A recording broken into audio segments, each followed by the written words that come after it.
ẹ̀jẹ̀ mi ní ẹ̀ kí n gbọ́ àkànbí ewé ayò ewé tún méje ìtún ló ní ọtún ẹ ṣe ìfà ló ní kan fà ẹ mọ́ra àìbínú gbogbo àtàrẹ gbogbo méjì ọkà bàbà gbogbo mẹ́ta ọkà wáṣẹ́ orí ló túmọ̀ ẹnu gbogbo ọ̀nà ní túmọ̀ ẹsẹ̀ àkànbí ìmọ̀ tú ìmọ̀ jọ ìmọ̀ èmi ni wọn kì í dálẹ̀ wọ́n bá lọ mẹ́lẹ́mọ́ wá fi jó ẹlẹ́mọ́ àkànbí wọ́n bá lọ gbé fèrè wá fi jó ẹrùkù wọ́wọ́ wọn bá tẹ̀lé wá fi jó aláre àwọn mẹ́tẹ̀ẹ̀ta parapọ̀ wọ́n wá jọ ń pẹ́ mọ́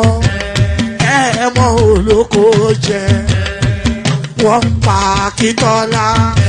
Akíntọ́lá ọmọ Ògún wọ́n pàdé ìyọ̀dà ọmọ àtàlàbọ̀bà àkànbí wọ́n pàdé ṣàtàdàdẹ ọmọ ọba Ìjẹ̀bú mèrè aṣíwájú odò gbólùkẹrẹ ajagun lólòdì ọ̀run tó bá ṣe pé tìyẹ tó bá ṣe pé tìyẹ lọ́ bá ń darí jọ wí àgbèrò ní kún gbọ́wọ́ ọgọ́ ti ṣìgìdì bá gbé àgẹ́tì ló máa ń gbé àyàn tí ìlàyàn ewúrẹ́ ọlọ́run dákun má padà lẹ́yìn ẹ kó má gbàgbé ọ̀rọ̀ tẹ́ aṣíwájú ọlọ́run dákun má padà lẹ́yìn ẹ kó má gbàgbé ọ̀rọ̀ tẹ́ àkànbí ọlọ́run dákun má padà lẹ́yìn ẹ kó má gbàgbé ọ̀rọ̀ tẹ́ ọkọ̀ onírẹ̀lẹ̀ ọlọ́run dákun má padà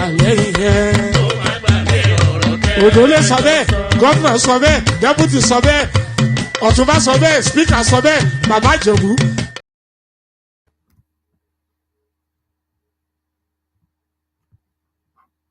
Ayandaba, ayandaba, ayandaba, ayandaba. Ayandaba, ayandaba, ayandaba, ayandaba. Ayandaba, ayandaba, ayandaba, ayandaba. Ayandaba, ayandaba, ayandaba, ayandaba. Atima ayandaba, ayandaba, ayandaba, ayandaba. Ayandaba, ayandaba, ayandaba, ayandaba. Wana ayandaba, ayandaba, ayandaba, ayandaba. Ayandaba, ayandaba, ayandaba, ayandaba. Susu, baby, subramia. Sumo. Subramia, Sumo. Suku sunu baby Subramia, Sumo. Suku sunu baby Subramia, Sumo. Suku sunu baby Subramia, Sumo. Ejemo, ejemo, anamana, omo. Ejemeje, ejemo, anamana, wana mejemo, ejemo, anamu, omo. Karatuba jodiri chukuma tukutuba jodiri ndimo, eguma wego. Tuba jodiri chukuma duku tuba jodiri ndị mmụọ obodo jisi ike n'ụbọchị eruona oyibo ayandaba ayandaba ayandaba ayandaba ayandaba ayandaba ayandaba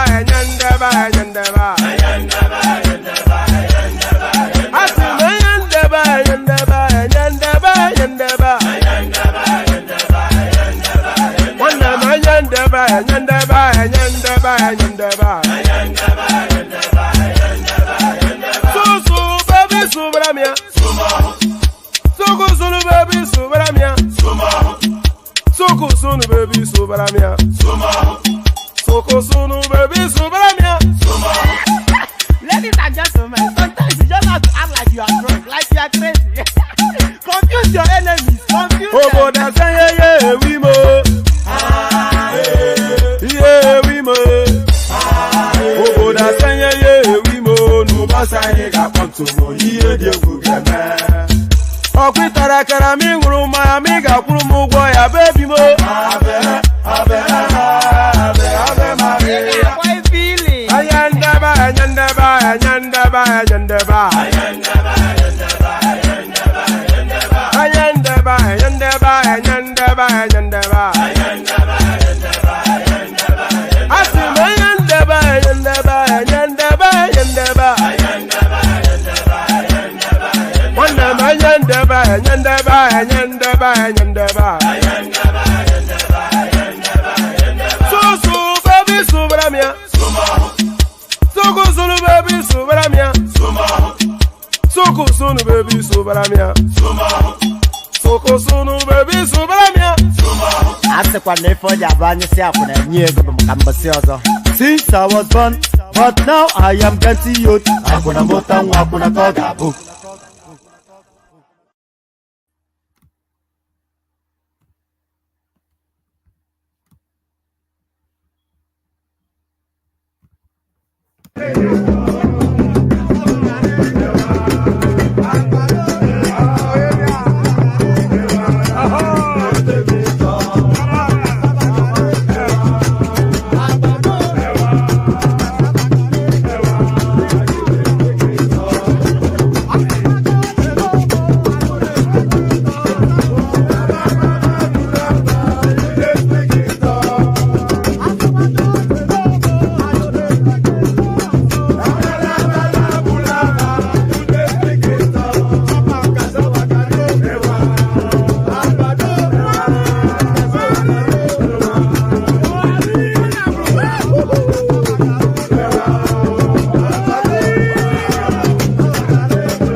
And there it is right there. Agbado, Ewa. You know, I've never really understood that combination, Agbado and Ewa. It's never really been my thing. I like Ewa, you know, but I like Ewa just cooked by itself with a little bit of salt. None of the red oil or anything. No accoutrements. Just cook it, then put a bit of stew on top of it. But mixing it with Ewa, it's very odd. It's as strange as I've always said, people putting milk in coffee. You know why? If you want to have Ewa now. And if you want to have Agbado, what is Agbado Ewa? But there it is, Agbado Ewa. So Agbado Ewa and a Merry Christmas to you all. So Agbado Ewa and a Merry Christmas to you all. So here it is right there. TikTok, another year comes to an end. So you know that we're a hop, skip, and a jump from February. February is 2 months away, which is to mark the 1 year space. Oh, what's going on with that? Which is to, let's see. Does this thing have a, hold on. Oh, hold on. There's something odd with my camera. Oh, sorry. Yeah, there was a speck on it. All right. So we're a hop, skip, and a jump from we're a hop, skip, and a jump from February, which is to mark the 1 year anniversary of all of this palaver that has seized hold of the Nigerian space ever since. So there it is. Merry Christmas to you. I'm sure some of you have already broken into the Christmas space. So this is the, I wouldn't say the Christmas special, but I would say the Christmas sort of mini session. So somewhat of a gathering. Adewale hop back because you're the only one there at the moment. So Adewale, if you want to come back, come back. So it's a Christmas special, as I said. It's not a Christmas special. Let me not say that. It's not anything Christmas special. It's just another session, but with a backdrop of a festive whatever it is, festive accoutrement. So yes, the usual protocol still applies. Click on the like button just as soon as you're coming in. Subscribe if you haven't done that already. If you want to come and join me on the screen, this hyperlink that says StreamYard right here, that's your ticket to come and join. So click on like, click on subscribe, click on the hyperlink that says StreamYard if you want to come join me. So do all those. I don't want this session to be heavily laden with politics, but there'll be a little bit of politics. But if I do have a panel, which I don't at the moment, then I want it to be more conversational because, of course, we're on the cusp of Christmas. So maybe we'll want to take a little bit of a pullback from a heavy diet of politics just for a day. But still, we kick it off with the political narrative, just to have something to talk about. So we kick it off with the political narrative. Tinubu's anti-graft chief indicts Ibrahim Gambari Zainab Ahmed for looting 17.3 trillion naira with Emefiele online outlines criminal charges. So yes, it's essentially a Fulani looting spree. The last 8 years that we've had, but the sad thing is, I don't think Tinubu has the balls to take them on. So these people, almost with some certainty, in fact, almost with absolute certainty, will walk away with it. What balls, what testicular fortitude, what would possess Tinubu to the point of saying he wants to arrest Ibrahim Gambari, a Fulani prince from Ilorin, or Ahmed, Zainab Ahmed, who is married to the former chief of naval staff, the former vice air marshal, or whatever it is. So the last 8 years has been a Fulani heist, and that is exactly what the special investigator is telling us. Tinubu's anti-graft chief indicts Ibrahim Gambari Zainab Ahmed for looting 17.3 trillion naira with Emefiele, outlines criminal charges. So he can outline all he likes. Jim Obazee, President Tinubu special investigator trawling the books of the Central Bank of Nigeria, has accused Ibrahim Gambari and Zainab Ahmed of involvement in mismanaging over 17 trillion naira in public funds in connivance with Godwin Emefiele. The two officials who served respectively as, let's take that from top again, Jim Obazee, President Tinubu special investigator trawling the books of the Central Bank of Nigeria, has accused Ibrahim Gambari and Zainab Ahmed of involvement in mismanaging over 17 trillion naira in public funds in connivance with Godwin Emefiele. The two officials, who served respectively as Chief of Staff and Finance Minister under former President Muhammadu Buhari, were blamed for a series of questionable use of ways and means instruments of the CBN that left the country unable to account for 17 points. And by the way, you can be doing the dollar conversion as we read, because sometimes you get lost in the woods for just the lack of potency of the Nigerian currency, and it doesn't really sound like real money. But if you convert it to dollars, I think that should be about what? About $15 billion thereabout is accusing them of stealing.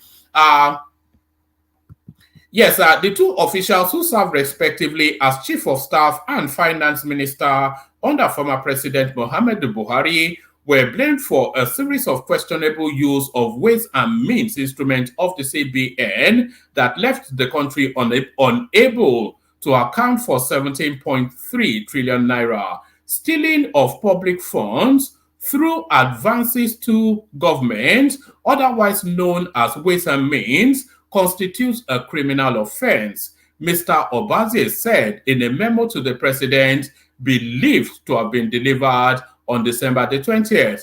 The sum of 17 trillion 369 billion naira remains unaccounted for as neither due appropriation nor approval exists to support the diversion of public funds through this medium. So what is being said here is essentially they took the money, nobody signed it off, nobody know where it went. So they just literally went into the bank and took a 17 trillion naira out. No approval, both by the board of the CBN, certainly not by Malam Buhari, who was half comatose throughout the 8 years of his administration. No sign off by anybody, and nothing to show what the money went towards. So they literally, according to Jim Obazee, went into the CBN vault and took out 17 trillion naira and walked away.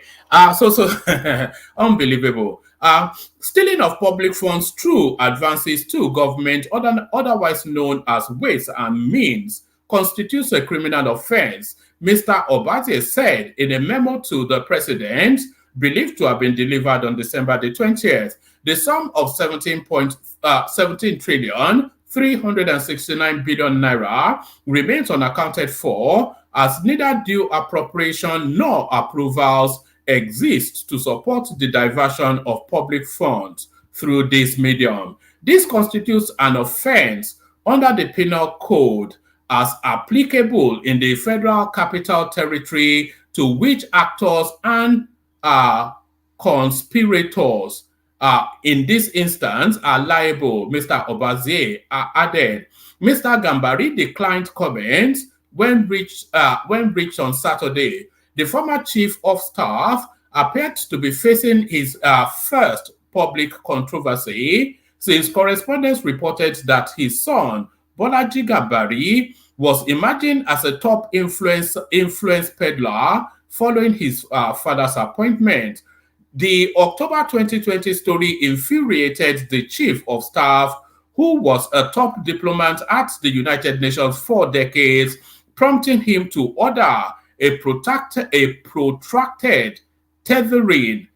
So this is a People's Gazette blowing its own trumpet. The October 2020 story infuriated the chief of staff, who was a top diplomat at the United Nations for decades, prompting him to order a protracted tethering of our website in Nigeria a few months later in January 2021. Correspondents continue to fight the matter in court. Between Mr. Gambari and Mrs. Ahmed, who was finance minister under the expiration of the last administration in May, trillions of naira went unaccounted for after unauthorized appropriation, Mr. Obazee said, adding that nearly 23 trillion naira in illegal spending was suspiciously authorized to be covered through conversion of Nigerian assets by the National Assembly. Mrs. Ahmed declined to comment on Saturday. The special investigator said the exploitation of ways and means was a criminal offense that should be severely punished under existing regulations of the central bank. The Supreme Court should be approached to nullify the approval that the Ninth Assembly gave to scrutinize the ways and means of 22.7 trillion naira, Mr. Obazee said, noting that it contravenes Section 38 of the CBN Act. President Tinubu has yet to comment on the findings of the special investigator, whose report this week was the first from his office since he was appointed in July to look into years of corruption at the central bank and other federal institutions. But the probe has drawn criticism from some experts, including a former CBN governor, Kingsley Moghalu, who said the disclosure of the special investigator's activities could undermine the confidence of potential foreign investors in the Nigerian economy. Supporters of the administration, however, said investors will place confidence in a jurisdiction where people could be held to account for corruption. So there it is right there. There it is. You know, I think we should be totting up some of these monies. So this is another 17.7 17.3 trillion naira. Add that to the $9 billion. Anyway, you probably don't want to do that. It's probably too depressing. Probably too depressing. Let's go on from there to let's go to this one now. Yes. So you know the headline story for last for yesterday's session. It actually came that was the $9 billion the Zani storyline. So that storyline actually came out of the EFCC space. So they put it out on their website, but they've now quickly withdrawn what they purport to be a statement by Dezani. So a lot of clapback against that. Everybody, they act drama. Nigerians react as EFCC deletes controversial post on ex-minister. So let's see what's going on here. The Economic and Financial Crimes Commission has distanced itself from an Instagram quote. The Economic and Financial Crimes Commission has distanced itself from an Instagram post quoting a former Minister of Petroleum Resources, Dezani Alice Madueke, on money laundering charges. Correspondence on Saturday, December the 23rd, revealed that the unsigned post, initially visible on the EFCC's official Instagram handle, has been taken down. Meanwhile, EFCC spokesperson, when contacted over the development, the spokesperson for the EFCC, Dele Oyewale, denied the report and emphasized that the report was not from the anti-graft agency and was not signed by an official. The report is not from the EFCC. Anything that is not signed by me is not from us, EFCC, Oyewale said. Nigerians react as EFCC deletes social media posts on Dezani. As usual, Nigerians took to the comment section of Twitter and reacted to the development. So just as you would expect anyway, I think Nigerians, they're just, PDP demands EFCC apology over deleted post on Zamfara governor. Correspondents earlier reported that the Zamfara state chapter of the People's Democratic Party, PDP, is demanding an apology from the Economic and Financial Crimes Commission, EFCC, following a contentious Instagram post implicating Governor Dauda Lawal in alleged fraud with former Minister of Petroleum Resources, Dezani Alice Madueke. Reportedly, the EFCC has removed the controversial story that quoted Dezani Alice Madueke discussing money laundering allegations against her. The social media post, which claimed the former minister spoke in a UK interview, was deleted by the EFCC's official Instagram handle. All right. So there it is right there. It's just, I don't even know what's going on in that country anymore. They just keep us in a permanent state of confused flux. So a permanent state of confused flux. So let's move on from politics to human interest storylines. UK-based Nigerian woman gobsmacked after discovering man who wooed her 2 months ago is getting married to his fiancée of over a year in Nigeria. You know what is mad? That this has been so normalized when it is in fact a very wicked thing to do. I say ACC agreed to date. ACC agreed to date this man, and 2 months later found out that he's already engaged when I met him and has been with his now wife for some time. Do you know how insane that is? A man that moved to me 2 months ago is doing his traditional wedding in Nigeria. So this is anyway, a UK-based Nigerian woman has been left gobsmacked after discovering that a man who wooed her 2 months ago is getting married to his fiancée of over a year in Nigeria. Sharing this on Twitter, XYZ stated that such act has been normalized, even though it's a very wicked thing to do. A man that moved to me 2 months ago is doing his traditional wedding in Nigeria today. Men are too funny, I swear. After doing some investigating, they have been together for minimum of a year. You lot keep saying what I don't know in the QTS, in the whatever that means. I am bored. So okay, so that's what she has to say anyway. But it's a standard storyline though. But is it a storyline of wickedness? That's the thing.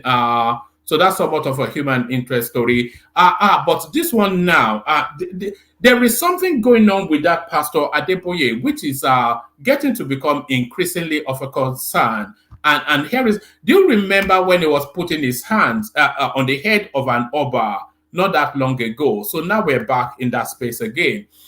Stop disgracing our heritage. Internet users criticize Adeboye for sitting on Oyo monarch's throne. So this is this not sacrilege that he will sit on an Oba throne? I don't know.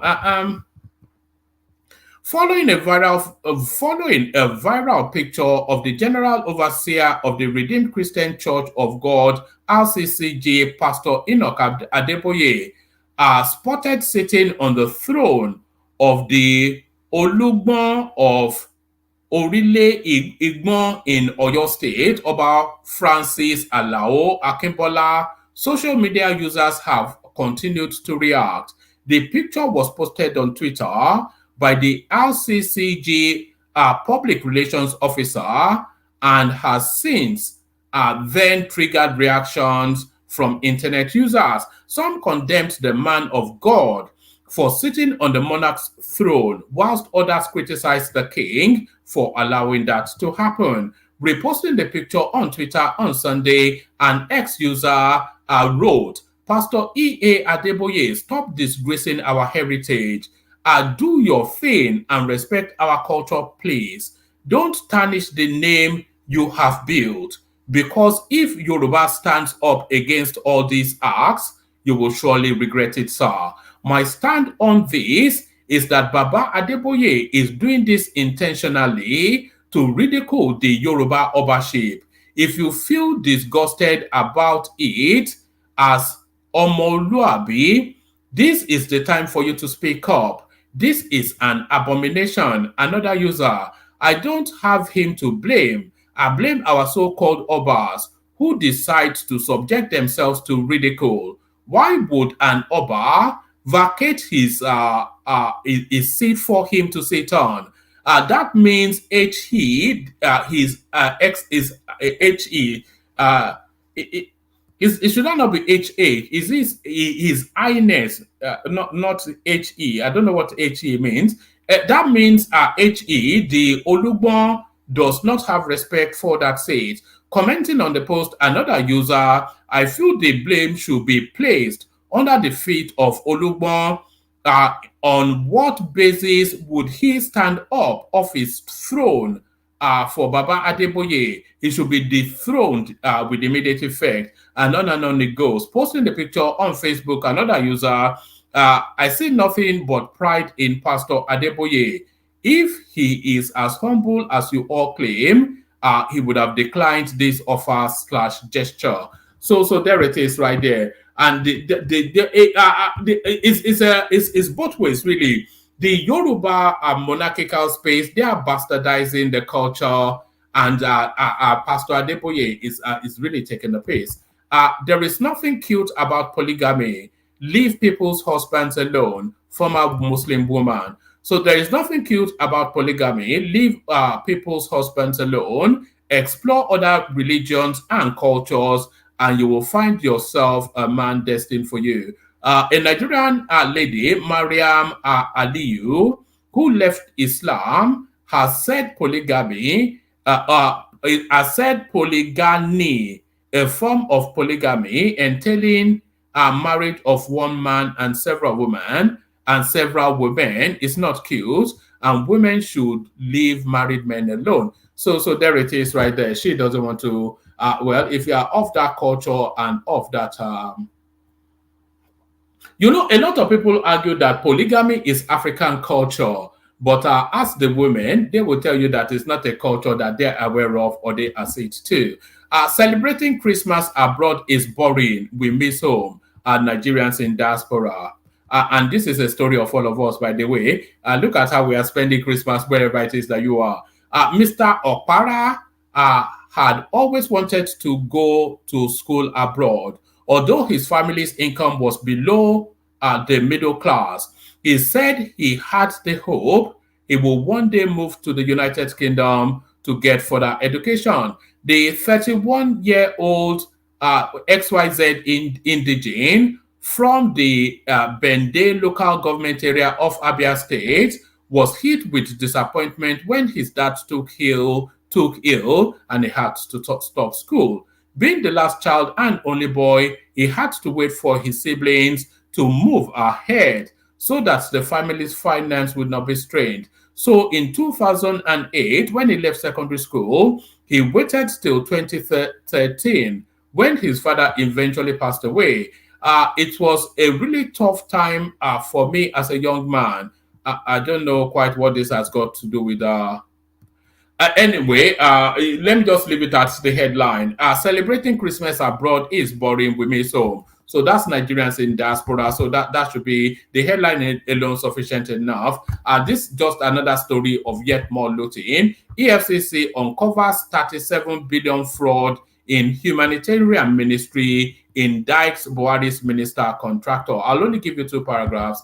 The Economic and Financial Crimes Commission has uncovered a total sum of 37 billion naira allegedly laundered in the Ministry of Humanitarian Affairs under the former minister Sadiya Umar Farouk. So we always knew that Sadiya was a crook anyway. So that's a no news. No news. But news certainly that we have somewhat of a panel. So at least we have somewhat of a conversation.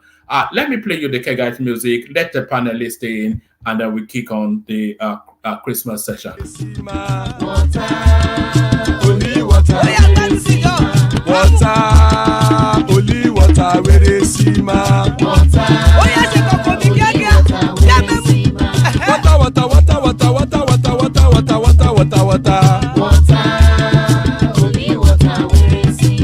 Hapa o naido.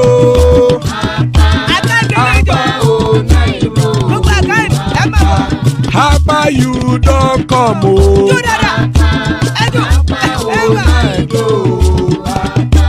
Hapa o naido.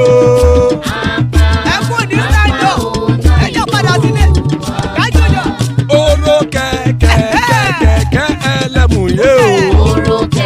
Ilé ṣọ́dí àkẹ́kẹ́ ẹlẹ́mùrè o. Bobby master kẹ̀kẹ́ ẹlẹ́mùrè o. Chief Wáìlà tí kẹ̀kẹ́ ẹlẹ́mùrè o. Eruku lẹ̀lẹ̀ ẹlẹ́mùdé. Eruku lẹ̀lẹ̀ ẹgbẹ́ ẹlẹ́mùdóde ojàre o. Eruku lẹ̀lẹ̀ Ghana ti dé ẹgbẹ́ bọ́dì o. Ọmọ ẹlẹ́yẹ ẹyẹ o ó dilé o. Odúyẹ̀lá ẹyẹ o ó dilé o. Petrosonama ẹyẹ o ó dilé o. Petrosodunke ẹyẹ rẹ ó dilé o. Ẹlẹ́kọ̀ ọ̀run mú ìní o.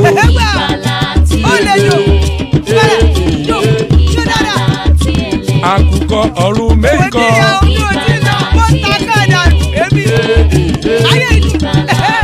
Ikú kò ní ríwà gbéṣe o.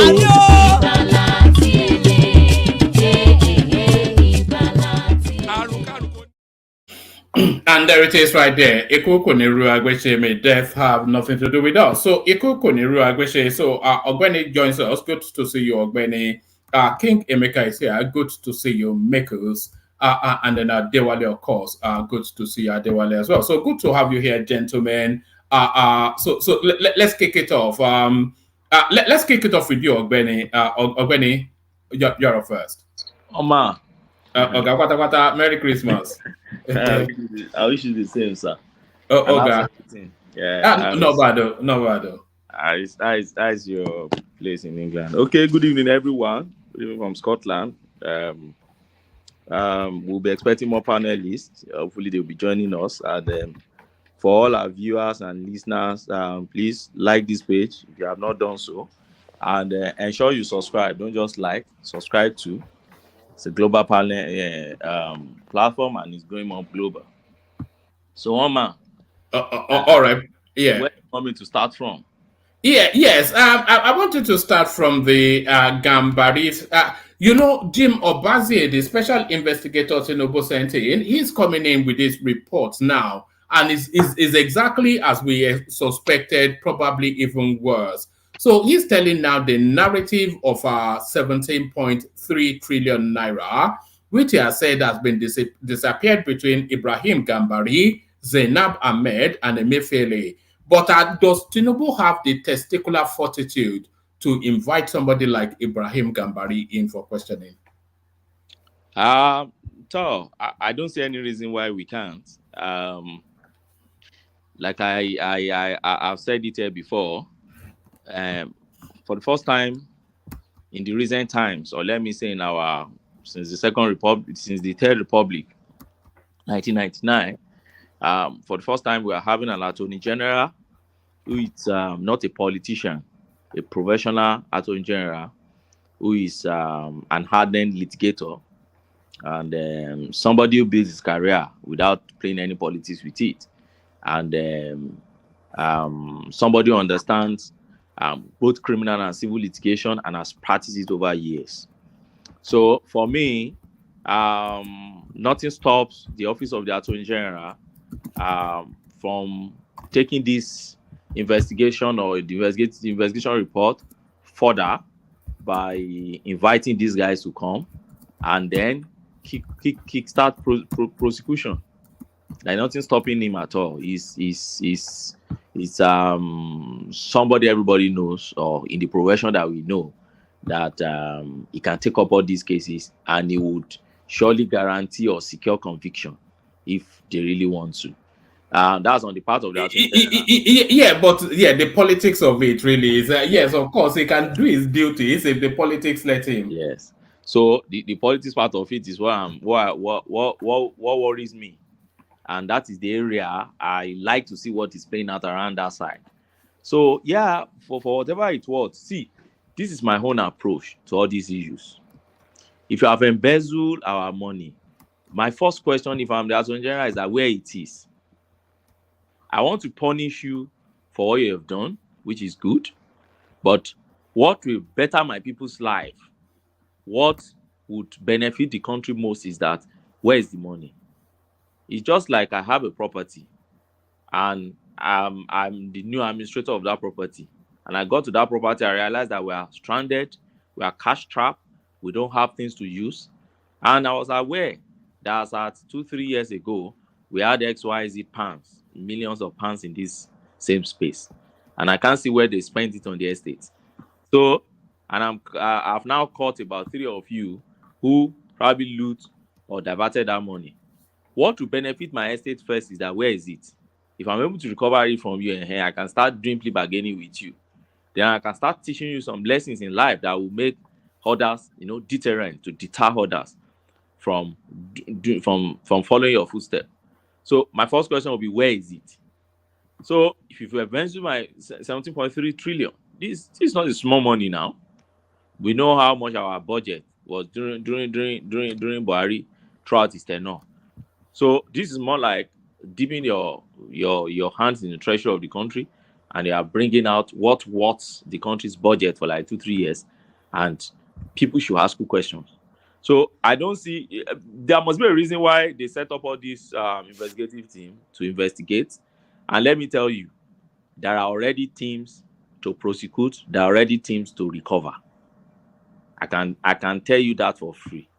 I know there are teams to recover.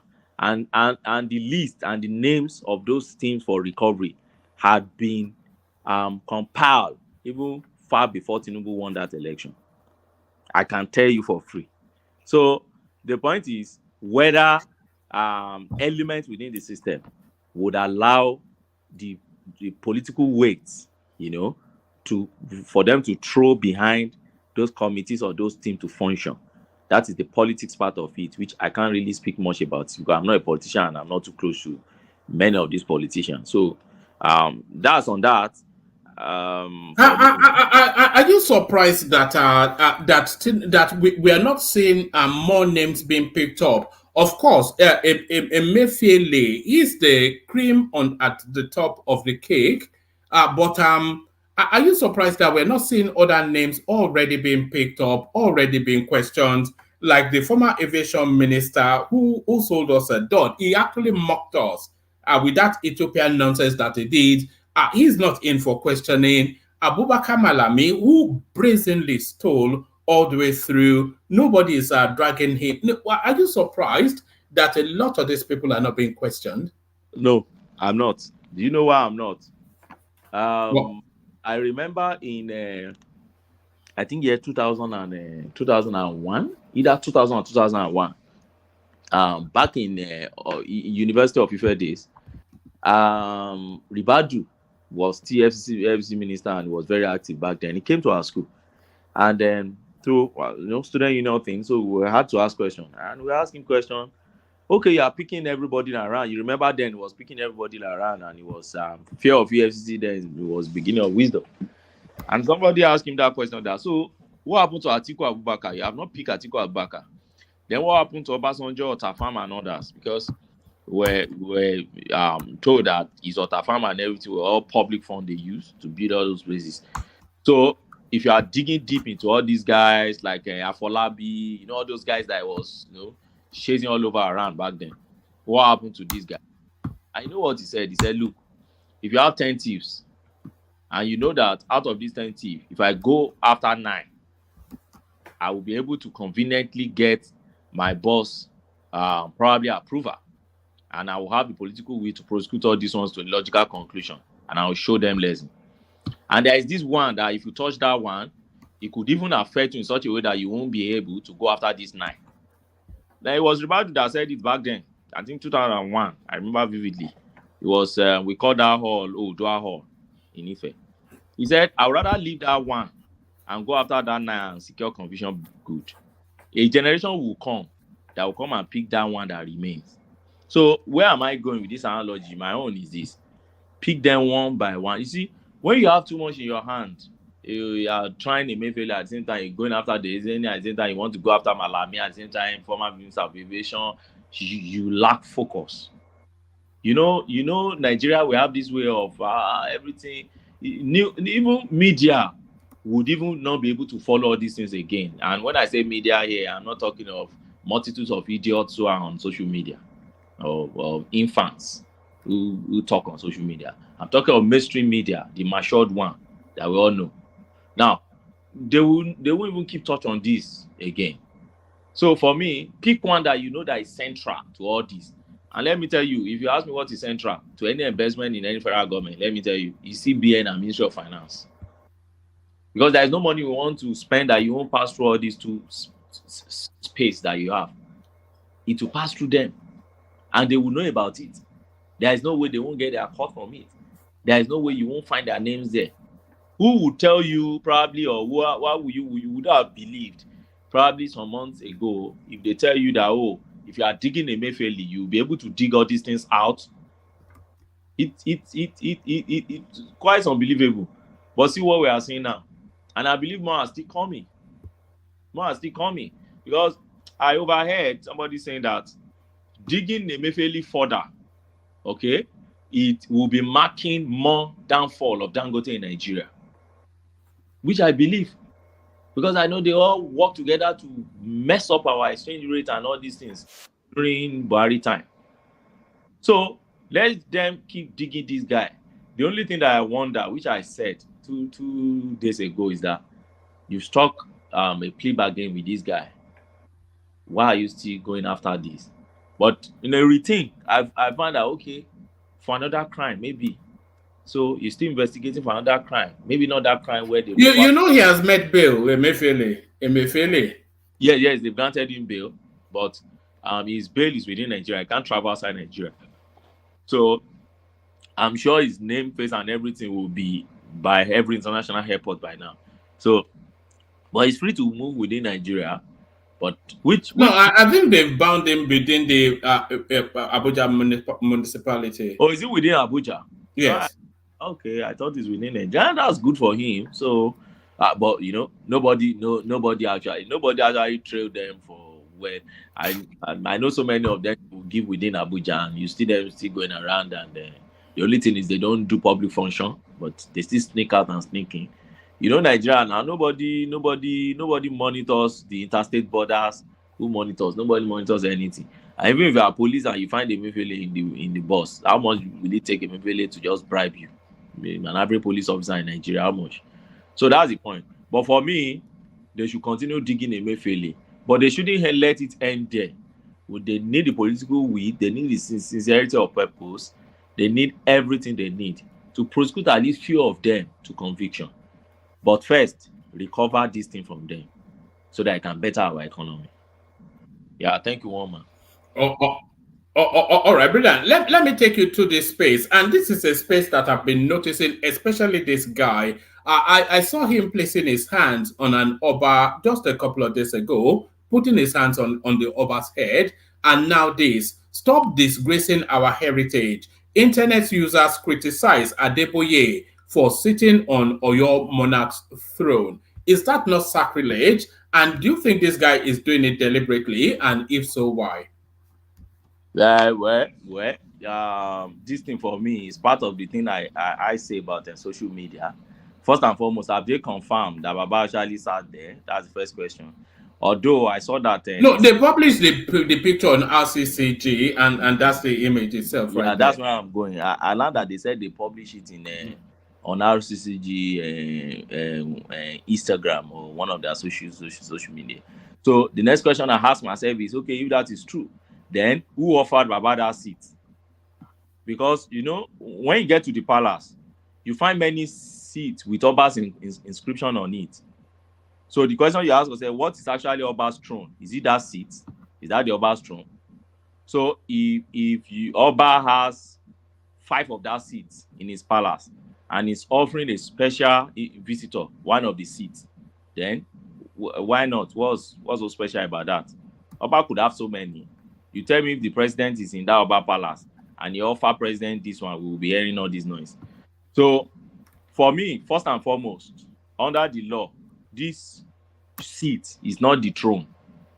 And that's why sometimes when I see, well, you've called it, is it something license? Is it media license, or what do you even call it that? And journalist license of the way they put heading, which is a wrong heading. And when I read it, they say, oh, that is seat in his throne.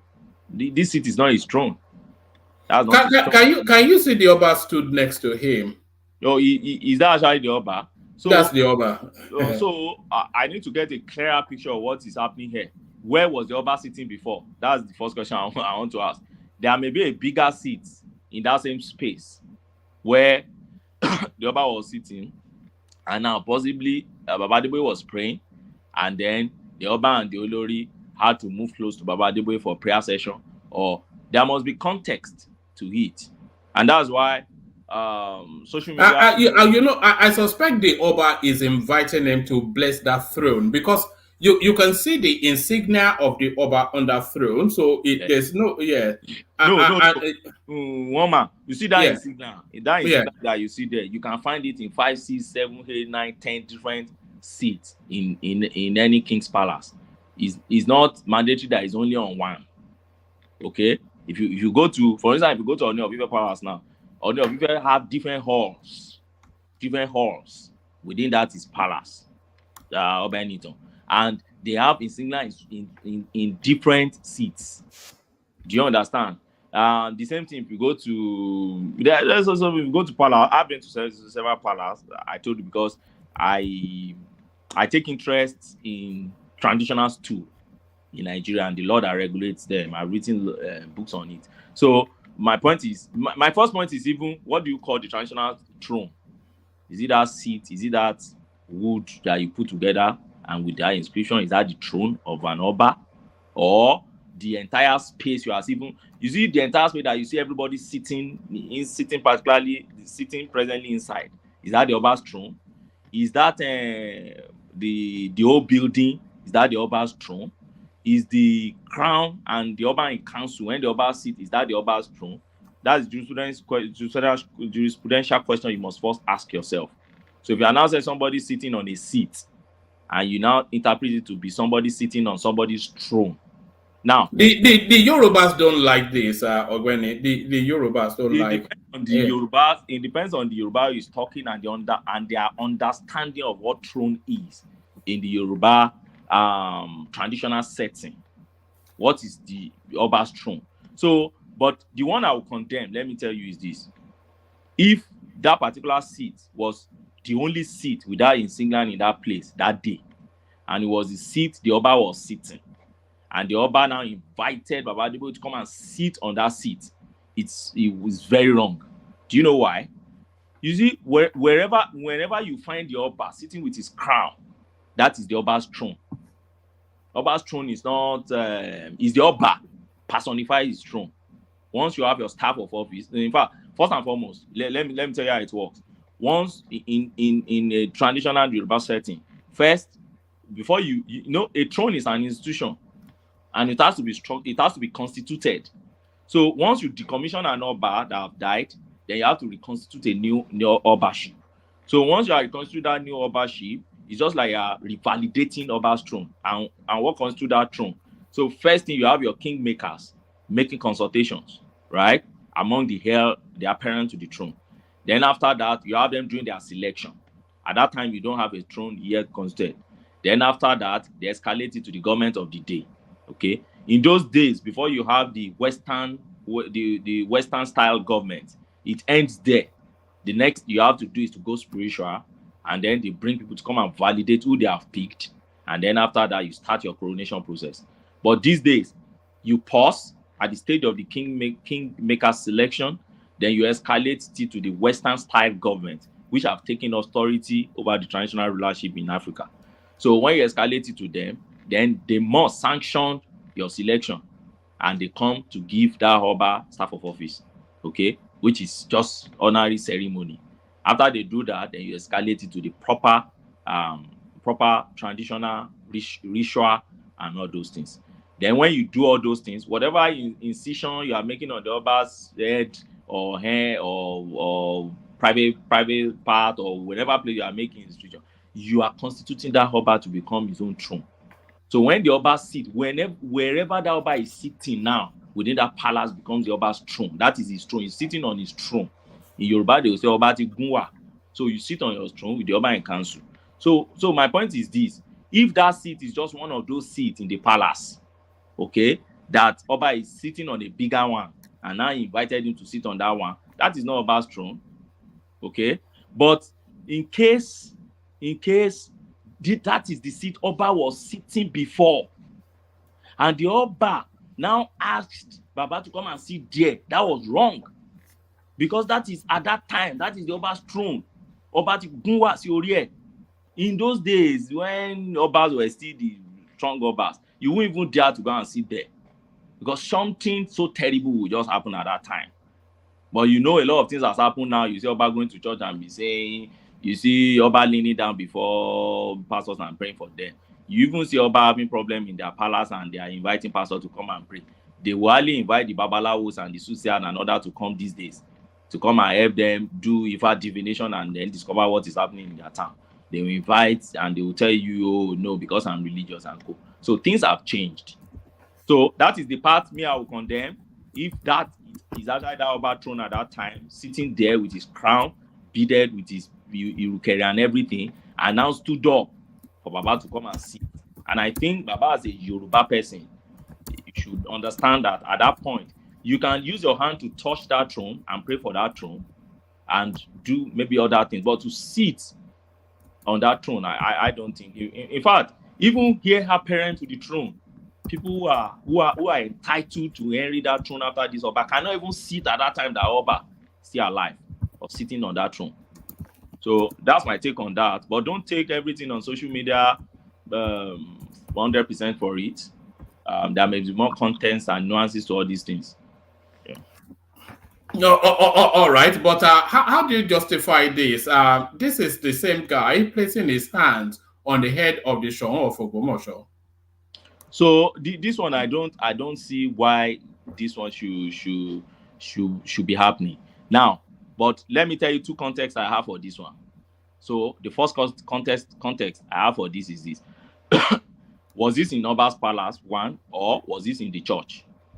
That's the first context. I don't know. I wasn't here when you read it. So if it was in the church and the Oba approached the altar to pray, and the Oba knelt down, and Baba put his hand on Oba's cap, you can't have Baba Adeboye to blame on that.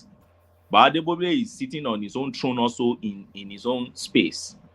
You have come and descend from your own throne to come to another place.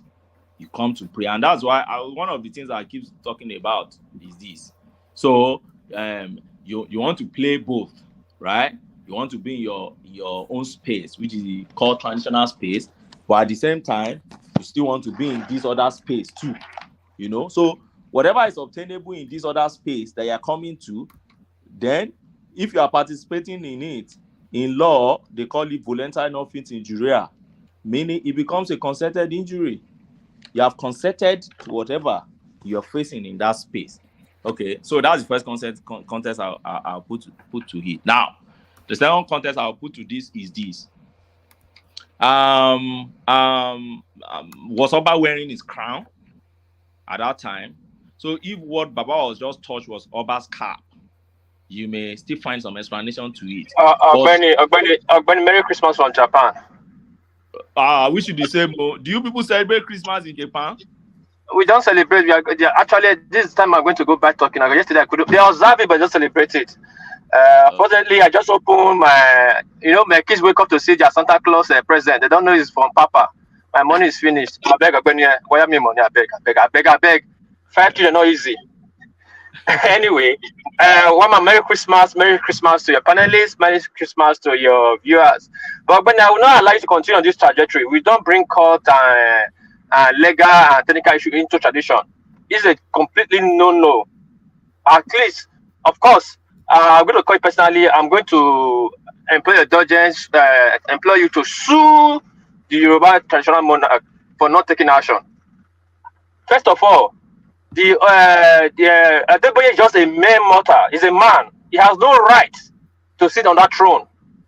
The Oba is the custodian of tradition in that town, both spiritual, physical, and mental. Now, this is not the first time he has done this thing. The other time he said he invited all of them to his church, and they all stood up, removed their cap, and he was praying for them. How dare him? Can you do that to the Queen of England? The Oba at the head, at the custodian. He came to his palace. Who gave you the audacity to sit on that throne? We should not be changing rules. What's bad is bad. The other day, Officer Joe came to Oyo. Why is that always Oyo? He came to Oyo and tell everybody to start standing up.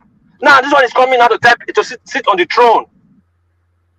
In short, I think most of these thrones have to the list because most of them are warrant throne, which are not for me. You're breaking off. Oh God, now you're broken off. I'm back. I'm back. Can you hear me? Yeah, it's breaking heavily. No, it's just making some noise now. But when like I said, the people abhor this sort of a thing. Before the Oba can sit, even the Oba himself, before he can sit on that throne, at least for the first time, he has to go through a series of rituals that will then qualify him to sit on that throne for the first time. And here you have some random man casually just, yeah. You see the problem we're having here. You're having problem with this because first and foremost, Baba Adeboye is a Yoruba man, right? If it's one Oyinbo that comes to sit on that seat now, I won't call it throne. You see, because I've told you my understanding of what throne is, right? Traditionally and legally, I won't call it throne. So, if you find one Oyinbo, okay, one mulatto from somewhere in this thing that just come and the Oba allowed to sit in that place, you won't be making all this. There may not be really noise like that on social media as the way we have it. But because Wadibo is a Yoruba man, which everybody believes he should be able to understand tradition, that's why we are saying this. But don't forget, I just gave you a Latin maxim with the explanation recently. I said there's a Latin maxim in law you call voluntae non fit injuria. When you invite somebody to cause injury to you yourself, you can't complain. Okay? Let me give you an instance of where this happened in law. For instance, somebody, you are inviting a quack, okay, to come and repair your car. The quack came, everybody told you, that's quack, the guy cannot repair car well, and you say, oh, no, we can repair, let me try him. And the person got to your car and destroy your car, and you want to go to police station. No, you can't. They will tell you voluntae non fit injuria. It's a consented injury. You brought a quack yourself to come and repair your car. Everybody told you, you are aware it was a quack. So you don't expect the best expertise from a quack. It's exactly like this. Okay, you invited Wadibo to the palace. You offered him the seat. He sat there. And now you want to complain? You can't complain. If you will hold anybody responsible, you hold the upper responsible. That is if Wadibo has broken any tradition at all. And those traditions are unwritten. I'm so sure of that. That said, now, what P said, you can't bring a law into tradition. Maybe before colonialism or colonization, that's why you can't bring law into tradition. Because if you think you can't bring law into tradition, why is it that the governor of Edo State was the one who gave staff of office to the last Oba, to the president Oba of Benin? Why can't you just pick Oba of Benin and enthrone him and do away with the governor and call him Oba of Benin? And let's see the reaction of the government to it. So the point is this: every traditional stool in Nigeria has been subjected under the law. They operate now under the law. Forget all those, they operate under the law. And that is why governor can remove any of those traditional rulers. And we have seen several of them in Nigeria. They will go to court. Some court will still affirm that yes, you've been removed, and you go. Deji of Akure is a very good example. Mimiko removed Deji of Akure. See, today, the Deji of Akure is still, I think, is it even late now? That Deji left that throne. There was another one in my state, Alajero of Ijoro Ekiti. He was removed, and so many Oba were removed. So my point is this: yes, what do you define as a throne? Is it that seat? Do you have many of those seats with that insignia in that place? The one Babado was sitting, was that the one the Oba was sitting before? There are many things we need to investigate and get context before you just allow somebody to just post something on social media. Ogbeni, I'm not talking about the legality as in the power the government have. I'm talking about the tradition, the rights, the importance, and the respect. The secret of that tradition. That's what I'm talking about. Understanding of throne. What's the understanding? It's not about the throne. Doesn't really matter. The church doesn't really matter. But what it represents, the custodian, what he represents, that what matters. As a king, you are a king. Where you are seated, where you are seated. Somebody else cannot sit there. Not even the president. That's why you see the president go to the king's palace. They give him a separate chair. What piece? What piece? Yes, sir. I can hear you. If you have three seats in that palace, and the Oba was sitting on the biggest one and gave Abadebo a smaller one, is he sitting on the throne? No, that's what you are bringing logic. What we are talking about now, the accusation that the seat of the Oba, the way they put that he stood up and that's the whole seat of the Oba was supposed to sit. That's where Abadebo is sitting. Hold on now. The information we have is not complete. No, we're not talking about information now. That's why we're not talking about information. We are condemning everything in totality. That's how tradition works. You can't continue without getting complete information. No. We are not going to court yet. It's not a court matter yet now. If it's a court matter, wait. It's logic now. Do you no, that's the problem. That's the problem. That's where I have a problem with you now. We're not talking about logic now. If there's a case of government wants to remove him, many other things, then you can start proving logic. This tradition, pure tradition. No, But what's the the optics tradition? Is the tradition that you can't offer somebody a seat smaller than your throne or the main seat? no, that you're going a different route. What they said that he sat on the Oba throne. That means when the Oba was supposed to sit, he left there and let And the I Tope to said, sit there. and I said that it's journalists' license of couching heading to attract readers. I agree with you, but let's keep that aside. Let's keep that aside. Even though journalists or not journalists, that's not supposed to come out at all. But that So want to let's, come out. let's get the full part now. Why are we wasting our time? No, we will not get to that all part. right. But I want my hold on, So please. you are just all out to condemn Yes. somebody without getting full facts. Yes. We That's are condemning the action, anti-intellectual not the now. person. No. We're not condemning. You don't think that is anti-intellectual? No. And when you look at my point, we are not condemning Adebe as a person. We are condemning the action, even though it's true or not. What is that We action you are condemn. condemning? Hold on. This is why this is why in the traditional matters we don't bring law or that to it. Everybody stand and quiet and listen to the elders or the traditionalists who know the rights. Not like that now. It doesn't matter Yoruba land. It doesn't matter Yoruba land. What is right is right. You know Yoruba throne we are talking about here. Wait now.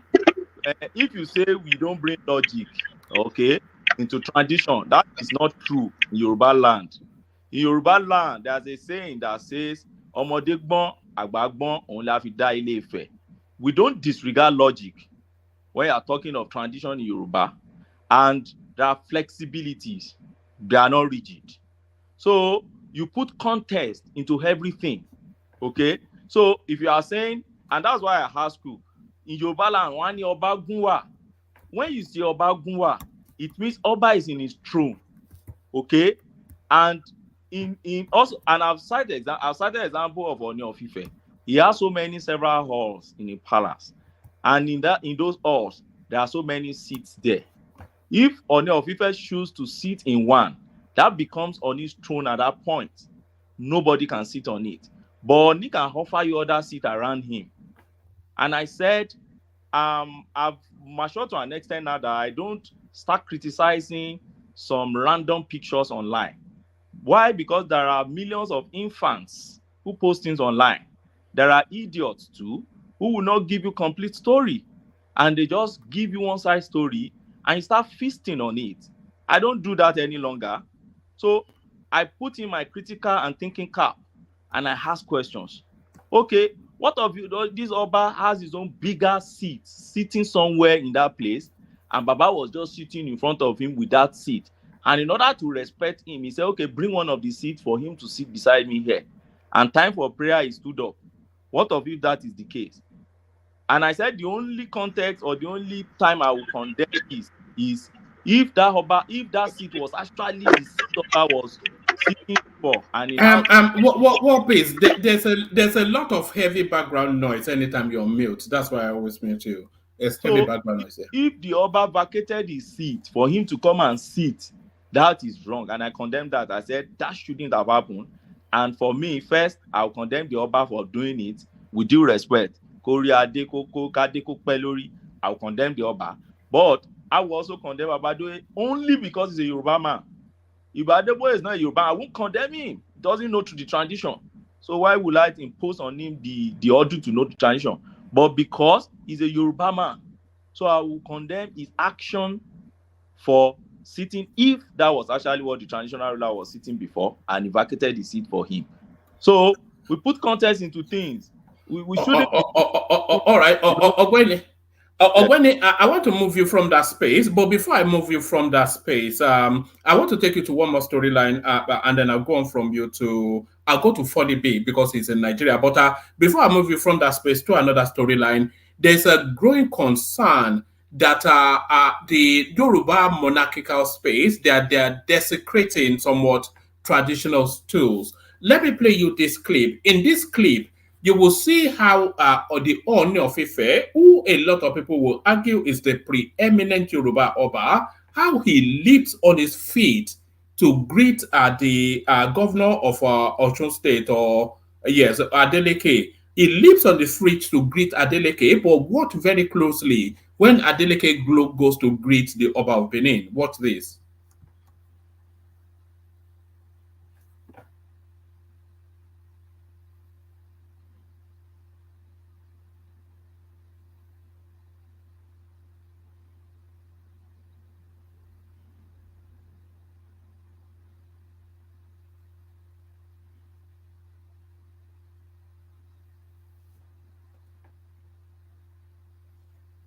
Do you see that? Are the Yoruba Obas now starting to sell the tradition too cheap? Hello, am I still here? Yes, one man. Yeah. Yeah, I can hear you. Hey, that was the Hold on for Benny. Okay, so one man, I will agree with you if you tell me that I will agree with you on the point that the what do you call it, the importance, the significance, and the reference or the weight that we attached, or the Obas in the Yoruba land, weighed in those days, had actually diminished or has decreased in our society. And can you really blame the Obas? Let's start with that's the question I like asking myself first. Can you really blame the Obas? So first and foremost, you can't really blame them. Why? The selection of Oba, the process of selection of Oba these days, you just need to do some research in that aspect, in that area, and then it makes you to understand why the Obas these days have a way of obnobbing with these guys and giving them some unnecessary respect, which erodes their own weight or what they are meant to preserve. Okay. While growing up, I still grow to an extent, at least, to meet to see when Oba will be on their seat throughout in any occasion. Regardless of who you are, you must come to greet Oba, and you prostrate, or at least halfway in terms of prostration before Oba will now raise his rukele to tell you to stand up. You don't need to prostrate, But what do we find today? Then I said, Yoruba will say, "Amukon eru ewo," said "Isale ni ke wo," right? That's the way I look at it. So we know all the politics and everything that usually now go into the appointment, the selection and enthronement of Oba. We know presently now, I know of cases where kingmakers and all the traditional these people, they've appointed or they selected some Obas. Now the governors have refused to give staff of office to date. The governor have refused, and I know some that, in fact, same Oshun, a traditional ruler was, I think, given staff of office by former governor. The new governor got there, we do the staff of office of the. So if you find in that kind of situation now, you find that governor now probably releasing such staff of office back to all those Obas.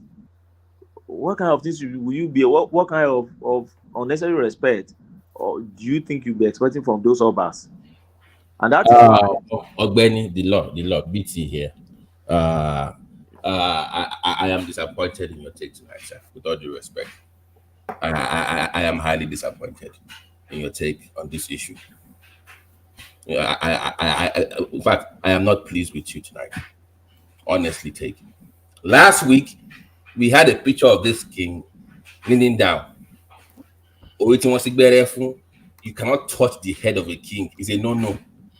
Who told you that? Excuse me. No, These current Oba is different. But different. Excuse me. No. I'm not pleased today. No, last week I want to also suggest something. Hold on, Baba T. No, let me finish. You are interjecting, but let everybody go round. I'm only here for 2 minutes. I'm not supposed to come up in the first place. Just give me 1 minute. You might be no job. Last week he was on his knees on Bowlight, which is a no. This week somebody is sitting on your throne. Next week, who knows? He might be sitting with his wife and they already might be and find a way to post one law that some section 4-5 in the constitution says where he's sitting with his wife. You find a way to also make a decision for that. We need to stop making a decision for this nonsense. We need to stop. Our culture, Abi, oh man, this thing, take care of this thing now. No. They are starting to sell it short. We saw the only leap on his feet to give an ordinary governor. The Ulu of body was sitting down. This is a matter of constitution here. Okay, let's talk about tradition here, please, for God's sake. I'm not pleased with you. Thank you. Okay. Thank you very much. Sorry, but before you move in, thank you, but when you came in, this is the problem. When sometimes we want to talk about tradition, they will bring it to come to segment like, no, this is Yoruba tradition. Tradition is tradition. That's why I kept quiet when you were saying it. I cannot argue with him because it's Yoruba tradition. But again, what is the tradition where everybody sees? Tradition is almost the same. Now, quickly, let me correct you, Ogbeni. Government does not give staff officer to Oba of Benin, Ulu of Ori, Obi of Soluku, or Sultana of Sokoto to go and check. It's not done. Probably they can be doing that in the Yoruba land. Fine. It's not supposed to be so. But if they are doing it, doesn't make it right. A man mother cannot crown an Oba. It's his chief in hierarchy that will crown him. Who's supposed to crown him? The other one that came the other day, the show of Ogumosho. This guy, Shane Makinde, was giving him a certificate of return and staff of office. Who does that? Where would the respect come from? And like I said, for the optics, this guy not supposed to sit there. It's wrong. You give bad impression to other people. But let me use the floor for Dewale to talk. Thank you. No. Bring that topic home, Ogbeni. Yeah, Ogbeni still has support. One man, thank you. Two strong reaction to that. First and foremost, you should know by now that I don't express my opinion to impress people. Okay, I express my opinion the way it is from my mind. I don't care much about how people are impressed about what I say. My opinion is my opinion. So, and I have no apology for that, please. So that's for that. Now, the question I ask people is to say, Oriton Singberes, who told you they still do Singberes Ori? You see, you overrate, and that's the question I ask myself. I ask you, how much do you know about the process of selection and appointment of Obaship? How much do you know about the how do we call it by now? The decrease or how it has been eroded over years. In those days, if I will pick, right? No, sorry. Kingmaker will pick, then if I will confirm. Who told you they still use if I to confirm these days? When you now start the normal rituals, your traditional ritual and everything in those days, they want shake, everything. Who told you they still do all those things inside there? Who told you? Have you ever seen anyone? Who told you? There are many they don't even do. Because it's very simple. Let me tell you, the potency of any Oba, you don't need to announce it. In history, we've seen Oba that somebody just look at his face and you born alive. Go and read your history very well.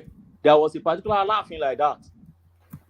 That's why they call him Iku, because he was the only person who can pronounce death sentence on any of his citizens.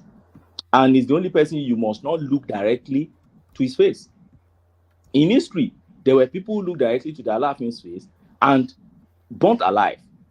But these days, if you had any Oba that somebody look at his face and burnt alive, no governor will be moving close to that Oba to go and be shaking that Oba. You will respect that Oba. So you see all these things, they are hand. They are not something I'm just demanding for. So what I see people custodian of tradition these days is you are asking people to respect the tradition. But do you really hack the tradition? Do you really practice it any longer? So you carrying an empty thing around and you still want people to still give it the same respect that would have given it when the potency was still there. That's exactly the way I see these things. It's just like, okay. People like Benny are dangerous to the culture. I'm going to say that tonight. People like that are liberal. Education, yes, they are very dangerous. This is the problem with the culture. It's simple. You see the problem people like you have now these days. You will come and say, oh, you are dangerous to tradition. Why? Because I've asked you, go and do little research if you think this tradition are still really there. Benny, so I can go to details. You know where I'm from. So I can tell you details. I want to come out lab. So I'm the last person for you to try to blackmail with that crap. I can go to details. So don't give me that. No. Hold on. Somebody from the city of cannot get to ask that kind of question. No. Wait. I know your phone. First, don't say hold on and using foul language. I try to be respectful in my engagement with anybody on this platform. Don't say I'm saying crap. You are not a custodian of tradition. I'm a Yoruba man, you're a Yoruba man, and you can't be more Yoruba than me. I'm not sure about that at this And point. so no, you may not be sure. Maybe you have probably superiority complex. But for me, I would not say any Yoruba man is more Yoruba than me. And I will not say I'm more Ogbeni, we're Yoruba man. about to do a DNA test on you. No, you don't need to do that. To find out. You see, the problem is that you don't want us to speak the truth. You think you want to demand what is no longer there. I am not Ogbeni. And that's why I said address the issue itself. Ogbeni, you see, the thing is, the Yorubas, they jealously guard their tradition. They don't like it desecrated. Sorry, woman, I'm leaving now. Let's give an instance now. What peace told you that governor doesn't give staff of office in Edo State, but governor gives staff of office in your state. So what are you guarding? Do you still guard anything? I'm saying, no. My point is making Ogbeni, wait. This is my point to you. Okay. You said we're not following it, and that thing has been going on for a long time, which I agree with. But I'm saying that itself is the problem that I have with it, that we're not following it. I'm not saying that somebody's not doing the right thing and yet they should get the same respect. I'm not saying that. I'm saying that because we abandon those things is the issue I have in the first place. That's my own point of contention. Not okay. Oh, say the right to they should not give you the same respect. No, they should not. If you don't go to the right. But so we are saying the same thing now. I mean, but I'm saying for us to abandon those is my own issue. May I come in, please? I've condemned that too now.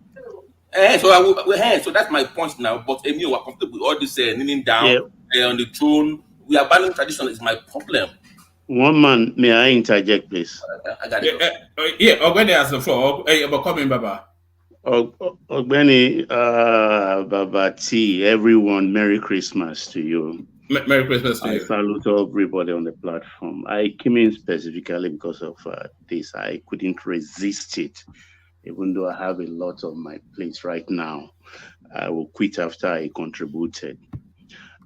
First and foremost, my heart bleeds, not only for the Yorubas, but particularly for the Yorubas, for Nigeria, for African Obaship or monarchical or royal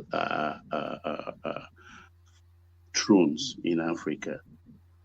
And I believe that one of the reasons why we are the way we are right now in poverty in Africa is because of all the desecration that is going on in our space. Tradition is tradition. But coming to the Yoruba ones, I think these Obas, they are doing all of this because they are not the ones to be on the throne. They bought it with money, with influence. They were just selected. None of them, even if you see all the fancy things they are wearing on their head, are not traditional crowns because they cannot put it on their head, the original ones. In the inner caucus, the sanctum inner caucus of every palace in Yoruba land, they can't wear it.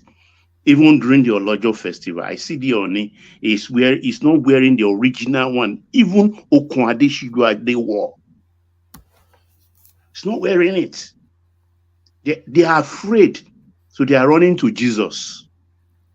And at the end of the one by one, Jesus will not save any of them. Like one man said,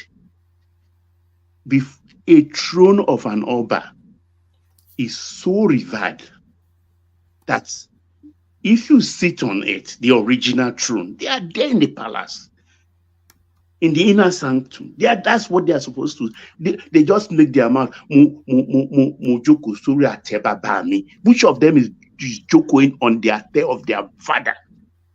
All these carved things they bring, they can't deceive everybody. And I dare say, going to the Oba's palace and the Oba offering you, a revered Christian leader, a seat, most when you're a Yoruba man, Pa Adeboye shouldn't be doing that. It is not a good optics for Yoruba tradition, the Yorubas and Yoruba land. Respectfully, I say to Pa Adeboye, even if he's offered, he should have politely rejected it and sit somewhere else. Jesus is Jesus, Ogun is Ogun, Shango is Shango. Our tradition is our tradition. It's not nice. And until we come to respect that which is ours, respect our art,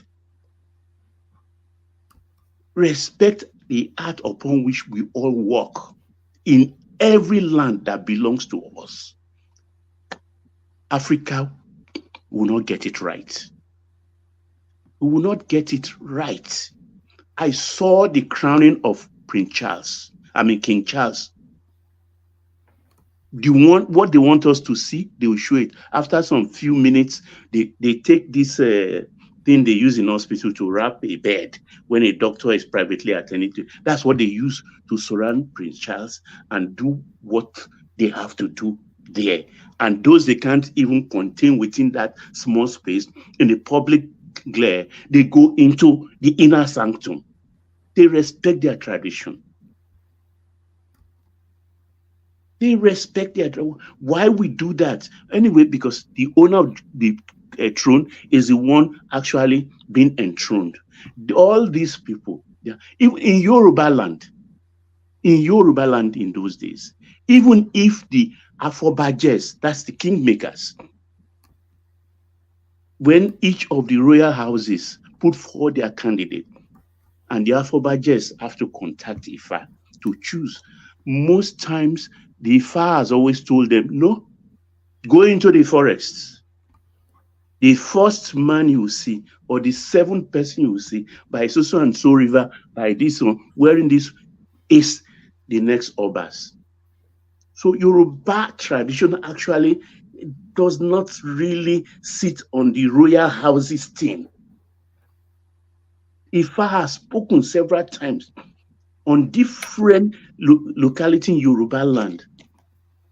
Hunters, unknown hunters who strayed into the forest had been crowned as king. Ifa chose them.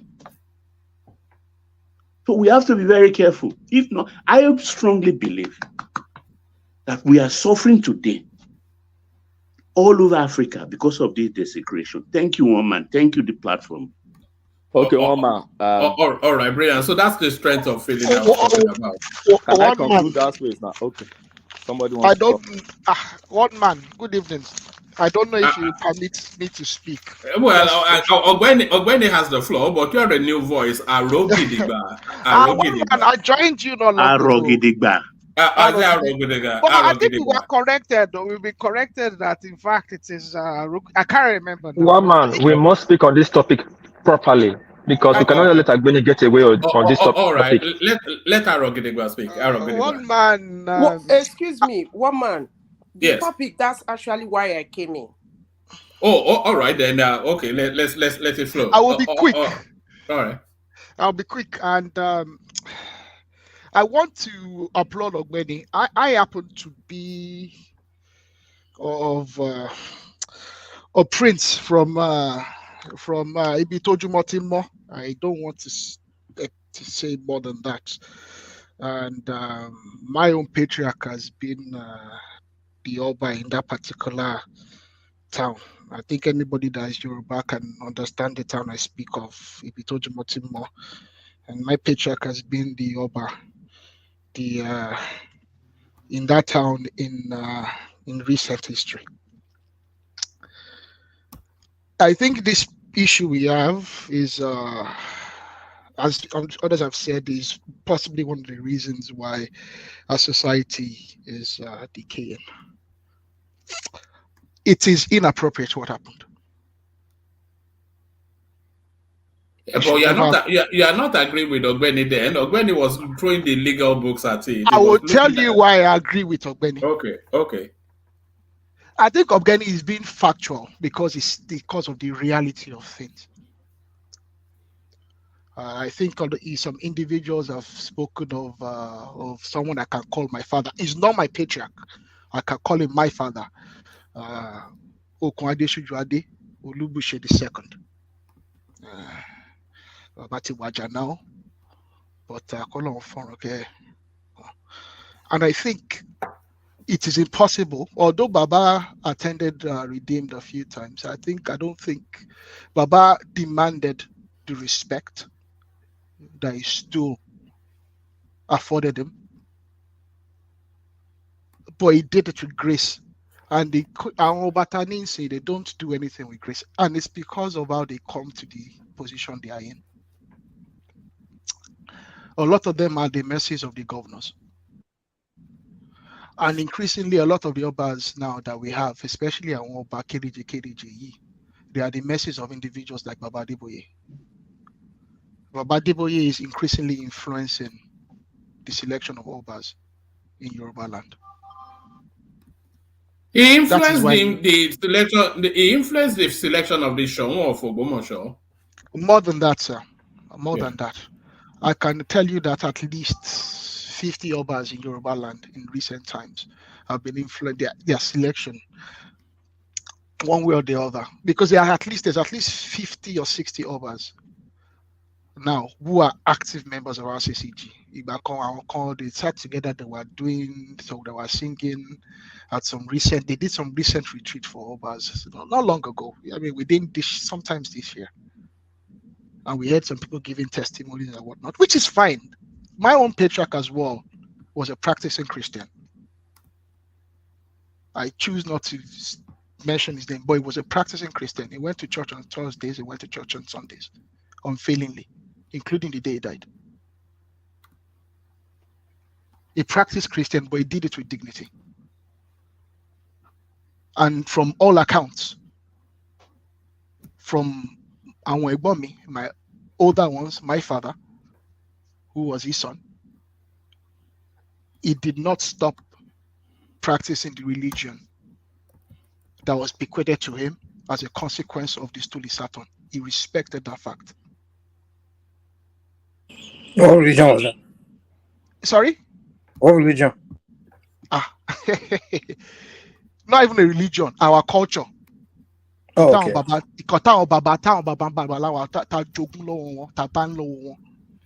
Because we need to understand that the culture is different. Religion or whatever is personal. Culture is different to religion. I think I already saw this comment from the moment this particular man was selected. Because it was already evident that the man could not distinguish his cultural obligations from the religion that is personal to him. The man should have never ventured to that seat. This is the Oba, that Baba was laying his hands on his head. The man should have never ventured there, because it was already evident to me that that man can't distinguish between the two. I agree with Ogbeni in the fact that this is not a new thing. This started, forgive me for saying this, for individuals that respect and revere Baba, Obafemi Awolowo. This started with Obafemi Awolowo. The politicization of Babaship in Nigeria started with Obafemi Awolowo. It is difficult for some people to agree with that fact, but I want us to embrace that fact. No, I agree with you. From then in what sense? In the sense that in Yoruba land, Entubani Ale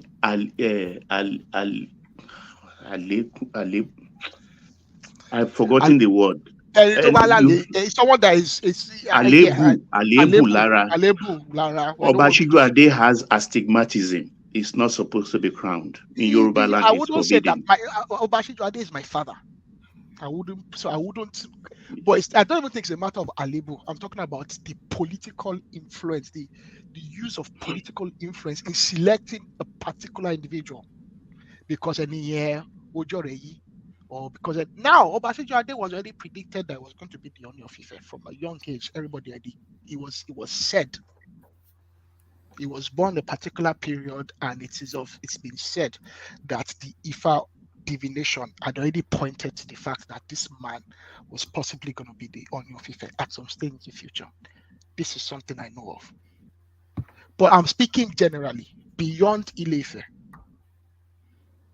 There were some things that happened then. I don't want us to go further into those facts because it is offensive thinking about it.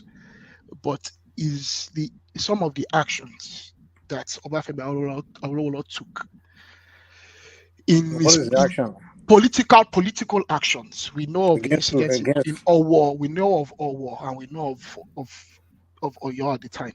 At least those, including other ones, even he ventured towards Lagos at some stage as well. Some of those political intrigues. Did he do it with Awujale? I like it.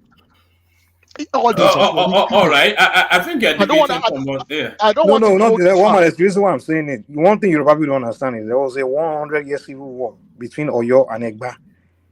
That thing was still going on till the British literally promised the Egba people that they will have their own country. They used the Egba people to actually gain ground, create this Nigeria that we have today. What do you think most of the most educated Yorubas are Egba? The Egba literally team up with British against the Oyo Empire. The Oyo Empire was the empire in that place that the British for a long time wanted to bring down, and also the Benin Kingdom. These people knew us. So when you mention Awolowo, there's a lot of things behind that people don't know. And that's why I ask you, did Awolowo try anything against his own Alaki? What he did with the Oyo? I'm not just speaking of that, but I'm just speaking of some of the intrigues around them. He had some. He was not as bad as a current crop of politicians. Our current crop of politicians are abusing it. Awolowo just did some of the things he did because of the political position, because he thought he wanted to defend the Yoruba, and in doing so, some Obas suffered because because they had divergent views to the action group. So it wasn't even Awolowo as much as action group intrigues, if I put it that way. Then, so let's go beyond that. But I agree with Ogbeni. It is the reality. The politicians control the Obas because they decide who's going to be Oba. All right, Bilal, stay there. Ogbeni, take Zita's comment and then you address all of their concerns.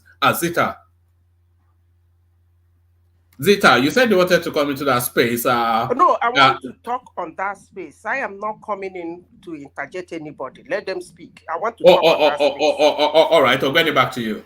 Okay, thank you, Wama. You see, But you see the strength of feeling that I'm saying the Yorubas, they don't joke with their culture. Because Wama, you see, you don't joke with your culture, but how much do you do to defend the culture when it's being eroded?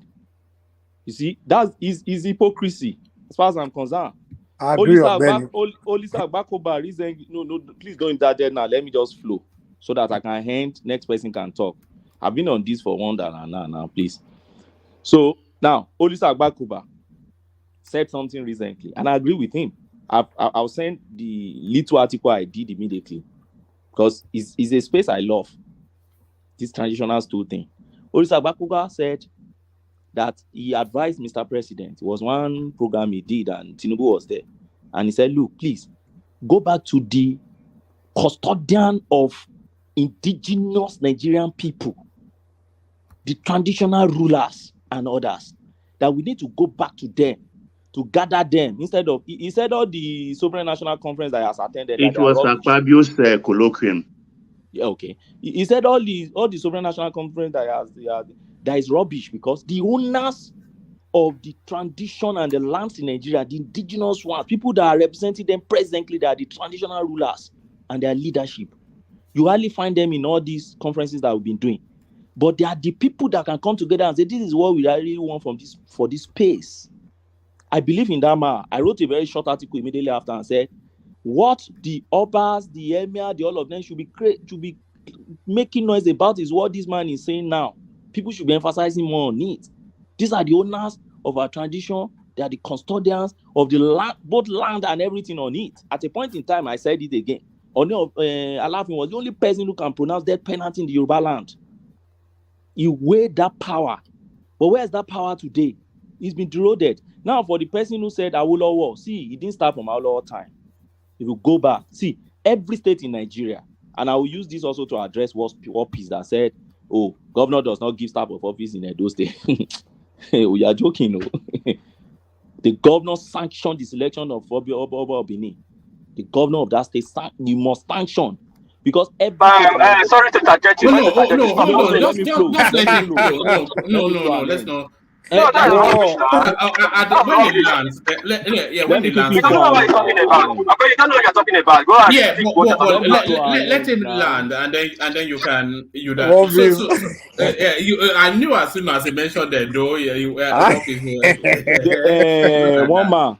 You know, if I had my will, I will give you the crown of Edo. I don't know a man that is more Edo. No, it should be the next number. I love his love and enthusiasm about his space, particularly by his traditional rulership in his space. But I will advise him more to go and read the law that regulates that traditional stool is even talking about. Every state in Nigeria has what they call chief laws. Ekiti State, chief laws of Ekiti State, chief laws of Edo State, chief laws of Ogun State. And in my book, I questioned this. I've sent you the link to my book. You can go and buy this. I traced the genesis of this problem in my book, chapter 2. And I said, look, the colonial guys, when they came, they had their own traditional rulership in their own country. But they came to mess up with our own. Why they protect and preserve theirs? And I asked the question, why? Because why would you even in the first instance title that law as chief law? Chief is not traditional rulership. Chief is derogatory. But we still keep having things in every state. In Edo State, you have chief laws of Edo State. And that chief law, let me tell you, when the colonial guys came, including Egba, because I know Mike has talked about Egba now, as if Egba is included. There is chief law of Ogun State.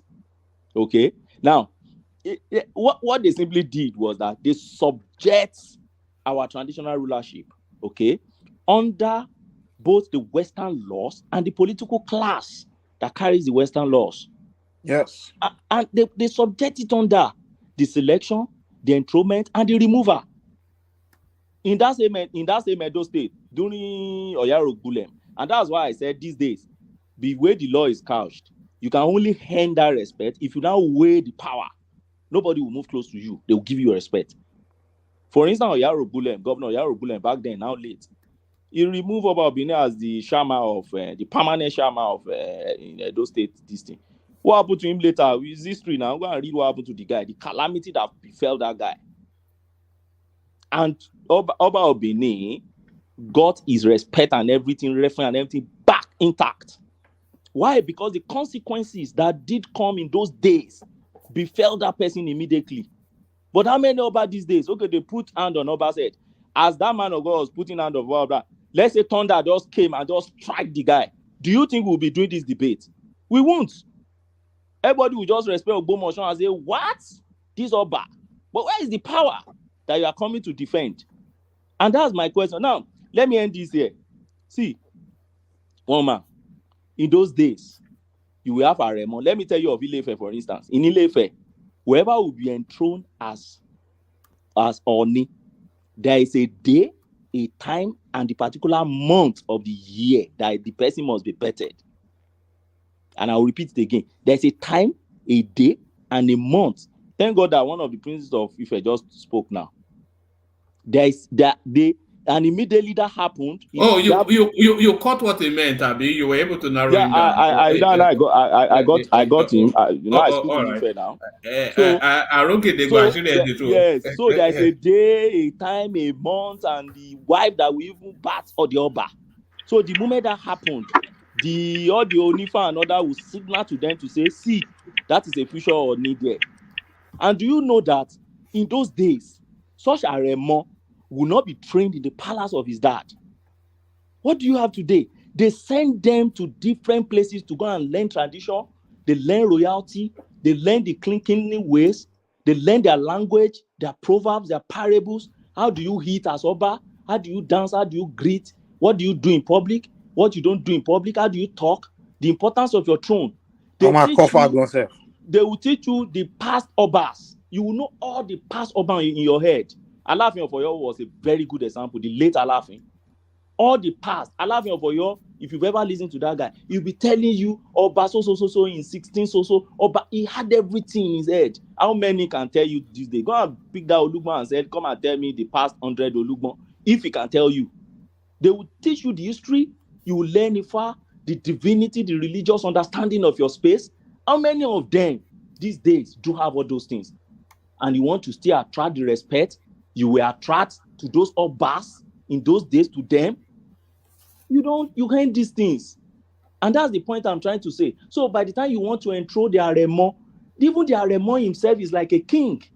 And that's why most times they say Oba Olepe Meji Laafin. So they will hardly even relate with their dad because they are already living their kingly life. They understand what the throne meant to their people. And when you enthrone them and they are sitting there, they carry the importance and they will protect it with their life and blood. But do you still have this these days? And that's the question I keep asking. Are they really now they bring them fighting? from Canada. Yeah. Look at Oluwo now. They brought him from Canada. One gangster from Canada. Look at how the guy is just desecrating this thing. The president of Kori Adepelori grew up in Lagos. He was doing his own business and was just doing his own funky thing in Lagos. Now you brought the guy to come and stay in Ife. If you've ever been to Ife before, you know Ife is not really a city. With due respect to Prince that I said, Ife preserves, and I love it so. Ife preserves the traditional setting of Ife. They never allow the colonial guys to destroy the Agbole of Ife. If you go to all those areas in Ife, all those areas, they are intact in Ife. You see all their Ojubo, all those you see all those Ojubo in every household, and you still see all those old mamas still making their divinity and doing all their rituals every morning within it. That is such life is Ife. You now brought somebody grow up in Lagos to come and head that space, and you want to demand the same thing you demand for Aderemi or Baolusoji Aderemi, or you want to demand the same thing from Olubushe second, and you now say you want to place no now. So that's my point. I'm not saying what about Debole did. I'm not saying, oh, he's right. I'm saying there are more context to it. And I'm saying, is that his throne? If that is his throne, wrong. But if that is not the throne, if it's one of the seats in that palace, why not? So that's just my point, one man. And I would like to end my this thing on this so that other people can also. All right, brilliant. We're still going to do that DNA test on you. We have our suspicion. We'll do a DNA test on you. Point of correction. Obaseki under the British have no right to involve in Oba. We just select our Oba. Our next 3-4 Obas already we know them. Is father to son. If Obaseki try, he will be castrated.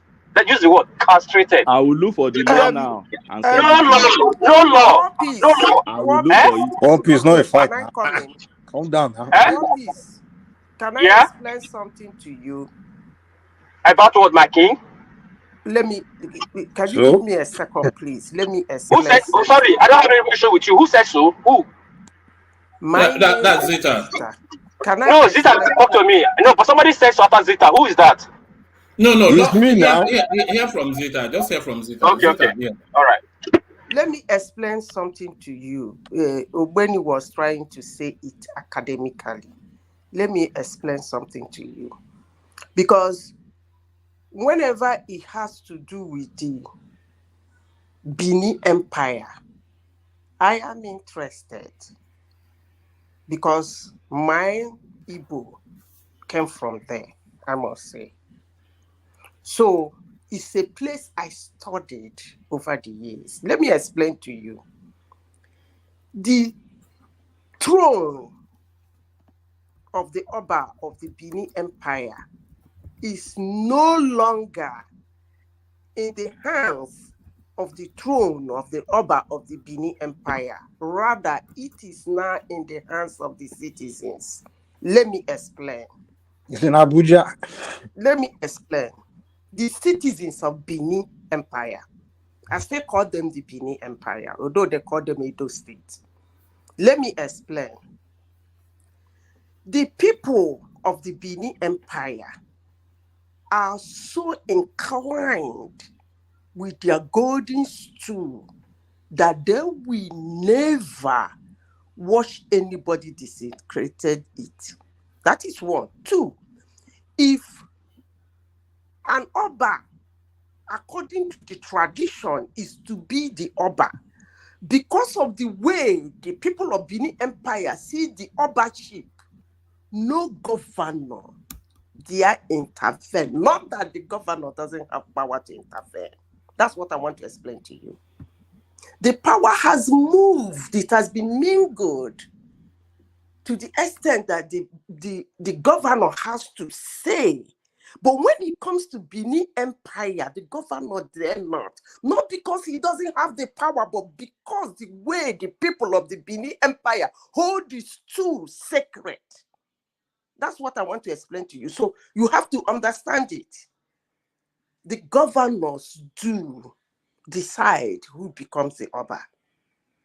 That is how the law is. But in the Benin Empire, he dare not. He dare not. That governor must have a lot of enormous power, guts, wisdom to tackle the people of the Benin Empire for him to say, no, this is somebody I want. Not that he doesn't have the power. That's what I want to explain to you. Thank you, one man. All right, brilliant. And that's how we understood it as well. Madam Sita, that was just my point about Oyaro Gulem that I cited. All right. So that covers that. Let's go to Emeka, who is also with us. Mekos. All right. Let's go to Dewale. Dewale. All right. Let's go to Rational Mind. Rational Mind. Okay. Let's go to Zita. What's happening to everybody? One man. I'm busy here. Can you just go to the next person, please? All right, brilliant. Let me go to Zita, and then from Zita, I'll come to you, World Peace. So Zita, you're up next. Zita. You just spoke now, Zita. What's going on? Okay, World Peace, then you take the floor. Okay, thank you, one man. Yeah, for me, I'm going to speak from the angle of tradition, pure tradition. I'm not talking about the Oba Benin right now. I'm not talking about the governors. I'm talking about the optics, the pure tradition, the way it's supposed to be. Yes, our tradition is we have challenges. Our tradition. This is a difficult time that everybody, not only in Nigeria, in Africa, we are recalling back to our tradition because we have nowhere to go again. Because we are already at the bottom. The only place we have to go back up, and now we are going back up. Trying to bring back our tradition. Now, it gives me concern. Yes, I've been seeing Adebu's hand, but I did not notice it to this other guy I couldn't put it together to this other guy just break it easy for me. Yeah, that guy be installing Obas, and we keep keeping short because sometimes when some people like us want to talk, other people will say, no, it's not your business, it's your Oba, or it's a Patakat Oba, it's Igbo Oba. No, it's wrong. I said when he came for the Gentiles, I didn't say nothing. When he came for the Jews, I said nothing. Then when he came for me, there was nobody to speak for me. Whatever we let go like this now, keep happening. At the time, it will happen to other people because other people are learning. Because we are in democracy, politicians are looking for anything to hold on to power. Now, what happened? I'm speaking directly on what happened. Him sitting on that chair is no. For the optics, we know the governors have power, but Adebayo is not a governor. He's just a religious man. He's just a common man. He has nothing. Now, he's laying hands on Oba's heads. He's sitting on Oba's throne. What will he do next? And whatever he does, people are watching. Other people are taking suits. Before you know now... next he will be sleeping with the Oba's wife. That's the next thing, isn't it? Yeah. Now you start seeing smaller pastors now will be laying hands in smaller ballets heads. Smaller pastors now will start taking charge, be talking to the ballets the way they want. This is culture. This is tradition. We must disagree with it. Even though there's a debate about tradition. Not that it's perfect, but whatever they do, we accept it and take it as the way it is. That makes it perfect. Not that every decision the president made was right. Even in court, some of the decision is not right. Supreme Court, not all the decision they make is right, but we are supposed to hold on to it and say it's Supreme Court and we'll do better. That's why their decision is not always the same. So when things happen like this, we almost stand vehemently and go against it so that other people will learn and desist from it. It's wrong. It's a concern. Yes, I will say it now because we have the ability to say it. Whatever is going wrong in mostly in the South, is because from the West, because of education, Western education. We are bringing Western education into our attention too much that we are letting some certain things go. But the Western people, they don't play with their tradition. Their tradition is their tradition, which they are well educated. We learn from them. How come they are not doing the same thing we are doing? Because of education, we want to be modernized, we want to be modest, we start modernizing things. No! When it comes to tradition, what is tradition supposed to be tradition? I'm supposed to separate the both of them. They're like oil and water, they don't mix. But then you let them mix, just have a problem. Look, most of the, like you just said, most of the kings in the West, they don't know their roles. But if they know their roles, they won't have the time to going around. Most of them are not supposed to be there. You just start creating one chiefs, one kingdoms. So many in a state, in a community, you have like 100 kings. What would their function? What would they know to do? Nothing. How come a pastor will be creating kings? How dare him? How dare he will come and sit on the throne of a king? Not to talk of putting his hand on the king's head. Every king supposed to have his own personal doctor. Don't you know Allah you have his own personal doctor then? Which after you see me up and down. Before you can take him to a hospital, somebody to touch his head, it must be his trained doctor for him. But now he has started everything. And when we are seeing it like this, you know our Gen Z, you know our younger ones, what they see, they say monkey do what monkey sees. Now when they see this thing, they can start talking to our kings, our Obazee anyhow. How can we preserve our culture? How can we move the knowledge from here to the next space? We start cutting, like I'm going to start telling us the logic about it, the law about it. I don't know yet the law about it. I know about the law. I know about Nigerian law and custom, tradition and teaching that I know. But you see me, I'm coming from a different angle. We first of all condemn it. The traditional law and council, that matter is for the inner house to talk about, not in the open. Now what happened in the open must be condemned. What you did that on that day? People cry, make people came out and say, okay, now Adobe has done this. Go and check Adobe war. All the Christians supporting him. They are even saying the power of the king, the grace he has is more than any crown. Before you know it, now pastors start insulting our kings, our headers, and our tradition. That's what they did before. That's why most of our parents went to burn their deities and all that. And see the problem we are facing. The other king said he wants to go be a pastor. What is all this? When is it going to end?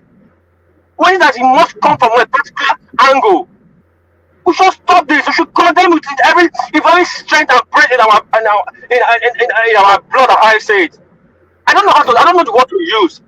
But please don't use this kind of language now in a public forum. It's not here to lecture us. When your chairman can lecture us about we are going to court. But what we are seeing right now, if I have my way, I'll castrate Adeboye. Castrate him for sitting on that throne. How will people respect the king? Omar, I have a question for you. Was he the Hello? Was he pastor that went to the Oba? Or was the Oba that went to the pastor? Does it So yes. Who went to? It doesn't matter. Yeah, it doesn't matter who went or who. It doesn't matter. It doesn't. The Oba is the custodian of the deities of that land. It's a custodian. Is that the belief of the pastor? Hold on. Let me mute you for a moment because your connection is so wavy. Let me mute you for a moment. Just to answer your question, Mike, it was actually Adeboye that went to the palace. What is agitating people is that if you see to the left of your screen, that's the Oba right there. I'm not quite sure if that is the Olori, but that is Adeboye sitting on the Oba's throne in what seems to be a prayerful sort of posture. And I don't know this guy now in the blue. Okay, the following question is, was the Oba that invited him or did he take himself there? No, I don't know, but it is the act of sitting on that throne that is agitating people. Okay, one man, reason why I'm I asking think this I is can help you with that answer. I think. But wait, okay, go ahead. If you look behind, there's a poster. One man, if you scroll up a bit, the poster says Adeboye, right? It says Pastor Adebayo, which seems to mean that even if it's in the palace, like Obazee made a statement, a legal statement, injuria or something like that, which means that you have actually invited the injury to yourself. This Oba over here has invited the injury to himself. It looks like that Oba is giving his life to Christ. That's what I see here in this picture. Now, here's the deal. Giving your life to Christ should not make you disrespect your stool. Is actually really? That stool he's sitting on. Okay. Excuse me, if you can give me 30 seconds. Baba, I just let want to me say something real quick. Baba, one man, please give me 30 seconds. Let me put let me say this. Hold on, Baba. Let Mike line this point and then come in after. Hold on, Gidigba. Yeah, Mike. Okay, here's the deal. If you want to have a conversation, we need to get things in the right, actual context and proper picture of what we are seeing. Here's the deal. Pastor is a Christian. He believes in Christianity. Number one, is Christianity prescribe and forbid our traditional practice. That's a fact. That's one. Two, in his religion, after God is the pastor, and then everybody that following. Okay, now the Oba here want to be a member of his religion. What does that say? So according to his religion, the Oba has to is on beneath him. So we are here pointing finger at the pastor for following the way his religion. That was the word. Describing to follow, right? So is it Oba? Pastor that we should be pointing finger at, or the Oba himself? No, do you want to tell me the Oba doesn't know that Christianity forbids his tradition? So they don't. So these Obas are giving their life to Christ, and we're blaming the pastors. No, it's the throne that is really agitating. The throne we are talking about. It's not the pastor does not. His Christianity does not believe in the throne. Let's get one. That's my problem. That's my problem with Yoruba people. One man. That's my problem with Yoruba people. Hold on. One man, I'm waiting just to put hold on. Let me just get across real quick. You guys have your time now. Hold on. Yeah. All right. Land data, Mike. Yeah, let me land it. One man. The problem with Yoruba land is this: we do two-faced. Like we do things like we mix things. Like when a lot of these foreigners, they are practicing our tradition. A lot of them from Brazil, Cubans. I'm a friend of many of them. I meet them in Nigeria. Come to Nigeria. I invite them over. They come and study our tradition, everything. And when they're being exposed to the way we do things in Yoruba land, they are confused. They're just confused. Like they ask me questions like, why do you do? Are you guys? Why do you do things backward? Like, okay. And the answer of people will say, we have to accommodate everything. No, it doesn't work like that. These other religions claim that you should not exist. That's their rule. Islam, Christianity believe your traditional ways should not exist. That's their belief. And you will see the same Yorubas doing the tradition and mixing it with the same people that say it shouldn't exist. And when things like this now happen, we are confused, we are crying.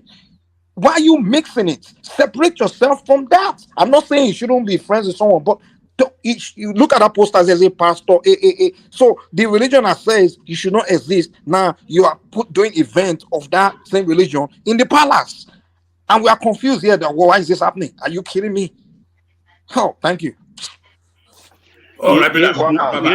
Yes, one man. What I observed actually is these Obas, This thing started, I think, late 90s or very, very early 2000s. 2000s. It was the Oshile of Okiono that first went to redeem land. I remember that photograph that day. He was not wearing even his crown, but he held on to the Irukere. He wore a Tadia cap because the head of an Oba must not be left open. But the surprising thing there, he went with his 4 wives, and they were given prominent seats right in the front. Pastor Adeboye did not condemn it. And the Oshile of Okiono has then visited that redeemed land of dozens and dozens of times over the years. And he goes there always with the 4 Uluris. So if we are talking, that means Pa Adeboye, in my own reckoning, recognizes tradition.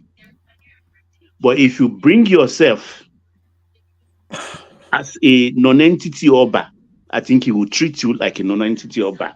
Because as far as I'm concerned, the religion Pa Adeboye practices and preaches about does not encourage polygamy. But the Obas always go there with his 4 wives every time. So he knows his boundary. So it is the fault of the Obas. Thank you. Okay, let me return my flaw. According to what people are saying and Mike is saying here, to me, it does not make sense that if Adeboye, who invited Adeboye, did he go? He went there by himself. First of all, Adeboye will never smell the palace if he's not there on appointment. And second of all, if Adeboye is being invited, does that give him that to sit on the throne, even though he's a Christian? Sorry, like I said, the religion giving the right. Yes, it doesn't matter. It doesn't matter. Please let me speak. Let me speak. When it comes to tradition, I don't think some people have this kind of understanding I have, but it's okay. He's a traditionalist. I don't understand what you're saying. I am a traditionalist, yes. No, and I'm telling you that Pastor Adeboye does not believe in tradition. Michael, hold on. It doesn't matter. Adeboye does not have a say. It does not. He's just a mere mortal. He's just a mere person. It does not. His religion gave him. No, forget his religion. Please, Mike, hold on. Religion? Oh, no, hold on, please. I don't know. I want to end it with this, but let me quickly say this. Thank God our warrior have enacted the law. Everybody, every descendant of Benin who have connection to Benin since 2016, 17, you enacted the law. They must come, the Obas, they must come back to Benin Palace and stay there for 3 months before they take their throne. And we can see some from Ekiti have kind of done their own. The new the Abbot of Ekale did this, or Biofiseluku. There must be in the past, must teach them. It's a of tradition. You must teach them. Those are descended from Benin. So you know the tradition still you are sitting on. You know the power, you right you are commanding. First of all, a pastor is just a main person, like I said. If you are invited to the palace or you came on your request, you're just as a normal guest. Do you know how many guests you receive every day, from presidency to ambassadors? So what's so special about ambassador? You know the bishop, when they appointed the new archbishop of whatever they appointed in Nigeria, he was not allowed to pay respect to the Oba of Benin. He can't even stand 100 feet to the Oba. Oh, yeah, Adeboye. Who is Adeboye? I don't know what people are talking about. He's a Christian. The Oba gives right to religious parties to take place in his land. If he says no, that part will park and go to the nearest. You can go to Bishop Obomosha and start doing his church there. The Oba owns the land. Really? And what's Mike saying? Nigeria Constitution says forget Nigeria Constitution. This is the problem. You can't tell us to forget things now. We have to speak forget. No. Please, I'm talking about let me tell you a couple of things. The Oba does not own the land. The land is owned by the state. The state governors. The governor. You know, even the federal government will have to go through the state governors to take any land. Hold on, that's one. And also the governor of Edo State, they actually have a supervisory right over the Obas, but they don't exercise it for reasons of of tradition. But Ogbeni has just explained now the constitution Yes. actually We know that. We know that we are talking about unwritten law. We are talking about tradition here. First of all, ask yourself, why is it that enter the governor has to buy land? Acquire land, he has to buy it from traditional rulers. Have you asked yourself that? The governors are there to supervise the land on the behalf of the federal government. Hold on now. I'm not saying, listen now. Hold on now. Hold on, please. Now, I'm not giving wrong information now. Almost every land bought in. No, now, hold on now. Almost every land bought in Osho and everything from the government. They bought it from the community leader now. No. Who signs the seal? Who signs the seal? Hold on. Wait, just wait now. Wait. Who gives you the seal of vote that confirms your ownership of the land? Is it the Oba or the state? No. Hold on now. Let me land. Baba, let me land. If you ever bought land in Nigeria, you need 2 signatures to authenticate your land you bought.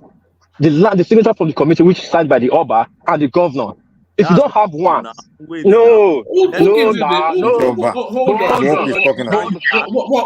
on. Just hold on 1 second. Answer a direct question with the direct answer. Who issues seal of oaths in Benin, in Edo? Is it the Oba? Leave hold on. Answer the question. Who issues seal of oaths? Is it the Oba? I want to answer your question. I want to answer your question. Seal of oath in Nigeria hold on now. The seal of oath in Nigeria is issued by the government. Is a land lease for 100 years, not even bought. If you look at the seal of oath, you can confirm it. So we first start talking, the government said land, the government don't sell land to you. You lease the land to you. That's the question you answered it. Hold on. Now, that's not the question, one man. Why the question? Hold on.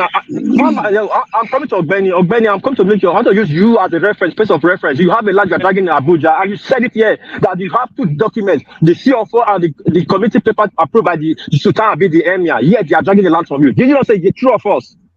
What do you say? You said that your land in Abuja, that you have your proper document, that you're dragging your land with you, and you have the CFO of the document and the committee signature from the Sultan Abi, the Emir of the land. Hold on. Did you not say yes or true or false? Yes, now I said it now. What has okay, hold on, please. Okay, the land issue, let them not deviate. That's not the issue. Now I'll come back to them. No, I'll come back to them. Baba, leave them. All right. Hold on. Let me go to where I'm going to. Let me go where I'm going to. Now, like I said, because I don't know why you start using law to play and remind ourselves. The Oba is hold on now, Baba. When you correct me, let me land. You correct me when I land. Like just that question what I did to you when you were talking. I gave you the time and I came back and did that correction. Now, the Obas is even a constitution, even though it's written or not written, they said Oba is the considered tradition of the land, and the Oba governs the people, as in the head of the people. Govern the people. Yes. Which part of the constitution said that? Hold on. Listen, let me finish. Then, at the end of the day, you see first of all, when it comes to the West, I can only call like 5 respectable king there. The Alafin of Oyo, the Egba of something I call it, the Olubadan of Ibadan, only of Ife. I can only call 5 of them there that's responsible. This is another one, I don't know them. It's from 2000 name. Hold on, let me finish. Hold on now. Let me finish. I don't like what interjecting me. When you see some certain things happening there, when some any people come to the town, and then you go to the Allah for your palace, or they go to the Egba palace. What place? You are moving all over the place. I'm not moving. I'm bringing my point. Wait 1 moment. Go to one topical space, then give us the because you are now bring it up. Okay, I'm trying to make a point that when big pastors or big ministers or also comes to see people like Allah for you don't see him getting up from his chair. They come to pay their allegiance to the land. Even this Adoboye. Let's remove me at the remove of Benin. Go to Iselukuye or go to Oluwafori. When a big pastor or a big person comes to the town, they come to pay allegiance to the king. The king controls the people. He's the custodian of tradition of his land. If he tell you this religion I get to my tradition, you don't practice it. Forget your government first. You don't need government. You can't force a cow. You can force a donkey to the river, but you can't force it to drink from the river. This is what I'm trying to tell you, people. You don't just bring thoughts. Hold on. Mike, let him land. Mike, I want to hold on. Yeah, land. Yeah. You cannot say because Adeboye was invited to the palace for that reason, he can do whatever he likes. And because the Oba does not respect himself, so that is able to do what he likes, whatever he pleases him. Now, take it like this. If Adeboye is against palace, against this, what is he doing there? Did he go there to do crusade? And then I took this one from the Pope Benedict the 8th of the when I came to Pope at the border during 15th century. He said the greatness of a woman is not blamed on the woman, it's blamed on the man that knew so well and went after her. How can you that said you're not a man of God, that you are so powerful because the upper of the said that you go there to define to the last? That is the problem we have in Nigeria. When you see the people that is shouting about corruption, when they get to be more corrupt, look at him that is saying that he does not want the throne is fetish. And when I sit down and try to highlight the world to be what he emphasized so much to be. So like you are saying the Queen of England is not good, is this, that. At the end of the day, we want to be King of England. What does that make? What sense does that make? A tradition is a tradition. We should not miss it or we should not play with it. What's wrong is wrong. And at this point, if I catch him, if I have the right, I can castrate him for that. If you guys don't like it, take it to the bank or take me to court. Thank you. Oh, all right, brilliant. Thank you, please. Yeah. Oh man, we are talking emotionally. We are not facing reality. The Nigerian Constitution. You do know that this Nigerian Constitution gives a non-indigent right to run for governorship in any state. The time will come. A generation is coming, at least maybe 20 years down the corner, where a guy from maybe Calabar or a guy from Abia or one place where they don't believe in king will become a popular guy and he run for governorship in a place like Edo or Lagos and he will win. We nearly had it in Lagos now with Chinedu. Exactly. The guy could have won, and the guy didn't really like because the Oba was supporting the opposition. He could have won and just do whatever he liked and not respect the Oba. Mr. Mike, please, can I quickly correct something? Probably even dethrone there. Can I correct something, Woma? Go on, and then after that, Zeta. That's on the War Peace. You see, War Peace just came and was going different places at the same time, so we couldn't really even pick what exactly. But let me address that space of land use act. War Peace, please stop saying that lands in Nigeria belong to the traditional rulers and they are the owner of the land. That's not true. In 1978, there was a Decree 6 made by former President Olusegun Obasanjo, who was head of state then. And that Decree 6, which presently now is called Land Use Act, because we have changed it, okay, to what we call Land Use Act. And what does this expressly say? Let me tell you what it expressly states, because we took it as a major cause because it affects a lot of things when it comes to land laws in Nigeria.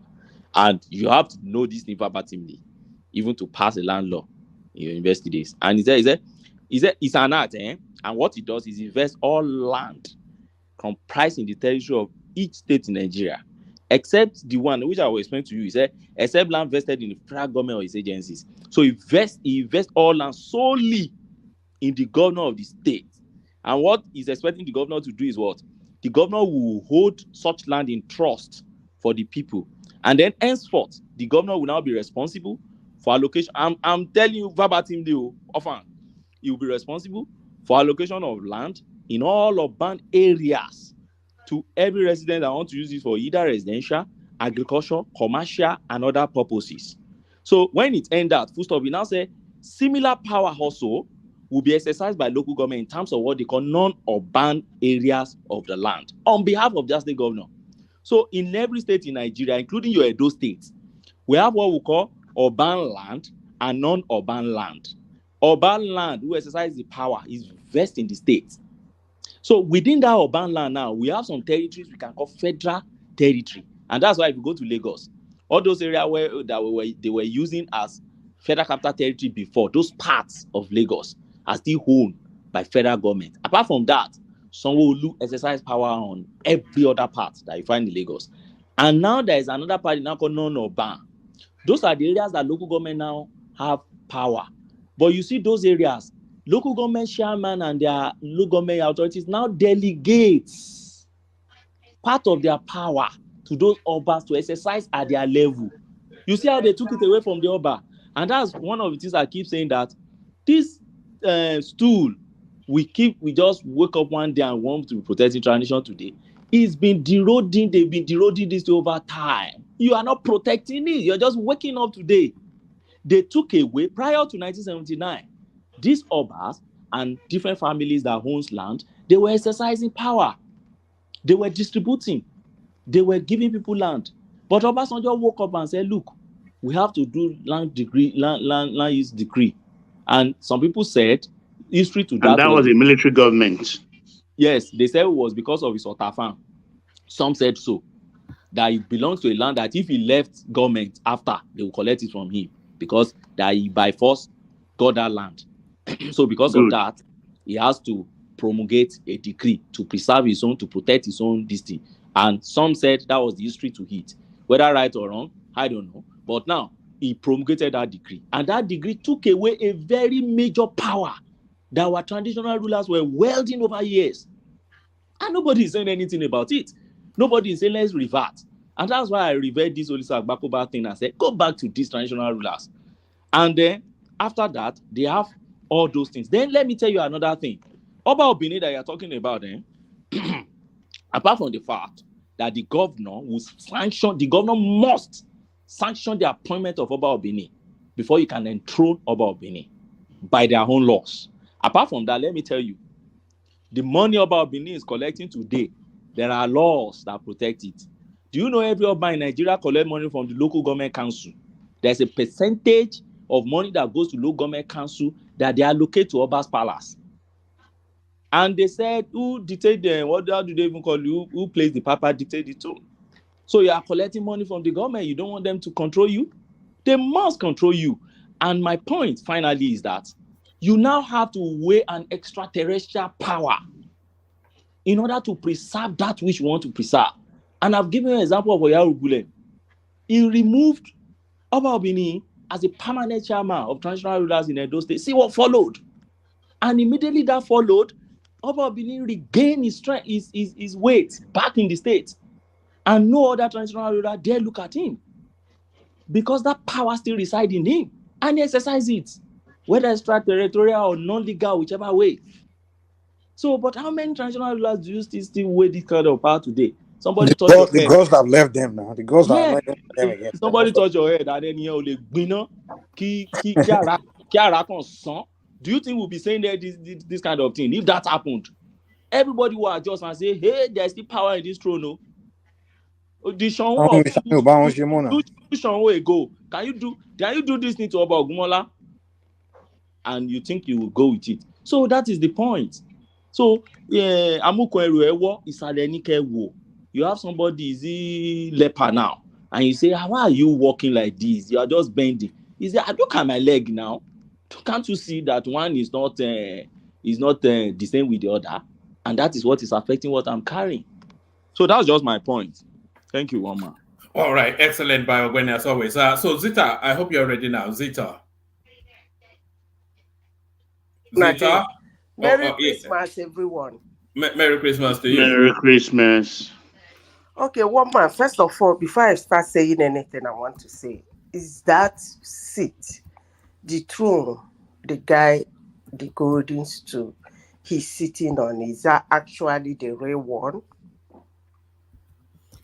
Well, in appearance, it would be, because it has it's not a real thing. Well, it has all of the insignias. All these are carvings they just did recently. Well, yes, but that is where the king sits to hold court. Okay, so even if it's not the real one, it's the representative of the real one, because that's where the king sits. Yes. Okay. Now, Wama, before I start saying what I want to say, I want everybody who is listening to this platform this morning to hear me loud and clear. You see, over the years, we've been crying of how the Europeans came to desecrate our land, take our deities, take our monuments, destroy our culture and our tradition. And for every inch, even the younger ones that never knew what happened then, holding on to the books they read and what they were told, seems to despise them for what they did. Now, the question I'm asking, does Redeemed Christian Church of God, the way they worship, do they have a place for tradition? The answer is no. And I ask, in the traditional ways, Africans, when I call it paganism, do they have room for Christianity? The answer is no. I've heard a lot of people say things this night. Some try to defend the Oba, some say blame the Oba, some say blame the man. But I am sure and I am happy that Adebayo is a Yoruba man. And at his age, I would say he knows the do's and don'ts in Yoruba land. I know that most pastors, more especially the ones in Nigeria, see themselves as God, or rather mini-gods. But I think a man of his caliber should know better than sitting on that seat. Even if Oba tells him to do that, he don't have, because he's a Yoruba man.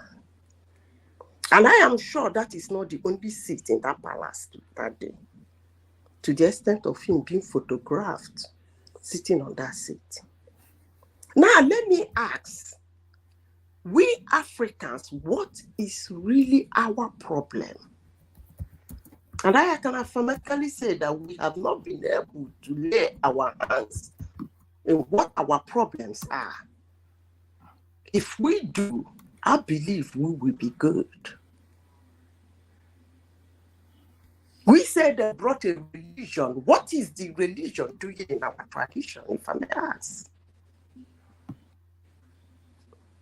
Whosoever Adebayo is representing is foreign to our land.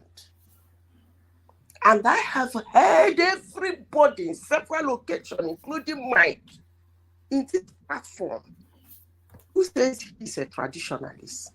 Whatever Adebayo is representing doesn't have place in our tradition. And whatever that's true, I'm not talking about the man who wants himself an Oba or whatever. I'm talking about the seat itself. Represents, doesn't have a place in the church. Now, let me ask you a question.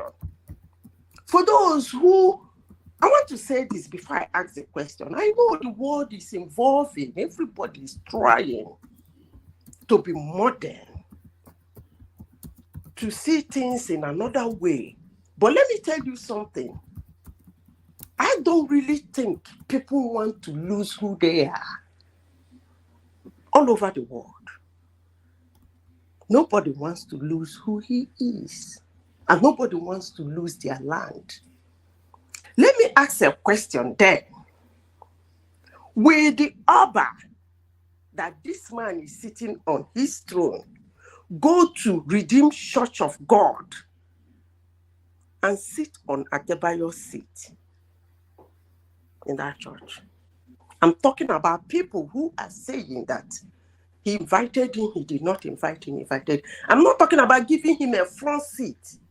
I'm talking about that high table where Adebayo used to sit. Zita, you are correct. The president was not even given. There? Jonathan was there as president. Can the Oba go there and sit down on that Adebayo seat?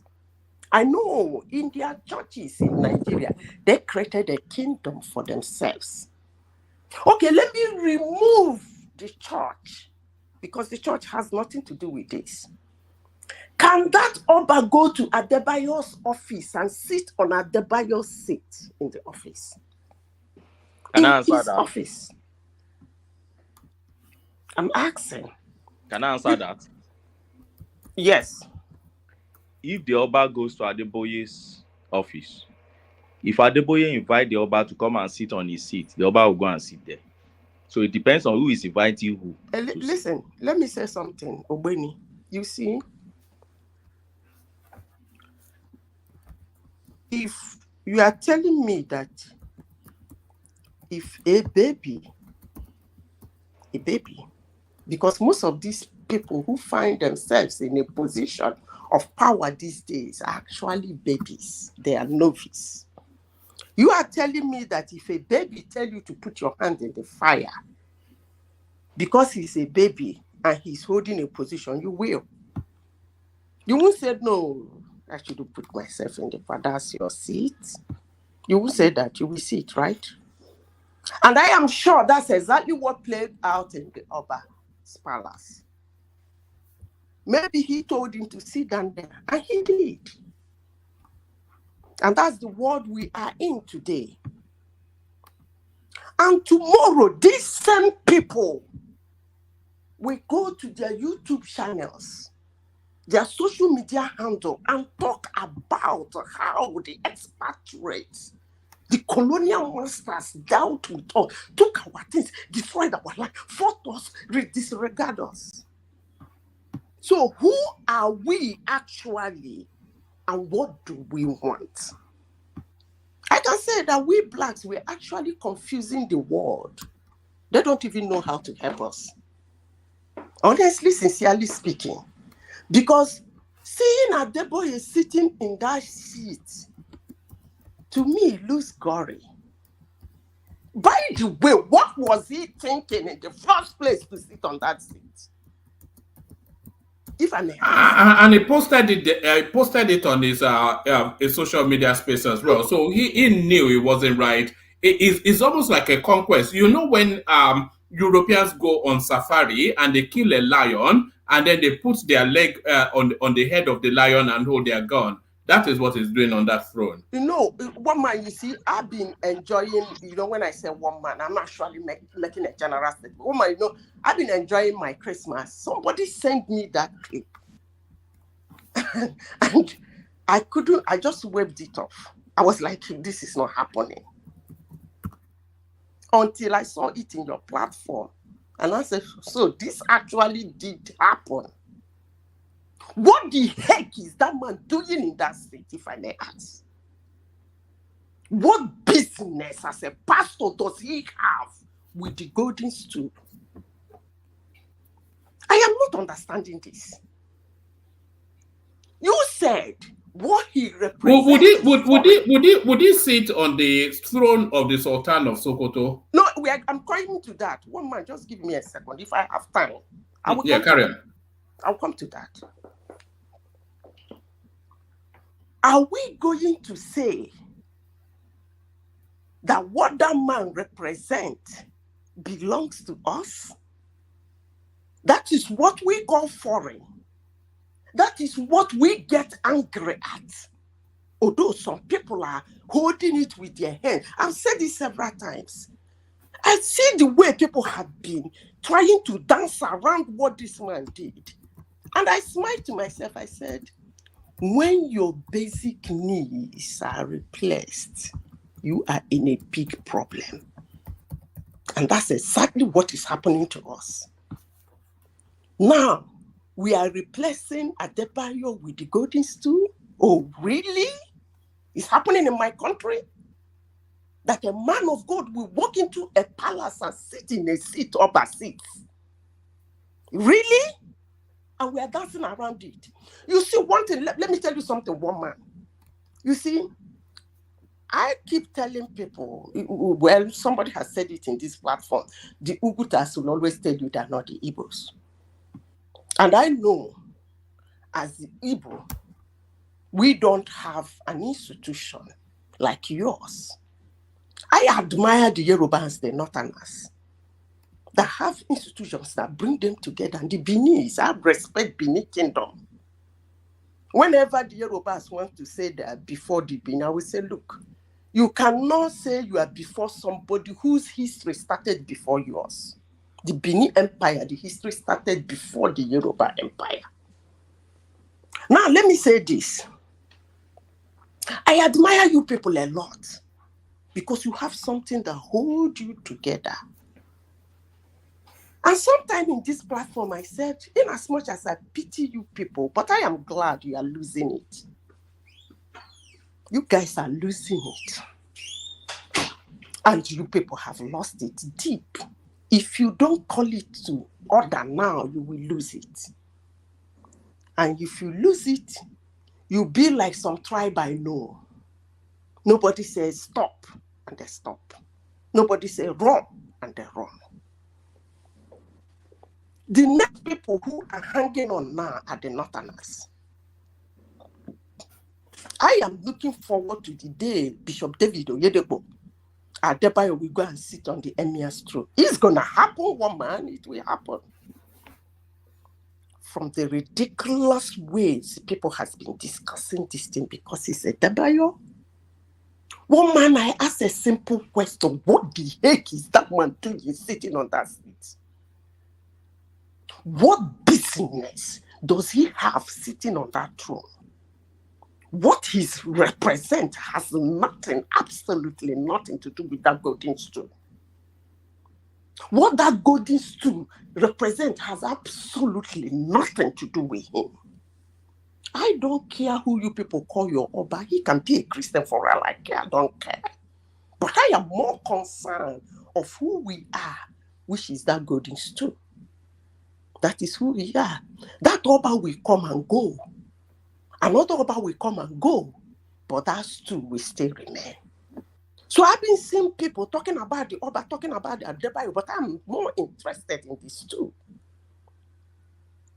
Adebayo, is he trying to tell the whole world that he doesn't know what that stool represents? Even if the Oba tell him to sit down there, who is he going to obey? The Oba or the stool? You see, I heard somebody saying if thunder has struck him, it wouldn't have happened again. No, it doesn't work that way. It doesn't work that way. Those stools have earned their respect over centuries. And that their respect must remain.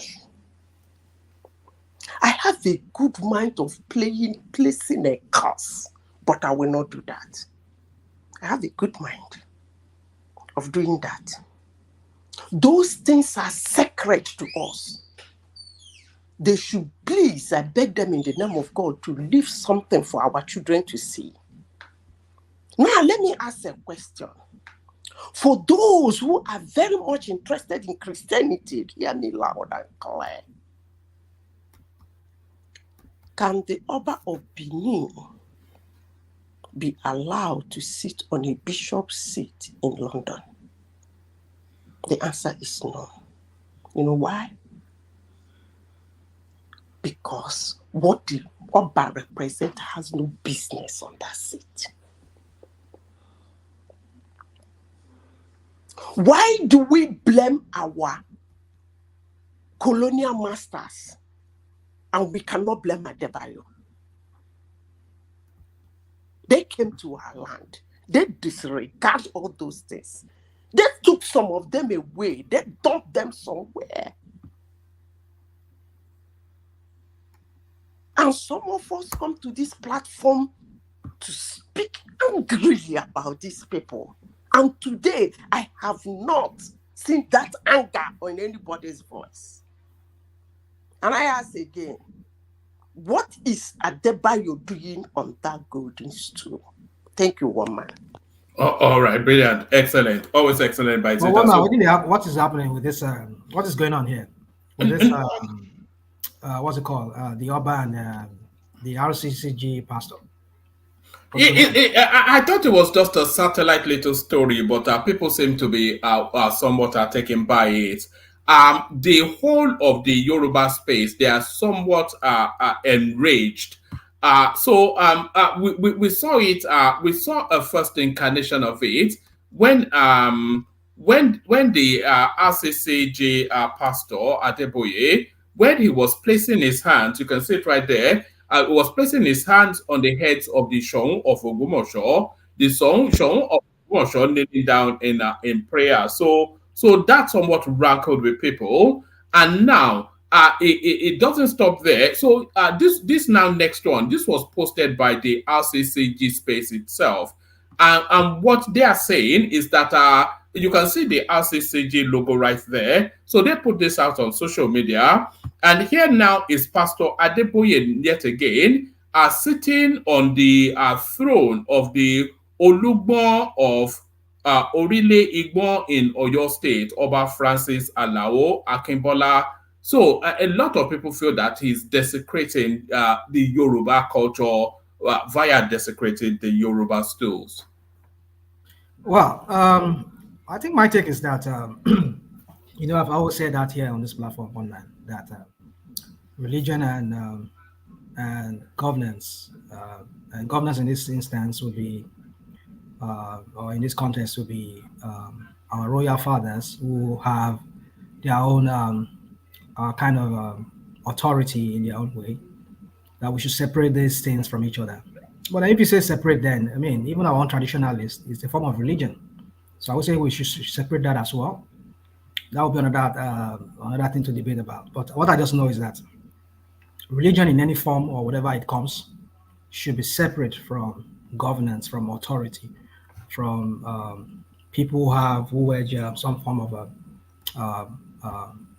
how do I say, governmental kind of, they have some governmental kind of role, in this instance, our Obas. But I think some things are not sensitive, and some things are, I don't know why, I don't know what the RCCG are trying to achieve by bringing that kind of photo like you just showed here and trying to make a point. What point are they trying to make, that the Oba is on his legs, or is on his knee or whatever, and a pastor of a church is the one occupying the throne? Is that what it is? You see, I just don't. I don't just, not because I mean, if I have to speak against Adeboye, I will speak against him. I don't care about who he is. I've said it here on this platform. I don't worship him. I'm not a personality worshiper. If many people are like that, I would insult whoever I will have to insult. Even this is Oba too, I will insult him. If he I don't care. But there are certain things that are not for reason of they call it emotional intelligence. Some people just don't lack. They lack that. They lack that.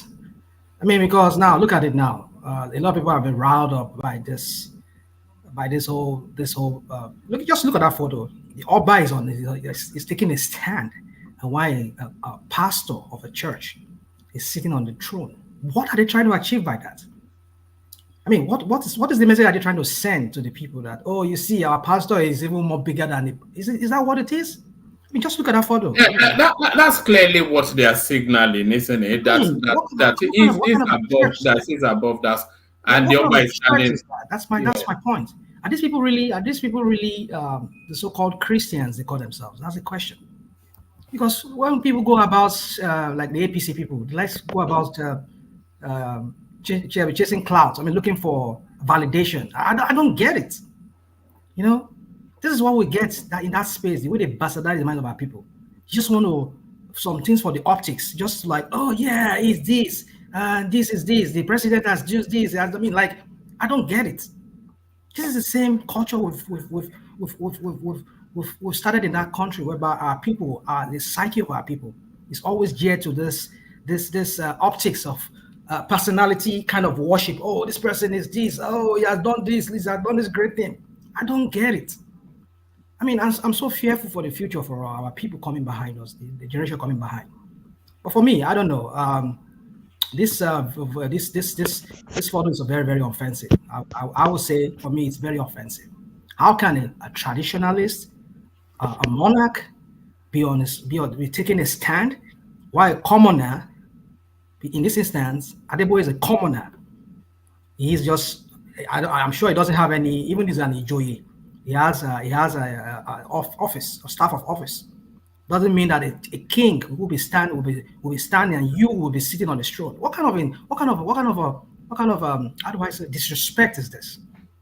This is a disrespect of our culture. Never mind, juxtapose this image that on your screen now with this one. Who is that one? That's the king of the Ashantis and the Archbishop of Canterbury. What's that supposed to mean? No, it's Baba wanting to move the conversation like that. That's the king of the Ashantis. I don't know what Baba is trying to achieve with this, but the point I'm trying to say is this: is that in the Yoruba culture, is this traditionalist that that anoints the king. It is on Afobaje. Those are the people that does this whole thing. That if it's in the English culture, if it's the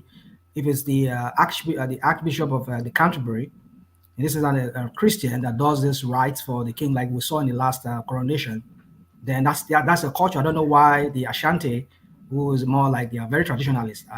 I lived like 6 months in Kumasi. I stayed in Kumasi for some months, and I know very, very traditional people. I mean, they take pride in their tradition. Those people are very, very traditionalists. But I don't know. I mean, where are you digging this from? How does the Archbishop have to coronate? I mean, is it taking blessing from him, or is that the coronation or what? Man? It looks like a coronation to me, and it looks Woman, like you know Sajwa Uhuru, right? yes. He went to Ghana. Diners. Yeah, Daniel. He went to Ghana and he saw this. The guy was disgusted. So the Ghana brought here and did a show about it. The guy was disgusted. Like, black Americans, the way they see white people, you understand?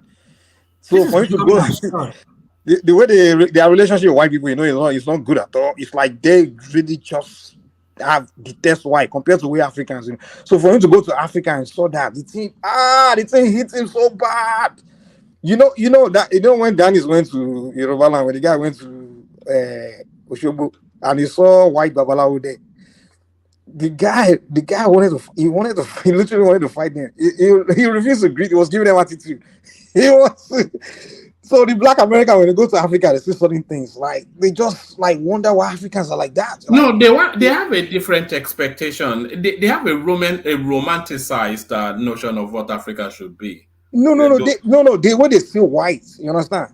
It's just completely different from the way we see them. Like then they are very close to what happened to them in the past, and they live in close proximity of white people. So they call white people the devil. That's the way if you talk to when black Americans are talking, get around there, they will see, look at that white devil.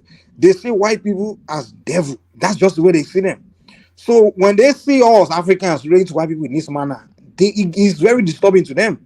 Like, how can you trust these people like this? That kind of stuff. Like, the guy literally was like, how do you let the white man touch the head of your king? And the guy was confused. So it's the way they see things is just different, Sha. Well, Africa, I don't know. Mike. Hello, one man. Yeah, carry on. One man, the picture on your screen and the picture I put a submission to are not the same. I said I do not. I will say this is worse. No, I said I do not have problem with the individual. If the Oba of Benin wants to go to Pope to prostrate, that is his business. I don't care because he will come and go. What I am concerned about is this too.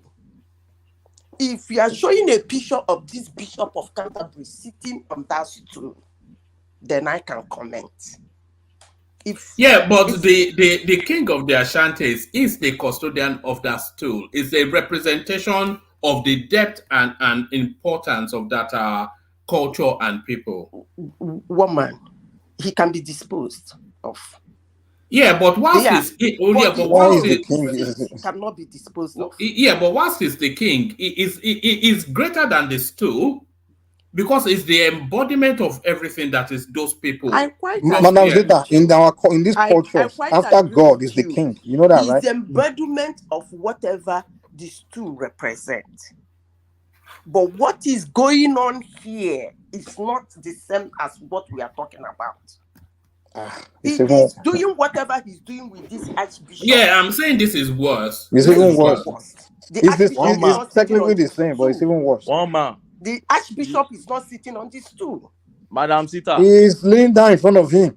And leaning down in front of somebody is not worse than sitting on this stool. Let me say something. Can I say something? Yeah, come in, Ogweni. Something. You see, I think we have different understanding of what this traditional stool means. And I've said it here before. Traditional stool does not necessarily mean that seat. And that's why I disagree. And that's the area I disagree with Madam Sita. She started her own argument by asking a question. Is that the throne? Is that the seat to the throne? And she got an answer, but I was expecting her to make more critical engagement on that answer, but she didn't. Based on that, she built the entirety of her argument. Fine, the way she wanted to build her argument, which she has a right to do. But the area I want to correct is this: when you say it's two, you are talking of an institution. Okay, when you say it's two, you're talking of embodiment of the Oba in council, all the traditions he stands to represent, all the witches and the wizards in his community that he is representing and is heading them, all the widows and the widowers that is heading, all the religious group and others that he's representing. You see all these people visiting him as a new king, and that embodies his two. With time, then it constitutes his two, and it becomes his two. So, for instance, like this one now, when the Oba moves, it personifies his tool moving around. And that's why I said, okay, like this now, this Ashanti traditional ruler kneeling down under this man with his bar head is wrong. Just the same way Sean Ogbomoshon will be leaning down before Babadiwe to be touching his head. Because as far as I'm concerned, they both head different. They both symbolize. They don't belong to the same space, and everybody they are head in the same space. It's just like you have somebody like Sultan coming to Ooni of Ife and be kneeling down to Ooni of Ife. Because no, we saw that though. We saw that. Sultan kneeling down. Yeah, I'll show you. Carry on. One man, all his picture. What are you trying to do now? No. Carry on. Carry on. I'll get it. I'll get it. So the point is that they Are you there? Yeah, we can hear you. We can hear you, but I think you can hear me. Okay, we can hear you now. Yeah, we can hear you now. Okay, so they both belong to the same space, to different space, and they are head of different space. Let me give you a simple example. You see, in those days, when Oyo was still Oyo Kingdom, that had Alaafin, Oyo, at a point in time, had a battle with the Dahomey. Dahomey also had a very, very, very strong king in his own kingdom, and the two of them, at a point in time, had to meet in Egba. That's why I think Mike has read much about this, because they call it Egba United Kingdom. That Egba was never colonized. Egba at a point in time voluntarily submitted their territory to the Oyinbos. They were never. They have their own independence song.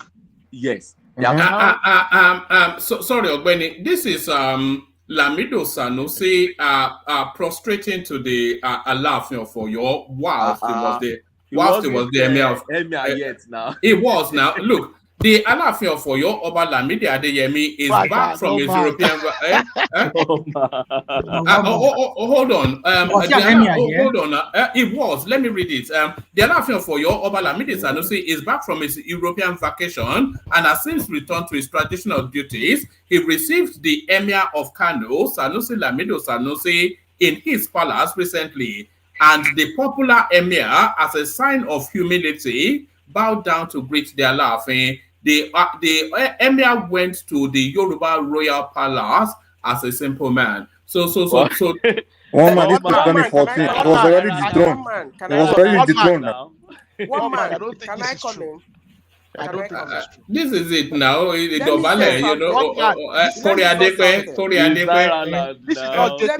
me say something. Can I say something, please? Can't be verified. Can I target, please? I heard you very well. Now, it would have been a concern to me. Where is the Oba sitting when Lamido Sanusi prostrate to him? On his throne. Thank you. It would have been a concern to me if the Oba was standing. I hear some people on this platform say they're traditionalists, but they're not getting my point. If the Oba was standing and Lamido Sanusi prostrated to him, it would have been a concern to me. But for me, who have read history, more especially the tradition of Nigeria, Lamido Sanusi was prostrating to the stool, not to the other. But if you people want to see it otherwise, that's okay.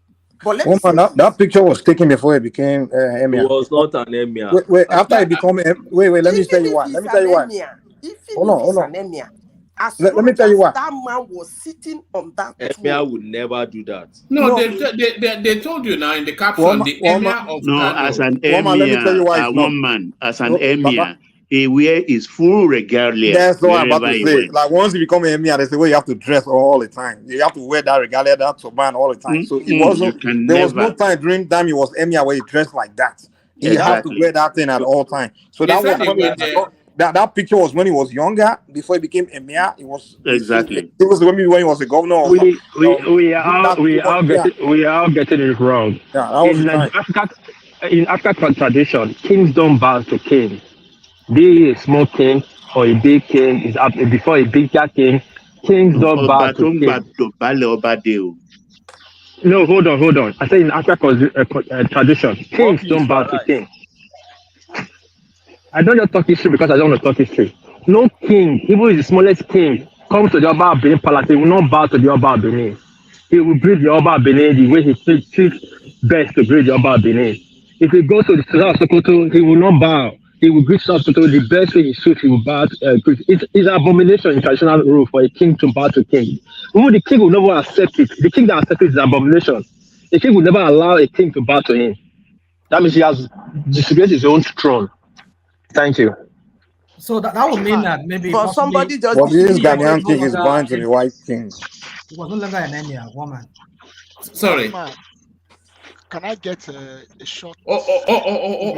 Yeah, come in. Rational man has the floor, but come in, yeah. I appreciate Madam Zita, her passion, rational mind. I appreciate everyone's passion discussing this matter. But I think earlier on, I said I defended Ogbeni's position. I defend it because we need to be realistic. We are talking about tradition. It is long gone. There's no point romanticizing a matter that is long gone. There are still Obas that are still defending the tradition. But the problem is there are very few out there that actually understand the seats they are sitting on. Many of them don't even understand the importance of what they are doing. They are there by chance. They are there as a consequence of political and social influence. And even then, they still don't understand the weight, the might of what they are. They used to call it Erilu. The problems, the aspirations of your people, you are actually embodying it. But these people don't understand. They don't understand that they are just passing through. They don't understand that this thing is something that's been passed on to them to keep. They're just a custodian for a period. They don't understand that it's long gone. They don't understand it anymore. This tradition we are talking about, these kings don't appreciate it. They don't understand it. It's foreign to them. Okay. Can I ask you a question? So I appreciate your passion. No, wait. And I agree with you. I agree with you absolutely. No, but we are talking about people. Hold on, Zeta. Let him flesh out a position. We are talking about people that it's a loss. This war, it's been lost a long time ago. No, I disagree with you, Prince. I disagree with you because in all of these shenanigans of these kings, the Adimula Owa Obokun of Ijesha land, a PhD holder, Obadekunle Romolaran. I know him very well. An author. Have you seen him outside in recent times? No. Baba, this youth of these days, they respect Bona Boy and they respect any Oba in Yoruba land. I'm telling you. That is why people like us have to speak up. It's because we are older. Some of us are still old enough to be talking like this. These young youth, I will never Davido, they are more. They respect them. I understand you, Mike. That's why people like us have to speak up. One voice, gentlemen, one voice. Yeah. I'll never accept the throne, even if I was offered it on a platter of gold, because I know that I'm far too proud to allow myself to be disgraced by politicians and people like Adeboye. I want to put a position to you. Can I ask you a question? Yeah, carry on. You can ask questions. Yeah. The last speaker, is it Prince? Yes. My name is but he is a proper prince, unlike Babati and the rest of them who are just pretend princes. So Adewale is a prince. I want to ask you a question. That's how you said I'm is an if a prince. So that is the biggest prince we have so far. Carry on. So what you were telling us on this platform today is that you have accepted that our tradition and culture is gone. So we should forget it. Said. That's not what I've said. So what I'm saying is the individuals who we think are the custodians are pretenders. No. I believe that they are what they call the Olamas and the Yovogans. They have what they call the kingmakers traditionally. Yes. Those people have been bought out. They are compromised. That is why there was a time I made a submission here to War Peace. I told him that is the citizens of Benin Empire, they are the ones still holding the Oba throne, not the Oba or the throne itself. Is that respect and the way they react whenever you want to do or say anything about the Oba or about the throne? That's why the governors has not been able to meddle with it. For those who do not have such citizens, and I thought that the Yorubas do have, but from what I'm seeing now and the way they have been putting out their submission, I think they have lost it. I'm being very careful not to say some things over here. I'm being extremely very careful. But they have lost reality. It. And it's lost. It's long and they have accepted the fact that they have lost it. So be it. All the Obas now are just fanciful celebrities. Is it now? I was just going to ask that. Is it part of show business now? It's just celebrities. Some of them don't even know what they are doing. They don't even understand. Every big boy that is when an Oba is smoking Colorado on the throne, I mean, every big boy that's they don't know it now that in Lagos now thinks that once they tell them they're a prince, they want to go and become the kind of gather all the influence they can gather. They go and see the governor and they start contesting to be Oba once the seat opens up. That's what you do. No, Prince. Let's go back to who we are. Who we are is not what it is. As I said before, traditionally in the olden days, the people make the Oba not to mess up the throne. Not the Constitution. The Constitution. Hold on. Let Ogbeni come in after Zita and then you pick it up. Okay. The people are the people who host the throne. That's why if you read the history of Africa, you see our Obas are being dethroned because they did one thing or the other. It's the people. So what you are telling us this night is that the Yorubans don't care because they decide, not the Oba. If Oba messes up a throne, he should leave. That's just the truth. Most of them are Christians and Muslims now, so that is what I am saying. You guys have lost it, and you have lost it, and he has said it's gone. It's gone. They've gone to Christ and Muhammad. Let me say something. You see, I love the way Madam Star tried to compare Oba of Benin and then try to compare with the Obas and see, why in the Benin space they are still retaining the reference and the weight of Oba of Benin. It has also, to an extent, also eroded, okay, to a certain extent, but it's still the best around that one can still make reference to. But let me tell you, it's not about the people. It's not about people protecting anything. From my own little research, it's not about the people, whatever people want to say. There are still some strong Obas in Yoruba land today that whatever you say about them, nobody dares. You can't dare. There are still some. They are not that popular, but you won't try it. Okay? So that's the way it is. But the area I want to draw your attention to is this. See this present Oba of Benin. look at his training, look at his recruitment, not even recruitment, look at the way they raised him. Then compare it to the way they raised Oba in Ogbomoso and the Ooni of Ife, the president of Ooni of Ife, Kadepa Lori, Enitan, Oba Enitan. It's not the same. The Oba of Benin, the president of Oba of Benin, was still raised in that indigenous traditional way of raising a parent to a throne. The guy still speak Benin. He speak. I'm not sure Oba Enitan can really speak Ife language. You know, Ife is not. They have their own language when they speak Ife dialect. Of course. Ife is not the Yoruba we speak. They have their own dialect. When you see those old women speaking it, you know this is Ife they are speaking. But when you see Oba of Benin still speak that his own, they raise Oba of Benin in the proper way they used to raise in those old centuries ago. That you stay outside the palace as also numbers of days in a year. They will raise you through so. You go to XYZ to go and be trained. They will train.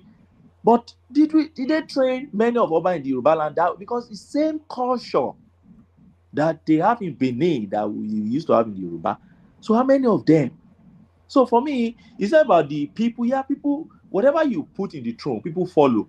So I will class the people now to 3. The royal families that are entitled to the throne. How do they raise people that were feeding to that throne?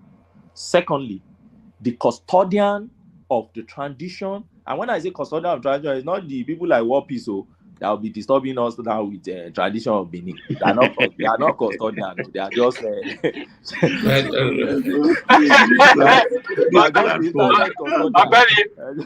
1-0. You can't be exactly. All these are becoming Japanese, and he's here telling us. Those are just they are staying in Japan. They are just custodian. When they do traditional, all those they are ordering Benin. One piece is in Japan, enjoying himself. Maybe he's practicing tourism. And he said he's custodian. Leave all this alone. But I'm talking about the real custodian of tradition. Those ones that are the kingmakers. Those ones that are the bash on Yoruba land.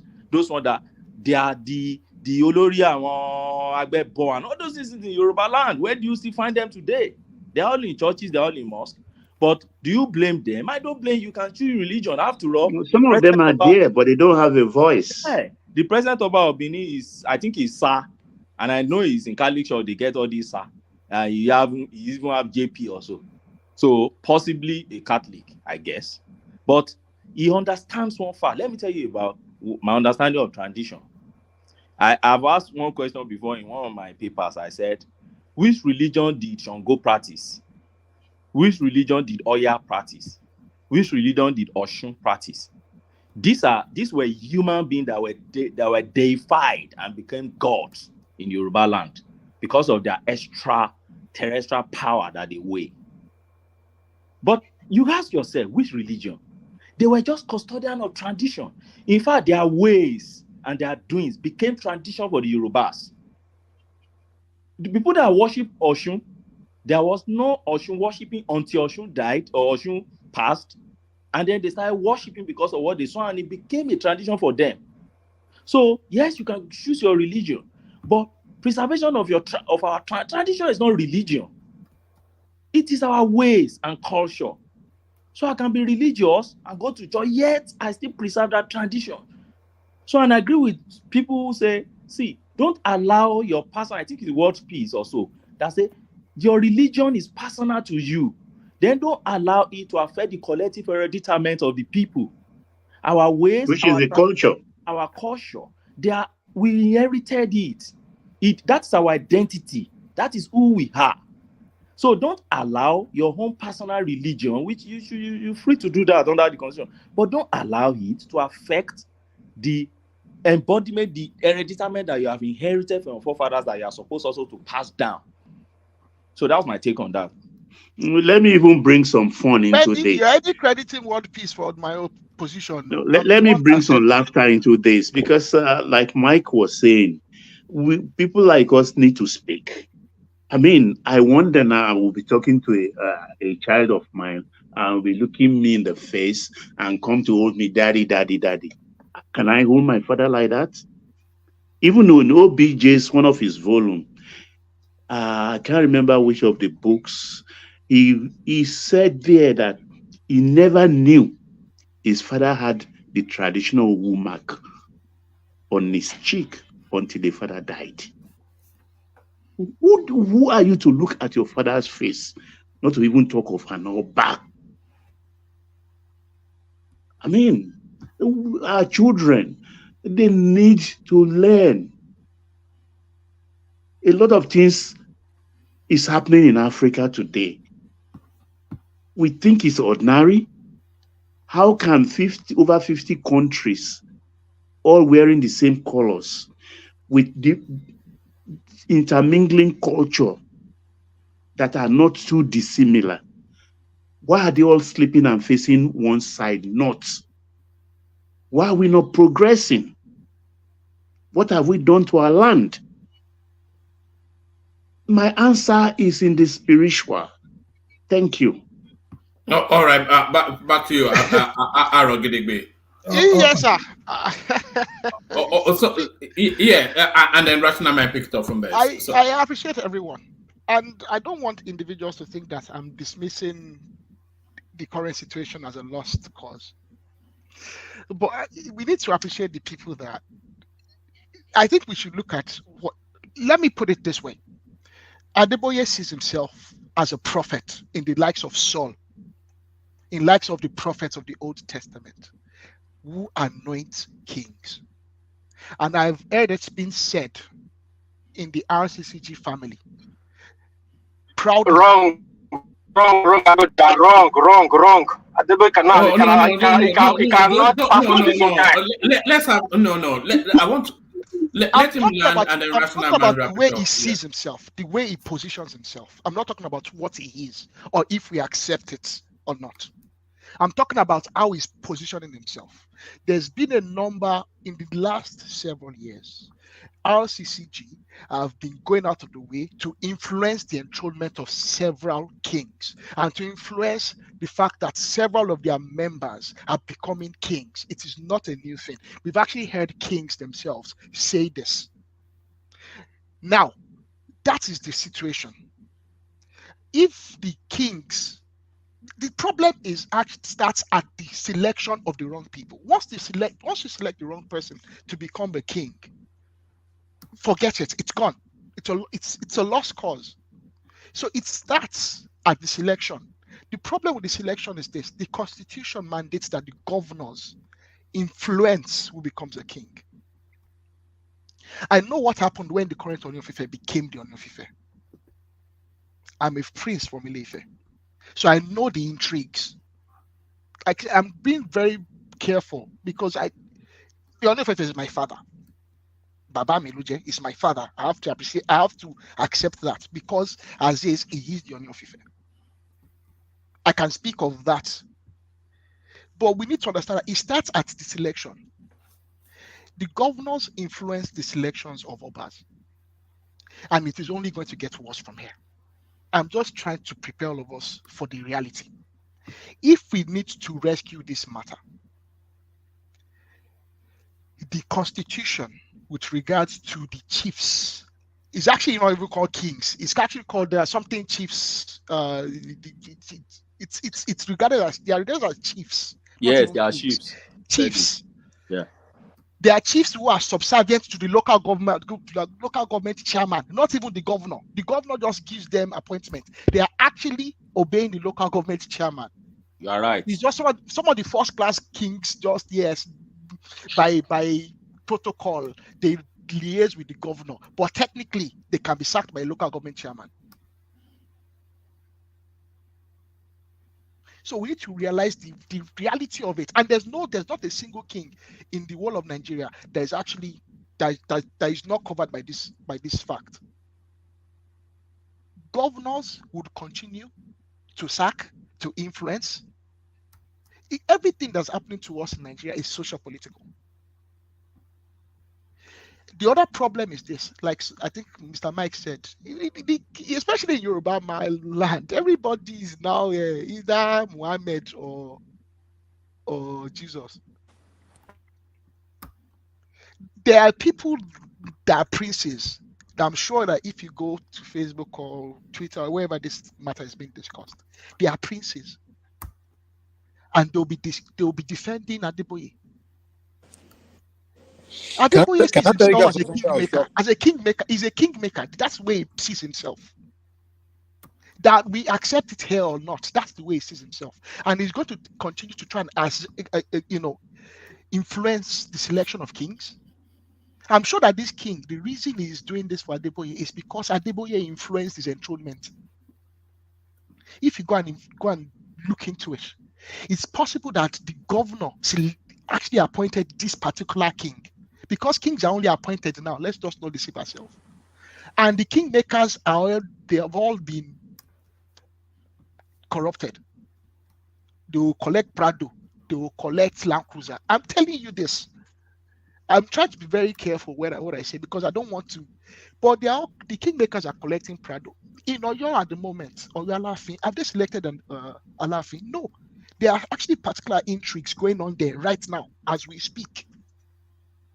The kingmakers are still very traditional, because some of them are very old people. They've been there for a long time. But right now, there's political intrigues right now in Oyo Alafin, social-political intrigues. So I think we need to actually realize that this is a matter that is beyond tradition. Can I say something real quick? One thing, my years of studying Oyinbo people in Africa, and I'll categorically tell you something. This is a fact, that Oyinbo man, I've never seen him bow down to an African president, an African pastor, or any person in Africa. The only time I've seen Oyinbo man bow down to anything in Africa is to our Orishas. That's all I've seen. This is my experience. The only thing I've seen Oyinbo man bow down, literally bow to in Africa, is my Orisha. That's it. So me, I don't know. So, woman, let me quickly just round up this. I think everybody has spoken well. But one angle I'm just looking at this whole thing is, I think I overheard somebody saying that, was it Arole? Is that Arogidigba? Be Arole? Anyway, so yeah. So Gidigba, indeed, yes. Your own is Gidigba. A big one.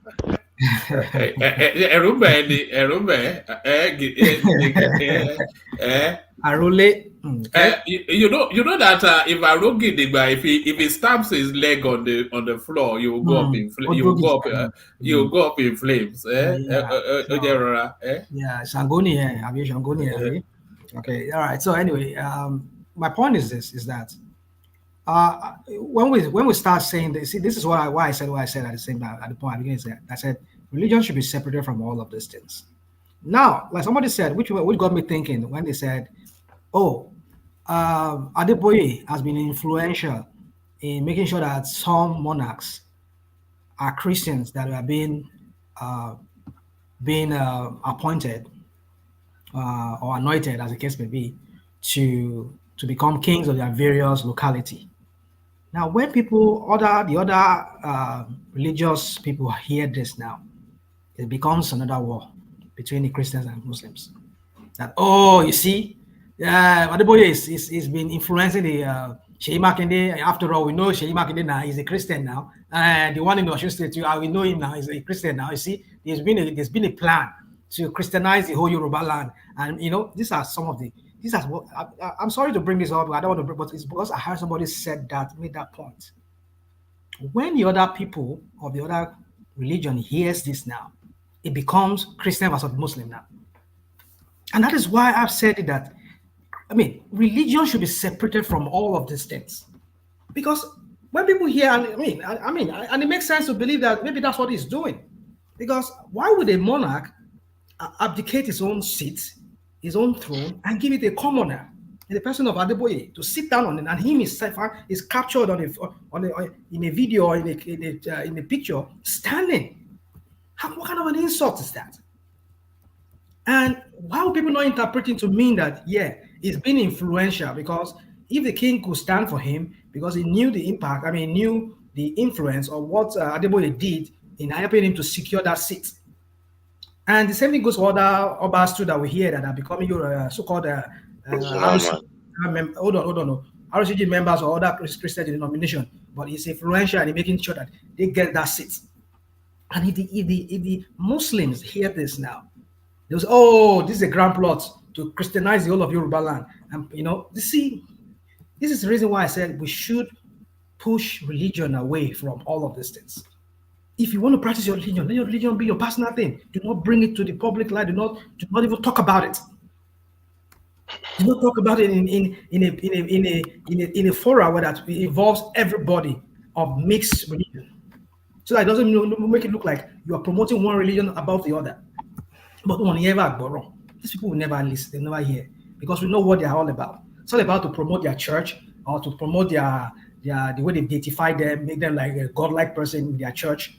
Because everybody, you must not talk about bad of Adeboye. They will say it's thunder that will strike you. Is it that will happen to you? One God, touch not my anointed. All those crap that they used to throw around. You see, I don't think we're ready to move forward. Like we're having that debate yesterday here. I've given up on that country. Nigeria is a lost cause. I just don't know where we're going to start putting our house in order. Because where are we going to start from? Is it from the kings? Is it from the church? Is it from where? Is it from the mosque? Is it from where are we going to start from? Everybody seems like so corrupt in one way or the other. Now this is some form of corruption. Why must you bring religion into all of this politics? That's a form of corruption of its own. So I don't know where we're going to start from. You are gaslighting this issue. You say what? You say what? You are just gaslighting this issue. Where do you see corruption now again? Actually, no.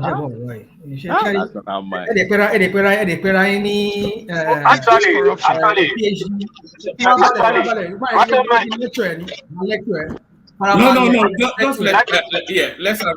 Hold on. Let's have someone. I'm a teacher. For your information, I'm a teacher. My lecture in English. When we say corruption does not have to mean your kind of corruption where they go and steal. Religion mingling with politics, it's a form of corruption of it. The word corruption does not have to be corruption could be lack of morals. It could be anything that's a total deviation from what was supposed to be the right thing. It's a form of corruption, an adulteration. I don't know how you're understanding English, because when I speak English, I don't know I'm speaking high English. Better put, adulteration. No, it's not adulteration. I'll call it for what it is. It is corruption. It is corruption. It's not they don't have to steal money before we know it's corruption. When they deviate from the course where they were supposed to go and proselytize, go make disciples. That's what the one that started the whole thing, religion for them. Just go and don't put yourself. Jesus never had a motorcade whereby people he only rode on a donkey. During his time, they have chariots. They have people. Some of those kings, some of those big shots during this time. They wore regalia. You will know that these people are very influential people in the society. But Jesus was an ordinary person. Why can't these people emulate this person they said they profess to follow? No. It's all about for them. It's all about just to make money. Did Jesus Christ build a university for himself? For his disciples to go and learn in school? I don't just get it. And then don't get me started on all of this. I don't want to start on all of it. My point is this: it's a form of corruption. Either you understand the English or not. It's up to you. The audience that understand it, understand. But so my point is that this is what we get when people start making this kind of narratives now. That it's influencing some the coronation of some Obas within Yoruba land that are Christians. Other religion, they hear it. So this is what it is. Let that weary that calls himself Nasfat, or what is it called? That Lasu is it lecturer? What's his name? That guy that dressed like Yasser Arafat. What's his name? Somebody remind me his name. Akintola. Is it actually, you see, we've discovered a grand plot by the Christian can that they're crap. And then you start becoming another war between the Yorubas and Pastor Yoruba. You'll start butting Yoruba heads against each other. I don't get it. Why can't the people just stay out of these things and let these people do their thing? No, they will never do that. Well, man, that's my case there. Let other people speak. All right, brilliant. I'm going to whisk the topic round, and then maybe we'll start to wrap it up. Let me come to Mike, who has not really had the floor. So Mike, and then after Mike, Rocky Digba. Mike. Yeah, Look at Africa, man. I just always feel sad, you know. You know, normally they say if you don't know where you're coming from, there's no way you can understand where you're going. You can't understand where you stand. You know, they'll be confused, you know. And we are like the only continent of people that doesn't regard history as anything that matters. Most Africans will tell you that they didn't know slavery happened until they came to America. Yeah, most people, it's like the fact of the matter is where you are today. If you don't not ask questions, that's why I enjoy philosophy, man. Philosophy will always teach you something. Always ask questions. You don't ask yourself, why do I do what I do today? How did I become people that do this? Is this the way uh, my forefather used to do it? I mean, is he why? Why? We don't ask questions, you know. You know, see, Europeans, they have one thing in mind, one agenda in this world is to conquer this world. That's it. And conquest is not always physical, some is mind. And one way to really the best form of conquest is the mind conquest, to be honest, you know. So when they were coming to Africa and when they're going around the world, one thing they understand is for me to conquer these people, I really have to know their mind. I really have to have control of their mind. And if the only way I can have control of your mind first is to wipe away your own knowledge that I don't have. So that way I know everything you know. That way there's nothing you know that I don't know.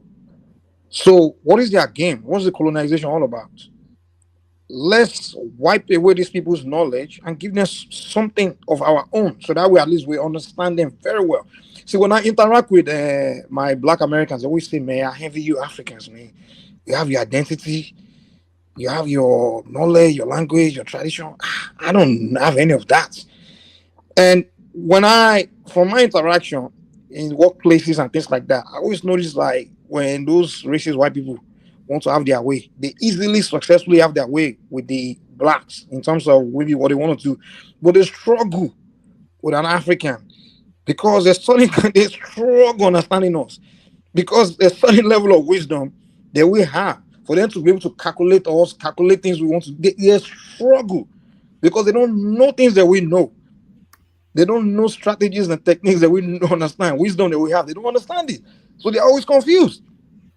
So the British, when they came to Africa, they're like, we have to be able to control these people at least from afar because they know they're going to leave. They can't stay in that continent forever. So they know when they leave and give us independence, they want to be able to control us from far. So in order for them to be able to do that, they have to make sure that we do things their way. We do everything their way. Religion, institution-wise, everything their way. So that way they can easily, they are the master of their own knowledge, their own system. So they have to make sure we have it. When they started building schools, the first thing they did was missionary schools. They have to convert you to their religion first. Most of the schools in the early days were Christian schools, missionary schools. That's why you see all the name of these schools, St. Gregory's and this and so. And after that, the moment they created TV, one of the first places they brought TV was Africa. TV is another way to use to program people. That's why they call it programming. You understand?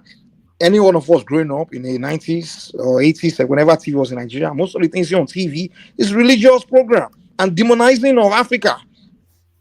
Demonizing of your religion, your deities are just the movies, all of them. The Europeans left, but they left their agents behind. Who are their agents? The pastors. They always have agents in Africa. There's nothing Europeans have done successfully that they didn't use Africans to do it. Whether it's slave capturing, it wasn't a white man capturing the slaves in the land. It was some Africans they were using. The colonizing time to enter another empire, they had to use Africans to do everything. Even up to the digging of the minerals in Africa. Go to the mining fields in Africa. Go to Congo. Who's digging the minerals out of the soil? It's the Africans. The white man is only using his own hand to dig it. So when they want to finish us, they have to use us to do it. And it's unfortunate when I see with the killing of our tradition, our culture, everything just dying off. Like sometimes just like, wow, where are we going with this? Che Guevara is a revolutionary. When the guy left Cuba to go to Congo to try to help them to fight the Belgian and free the Congolese, the guy had to abandon. He's out of the missions he has gone to. He said, "This is the one I know that I have no chance of succeeding doing because the mentality of the African is." He said, "Until the African man we put the interest of his stomach behind I mean, if you put the interest of the greater cause above the interest of his stomach, he said that's the only time the African man we actually be free or get somewhere in this world. He said that the way they think, it's just even the king, the leadership, they are ready to sell their society, sell everything about themselves for money. These Obas, when the British came doing all these colonizing and everything, they paid them to look the other way now. They are demonizing your culture and tradition, and they kept quiet. They are paying them to look the other way, to shut up. Today, it's money. They use money to destroy everything, man. When they were doing his slave capturing, the Oba is not like he's think any Oba like his own people being captured to be sold. It's money now. They say umbrella, mirror, all those stupid things. Nothing has changed. We're talking about traditional Obas, all these things that's going on. It's because the government is paying them now. All the Obas are on salary now. That's why they are keeping quiet. You're telling me Adebo is sitting on that throne, and you're telling me all the Obas in Yoruba land and even in southern Nigeria can't say no. They're all keeping quiet. Why? They're on salary. Me.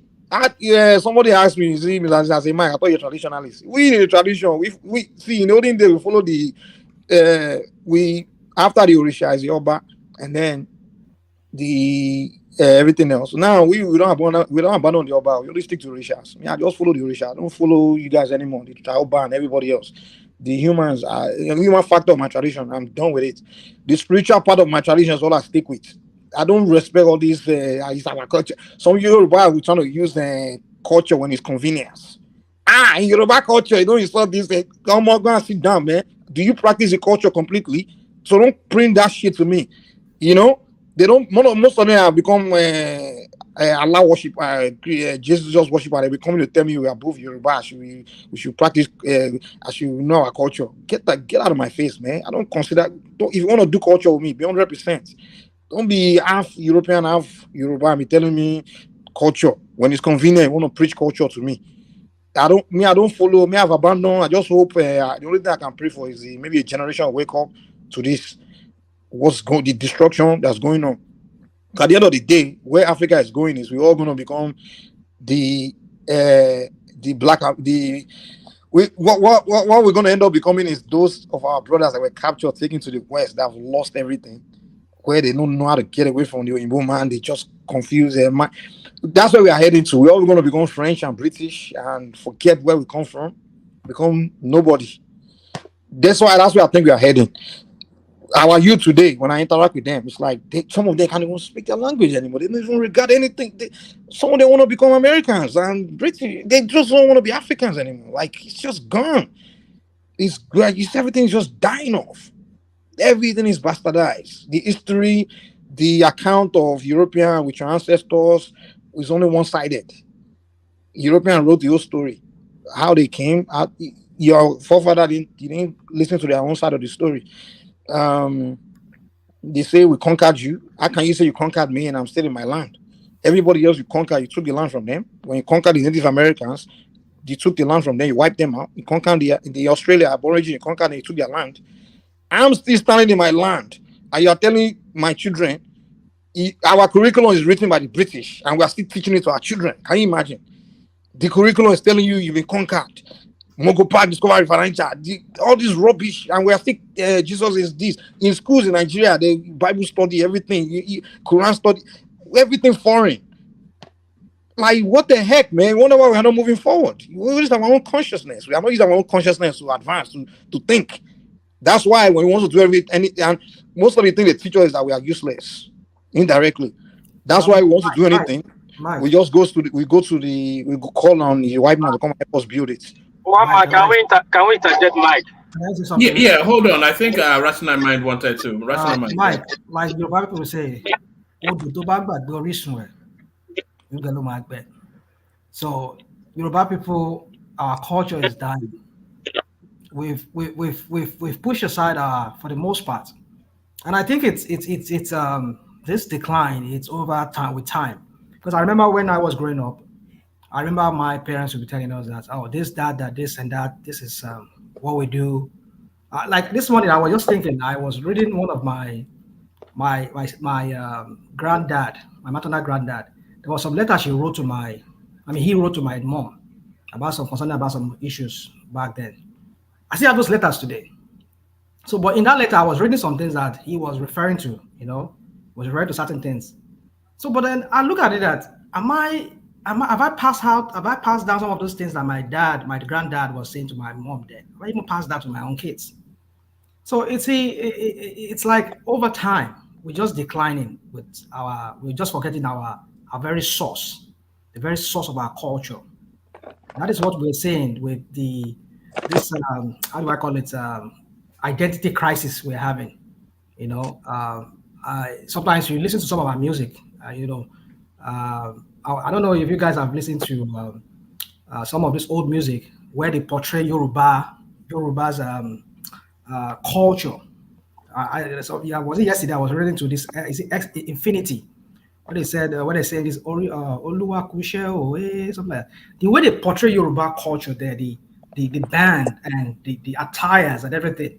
I said, when was the last time I ever see this? Even now we just see Davido, we see Burna Boy. We don't portray. So why would we not decline? I mean, even though you've done our own time, when we still see some of those things, we still listen to some of this Ayinla Omowura and all those things, and some of those bands that they use, some of those Ilu and everything. You see those things, and you see some of them, they play those music. But now we don't see all this anymore.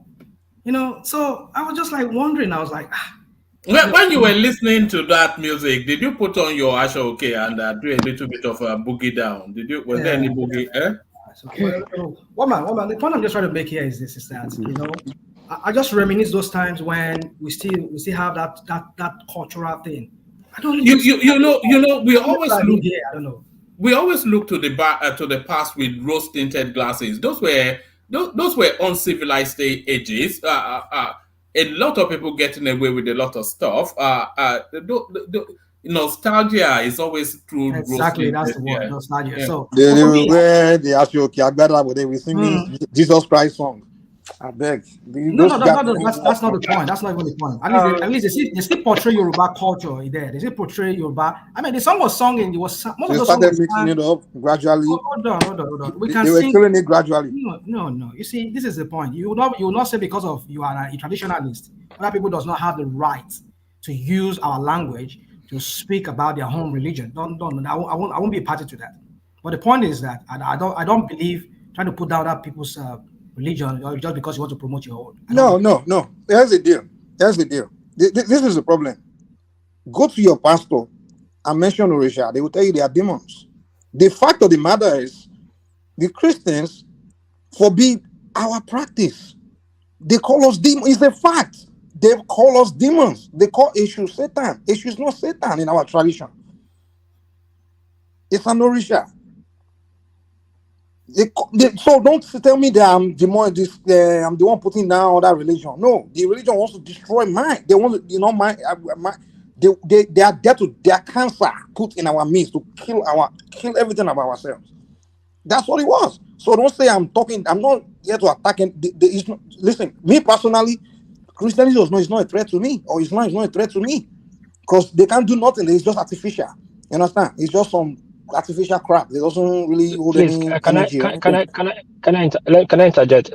Thank you, Mike. I hear what everybody's saying. For me, I feel we are deviating, and to me, what we are talking about right now, I can say I'm deviating. I know. I don't say you are deviating. I say we. I not say you. Now, Mike, I really like taking personal. Listen to me carefully before you respond. Now, I feel we are deviating. Now, whatever we are talking about right now, Mike, is the secondary issue. We need to talk about the primary issue. We are supposed to be outraged what happened to send a signal. Now, what we are saying here has weight. You might feel you only affect one person, but that one person is very important.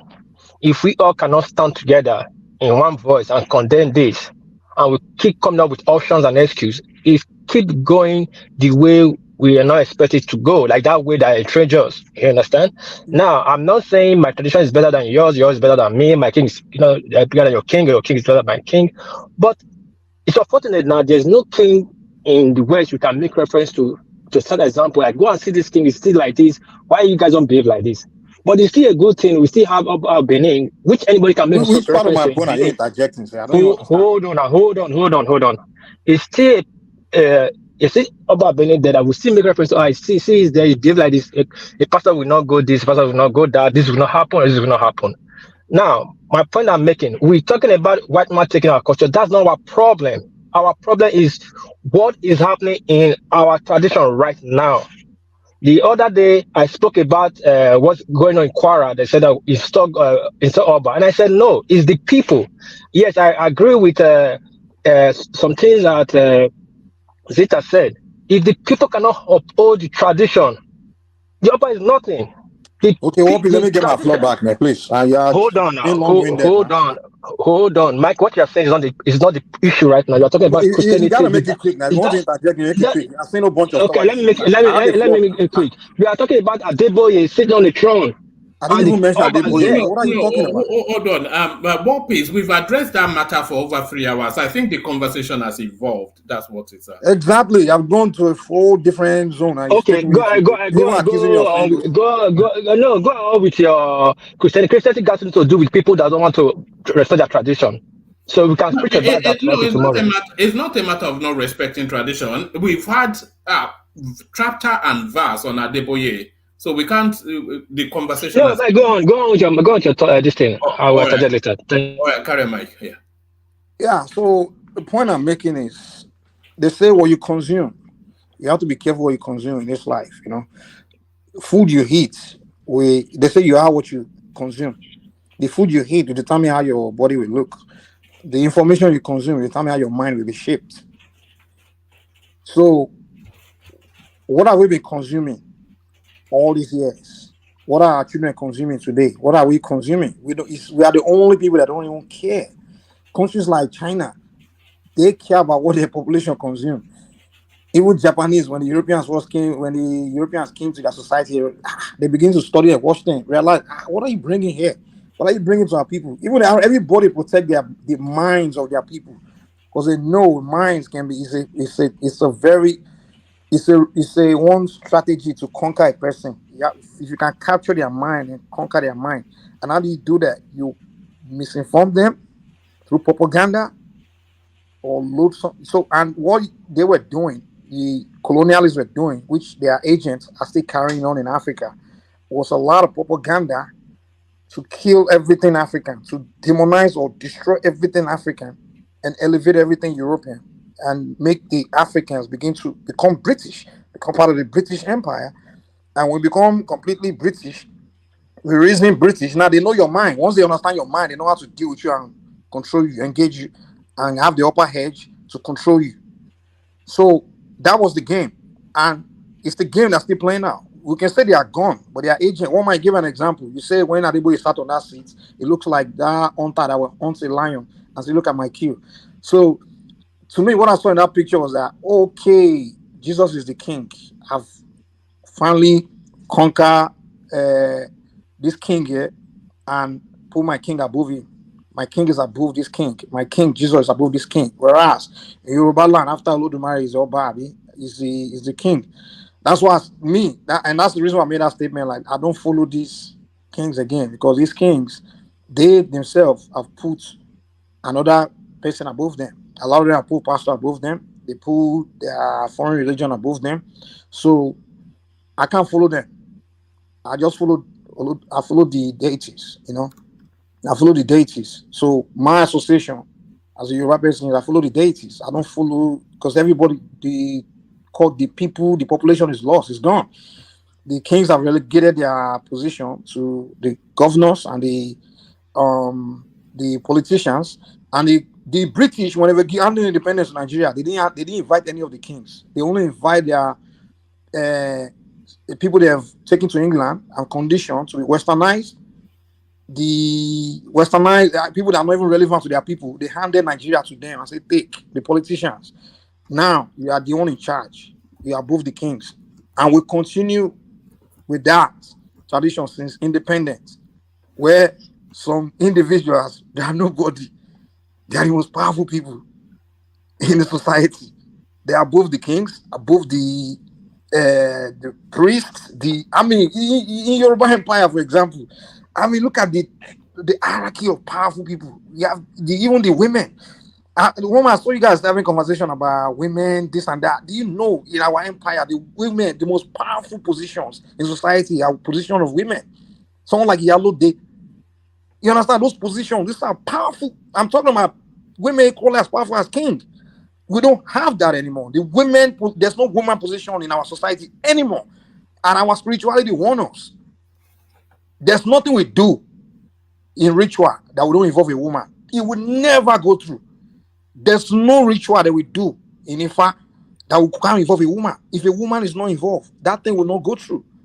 There's no initiation we do without involving a woman. And if I said it, anything you do, you don't involve women, you will not progress. You won't succeed. There's only one country in Africa where somebody discovered that wisdom. It was Rwanda, where Paul Kagame decided to put almost over 40% of the cabinet women, and Rwanda within a couple of years became just transformed. There's the spiritual energy women have. Women are very powerful, but that's who we were. Women had powerful positions in ancient times. This idea of women are nobody's a man's world is something Europe, Arab brought through their Islam, and the European brought through their Christianity and other rubbish. In African real sense, we are people of the gods, man. We relate to the universe. We are cosmic people. We are metaphysical beings. We know the way we do, but we've lost all this wisdom. Europeans are studying our own knowledge, using it to advance technologically. We relegate it, thinking, oh, it's primitive, it's backward. So we have so much we are losing. And others, oh Lord, it's crazy. You know, look at our system, look at our governance system. There's no position for women at all. Nothing. It's who get muscle, I ain't gonna get there. Who can shoot guns to become governor, to become is muscle. There's no accommodation for women. They're relegated. That's why you have so many poverty everywhere.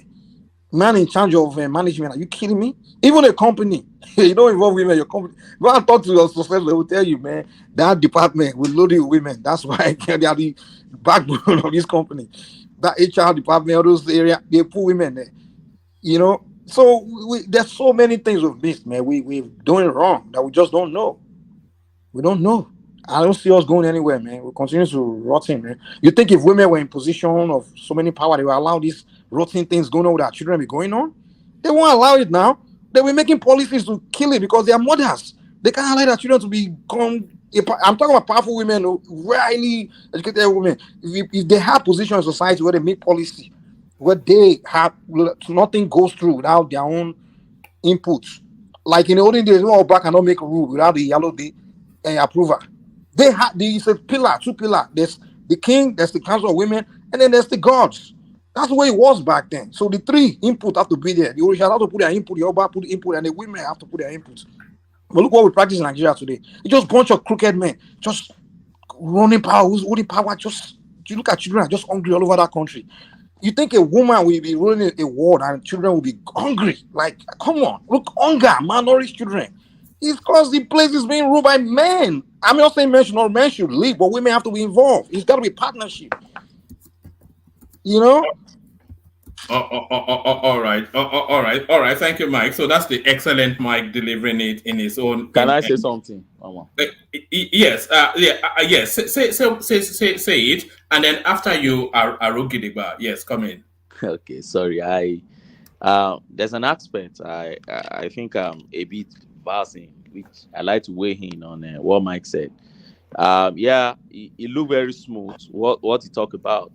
But there's one mistake he's making in all this. And what is that mistake? He's mixing tradition with religion.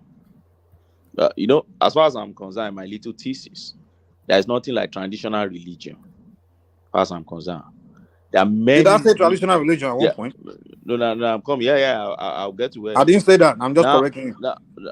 Okay. Now, Yoruba has tradition. It's different from religion. Now, in different kingdom in Yoruba land, they've had kings, and I'm not talking about contemporary kings. The kings over time in those days, and they practice different religion. They didn't practice the same religion. You see some of them, yeah. They were religion in Africa. Some kings worship Ogun, but that's not religion. They worship Shango after exit of Shango. When you don't correct, some worship Oshun, some Ifa, and others. Okay. Now, when you talk of Ifa, before Ifa definition came, we've been having Obazee. Okay. Ifa was not from the beginning of the Yoruba, from the Yoruba cradle. Ifa came along the way. We'll go back to history.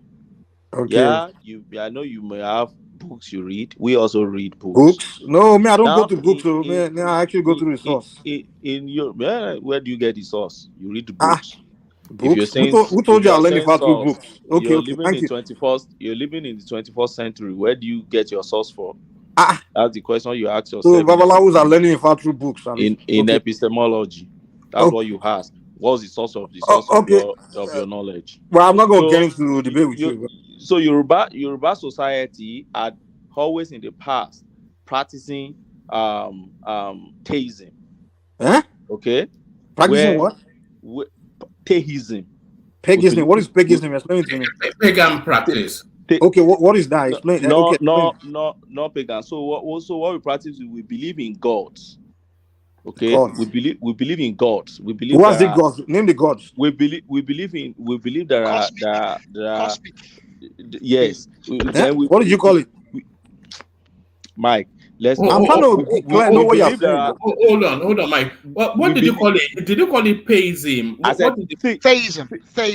Theism. In Yoruba language. Hold on. Yes. How do you spell that? Theism. Theism. Oh, all right. Okay. So in Yoruba language, it's the basis of humanity. Before any religion. Now. Yeah. All societies started with theism. All. Yes. What? All right. Let him take him to let him take us to where he wants us to be. Carry on. Yeah. So we believe there are gods. Okay, we believe that extraterrestrial beings that controls or determine what happens in this physical world. So individual, you have your gods. You can be that which you may decide to believe in. And some, when they die, they become a deity that some people will start worshiping from that hand. So my point generally is this: tradition is not religion. Are different things. So the fact that you have some people now who said I'm a Christian, you have some who said I'm a Muslim, you have some who say I'm a Buddhist, you have some who say it's if I'm worshiping, some say it's Shango, some say it's Oya, some say it's Oshun, some say it's this, some say Ogun, and others.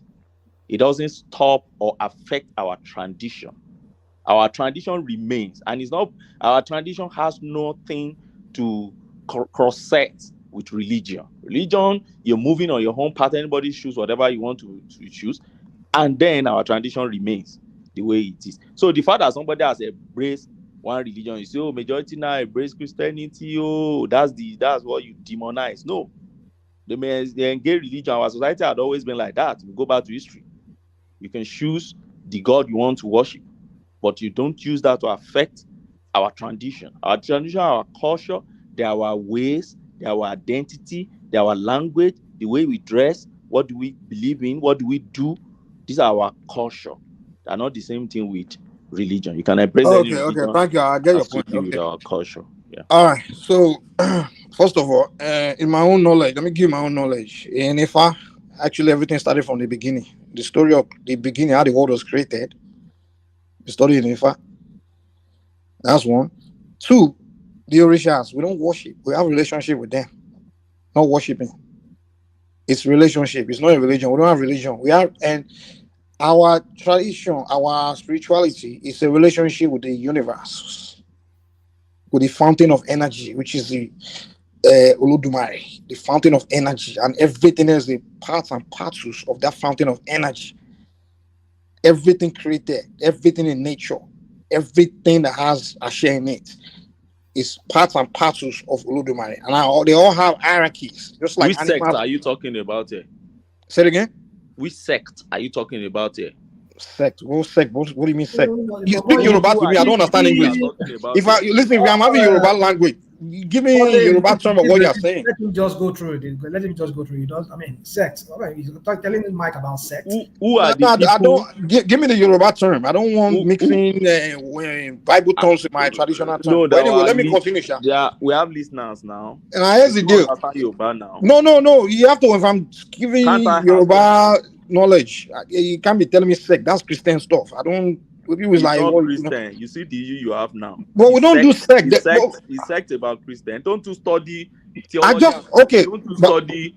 My brother, can I talk? You You just talk told now. us Can to I have my study Can I have my own theology now. voice too? You just spoke now. Let me have my own. You don't have to agree with me. I'm just interjecting you. You said you study philosophy. But then you can't force me. I know I'm not going now. I'm not talking philosophy now. I'm talking Yoruba stuff now. Okay, my own spirituality is what I'm telling you. That's what I'm telling you right now. I know. So the question. And then let me. Okay. But okay, there is no sect. Go ahead. How can you ask me when I just told you that there's one supreme energy which is known as Olodumare, and everything is part and parcels of Olodumare. So why are you asking me sect? Is that by you or what? What do you? No, that's my knowledge. You don't have to accept it. You give me your own knowledge, right? You give me your own knowledge, right? And let me give mine. That's fine. Present your knowledge, let me present mine. You learn your own from one book, and I learn my own from my own source, and I'm giving you my own from my source. No, okay? Yes, now we are not fighting. You don't have to agree, but let me just present it. I'm Thank not you. disagreeing. Why are you? Then let me learn then. Don't be cantankerous now. Okay. Just simple question. I are going. Okay. I got your question. There's no sect. Okay, that's the answer. There's no sect. So the point is, I'm not talking about sect. This is my spirituality. It's simple. Some simple question you just. And that's what I'm telling you. What my spirituality is all about. Don't complicate it now. Simple question. If it's complicated to you, maybe it's not complicated to others. All right, carry on, Mike. Carry on, Mike. Lord. Okay, so it was interrogating your point, but let's interrogate you. Okay, but I have to land. I got to land before you can interrogate me. Now you can't be cutting me every second because let me land. It's so but the thing is, he is not knowledgeable of what I'm saying, so he's just going to be asking me a lot of questions. I'll be very. That's Emeka, you woke up. I came to you earlier. You just display a sign of complex now. No, I'm not. I already know. No, my brother. Let me tell you where I'm coming from. Here's the deal. When I'm okay, Mike, land it so that I can go on to other voices. Don't say somebody is not knowledgeable. See, I just took all my time. No, carry on. You still have the floor, Mike. Carry on and make that point. You were going to give us your perspective on exactly, that's what I'm doing. But you always worry because when I'm giving my perspective, Christians don't want to use their Christian mindset to try to question me. Why are you it's always Muslim. So Colin, let him just land. Just let him just go. No, Colin, just be my open now. My brother, let me land now. You just took on my time. One man will not let me. You know, say, oh, that's how all Christians do. That's a straw man argument. Okay, thank you. And if they're all Christian, I don't know why you just come here and argue with me, man. Is it not by answering questions? Why are you trying to suppress my knowledge? Why are you trying to suppress my knowledge? I'm not suppressing. Then let me talk. He's afraid that you will expose him. That's why he's No, now, one man. No. Let's be serious here. You are in a platform where we engage with questioning. I'm just questioning you to get information from I already gave you an answer. And I said there's no sex. Yes, right. And you start saying, oh, I like the knowledge, and because I'm a Christian, that's why I'm asking that question. That's stereotype. Okay, thank you. But let me continue. Simple question. Okay, let me continue, please. So I'm just giving my knowledge. There is the supreme energy, the supreme universe. Everything in this universe is energy. You understand? Now, we call the Olodumare the supreme energy at every part and parcels of the universe. Everything in this universe is part and parcels of Olodumare, including you and I and all the forces of nature. They are all tied to one source. Even physics can prove it. Now, everything have hierarchies. Even humans, we have hierarchies. In the spirit world, there are hierarchies. The next to the supreme being, the most powerful forces are the Orishas. They were there from the beginning. For this planet, I'm giving the creation story of the Yorubas now. How the earth we live on became habitable. This Orisha, you are telling me that didn't exist, they came later. The reason why we call them the god of iron, the god of fire, the god of this, the god of that, we are tying them to element of nature because they are the one that make those things happen to become, for this earth to be habitable. There's no part of nature that's not associated with a particular deity. Is it a river? Is it the ocean? Olokun?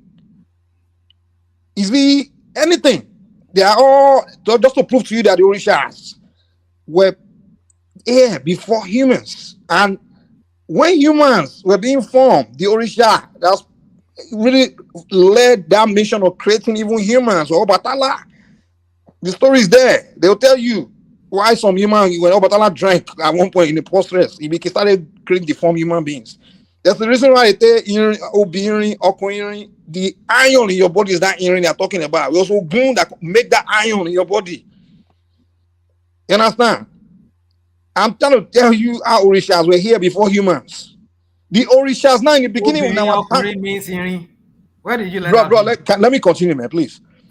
When in the earlier time, they live in they come and exist among us as humans and go back. They come and go back. The way the world was in our beginning time was there are a lot of magical, super much where things were happening back and from the way it's going now. So they used to come and go. They existed more than once in our midst. So just to let you know, and those are the people we refer to as Orishas. And Olodumare gave them duty. They are our assistants as we, the humans. They are the only assistors. We that practice tradition, we don't worship them. We have relationship with them. When we need assistance, when we need listen, hold on now. When I need help, it's gonna go to them. And I communicate with them. They say, hey, for me to help you, give me this, give me that. I give them something, they help me. You know, it's a relationship. It's not free. There's no deity they'll do anything for you for free. So that's our tradition for you in a nutshell, my brother. So my knowledge is a little different from your own. So that's just a scratch of the surface of knowledge I will present, but that's what I have to say, Oman. Thanks. All right, brilliant, excellent. I was going to go to Aroki Digba, but Emeka is back with us now. So Emeka, you take the floor. You don't want us to engage Mike, right? No Are you sure you are brave? Are you sure you are brave enough to engage Mike? Mike is a tough customer. No, I think we should engage Mike. All right, engage I'm Mike. interested, Engage Mike. yeah, like Mike. I'm curious. Sure, but I want you in your view because based on listening, right? I just want you to have an open mind so that others can learn from what you know.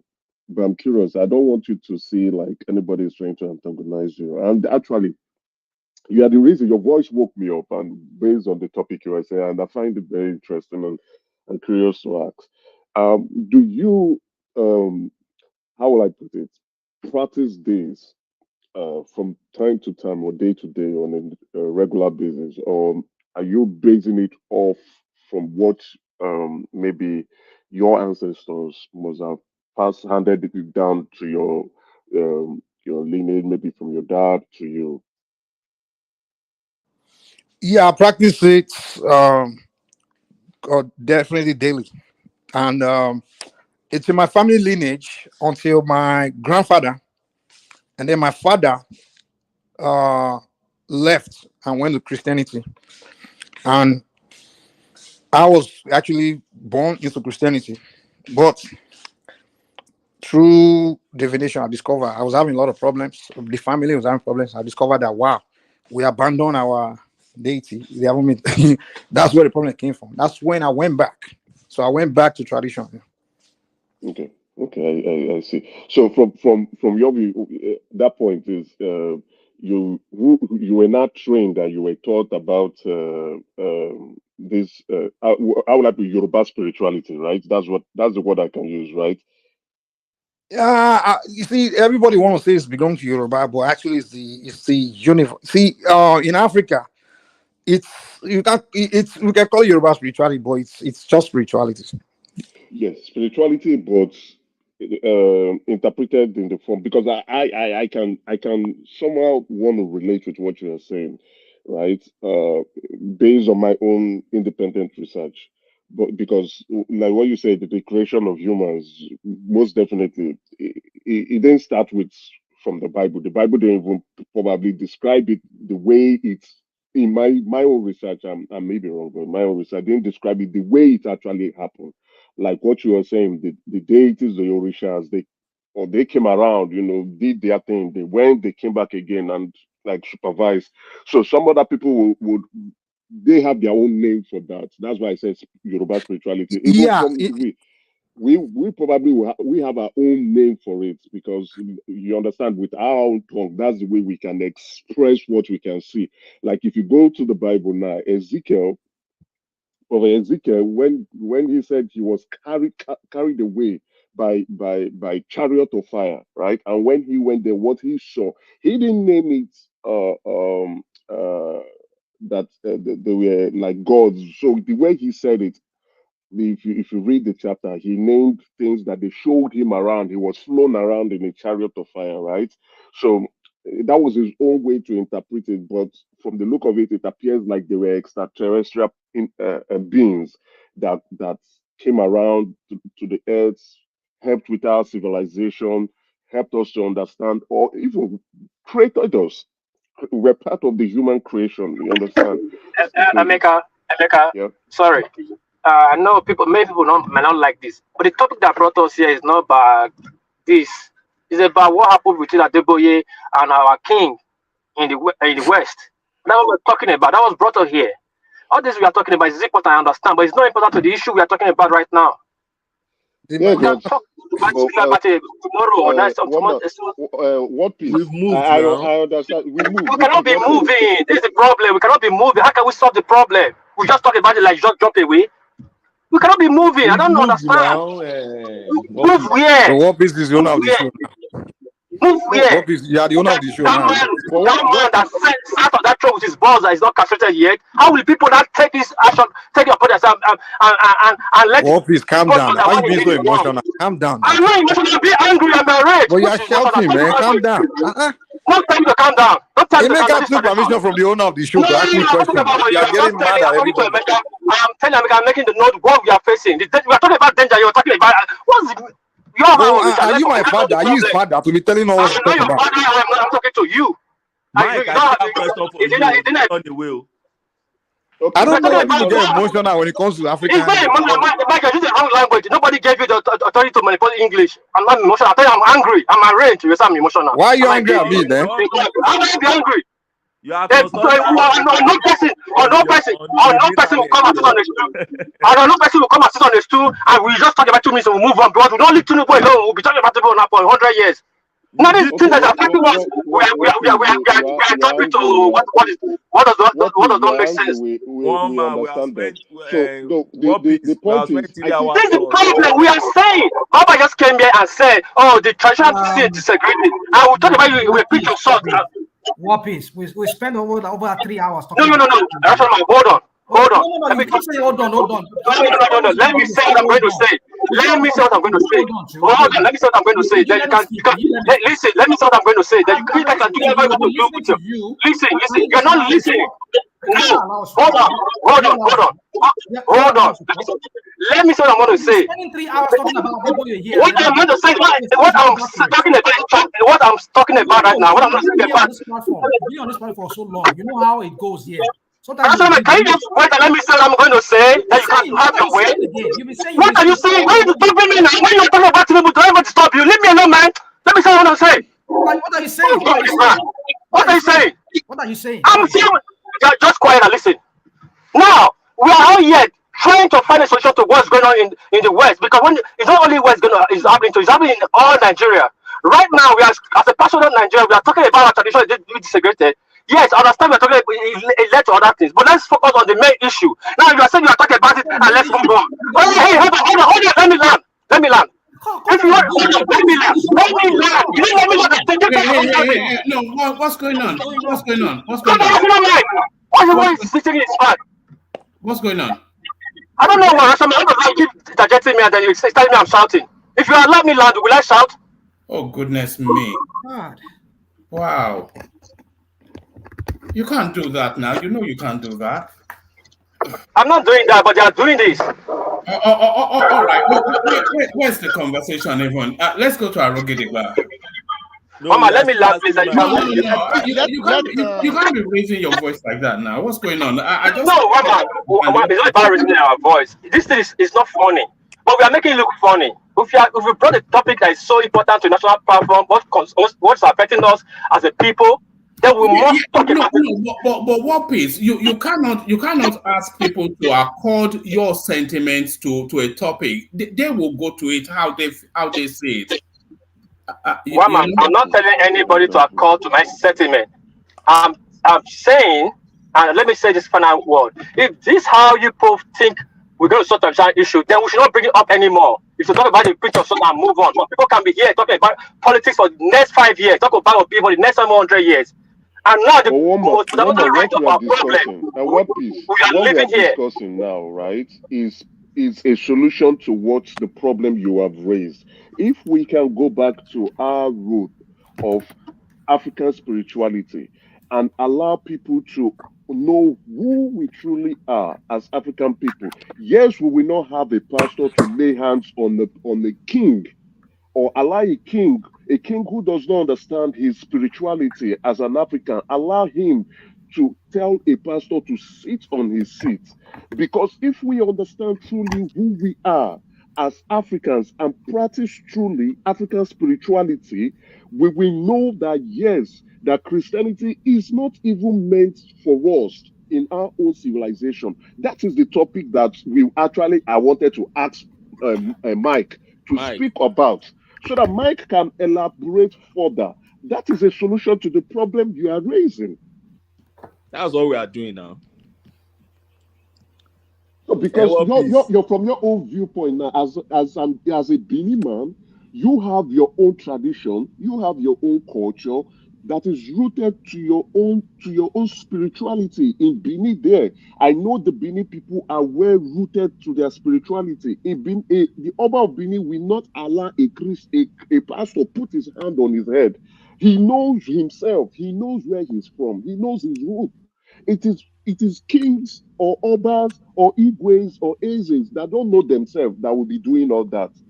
Because for me, I was really, really surprised when Oni, when he was choosing, go to church to go and give thanksgiving. I was aghast. I was like, what is this? Does this man truly know what he is doing? And from time to time, we keep seeing that he is a bit confused. Thank you. So, Mike, don't run away. Where are you? Ogbeni, sorry. Now. Ogbeni, I want to say something. Sorry, I'm not trying to raise my voice on anybody, but it's funny how we do things sometimes. Let me just say this quickly. No traditional institution is perfect. What makes it perfect is how the people who uphold that stew. The people. Let me make a simple example to you. There was a time our new Oba was coronated, and he traveled with his wife to, I don't know where he went on a tour. In the Benin, according to Benin, the Oba wife don't sleep out on that different bed. The old Benin, all to my uncle, everybody was afraid. Everybody. And the Oba got the message. Have you ever seen the Oba Benin, even the filter in his child, you see his wife? No. That's how the people uphold their tradition. The government is not going to do it for you. Just make it just talk a little better and move on. It will not make a change. The people must stand firm to the last.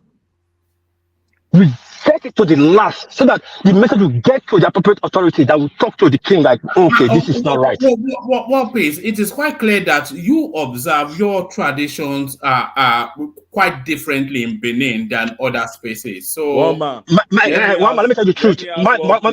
Wait, Ogbeni, you asked me a question. Ogbeni, is a lie. One man is a lie.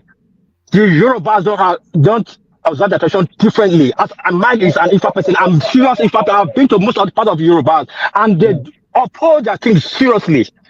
But we come when I come to the platform, so now we are civil, we have not becoming. No, it's not true. All right. In fact, in your line, some places you cross, you're not supposed to cross. You have the big balls. AV. What piece? In 1978, there was a law in the old Bende state, right? That was passed as chief law of Bende state. And with that law, Oba of Benin can never be coronated except with the approval of the governor of that state. Did the Benin people revolt against that law? I don't know where you are reading this that law. Topic of grant right now is not about coronation. Oh, you are not aware of that law? Hold on, listen, hold on. I don't want to defeat. That's the problem I'm having with some of you that bringing Western education to our tradition right now. That's not the issue right now. The issue of grant. No, that's not the reality. That is not the reality. That's the problem I have with Chuck Benny. That's not the reality. That's it can't the reality. Be the reality. That No, it's not. Hold on, please. Since I'm using my own case to make reference, that's the only standing that's good. It's a good thing, not that it's a bad thing right now. Use it to say the security, but at least so that people can still draw from that. There's hope. Now, for 1 year plus, do you know Obazee did not pay money to the Benin Traditional Council? But our Oba and the remaining the Duke was still carrying their function. Oba was still flying private jet and the rest. Do you know who was spending that money? My brother. The people. Hold on. What I'm telling you is this. Hold on now. The problem I have with you, Benny, you try to see. But I don't want to say everybody. I want to say you. The problem I'm having with you right now, because it has happened to one man, you try to justify it with law that the British put there, and so we accept it. But the fact is there doesn't make it right. If people can do more than this, I'm trying to make an example. So don't stop on my tongue. Hold on. Don't tell me I'm not a baby. I can read. It's getting too much now. No, but why you step on my tongue? Why must you tell me when I'm talking now? Why must you step on my tongue when I'm talking? Let me finish, then you have your way. Okay, sorry. Yeah. So for 1 year plus, Obazee we solve that artifact money. Artifact issue. If we tell you about the Benin Traditional Council, not about the council, we told their money, and you know the bodies of Benin yourself. Just 2 months ago, 3 months ago, you released the money, almost $1 billion to share among all the traditional rulers, your Oba money. But the question is this: how come the Obas and the traditional rulers ever in those states were still carrying out their function? Because the people talking about themselves right from day one. There's what we call Imohan. That is like 10% we pay to the Oba, the traditional houses around Benin. The kingdom was sustaining on that. Even people didn't even know that Obazee didn't pay the money. What did I try to make say you this that? If the people uphold their kingdom, forget what they write on that paper. What they write on paper is just paper. But somebody has to carry out the law. All right. Let's just move on. But let me just say this: the Constitution supersedes your Oba. But within your tradition, your Oba. Nobody's saying that. Guys, for goodness sake, settle down now. The Constitution supersedes your Oba, but within your culture, your Oba is preeminent. But your Oba is not above the Constitution. Neither is my Oba or any Oba within the Nigerian space, and that's just the truth of it. Let's just move on. Emeka. Wama, just bring us another topic. Let's go to another topic. It's I think the audience were even starting to. Move ahead. Emeka. You want me to go to someone else? Go move to someone else. All right. Let me bring this topic up. We did have quite that topic just held the conversation hostage for pretty much the length of but let me take you to this one. It's because I didn't want it to be too heavily weighted politics. Celebrating Christmas abroad is boring. We miss home. So this is Nigerians in diaspora. And when I saw this, it somewhat struck a chord because for my Christmas now, because what we do is we hop from one person's house to the other. So, yeah. Sorry, there's one important question I want to ask Mike. You didn't allow me to ask that question. All right, go on. It's not contentious. It's just to understand the Yoruba spirituality is talking about. I like just gaining knowledge.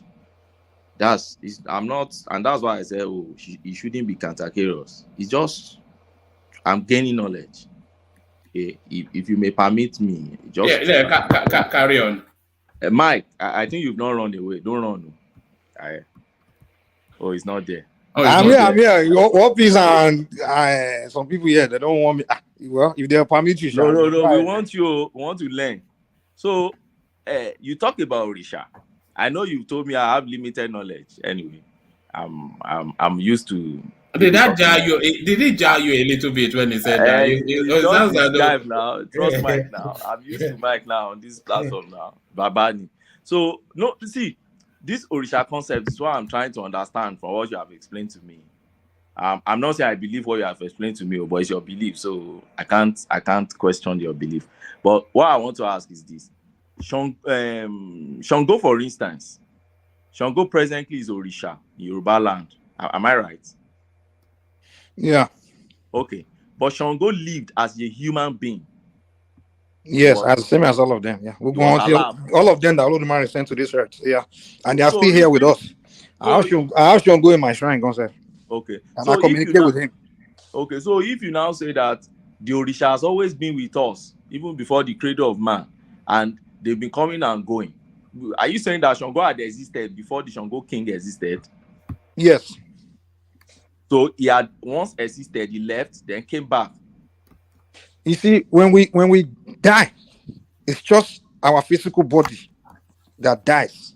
Our spirit exists. You understand? We still exist. We just don't go. That's why we have Egun.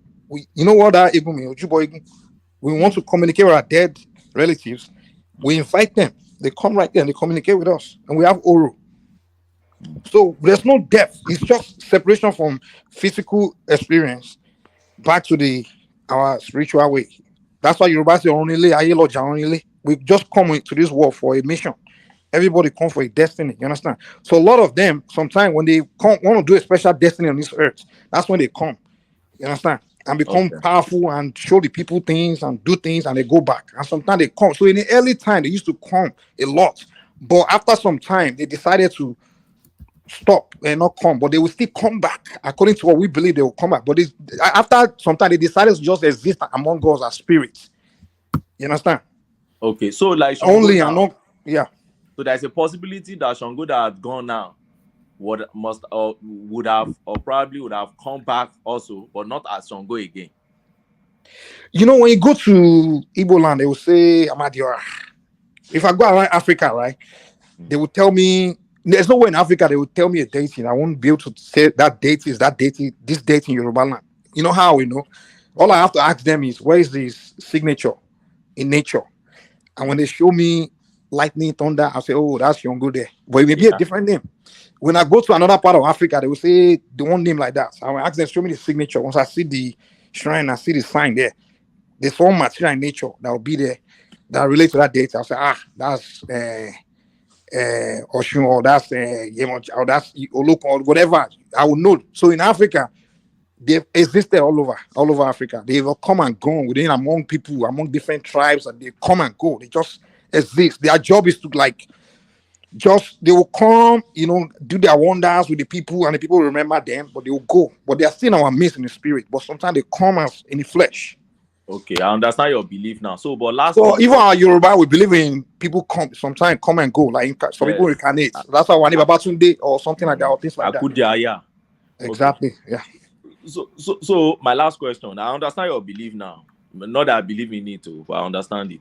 Now, so my last question is that so it means that it doesn't now mean that the Orisha when we now say Shango worshipper, we are wrong to say Shango. We don't worship. It's a relationship. All they tell us is, hey, if you want to do this, if you need help in your life, call on me. I'll relate with me. And now you consult them. They will say, okay, this is your problem you have. I can help you solve it. Just give me this and that and that and that, and you give them, and they will take care of it for you. That's how they operate. And sometimes, let's say we Babala, for example, like if you come to Babala now, you say you have one problem. If I will not tell you that, what to do? This problem you have is Oshun that can help you. Yes. Shango that can help you. It's Ogun that can help you. Now they will not ask Shango or Ogun, what do you want to help for you? For you to be able to help this guy. Shango will say, okay, give me 3 goats, give me kola nuts, give me this, give me that. So you give Shango, now Shango will assist you in that problem. So their job is to assist us in solving our human problems. Okay, I understand you now. Because we abandon them, most of our problems we can't solve it on our own. Okay. Because they are more in a more higher dimension than us, so they see things beyond us. We are in just a lower dimension, so we are in a third dimension, but they are in a higher dimension. There are different dimensions. What dimension are they in? 4th or 5th? More different level. I don't know. They are in a higher dimension. They are somewhere higher. In fact, let me tell you, There are other energies in this world. They are the negative spirits. We call them the Anjonos, the Ajogule. Mike, do you know about the age of the Aquarius? Do you know anything about that? I don't get into all these Europe century things. I'm more focused on African stuff, man, because I know they do all their own things there. You know? So here's the Maker. Let me tell you one thing that's very critical. You know those negative spirits, right? We have in this world, right? They are cause problem. Like some people, those guys that do money ritual, those evil things to people, they work with those negative spirits to do those things, right?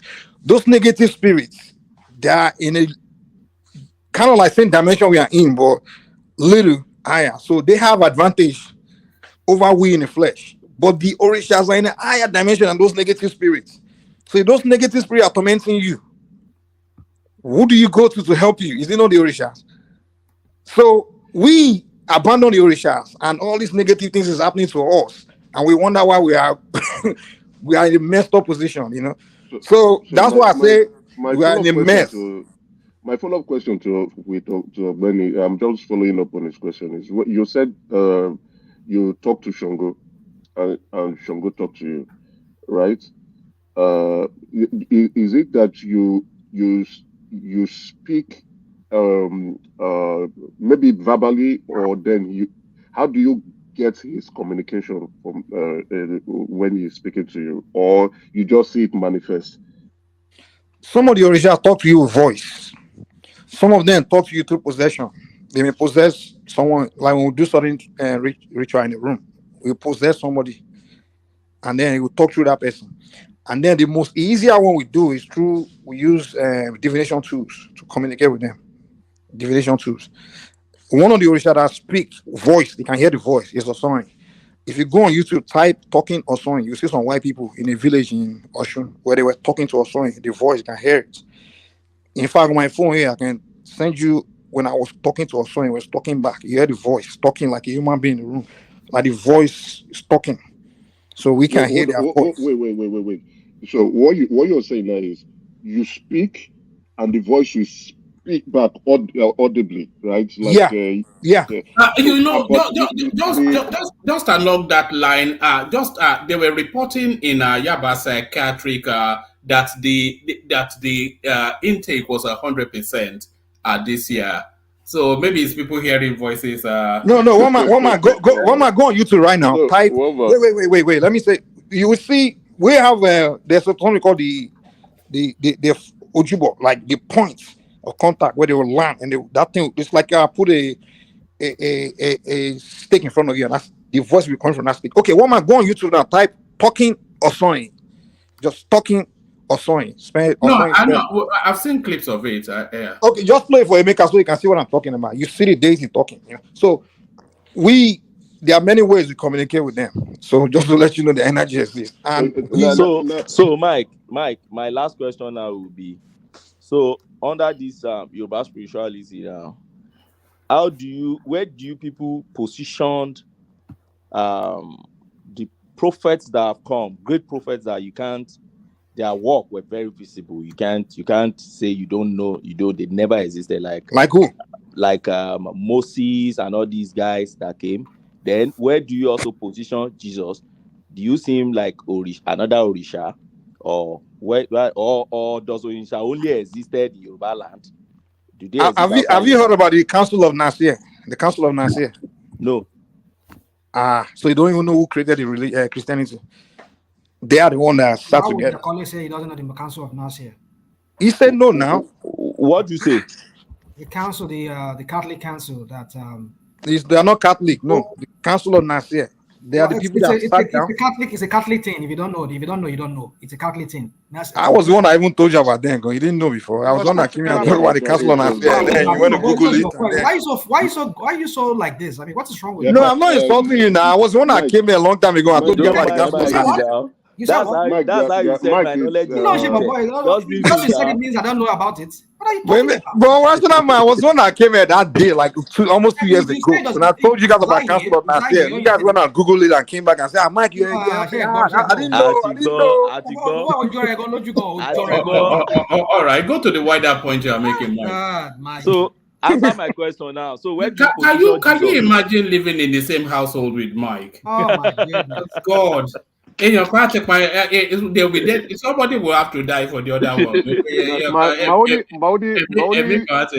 Imagine living in the same household with Mike and Emeka. Can you imagine that? No. You My can, God. I'm very okay. But with Somebody Mike, will I jump just through want the to. window. I just want Mike to just stay calm. Carry on. What he's saying is really. I like this topic. It's really relevant, right? No, I don't think anybody is trying to be contentious to Mike, right? Yeah. Mike has knowledge that I think may be beneficial. We may not agree with him, but may be beneficial to us, right? So, I agree. Mike, just stay calm. Nobody is trying to ridicule you. Honestly speaking, that's for my view. Yeah, but does Mike have just a surface understanding of what he's talking about? Is the wider question. Exactly right. Yes, that's what I want to try to see. Like he said something about some people in a dimension, the spirit in a dimension. Mike he's right in the bit, but he probably maybe just the way he understands it is different from the way we may understand what he's trying to say.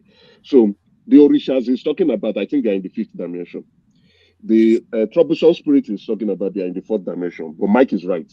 So what I don't agree with those dimensions you mentioned. Well, go ahead. Yeah. But you said there was something you were saying that there's hierarchy, and I agree with you. You're right. You're very right. You're not saying something. It's the way you understand it. Like maybe the tongue differs, right? Now, So, I Mike, think Ogbeni is now asking, where do you put Jesus in where do you between put this? Jesus and other prophets that they existed? They never existed. The Bible is the fictional story. You understand? Okay, so and that's why I Moses told you to go and look at the history. Okay, let me take you to history, to Europe. All this history of Christianity. Christianity, Islam. No, wait. Don't even go too far. Okay. You know we have limited time. What of Prophet Muhammad? I believe we know that. Yeah, Muhammad existed. Is the one guy that went to the bush and trying to conquer people. So hold on now. It was not a fable. No. Okay. Here's the deal. Hold on, sorry, Mike. Christianity is somewhat of a fable too. You know, when Christianity actually came about, it was considered one of 1,000 or more pagan religions. Because the Romans, of course, held sway during that period, and they were worshiping things like Zeus and things like that. And it was considered Why is it like they're ganging up on my about you actually Joe, come and help me. No, we are not ganging up on what? No, see, I am not ganging up on Mike. We are back in the Inquisition right? now. We're back in the Inquisition. I'm not ganging up on Mike. I'm just, what he's like, he got me really, really curious when he spoke about, and I think I might probably want to go about that, the talking spirit that can talk audibly without any physical form around. Still, the spirit being. Those things exist, though. Don't doubt it.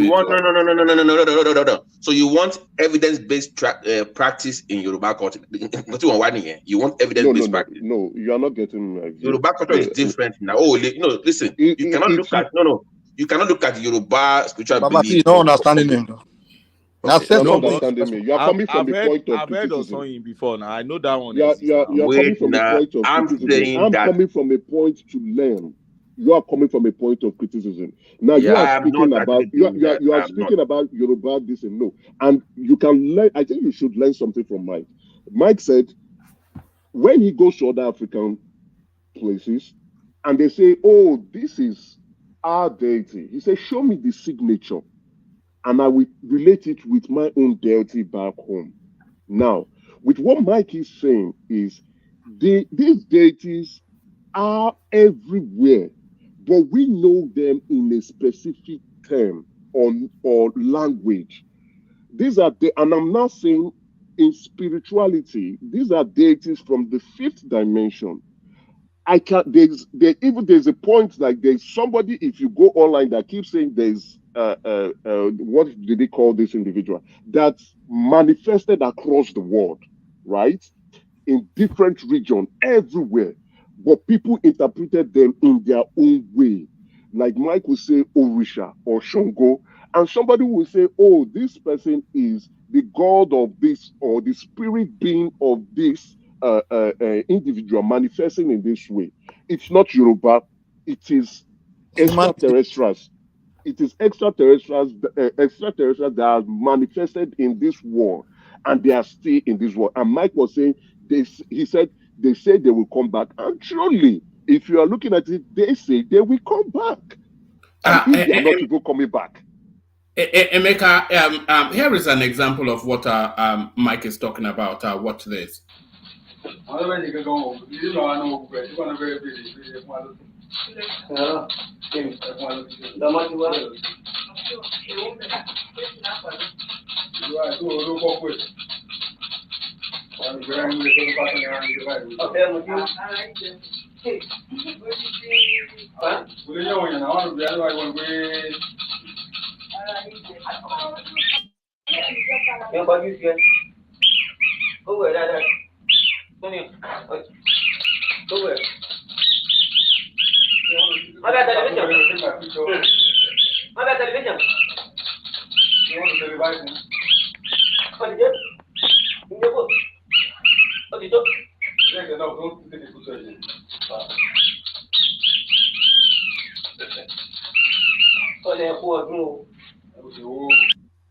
So that is the Osonye speaking right there. Okay.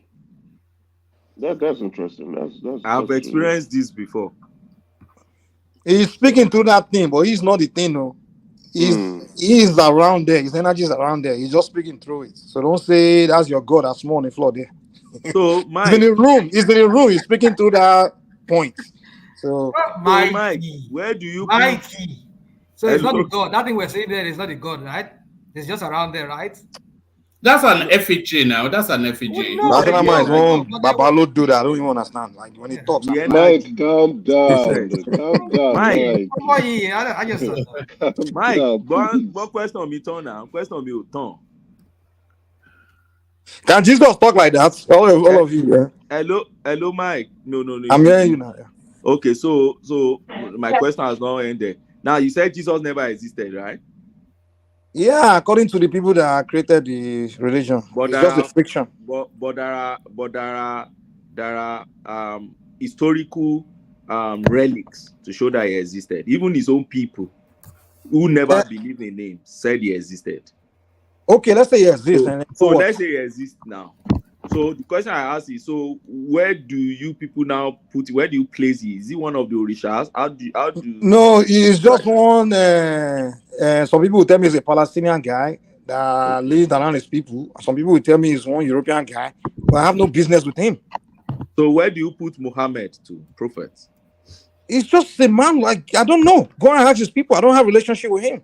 He's not among our pantheon. He's not a deity in our pantheon. Like I took a bit. Wait, hold on. Give me something.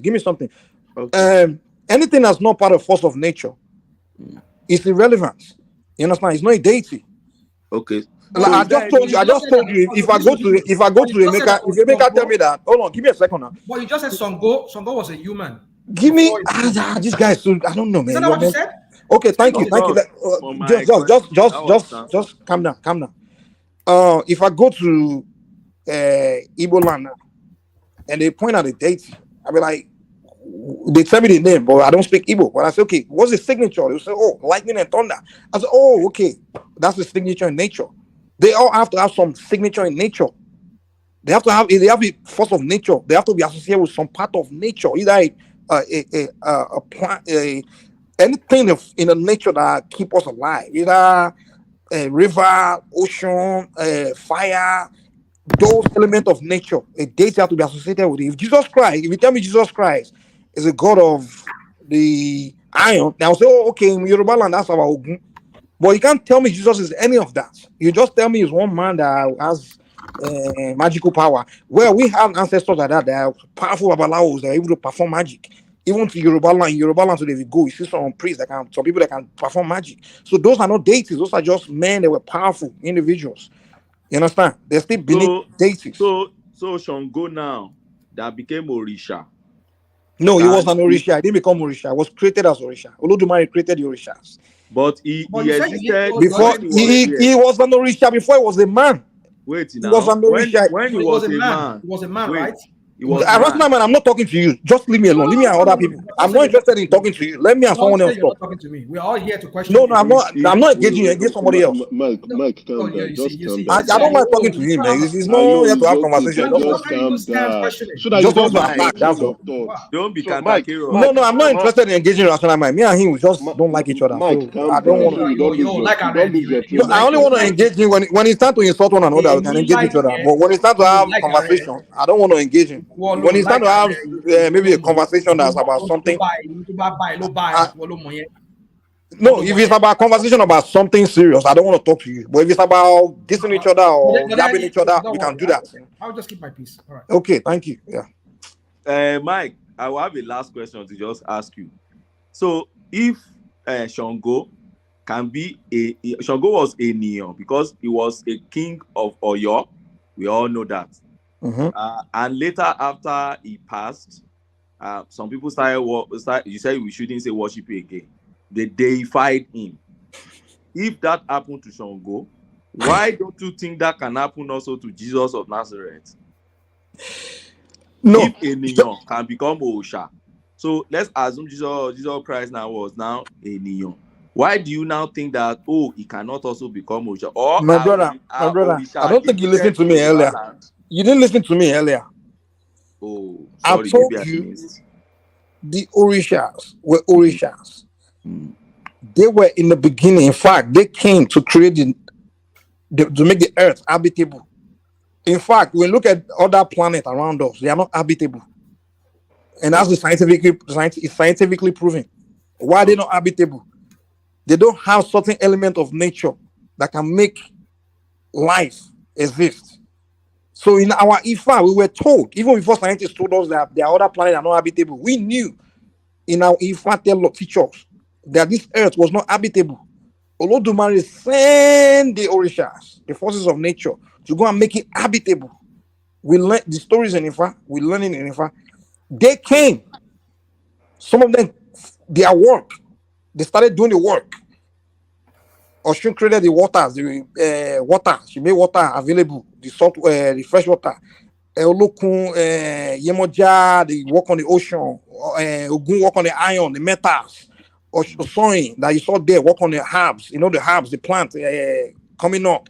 Shango work on the rainfall, the lightning, on all those things. They work, so they all contributed to the habitable of the earth. So they created the earth for us to live. They were sent by Olodumare. So now when they did that, then they created humans, right? And they put us in charge. And in the beginning, they were living with us. They were more like superhumans among us, right? And sometimes they will go back to the spirit world, detach, and come back again. And when they usually come back, they become kings. Before Shango was born, there was Ifa that was oracle that said he will be born, and he will be born in the palace. That's why they started calling the Alafin, because he was the only king. He was born inside of the palace. He was coming as a human to come and when they come to teach the people things, or to put things in order, to work with the humans, to show them things, teach us stuff. You understand? So the Ifa oracle usually say they are coming. A quick interjection, Mike. So that's what we are saying. So Shango was the Orisha before he came back to become the Alafin. Okay, so they didn't deify him after he became Alafin. He was already known. He was deified from the beginning. Hold on. Take a question from Prince Daddy. I think Prince Daddy is about to come and defend Jesus Christ, his Lord and Savior. One bad God. Okay, one man. One man. You're very funny. Well said, one man, and that's absolutely true. But I know where Mike stands, but I was going to say something to Ogbeni, right? So it's amazing how people like Mike, not necessarily Mike, think their own religion or what they worship is so real. I told you we don't worship, and we don't have religion. It's not a religion, it's not a worship, it's a relationship with the forces of nature. It's a relationship with nature. That's what we have. It's not religion. Nature, that's it. Yeah, relationship with nature. So all the times I've heard about Ifa being a religion, one of the top It's religions not. in It's the just world. ignorant people that are using that Okay. term because they usually have Christian mindset and religious mindset to call everything else religion. Okay, actually, I like what you said. Actually, now I can. It's much easier for me to relate to you actually, because we that believe in Christ also believe rather that it's a relationship, is not a worship of some kind of religion, because religion has Okay, been that's around for fine. such a long time.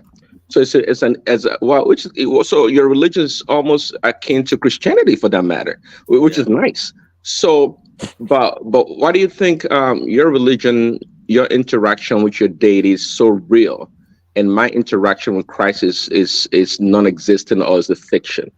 Because one man, did you watch the Because video? it's alien to your culture, is what he's saying.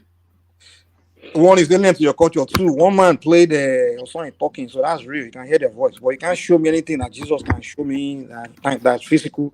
Something I can. I'm sorry, Mike, because you don't know. The voice of Well, Christ is okay, so clear. but show me until I know, then I'll believe it. Can I say I've been something? searching for a long time to Let see me say. actual way to Can I communicate say with something? people. Is there a Prince video Daddy? clip of it somewhere? Can I say something to Prince Daddy? Right, Prince Daddy. Do you know it's in the Bible that actually Jesus Christ came for the Jews and not for any other people. That is not Right? true. That is not It's true. in the Bible. It's in the Bible. It is I in will the get the Bible. quote. It is. I'll get the quote. I'll send it to No, you. you don't have to, because I know what you're talking about. The danger that people like you or others pretend is that you misquote the Bible, or you quote it in half. It is true. It said it came first for the Jews, because that's what because through the Jews we obtain salvation. That is true. It's a true No, statement. you don't There's no obtain lie in it. salvation through a group of people. I'm That's sorry. wrong. You Hey, can't Prince Daddy, obtain sorry. salvation Before through a you group of continue, real people. quick, sorry, I just want to throw one vital information to. I think Ogbeni asked me one question about deity coming back. Do you know what they call New of Ife? They are ruler of Udua. That's because Udua says he's coming back, so he's holding the throne for him. So no, he literally no one can become king. Can be Oni of Ife is not a king; it's a chief priest. So when Udua was leaving, say he's coming back the third time. That's when he told him to hold the custodian of that throne. That's why they call it the ruler of Mike. Udua. So he's holding the throne for Udua to return. Just to let Mike. you know what the date is, they come and go. Mike, you know there were controversies surrounding the exit of Odudua, but that's not where I'm going. That's Well, anyway, not okay, go ahead. see where I'm going. You see, all what you have painted now look like somebody who have seen, probably read Bible before and pick things from it. What? Pardon my apology. Pardon my this thing. For instance, if you go to the book of, you see, the entire thing you painted look like the story of Jesus. I agree. What? Sorry, You don't Benny. think it's the I agree. And okay. and I even made it more succinct by saying that his practice is a relationship, which is beautiful, which is Do you guys? which is Let me what say, Christianity is, which is do you good. guys? If you guys know your history, do you know that the first Africa was the cradle of civilization? The Greeks were the first to be civilized among the Europeans, and they came to learn from the Egyptians, right? Right. So even Socrates. Wait. Hold on. The Asian philosophers of Europe that transformed Europe, Greeks, they will tell you that they were students of the Africans. So the Europeans came to learn from the Africans first. So anything about spiritual God, anything they learned from us. We were the origin. We were the first. We were the source of. We were the first to be civilized, and we still we knew God before they knew God. No doubt about whatever that, they man. practice, hold on. Whatever your Christianity has dates. We can say when it began, when it started, but our own started from the beginning. I just told you, forces of nature. Mike, my question on this is where I don't know. Do you believe there was a great flood that almost wiped out humans on Earth? Where do you put it in between in Ifa? Within our Ifa, we learn stories of time when deities get angry, right? And they go to Olodumare give them the permission to wipe out usually a village, civilization, or something. There was time where Oyo, when Shangu got angry and used, I think, maybe it was asteroid or is Shango use Edonara. It's more like an asteroid. He used to wipe out civilizations. And the time where Oshun gets angry or Yemoja get angry, they use flood.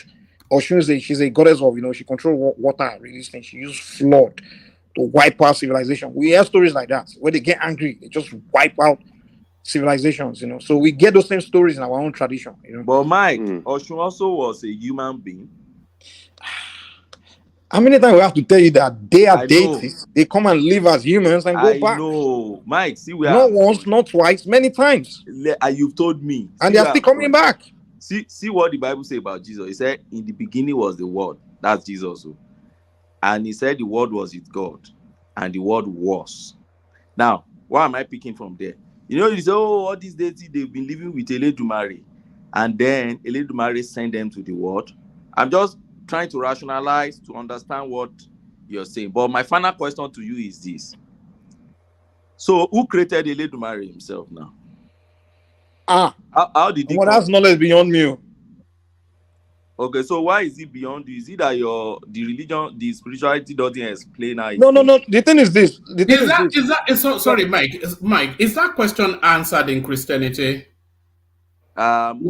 Essentially, is that question answered in Christianity? No. So if it's not answered in Christianity, I can't ask Mike. No, I'm just wondering. Yes. Well, I'm sorry. Yes, it is answered. This is assuming though that we're talking about the same thing. Like Olodumare is God. Is that what we're talking about or not? Well, that is the Yoruba understanding. Yes. So no. So if Olodumare is actually God, and Jesus is not one of the Orishas, so I don't place it in that same state. So I want to understand. Do you know everything they say Jesus did? All those magic. You know, Romina did it times 10. Is he walking on water? Is he I'm coming everything? Now. Is he teaching people? Is he this and that? The God of wisdom? Is Romina did everything? So even the philosophy they say Socrates invented. Romina already told you about. Kale. Did Jesus Christ not raise the dead? Did Orunmila, any of those their gods, did they raise any dead? Absolutely. Today we still raise them. Somebody saying to us, okay. Somebody was saying to us now that everything that Orunmila or whatever did, Jesus Christ did it. I mean, did Orunmila or whatever raise the dead? Rational mind. Look at it from this angle. He first told us Jesus didn't exist. It doesn't. I don't believe he exists because I don't. But according to what Europeans said, not according to me. I'm going to do research on how Christianity started, and I begin to find out that it was a group of people that came together.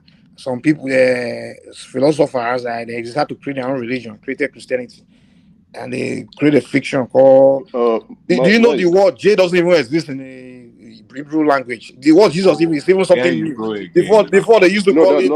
Mike is right. They used to call it something else. And then Mike is right. Is Yeshua? His name is exactly that. So they were changing that's it. Irrelevant. Is quite irrelevant, right? In that point of view, but because that's an English interpretation of the meaning in English as they coined it. The thing is practicing a religion that does not acknowledge Christianity in the view of how it was told, right? Mike is practicing a how will I put it? It's not practical religion.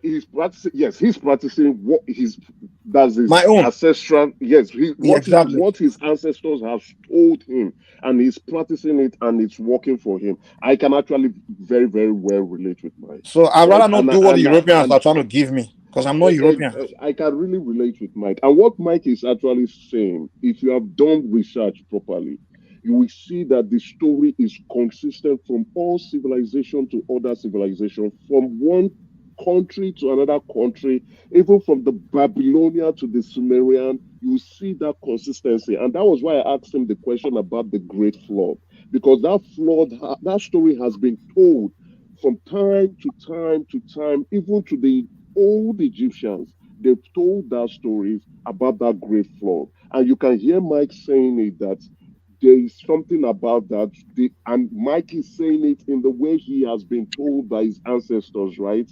That the deities got angry at one point and brought a great flood that wiped out humans.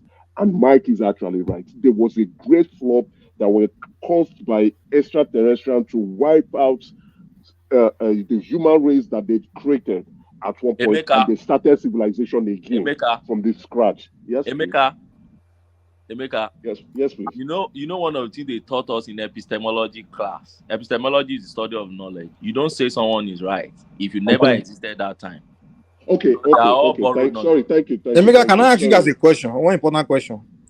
Do you think when Europeans were bringing Christianity to you, do you think Europeans will know a way to God or to heaven, and they come and bring it to you black people, especially during that time where they really hated you and they're practicing racism, were enslaving you? Do you think they will now know way to God, and then they will come and show you? Let me take a stab at it.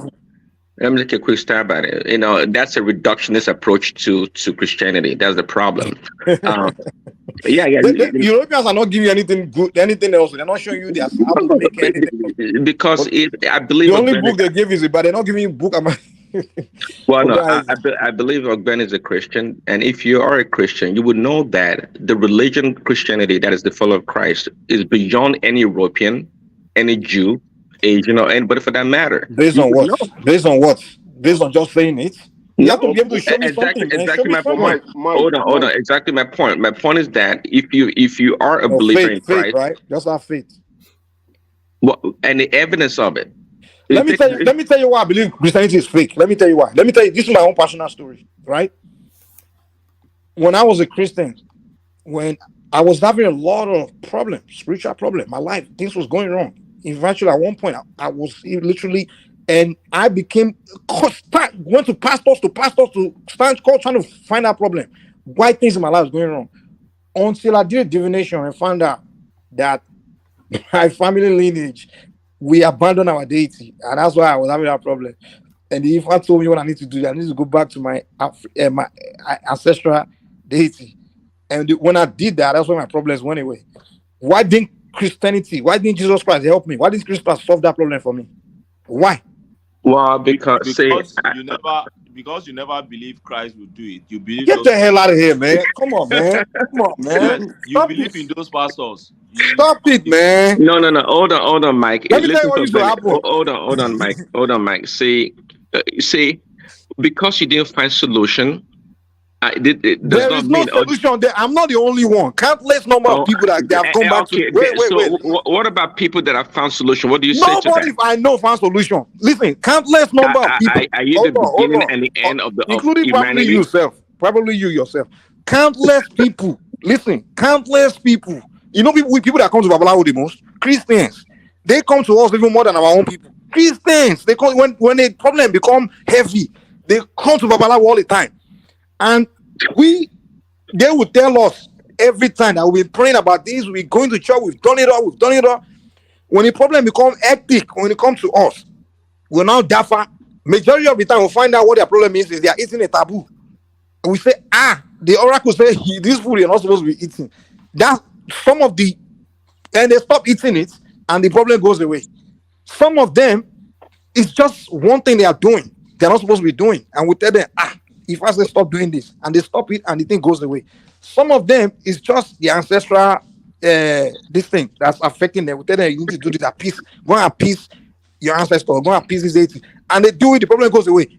Every one of them will tell us they've been going to pastor all these years and they still having that problem. So that's how I know that your Christianity is fake. Okay, Mike. Hold on. Even pastors come to us, and imam they all come to us. Thank you, Benny. They go to pastor, not Christ. It's artificial bullshit. They're using to scam you guys. Can I just chip in something? Right? Let me just chip in. You don't need to call it bullshit now. Respect I know, Mike. Let him be. Said in epistemology, like we shouldn't say something is true when we are not there. But in the Bible too, they still spoke about that great flood I was talking about, the Noah's Ark.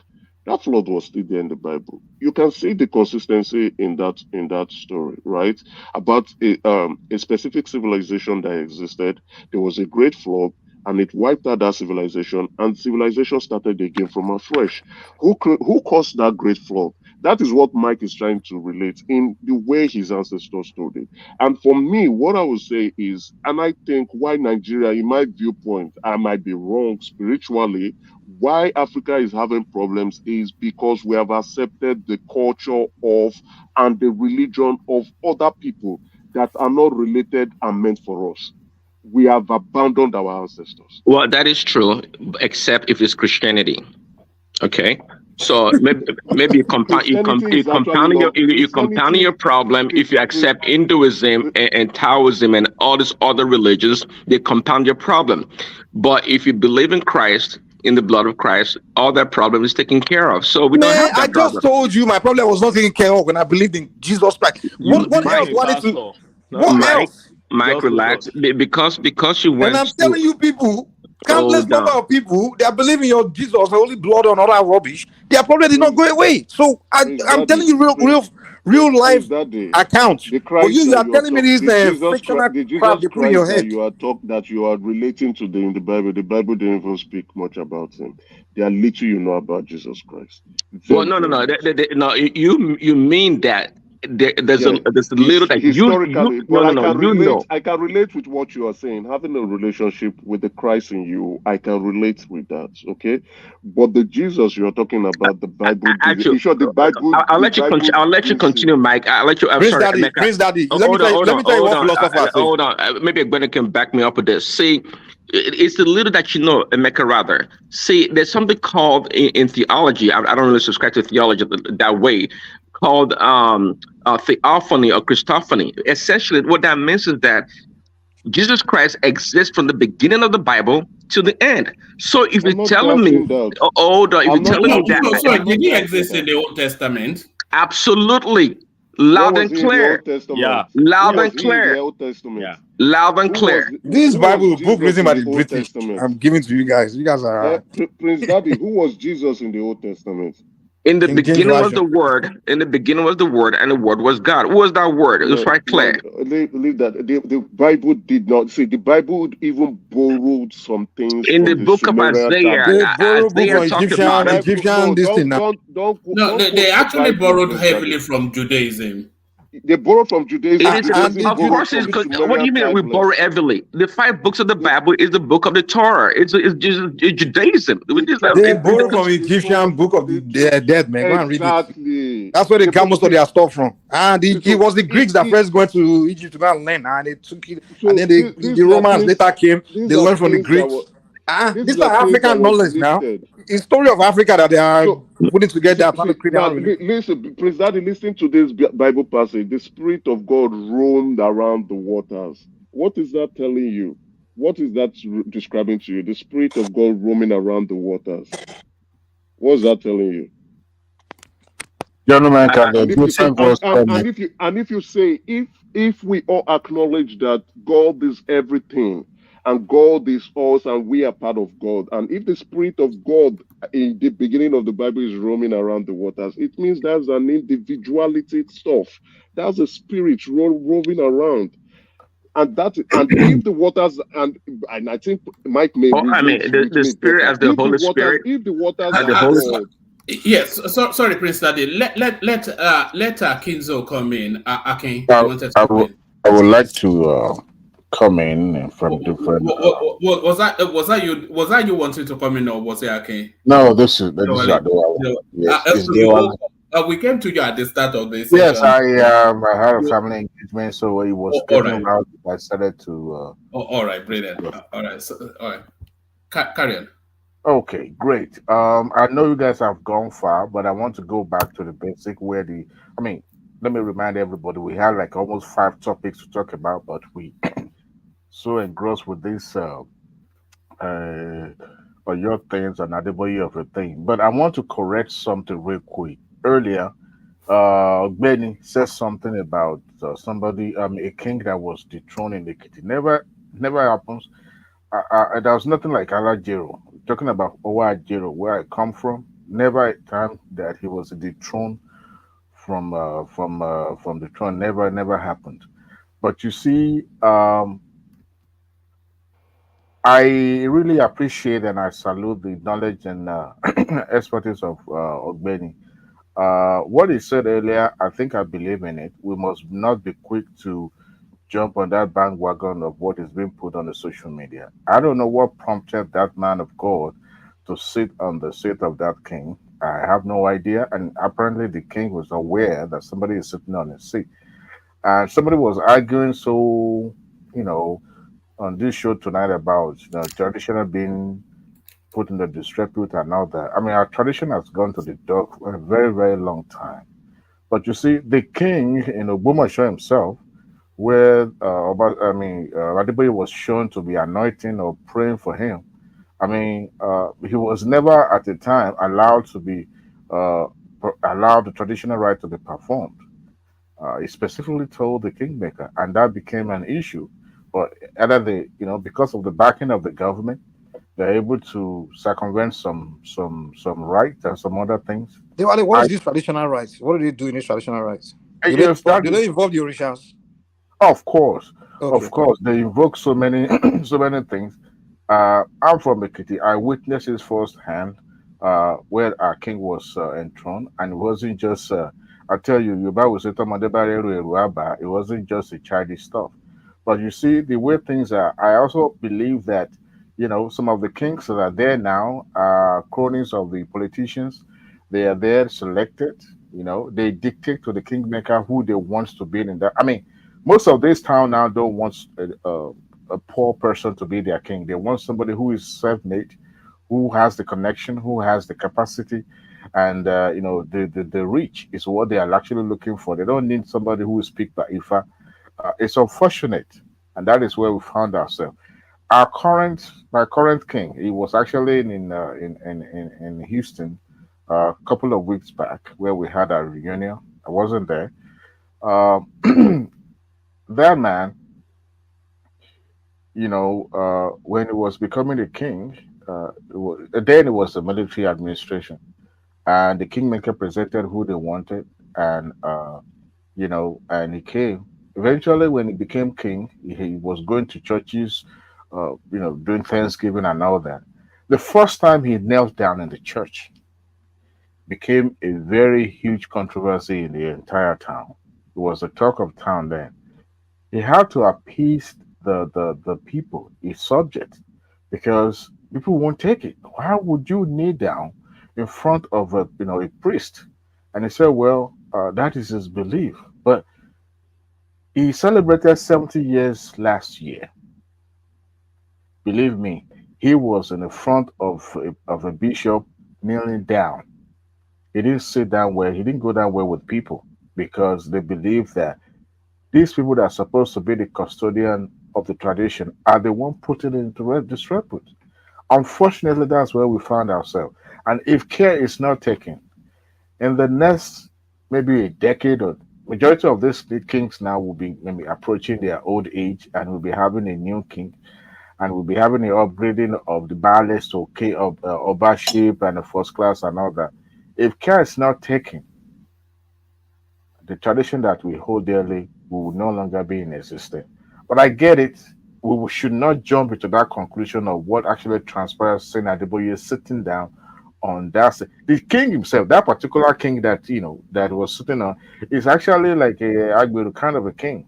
I don't know if you guys have encountered him or watched his interview before. He's a learned person. This is not like he's like a WhatsApp king, not like a river king like the Oba of Benin and so. No, this is like a king that can find in anywhere. So, and for that to have happened shows what we are, we've subjected that institution to. It's unfortunate, but whatever happens behind that picture, the optic doesn't speak well, but that is where we found ourselves. And most of these traditions are beginning to wind down and wind down. The accusations or the argument going online, to me, is of no use because these same people that are saying that we are,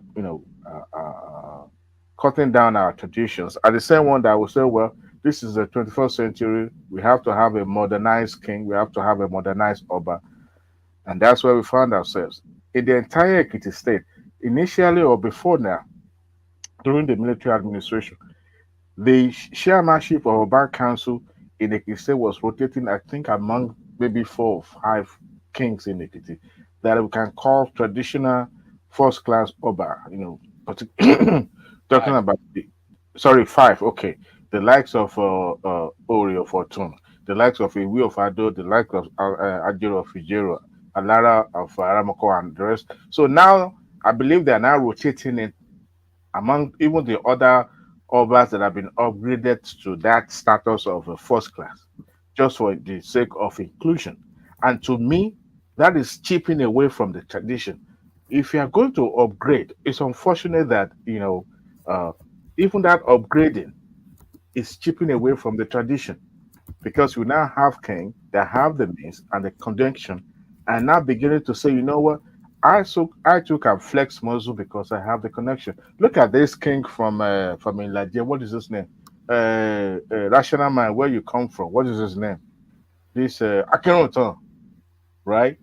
Akinrutan became king, and he said he's the number one Odua king, or whatever he said it at that time, and it became a controversy. You can imagine somebody who is not even a proper Yoruba saying that he's the number one. So that is where we found ourselves. What are you talking about? It's not a proper Yoruba. What are you talking about? You see, what kind of opinion? It's not a proper Yoruba. It's not a proper Yoruba. It's from Nigeria. It's more or less like. Right. Why would you say it's not a proper Yoruba? Apologies.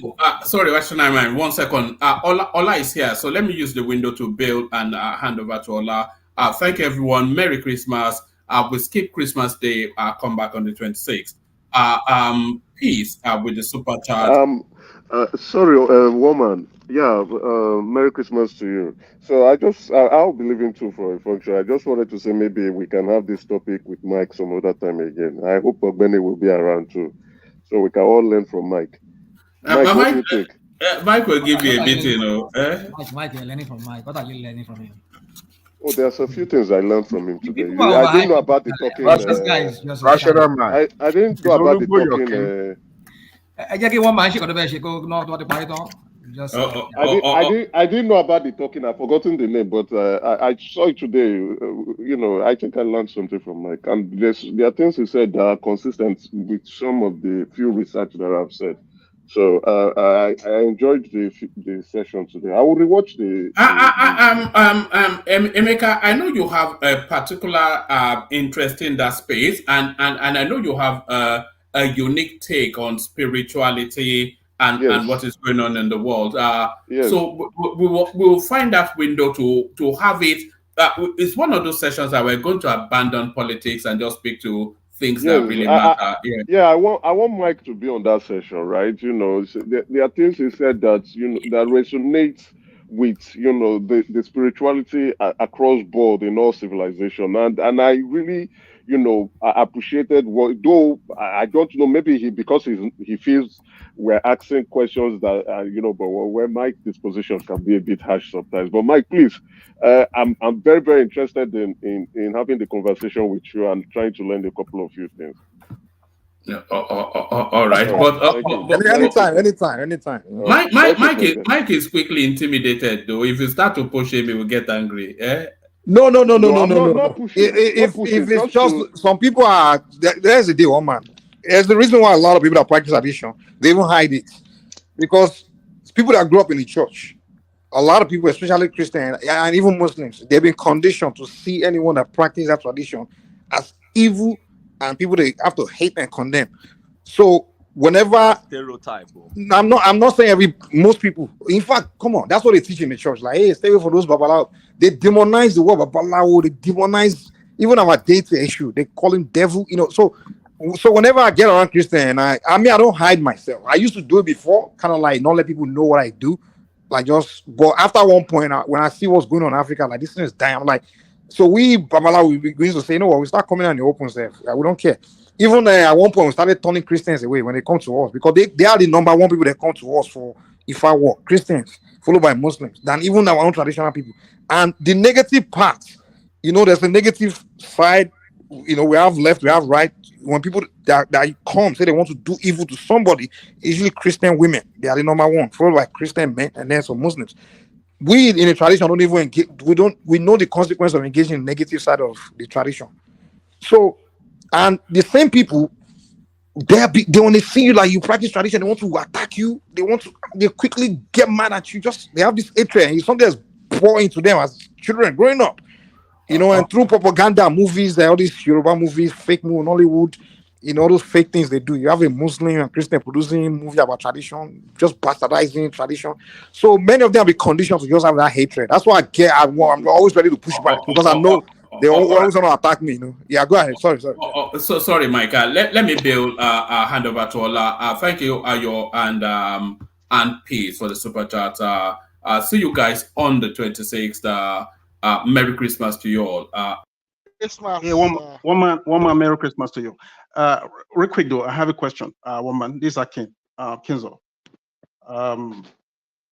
So Mike, I have a question for you, Mike. Actually, I have questions for you. Loads of questions. So number one, what's the difference between Babalawo, right? Onifa and Onishogun? That's one. Second, Babalawo and Onishogun, right? That's number one question. Now, second question is, I listened to you. You talked about before, or not even before. You said your Ifa religion belief. I keep saying religion. I never say my religion. I never call it religion. Okay. Your relationship, I should put it. That's how you put it. That you did believe in science before, right? So I wanted to know at what point did you start believing in science, and at what point did science and Ifa, started working together, right? That's second. Well, if you could answer those two questions, then I'll come up with other questions. Okay. So the first question, the difference between Babalawo and Onishegun, right? And you say Onifa. Correct. Babalawo is Onifa, yes. And then Onishegun is those that specifically learn about herbs and charms. Now, there's even more you should ask. What's the difference between the term Babalawo, Onishegun, and Olor? Who's that? And you miss one. There's one you should ask. Olorisha, right? When I say someone is Olorisha, they are all Olorisha, right? Now, Orishas are all the deities. They are all Orishas, right? Now, they all have their different powers and their different roles in life. When it comes to warfare, Ogun is a god of war. When it comes to harbor medicines and charms and all those things, there's a deity called Osoin, which was the one we showed earlier. Osoin is the master of charms, like herbs, mixing things of nature to manipulate to create charms, and he's the master of it. So his followers are the people they call Nishegun. He's the one that teach them charms. You saw it talking, right? When I went to, there was whenever someone is sick, when they go to Olosoin, Onishegun are usually Olosoin. That Osoin, I've been to in a room with Osoin where someone was had an issue, and Osoin told his priest that he should go to the forest at particular time and wait for that plant a particular time and plug that plant and mix it with a couple other things and give that person will heal. You understand? Also, he knows herbs and he also knows charms. He can tell them what to do, mix together to create something, maybe Oli Shuruka or Bante, all those things to fight, or different charms, herbs, Agbo, all together, both positive and negative. Those are Onishegun. That's their master. Now, Babalawo they are the Olorumilas. There's a deity called Orumila. It's like its role in nature is more like we call it father of wisdom. Olodumare given us special power to know the past, present, and future. So he's the diviner. He's the one that mastered the knowledge of Ifa. So he's the diviner, and his followers are the Babalawos. They go to learn Ifa from him. So Ifa is like the leader of all the Orishas. So he speaks for them. He's the one that when you have a problem, you go to Olorunmila. So they do divination. So Orunmila is the one that now tell you through that divination, like, oh, you have this problem. Here's the solution. If he can be the one to help you, he'll help you. If it's another deity that can help you, he will not tell you. If I will not tell you that, Shango can help you to solve that problem. Oshun can help you to solve that problem, or this deity can help you to solve that problem. He now tells you that, okay, you're asking now, okay, so what do I need to do? What do I need to offer them? He will now tell you, go and give that, go and give Shango this, or give Oshun this, or give that, give Obatala this, and they will help you. So Babalawos are the student of Orunmila. So they learn to communicate with Orunmila. And Orunmila is the deity that know the past, present, and future. So he's the one that can tell you what's ahead of you, what's at your present, and what was in your past. So tell you totality of what issue you are dealing with. So that's what Babalawo job role is. And then when they say someone is Olorisha is just someone that in their they are particularly all of them are Orisha. So if you have one particular Orisha, let's say you can call Olorisha or even Babalawo Olorisha or Olosoyin Olorisha or Onishango, if that's the only deity you have, or Oloshu. So those are Olorisha. Anyone that work with a particular Orisha or that has a particular Orisha or that's initiated into that with that particular Orisha, that's what we call Olorisha. But they are all Olorisha. You understand? They are all Orishas. And then the word Babalawo is just people that particularly work with or deity or Orunmila. And the Onishegun are those that just particularly focus on the charms. They're usually people that work with Osoin. You understand? They learn charms and all those things from Osoin. So that's different. But every one of them is part and parcels of one another. Did I answer your question? Okay. So can I? Okay, please go ahead. Oh, all right. So this is my question though. A follow up question. Okay. Now in Yoruba land, okay, just like I said, Onishegun and of course Babalawo. Okay. So you have some of those where you don't like that word religion. You rather me say relationship, right? So of course so how would you categorize those people who do charm, right? Like for example, I go to a herbal doctor, right? A witch doctor. So how do you categorize those type of babalawo? Do you categorize them under witch doctors or What is a witch doctor? You have to first tell me, because there's no term witch doctor in our tradition. It's just something created by others saying witch doctor. Okay, evil. I mean, anything that is associated with evil, of course. Like Okay. I need to say, okay, I need to attack someone Do negative. Do negative. Basically. There you go. Negative. Okay, Yeah. so here's one fundamental thing you need to realize. In nature, the word evil you are talking is just negative, right? In nature, everything has positive and negative. Everything created in nature is created of both positive and negative. Even in science, you're going to look at a positive charge, negative charge. Your electricity has a positive and negative. Everything in nature, including you have both positive and negative in you. You can wake up tomorrow and decide to do good things, positive things, or you can wake up to do negative things. You can wake up tomorrow to go and save someone's life, and you can also wake up tomorrow and decide to go and take someone's life. The knife you're holding, you can decide to use it to do something positive, to cook or do something, to build, to do something great, or you can use it to go and stab somebody and take someone's life. The fire, you can use it to do positive things, or you can use it to go and burn down things. Everything in nature is created both positive and negative. Now, it's the application that decide the outcome. Now, in our tradition, we have the positive side, the positive and the negative side. You understand?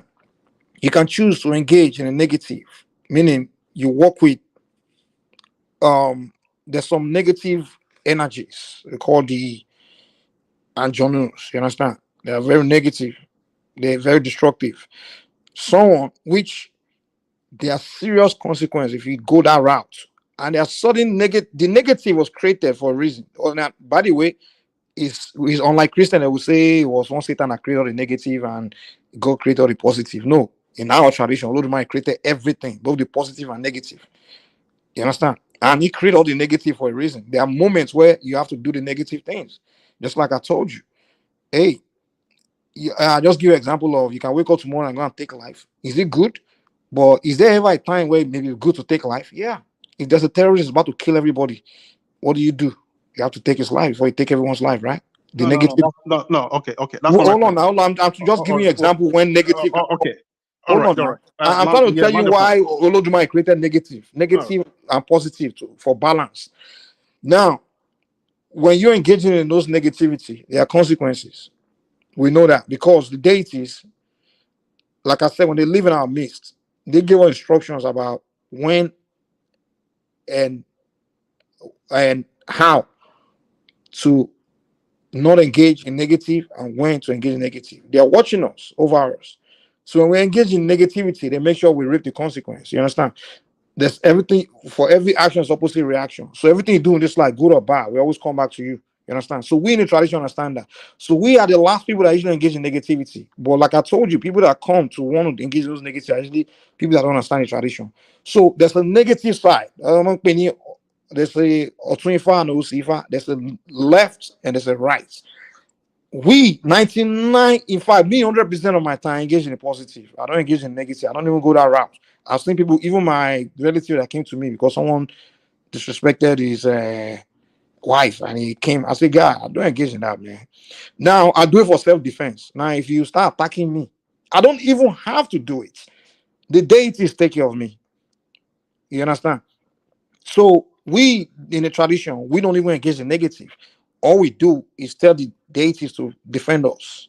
That's it. But some people we choose to go make part with the negative forces, negative spirits, like those angelos, and be sending it to go harm other people and things like that.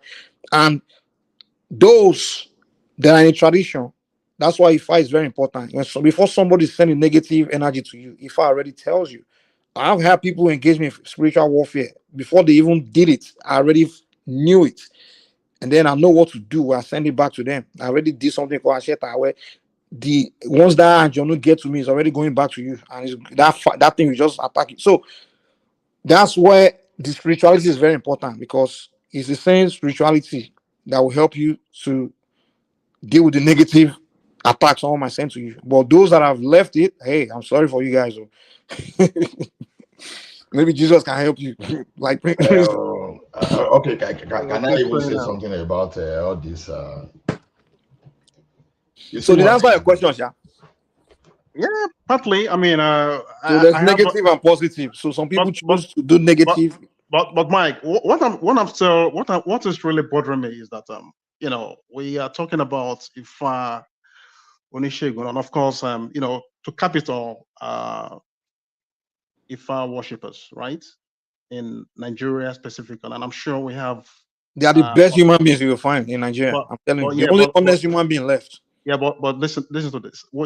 I'm sure we have Ifa practitioners or Ifa worshippers in other African countries, and of course Ifa, overseas too, right? they don't call it. Yeah. What's it called? You see, one thing from my digging around Africa, I think what you will find in many African places is they have their deities, and some of them still have form of communication with Ifa. Like you go like Benin Republic, you some part you swear they have Ifa. If you go to like Ishekiri, even Benin, but most part of Africa, they just have deities. They just have the Orisha. Some of their Orishas there. You understand? But the roots where you find like almost like the complete whole thing is just that Yoruba land. To be honest, where you find the complete component of everything is maybe I haven't looked deep enough, but the only place I've seen like the complete component of the whole thing, totality of it, is in Yoruba land. Okay. Yeah. Okay. My apologies to the other panelists, but this is my last question though. So how has this religion, this Ifa religion, right? And now I'm talking about the politics side now of it. You asked me another question about science, but I will. Yeah, how has it impacted the development of Nigeria or Yoruba land specifically? I would say the greatest mistake we make was relegate it. That's the greatest mistake we made. When I look in science, I see principles of our spirituality, the principles of it in it. In every part, I just give one example. Electricity, positive and negative charge. I just gave you those in computer. The brain of computer is 356 bits, and it's binary coding, right? That's our Odu, the 256 Odu. So I see that in science. If I use science, if I use about it's called search, relationship with nature, and science is all about relationship with nature. Scientists just study nature, and from nature they get wisdom, they get knowledge to do something. So all scientists are doing is working with nature. That's what scientists do. They spend more time in our forest. They even spend more time with our. If you go to your forest in Africa, those people with Asian knowledge, white people spend more time with them than our own people. If you go to University of Ife, where they are teaching, where they have course for Ife, most of the students there are Europeans and foreigners. But if you go to the Bible department, it's Nigerians are the one that are studying that one. So what I'm saying is, we were scientists before we began colonize. We stopped being scientists when British came and change our mind to become these people that just look to them for everything, to supply us everything, and we relegate this. First of all, nobody want to associate with people that are in this knowledge, talk less of taking them, putting them to invest on them, to use their traditional knowledge and natural knowledge to try to advance. There's no investment in that area, and that's why we are stagnant. Even the Chinese, I just mentioned our own divination is 256. The Chinese asked 64. A Chinese guy, when I was telling him about Yoruba spirituality, like, what? He was amazed. He was like, what? He said our divination system in China is only 64. You guys have 356. And he was telling me how they use their own indigenous Asian knowledge to involve in their scientific research and things. So I'm like, we are people that should be the most advanced in the world, but we don't know that we are knowledgeable people. We're very intelligent. We have knowledge that others came to take from us. I just told you earlier that philosophers, Socrates, all of them, they tell their people in Greece that their teachers were Africans. They went to Africa to learn. And they call him the father of philosophy in Greek that had made Europe advance. So we don't believe in ourselves. Colonization was Europeans came. They came more to learn from us. Took all our policy are talking about. White people during colonization, the Germans, all of that, they were sending our students to come and learn our stuff. They learned it, it ran to Europe, and then they realized that okay, now these Africans are so dumb. Let's figure a way to take their knowledge from them so they don't become as great as us. They can become the great people. So there's a work being done on you. You don't know. And they have their agents. Yeah, go ahead. Mike, let me ask a question. Since you told us that all this I can't hear you. And all this knowledge, they've been with us. Hello, can you hear me? Okay, I'm hearing you better now. Yeah. Can you hear me? Yeah. So since you making us to believe that, since you make us to believe that all this deity and all this knowledge, they've been with us over years, in fact, centuries from the cradle of this thing before colonialism came. We all knew colonialism came less than maybe 200 years ago. So the question I will ask you is that of what benefit had all these things been to us? What has it developed in us that they had to wait till these people came to dispossess us of them and then give us the product of their own, which was way, way, way advanced and better than our own as at the time they met us. They were way, way advanced by the time they came? Really? And by the time they came, they had products. Okay, tell me what they had. Of things from their own science and knowledge that were far advanced than our own as at the time. Give me examples. Okay, for instance. They travel miles away. Okay, on advanced ship. Okay, to come to your own. Yes, advanced. Those ships were advanced back then. They were super advanced back then. Yes. Super advanced. By the time, are you kidding me? Based on that technology, yes. What did they have? Yes. What did they have? They produced sheep. They were able to use compass. They were able to use compass to navigate the deep seas, the high seas, to come all the way to your shores. That's advancement in technology. When this Arabian guy came Bain, I can't remember his full name, but anyway, and many other guest Okay. explorers from China, when they came to the shores of Africa, they were amazed in the negative direction. Let's put it that way. Really, the whole Crudeness, Africa. hold on, to the crudeness and the backwardness of the African people. They saw the tools that they had. They saw the tools that Really, the Africans were using. Those tools were like, tools that were like thousands of years backward, because they had thousands. Okay. Can because I they let me respond? Let me let me respond real finish. quick.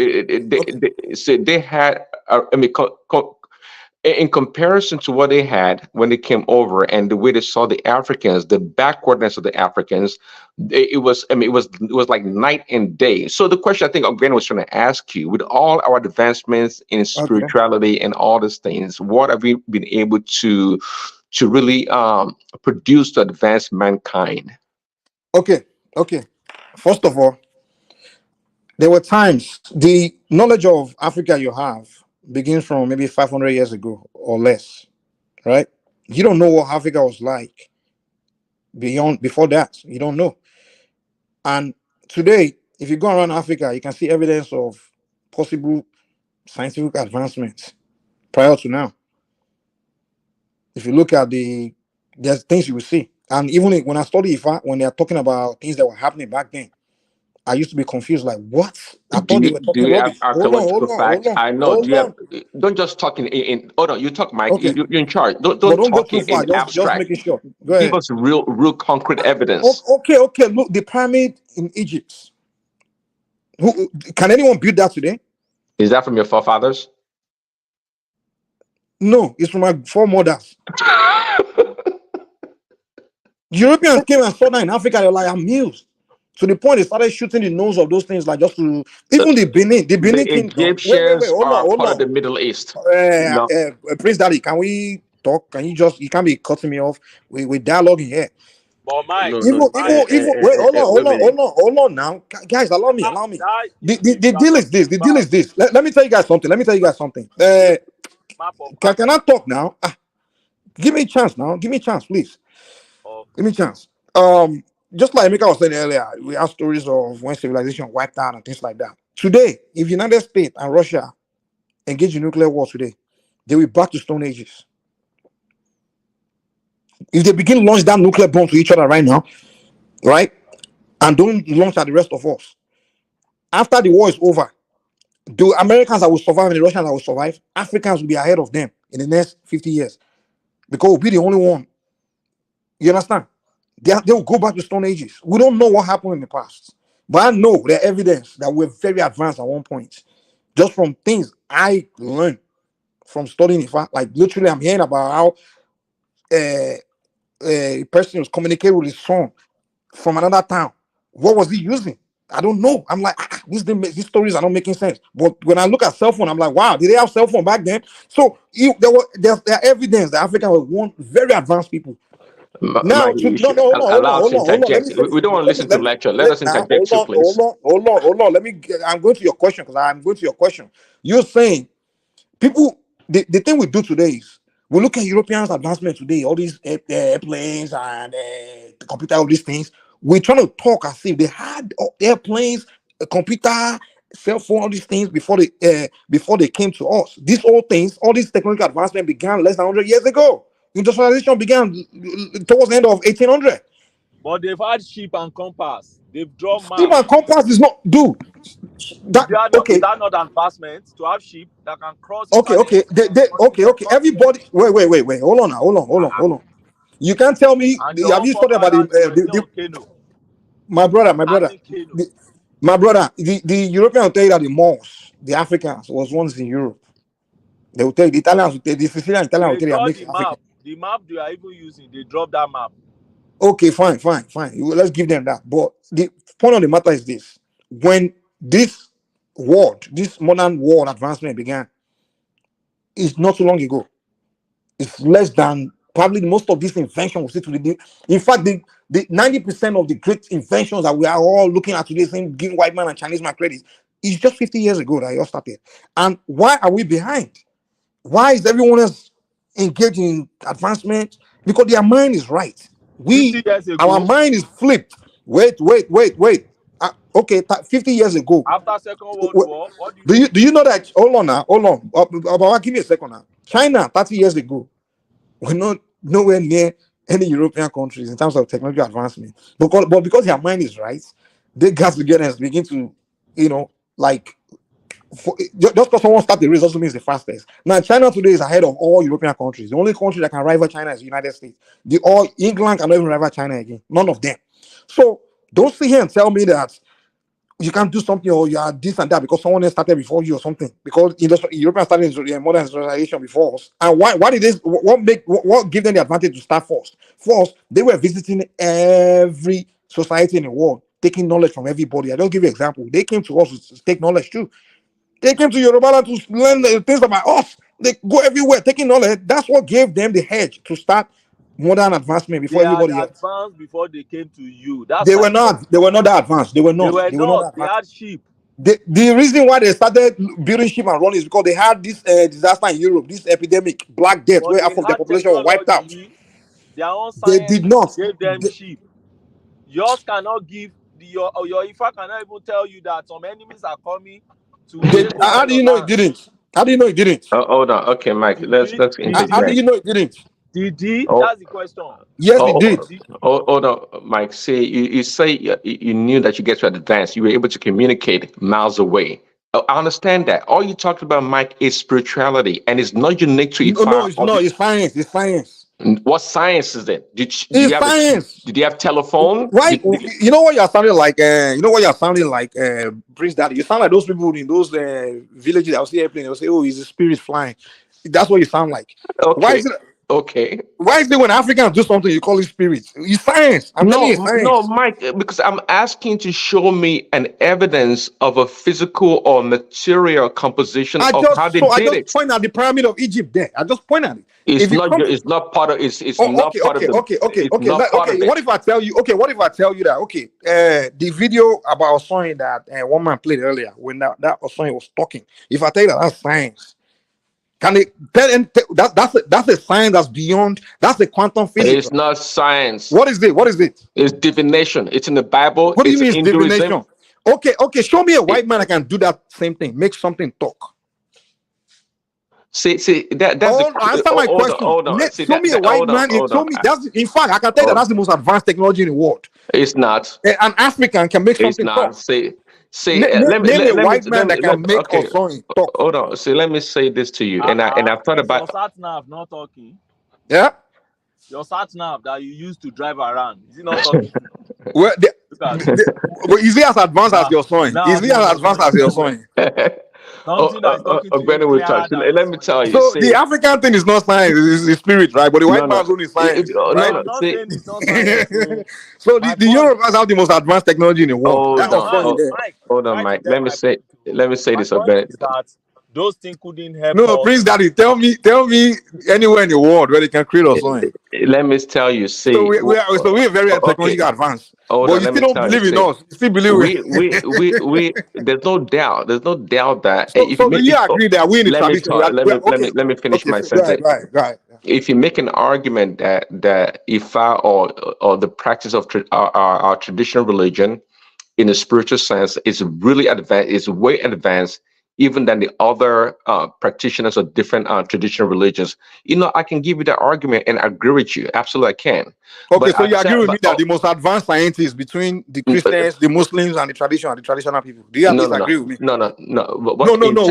In Nigeria today, who's the most advanced scientists? The traditional people, the Christians, or the Muslims? Which one? Do we have scientists? Do we really have one? No. We are all scientists as human beings. We are all scientists.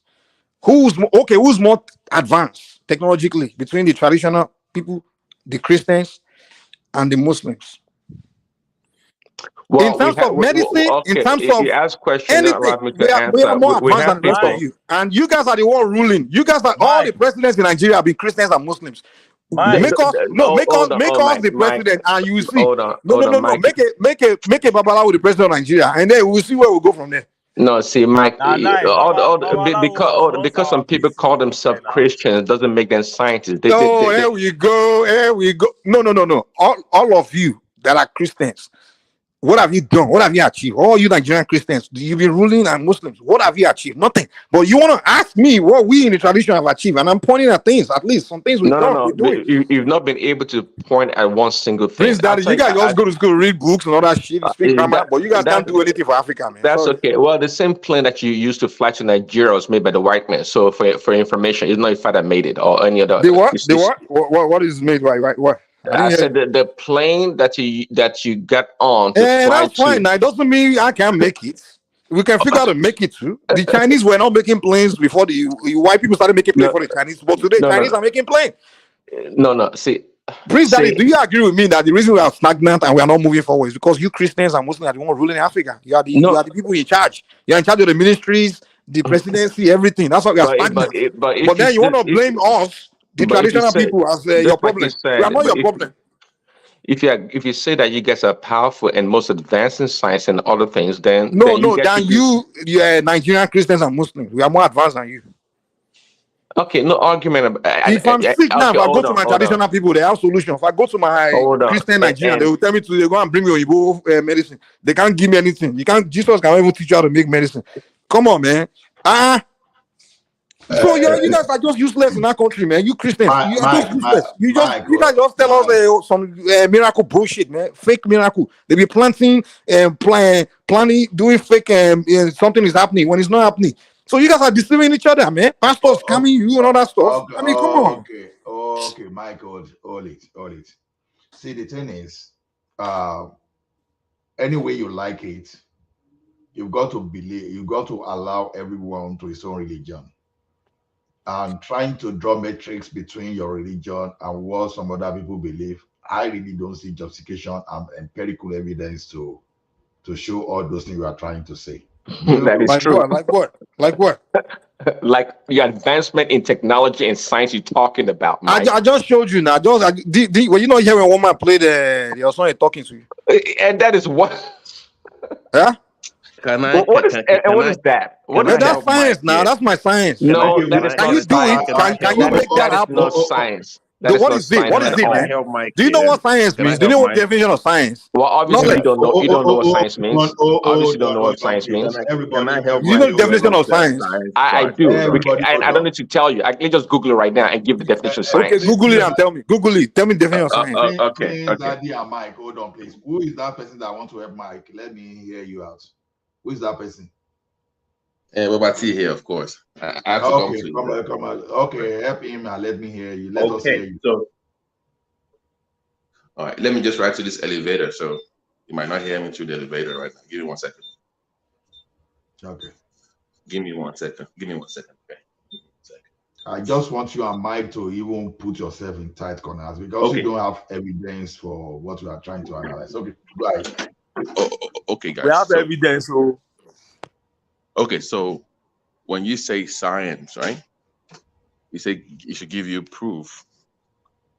Like I said earlier when I came on, when you discuss with someone that has a Western perspective, you ask them to explain what Mike is talking about. They're looking at it from the prism of the Western world, the way they see science, or the way they react to it. So if Mike is trying to explain to you, it's not going to align to the way you see it. Let me give a case in point. Bactrim has been used for years for below the waist skin issues, UTIs, for instance. They've been using basil in Yoruba culture to treat all forms of STI way before the whites even knew about it. Way before they knew about it. Remember, the extract from what they use now came from us. And there are many things that we've done in science, in healthcare, within our own culture. So we don't need to have robots or to have any data to analyze. They've done their own analysis in their own way. So if you want to understand African spirituality through medicine and science, you must drop that the way you view science in the first place. Try to understand the African perspective first of the way they view science. Spirituality is just pretty much advanced science unknown to humans. That is what spirituality is. It's quantum physics now. That's what it is. So when you ask that kind of question, don't ask it from the Western viewpoint, Prince Daddy. Put that cap down for a minute. try to understand the way Africans see science first before you ask the question, so you can better understand where we're coming from. Let me yield for now. Okay, Babati. Okay, well, quickly to guys, say Okay, that. Sorry. Go ahead. When it comes to medicinal science, if you want to call it that, it is science in a certain degree. It's not unique to Africans or the practitioner of Ifa or other traditional religions, not at all. And I'll tell you that even if you go and to the environment of the caveman from the Kalahari Desert or the Papua New Guinea, they too have science when it comes to healing. They know a lot about herbs. It's not unique to us. It's not unique to us at Nobody all. said it was unique to us now. Okay, so if that been the case, if you have that as a common denominator across all cultures and traditions, then we are not really exceptionally better than the other people. Now let's elevate the game and let's rationalize the numerator than the denominator, meaning that look, these people that are able to use their knowledge, okay, however they got the knowledge to create planes, ship to travel over high seas, satellites in space, Okay. and so many advanced technology. Okay. That's what we're talking about here. Do you know how to do it? Do you know how to do it? Well, if you want to learn it and you're able to understand it. Wait. Didn't Africans This is what it is. Wait, this is what they do. This is what they do. This is what they do. They create a research program. They go into research, right? From there, they discover it. That's all we do. That's what they do. We don't do it in Africa. Because why? Because the people they have been ruling, the Christian and Muslim, they don't believe in themselves. This colonized mindset. You like to point finger, Mike. Wait. Hold on. The only people in Africa that go into some kind of searching of things are the traditional people. They still go into searching. Even me, I go to Nigeria every year to go dig more into this knowledge. You understand? This knowledge of nature. I go dig, even to the point where I'm like, damn, I'm seeing most of these things I say in nature is in this, because I'm in a technological field. I see it in technology. I'm like, damn. To the point where I want to even start my own science academy in Nigeria, where I can start putting out nature knowledge I'm getting from the nature in the study I've studied in the fact to maybe start creating technological advancement in Nigeria. I'm beginning to have the idea in my head. But guess what? The people ruling, these Christians and Muslims, these colonized people, they don't have that thinking. They just think the Oyinbo man is God. First of all, wait. First of all, the day you were born, they present a God to you in the image of a white man, Jesus Christ. So that already put in your head that man is superior to you. So now you become head of state. You don't believe in yourself. You believe the white man is the God. So anything you want to do in Africa, you run to Europe to come and do it for you. Our leaders every day they jump on the plane, go straight. Wait. Our leaders, all the African leaders, they go on a plane, go straight to American summit, British, Russian summit, China summit. They don't believe in their people. They're all Christians and Muslims. Not a single one of them is an African. African mind. They lack creativity. They lack ingenious. Exactly, because there are people like you now. They don't believe in themselves. Can I ask a question? Instead of them to start science program, research program. Okay, Mike, hold on. Let me ask the question. Let me ask a question. Are we live now? We're not live, right? Are we still live? We're live. We're live. Okay. So let me just I want to say offline, but online. So when they say, and they can see somebody through either a glass, either through white clothes, and they can communicate anytime with that person from any part of the world in Yoruba culture or spirituality. Way before you had your so-called webcam, I know you might not want to believe that, but that do exist in you. That does exist. Okay. What you're talking about, I know it exists. Let me finish. So it just exists. So, but if you not tell me, that white cloth that you can see people through it and can communicate with them, now give me the breakdown of that science. How is that white cloth now doing this? Give me the numbers. They don't want to the way your person will. Hold on. They'll call you a witch and burn your life. So how do I break down seeing something to glass in Yoruba? Because I had that talk with someone yesterday on this platform, because he said I want to know about those numbers in Ifa, because we do have it, but people have never really done that much study about it in the modern times. But I'm saying that when you ask of advanced science in that, they've always been that. Okay, Mike, let somebody comment. So what you said about T, it does exist, but again, That What is do you not mean it doesn't exist? hard science, and it's not unique to your religion, by the way. What No, you you are those missing my all those point. things fall You are under. missing the point. My point is when you now say that person should now start breaking the science down to you for you to understand. You are No. So Okay, hold on, Babati. hold on, Babati, I'm hold on. playing So daddy. if you now say, okay, let me explain to you the breakdown of how it works. It is possible. Let me What tell is you, science Babati. of Let that? me tell you, Babati. Do you think? See this. It's a source of idea, or yeah, it's a starting point. And don't think this other people, other races, right? That their innovation just came about from nowhere. You are assuming that. So you show me the evidence from the other side. Then we can compare notes. Wait. No. The man asked a question from my own perspective. I gave him a response. He now say maybe they have it in a different culture. No, you show me that culture first, and let's compare notes before we start talking about anything else. Okay, Don't just assume. okay. You No, show me that first. for those that discount I'm the saying, Bible, I'm saying that Prince first. Daddy is like the African leaders. They don't believe in First of all, themselves. They don't believe in their no, people. my They point just is believe in other people. you must your idea of science has to drop that hat first of what science means to you from the Western perspective. Is my point to you. You I must first come to I us. understand that, Learn it from us It's a first. colonized mind. Babati, Colo science is mentality. empirical. Science in its core is empirical. That is the ability to be able to replicate whatever you do as an experiment. It is really the But bottom line of science. they do replicate it. Is my point. She won't in multiple places. It's just a one-off now. Okay. Can I contribute to this? I don't know what they mean by you must be able to replicate. No, but it's hidden. It's hidden knowledge. Yes, they can. No. I told you the point that we all hitting on the point. Even in science in America here, do they? If you have advanced weaponry in American government, do they make it public to everybody? It's hidden now. No, but it can be replicated. It can be replicated if wait. Advanced tech in America is not known by everybody. It's not for the public for consumption. So likewise in our own culture too, some things is not known to everybody.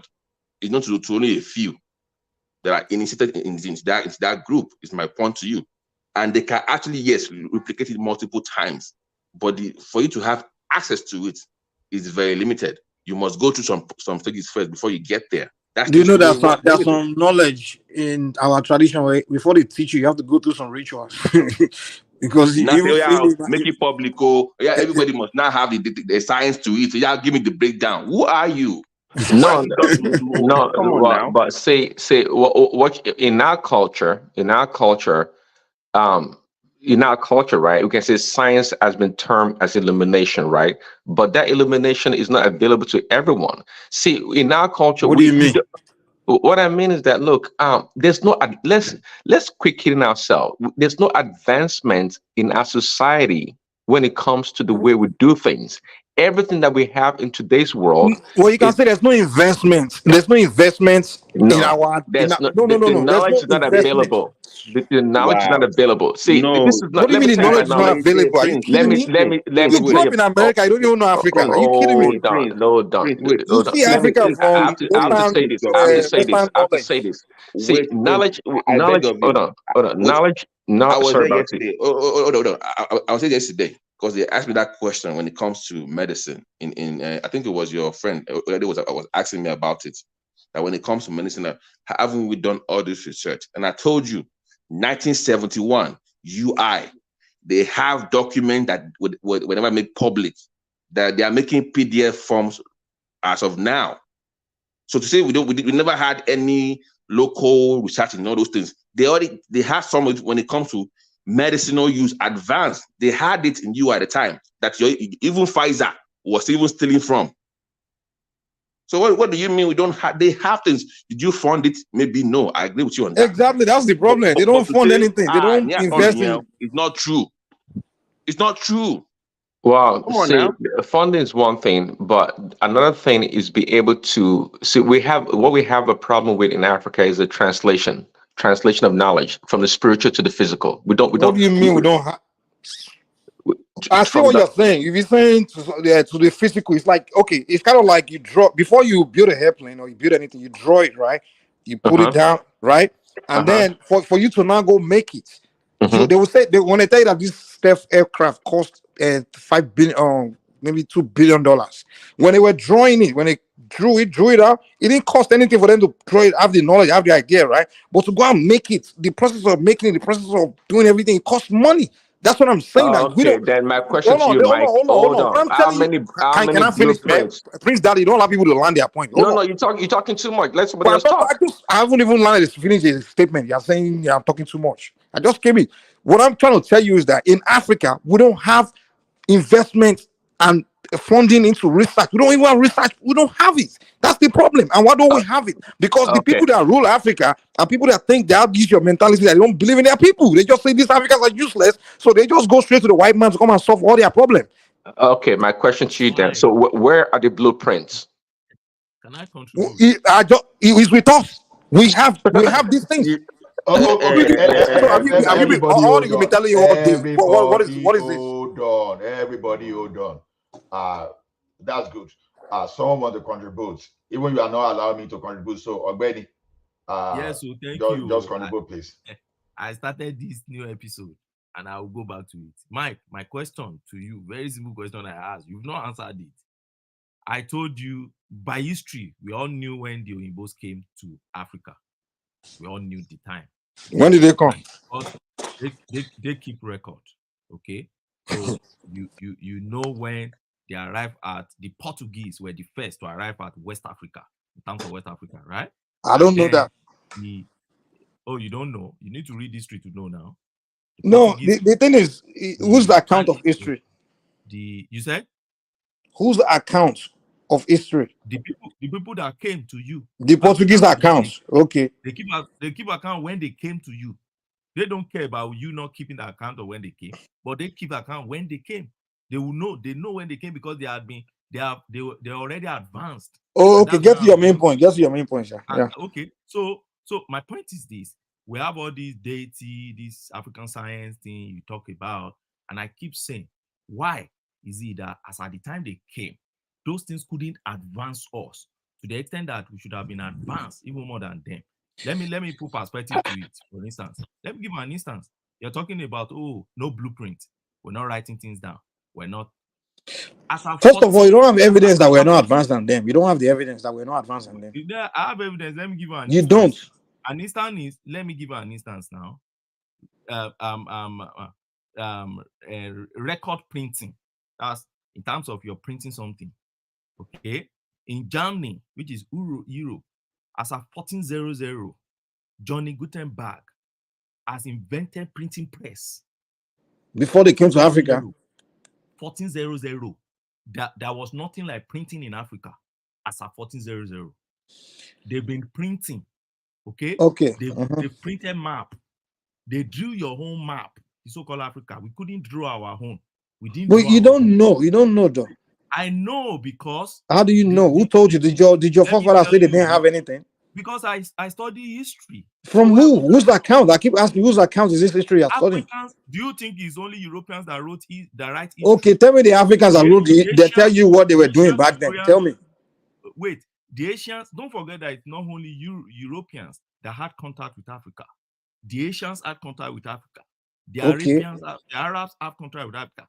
You told me it was the Portuguese that came to Nigeria. Now you're telling me the Europeans Asians. now. Don't you know that I said West Africa. Wait now, Farabale.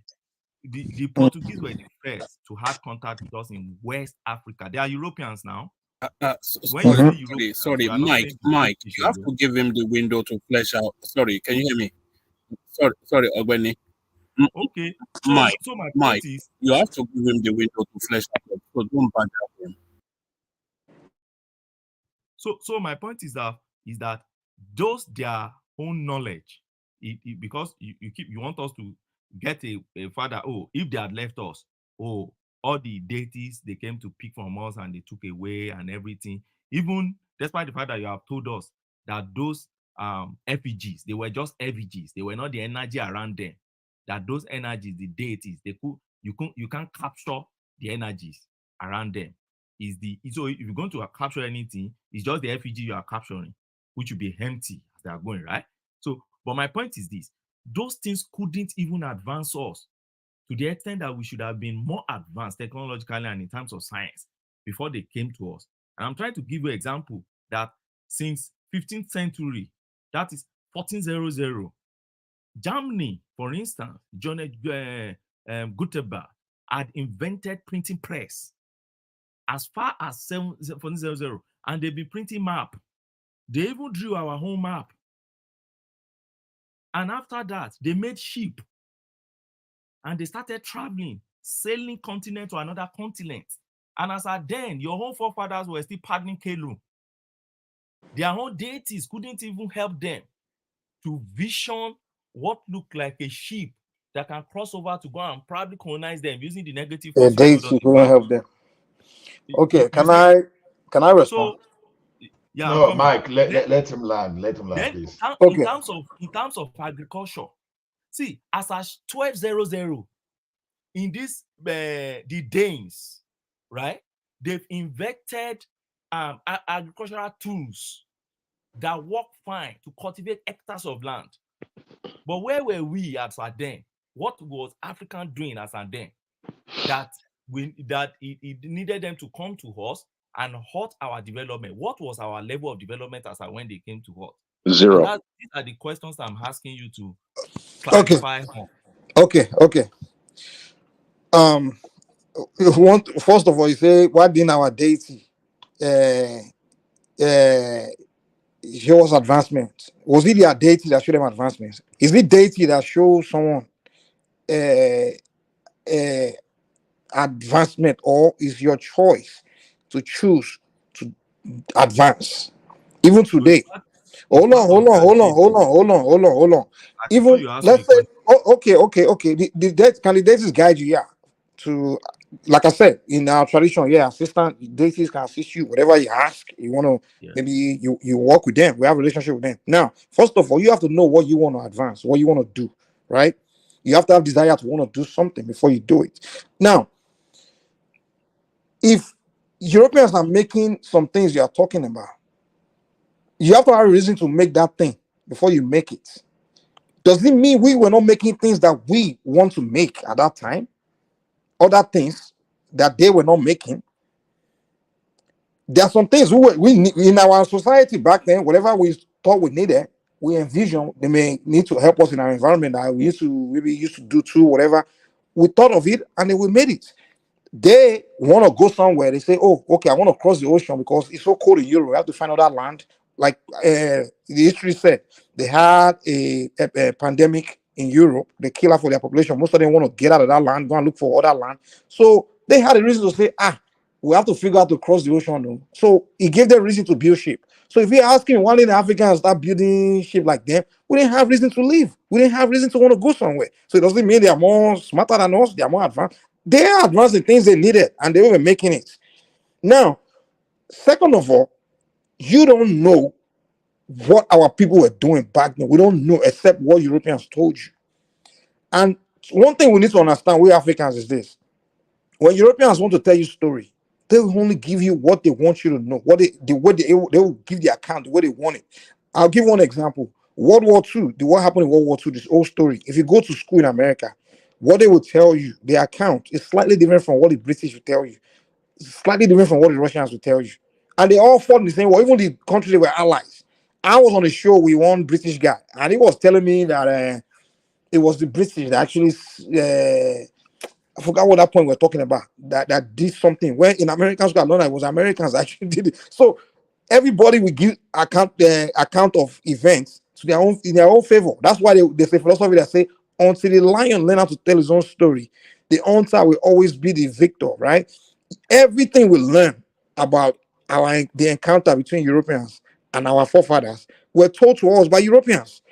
And the way they were told to us is that our forefathers were just foolish. They know nothing. They have no sense. They didn't build anything. They have nothing in their hand, no possession, no advancement.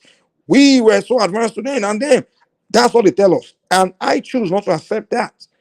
The only thing I can tell you is the reason But that's not what they tell us now. Hold on. The only thing I can tell you is that But The it's not reason we how are they not told advancing us. today is because we are not thinking like we're thinking before we became colonized. Because before we became colonized, we're forward thinking. We were forward thinking. We were people that believe in building things for ourselves. Everybody, we didn't have issue of importing food or all these kind of things that today that we do. Today we become lazy and useless because we can't even feed ourselves. But before Europeans came, we were not feeding ourselves. So many things we're doing, we believe in doing for ourselves before they came and colonized us and turned us a bunch of babies that goes to colonial master to give them everything they want. So today we become people that don't think anymore. That's why we are not advancing. But people we were back then, we were just like everybody else. Now, if you want to talk about modern technology, yes, Europeans started it. Yeah, because you start the race doesn't mean you are the fastest. The Chinese caught up after them. The Chinese is ahead of them now, right? Doesn't mean Africans couldn't start. So you can't say because someone started something first, mean we were just useless. No, we're not. They had a reason to start first. They were searching. They were not in an environment that's very so good. Look at Europe; it's a cold place. You have no choice but to try to figure a way to advance now. I mean, Can who I will have a push reason back? to want to Can I advance push before? back a bit? In Africa, we have good weather summer all year round. Can I push back a bit? Hold on. You about to just on last statement, last one. In Europe, they had a very harsh weather, harsh environment. They can't grow food year round. In Africa, we have summer year round. We have fertile soil, rivers. So who will have more reason to advance first? To start the advancement first? It will be them. No, that's a lazy. I'm sorry, that's a lazy It's a very argument. let me even push a bit, Prince. Let me just push it. You see, Mike. You see what is the problem an average African man has is what you have just displayed now, and the problem is that we shift blames on people. We don't take responsibility for our problem, and that is what you just explained to us now. Because how is it that how is it by that because they have issues about their weather condition, they have reasons to travel and leave their home place, and oh, that's the reason why they advance more in technology.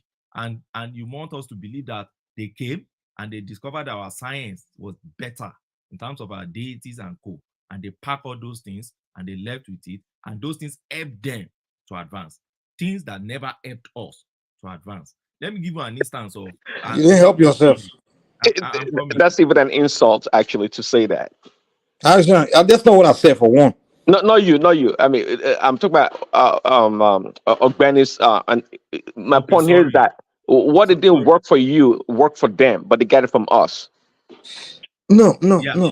Okay. So let me, Mike, I'm coming. Let me land on this. See, then it is also fallacious to talk about European historians and then be telling us that, oh, the only thing they told us that, oh, we were so lazy, we couldn't do anything. No, that's not true.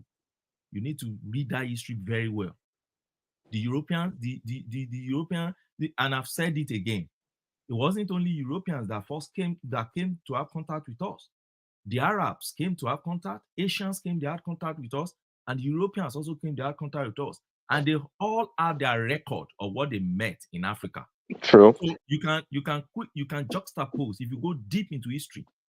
They told us, do you know the Asians, when they came, they told us about the Great Pyramid of Giza in Egypt.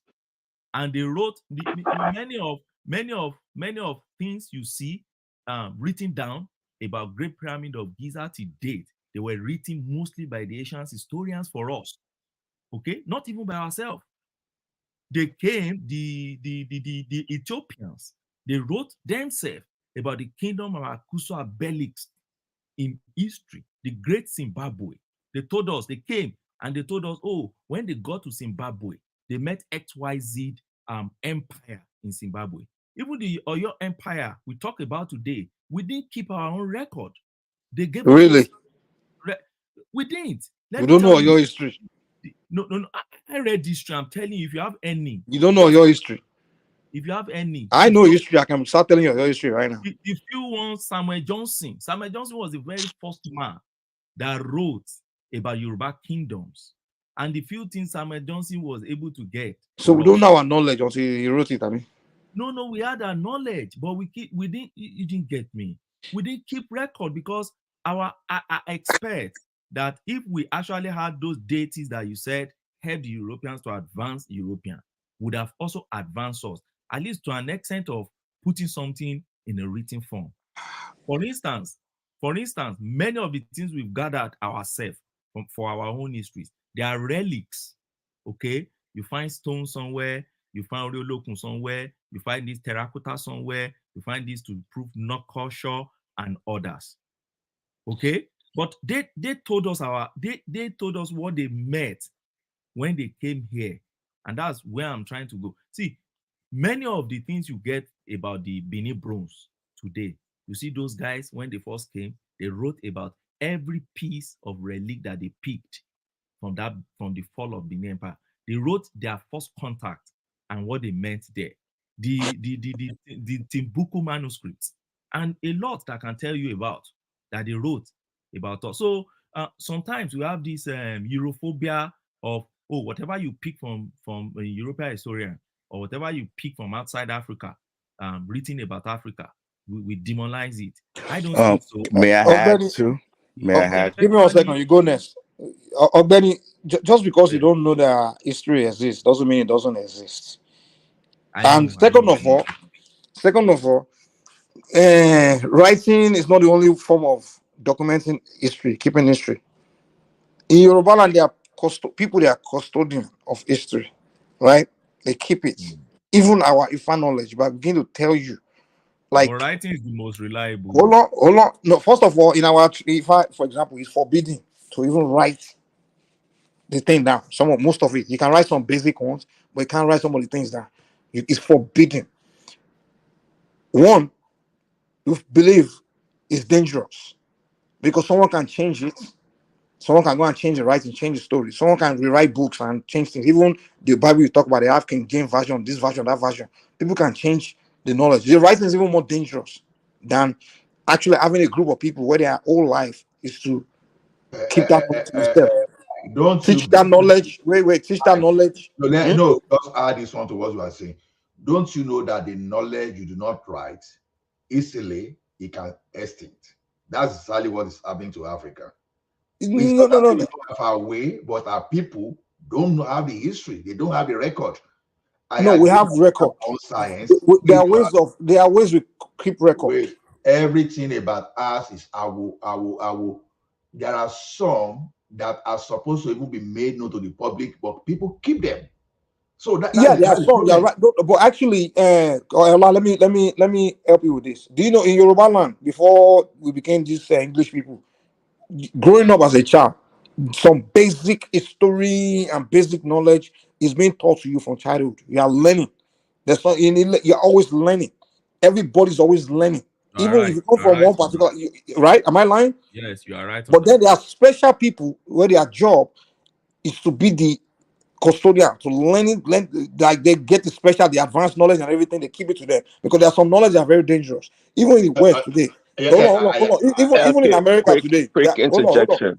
Hold on, you go now. Hold on. Even in America today, some advanced knowledge are secret to the government. They're not going to give it to the population. But there's some basic thing they want us to learn is what they put in the institutions where you go to school and learn. So it's the same thing. Yeah, Gwen said something about earlier about making excuses. Well, what you just explained right there, Mike, that was the beginning of most cultures. Nobody started writing from the onset. See, everybody transmitted knowledge or information orally. So what you just said right there, there's nothing unique about African culture when it comes to that.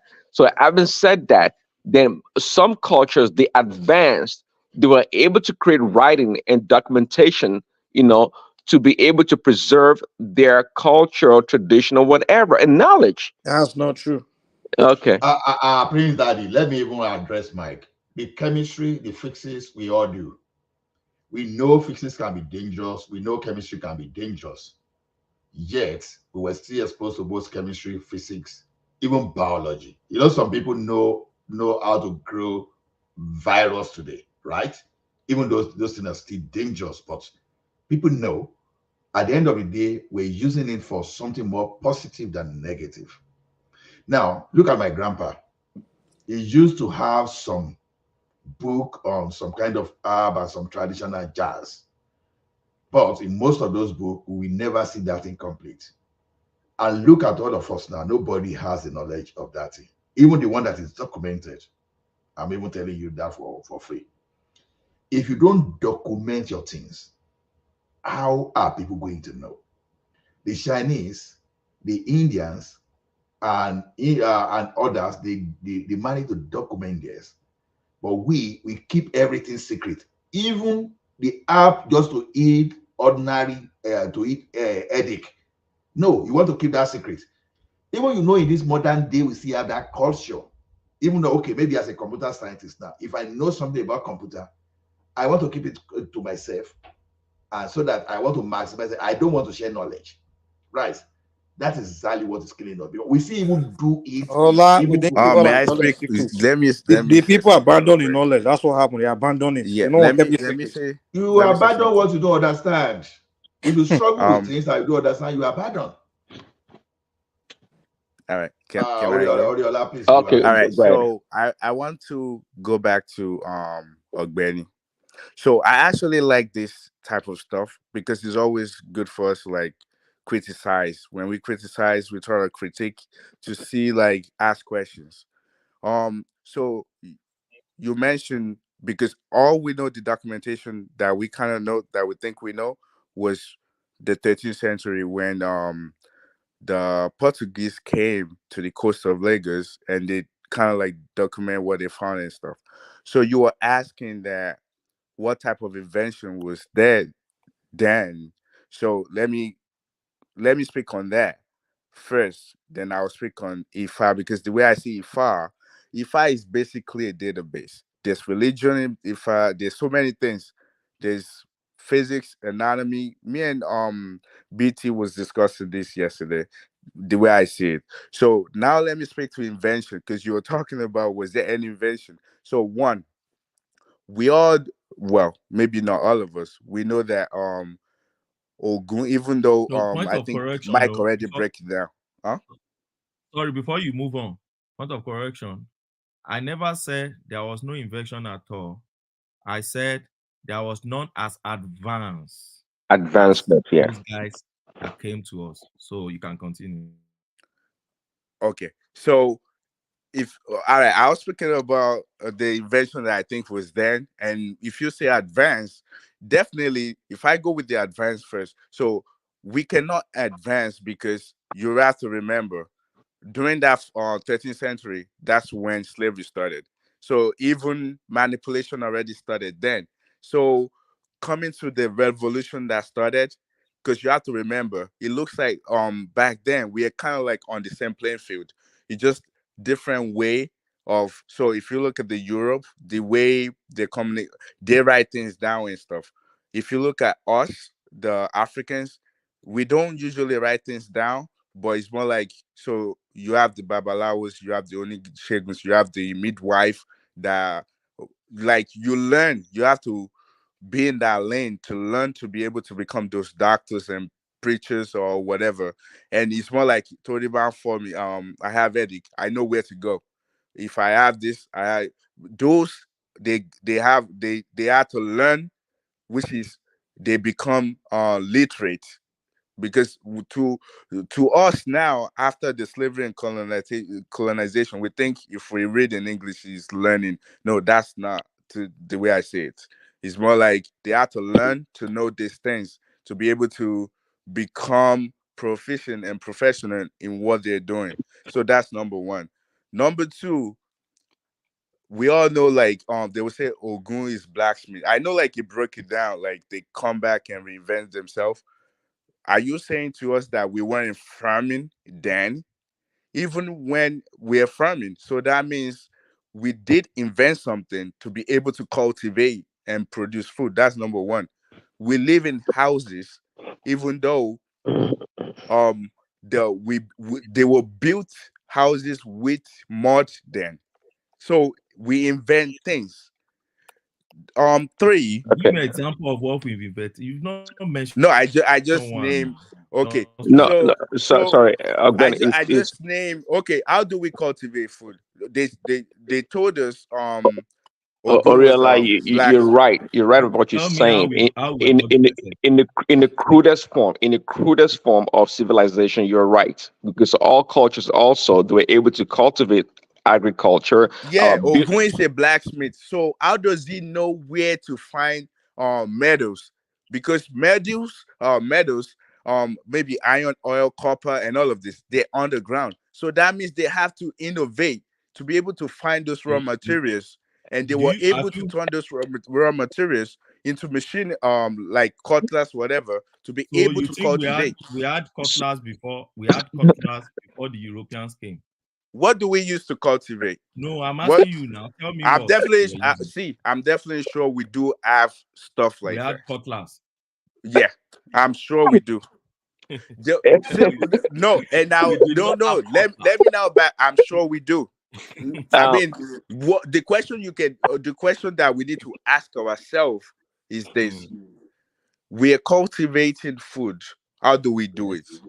Of course, we say will have okay. something. Let me take it. Listen. Let me land first. Let me land first. So that means we have something that's close to cutlass or O's Okay, or anything to be able to cultivate. I How agree with would you. they We had something listen? close. It's critical thinking. You ask this question and find answer to it, and Oriola is simple. I can tell you where to find these Uh, answers. So have you landed? let me Okay, land. go. No, because you not give me a chance to speak. Um, how do they? So if I'm asking these questions, oh, how are we able to do cultivate food? So that means we have something that's close to cutlass or O's or machinery that we're using on farms, right? So now, how does that happen? We all knew that Shango, they call them Orisha. Orisha means like someone that does something that nobody have done before. So basically, in a way, they invent something, and they also call him a blacksmith.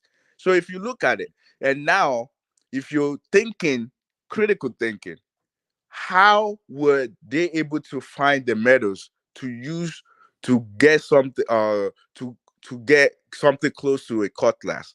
That's another thing. So now let's cross that down. When in the Portuguese write-up, they said they saw people fishing at the coast of Lagos. Now, for you to be able to fish, that means you have something, either a hook or you have a fish net. That means we inventing something to be able to grab food from, to be able to grab fish from the sea or from the river, whatever it is. So critical thinking. Now, here's what I think. I mentioned before that IFA is database, because a lot of people that are into IFA now, they will say that okay, some I've really seen it online like bullying. I'm not sure if anybody that's electrical engineer is there. If you go through your learning through your school, you learn about bullying. Bullying has to do with how like they create switch on and off. That I've seen people that actually learn about this thing says something like close to that is present in IFA. They also claim about the internet 101 whatever. What I think IFA is this is why critical thinking comes that we ask questions related to things. Reason why I think it's database is that it looks like every single thing is present in it. Even religion is also present in it. But our people nowadays, they were using it. They use it. Majority of what they focus on is just the religious aspect, like the question they're asking Ifa. So if we ask Ifa about, let's say, astrophysics, or we ask him about something related to anatomy or biochemistry, physics, chemistry, we ask him about those things. I'm sure he will be able to. And I will give you another reason why I think if I will have those things. They will tell us that okay, I'm from Egba. There is if I want to know like exactly where I'm from, they will tell you you have Oriki. That would take you to where you're from. And it not only take you to where, it will explain, you can explain your lineage. And according to people that know if I don't know it, they said every town or every places that were formed in that Yoruba land is present in that Ifa as well. Like if you want to know how Ile-Ife come together, he can tell you. That means there's history present in that Ifa as well. That's why I call it. It looks like it's a database. So now critical thinking, like we should be asking questions. Like people that know these things, we shouldn't. They focus more on the spiritual aspect of it, which is more like religion. But there's more that our forefathers or whatever they've saved for us. That 14th or 13th century, everything start going down from there. Because even though all of the things that they saved in that thing, we weren't able to now be on our own to be able to think because some people derail us. So that's how I say. So when we're saying that, do we have any information? Do we invent anything? I think I'm able to prove to you guys that we do have invention Okay. based on what I said. Okay, maybe Prince Daddy wants to say something, but I'll join you. Yeah, briefly. So, there's no dispute. I think I said it earlier. Nobody's disputing that if we Africans ever created anything. I don't think that's the bone of contention here. And by the way, if we're talking about this Atlantic slave trade, I think that began in 1526. I just Googled it right now, not in the 13th century. Yeah, But but the first time they came to our coast to check you guys out was the 13th century, 14 something. But okay, in there's 15th century, the 14th. okay. After Hold the on. Iron Revolution, right? Okay, so there's that No, was no, so no, no, no, Peter. We haven't get to revolution there because okay. everybody was on plain field. We are all like on the farm. Where was Iron And Revolution? Where was Iron Revolution? what was what? Where was Iron Revolution? Iron According to Revolution. who? What's Revolution? Iron The re- Revolution in United Kingdom. That's when was that? what I'm asking, what is Iron Revolution? Because the When first revolution that I know when was when when when He's they did they saying create the casting museum. discover iron. how to mine steel and make iron and make weapon through iron? Where was that? Right? That 14 Yeah. something, right? Are you Wait, kidding wait, me? wait, wait, wait. But you can't call that because they Are you haven't saying we're not manipulated. casting iron in Africa? Yeah, exactly. We've been doing that. We've been doing that. Don't get me okay. So you wrong. can't use Wait. that. You can't use that Oh, manipulation. hold on. Don't misinterpret. I just asked for simple information. I'm trying to gather when was Iron Revolution. I want to link that to when the European arrived in Africa. Yeah, but Simple as that's ABC. what you see. I don't know, but if you look based on the write up they actually were giving us, and to what we know, to the fact that we have the god of iron that is able, we are cultivating, we are farming. That means we have something close to that, and if we This have something close to can that, I debunk this your narrative? It's part of look, debunk it, Let me debunk take it. Yeah, I'm listening. a quick crack at it. I'm not done yet. okay. It took over again, but um, again, nobody's disputing that we Africans had a form of advancement. Obviously, we lived somewhere, not just on the trees, but we did some farming of some sort, maybe fishing, dipping our hands into the river to catch fish. Maybe that's the level of advancement. Prince Daddy, look, well, here's the question for you. Your knowledge of Africa, where is the source? The entire source of your knowledge of Africa, I bet, Hold came on, from hold on, Europeans. Mike. So Mike, That's a poke at you, Mike. Europeans, of course, we know they are very racist. So when they want to talk about Africans, what Africans will do, they're not going to tell you anything positive. So Mike, No, no, no, no, no. the disaster. Hold on. Let me tell you guys something. What the disaster can I is for talk? us. Hold on, George, hold on, let me just say this. What the disaster happened with us was that we allow Europeans to create our curriculum and educated our children, and that's why you guys end up But that was years thinking the way you are later, though, thinking. Mike. That was years later after they already conquer us. And that's They what already, conquer who? They didn't yeah. conquer me. I don't know what you mean by conquer. They didn't conquer anybody. We have to So see. We have to accept to be able to move forward. Like they how already.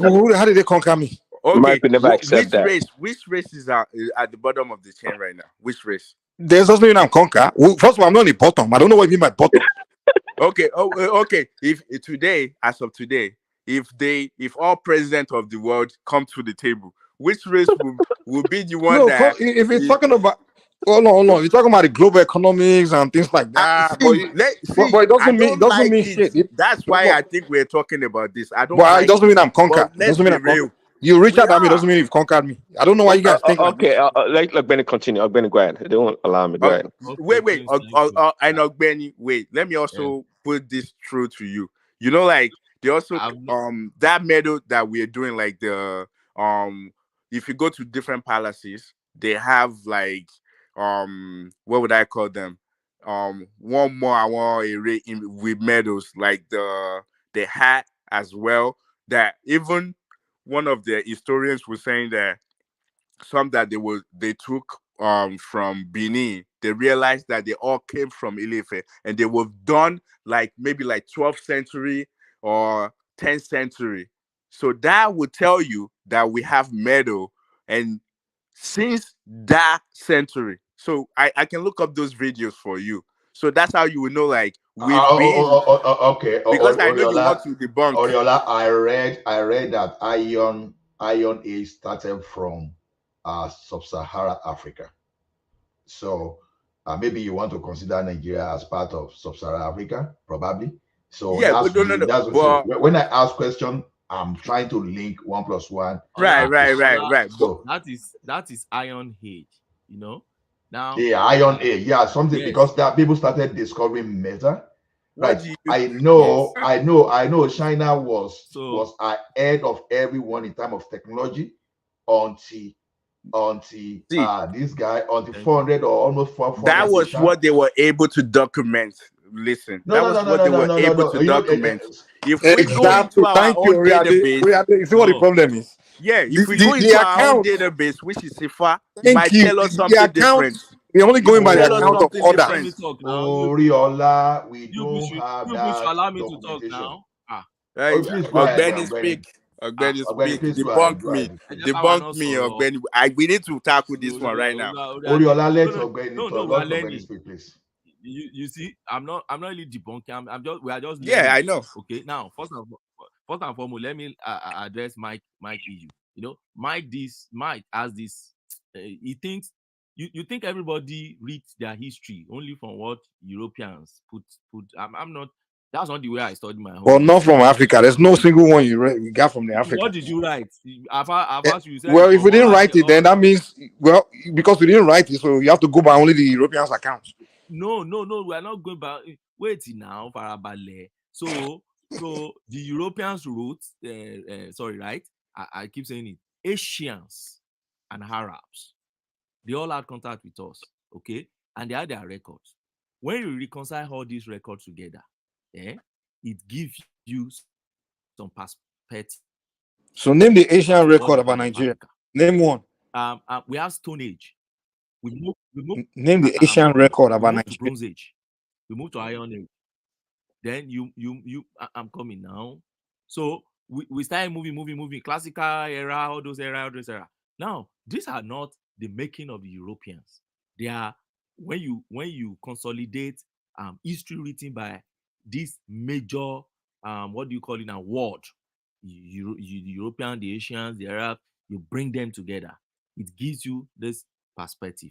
Now, even about Africa, our archaeologists and anthropologists also here in Africa has been able to dig out some relics of history. Really? Okay, From who? from North culture, they've Written dug by out a lot of things. Europeans. In fact, as Is it written recent, by Europeans? no, I said relic of history. I'm not saying writing. For instance, they dug out this skull, these bones, this the pyramid of Egypt you're talking about now, some relics of some pharaohs, the mummies of centuries of years past and others, and they were able to subject it to test and then been able to put some pieces of our history also together to give us a glimpse of what was actually happening in Africa at XYZ time Who was those people doing it? in Europeans. urbanized Africa. African historians and anthropologists. Go and read now. There are so Really? many. Name them. Yes, there are African anthropologists. There are African historians. You don't know? Really? There are. Led by There are. Europeans. For They instance, have been Europeans have been the one documenting everything about us and teaching no, us not everything about us. all. For instance, if you have It's read them. It's them. Babatoyin, The no, one, if you read Babatoyin Falola, and Babatoyin it's Falola not like book, he wrote. we don't have our own people, but we ignore them. For example, if I begin to ask you the story of Ile Fena, you probably don't know much. You know all those Why? things. I'm writing a film, a script. a docudrama on Ile-Ife. I call it the Kingdom of Yorubas. Don't worry, when it comes out, you know. So my point is that when you are dealing with people, don't have this mind of But you but just I see do generally think paper. where No, there are people who do research. Okay, but what I do think they is have this. interest. So, but The that said, okay. let me address Oriola point now. Now, Oriola to you. You see, we never said, and Prince Daddy have clarified that today. We are not saying that there was no innovation. In fact, the reason why I asked this question was because Mike was trying to paint it as if European came, they pick all our deities and all those refugees, and that has been helping them, as if they were never advanced before they are That's coming. not what I said. Yeah, no, that's my I said they understanding of go what you around the said. world to learn. They learn from us. They learn from everyone. They put Yeah. things knowledge. So They go around the world learning. yes. So my point is that okay, why will why and as people ask that question that okay, but our science that we had then and there couldn't advance us better than them. And this is the reason why I'm saying it now. Go to Oriola now. Oriola said, okay, they met us here. We could have after Iron Age was somewhere around us here. My reading of Iron Age was I started from somewhere in Sudan and then down to North Korea. So the North Korea is just immediately above us. The Nupe down there. So we can as well project that, okay, it got to the Yoruba land one way or the other because we're travelers, so we could travel up north and then we'll come back. Fine. I agree with that. But my point now is this. Okay, let's assume we've been having all these iron and others, at least to cultivate because we're feeding our people, right? But don't forget that it is not in all civilization they use iron to feed people. People farm without iron. Okay. People have Can I say something real quick? So I put something in the chart, but what you that should back it up, like the hat, the crown that it wore. It did it back to 12, actually based on the research they did. It did it back to 12,000 to 14,000 CE. So even before the 10th century. So that means we were able Oh, to really? come up with iron. We are able. what, So you know that. So who you wore that saying who God wore class? that crown? Who wore the Huh? crown you're Oh, talking on about? him now. On check it Yeah, out. Oriela, let me say this real quick, so but We were you keep able. Which saying of the one Oni? thing. Can you guys Look hear me? at it now. Which of the Just Oni? read the thing. Okay, I'll I've not give me seen a it minute. now. That's why Let I'm me say one asking thing real which quick, of the guys. Oni. Yeah. But I've not finished now, Mike. Let me No, finish now. I know, but I just want to say something about what you keep saying. You keep saying, why did the deities advance, get all Yes, advanced? advance our Oh, okay, technology hold more on. than It's not deities, they will decide whether you advance. Advancement has to do with desire, first of all. As a so we person, never if you desire to advance. hold on. If Why you do you as a have to blame Europeans that give me came? a second now, give me a second. First of all, we're advancing, but you're saying why were we not advanced, more advanced than Europeans or Yes, stuff and like then that? before they came. First of all, hold on. Slavery cut that short. That's what I was Beside gonna that, say.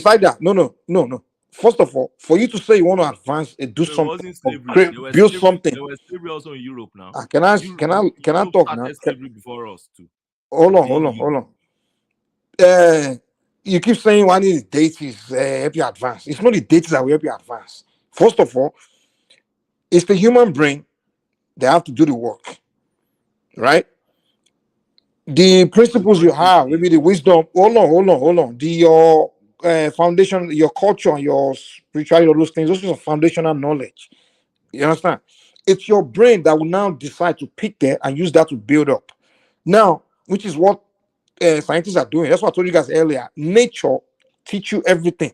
So our spirituality is more of nature, forces of nature. Everything is there. Even scientists today they go to nature to study nature before they decide which area to advance, what to advance on, how to advance all those things. So advancement has to do with your desire first, personal desire. Like, oh wow, you know what? I wish I can build this or this. Your imagination. It comes to your imagination first. That's why they call it the power of imagination. It comes to your imagination. Like, wow, I wish I can just. And usually something lead you to that, to want to do something.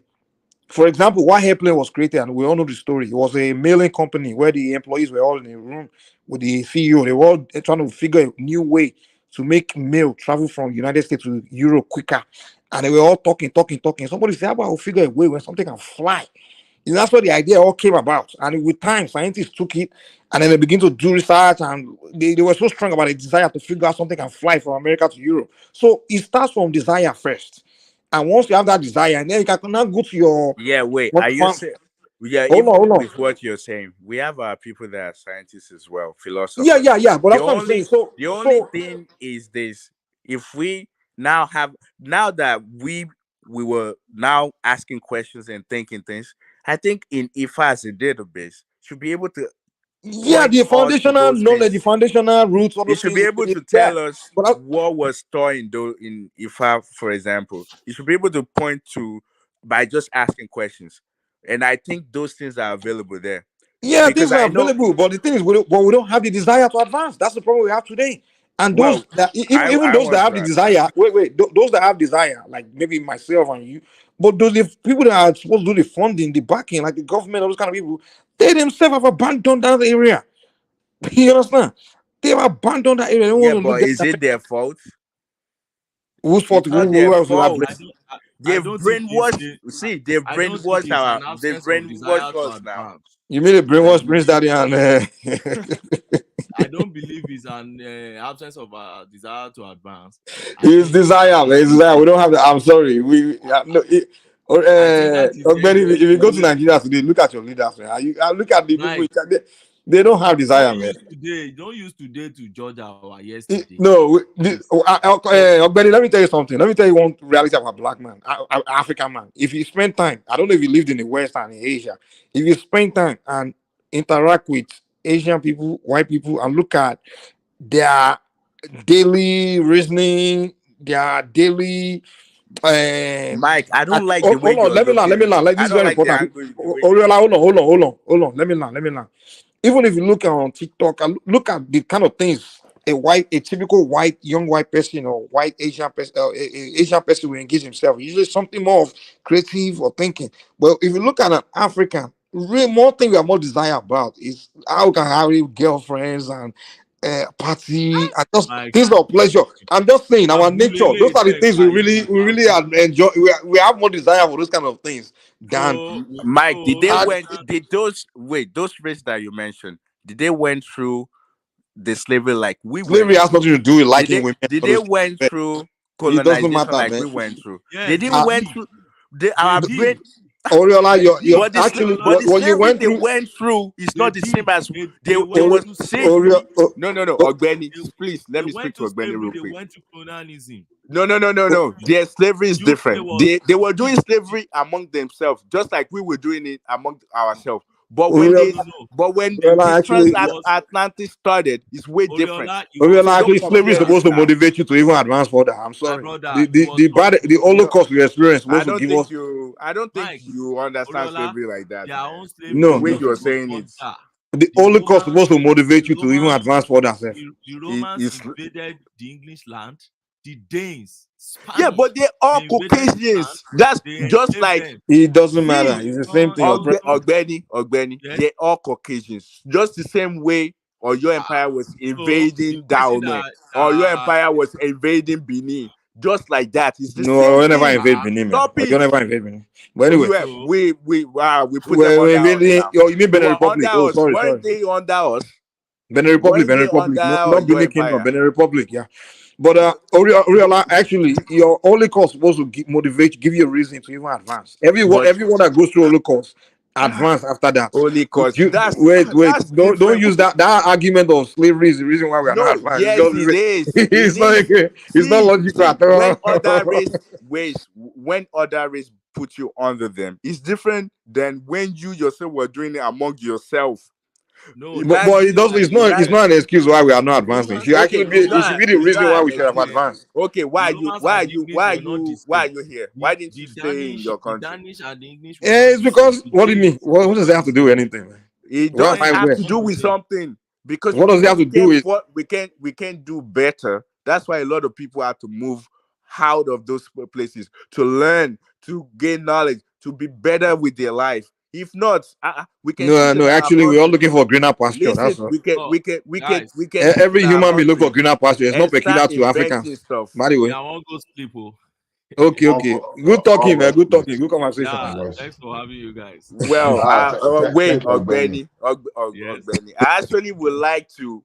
I like us to prove the point I was trying to make, because I like your questions, but I want us to prove it, to be able to be certain that actually our people, before that, for 13th century and 15th century, when the slavery started, we were inventing stuff. This iron ore, our people were able to know locations where iron are, dig it, turning into metals. I would But like us slavery to. didn't end anything now.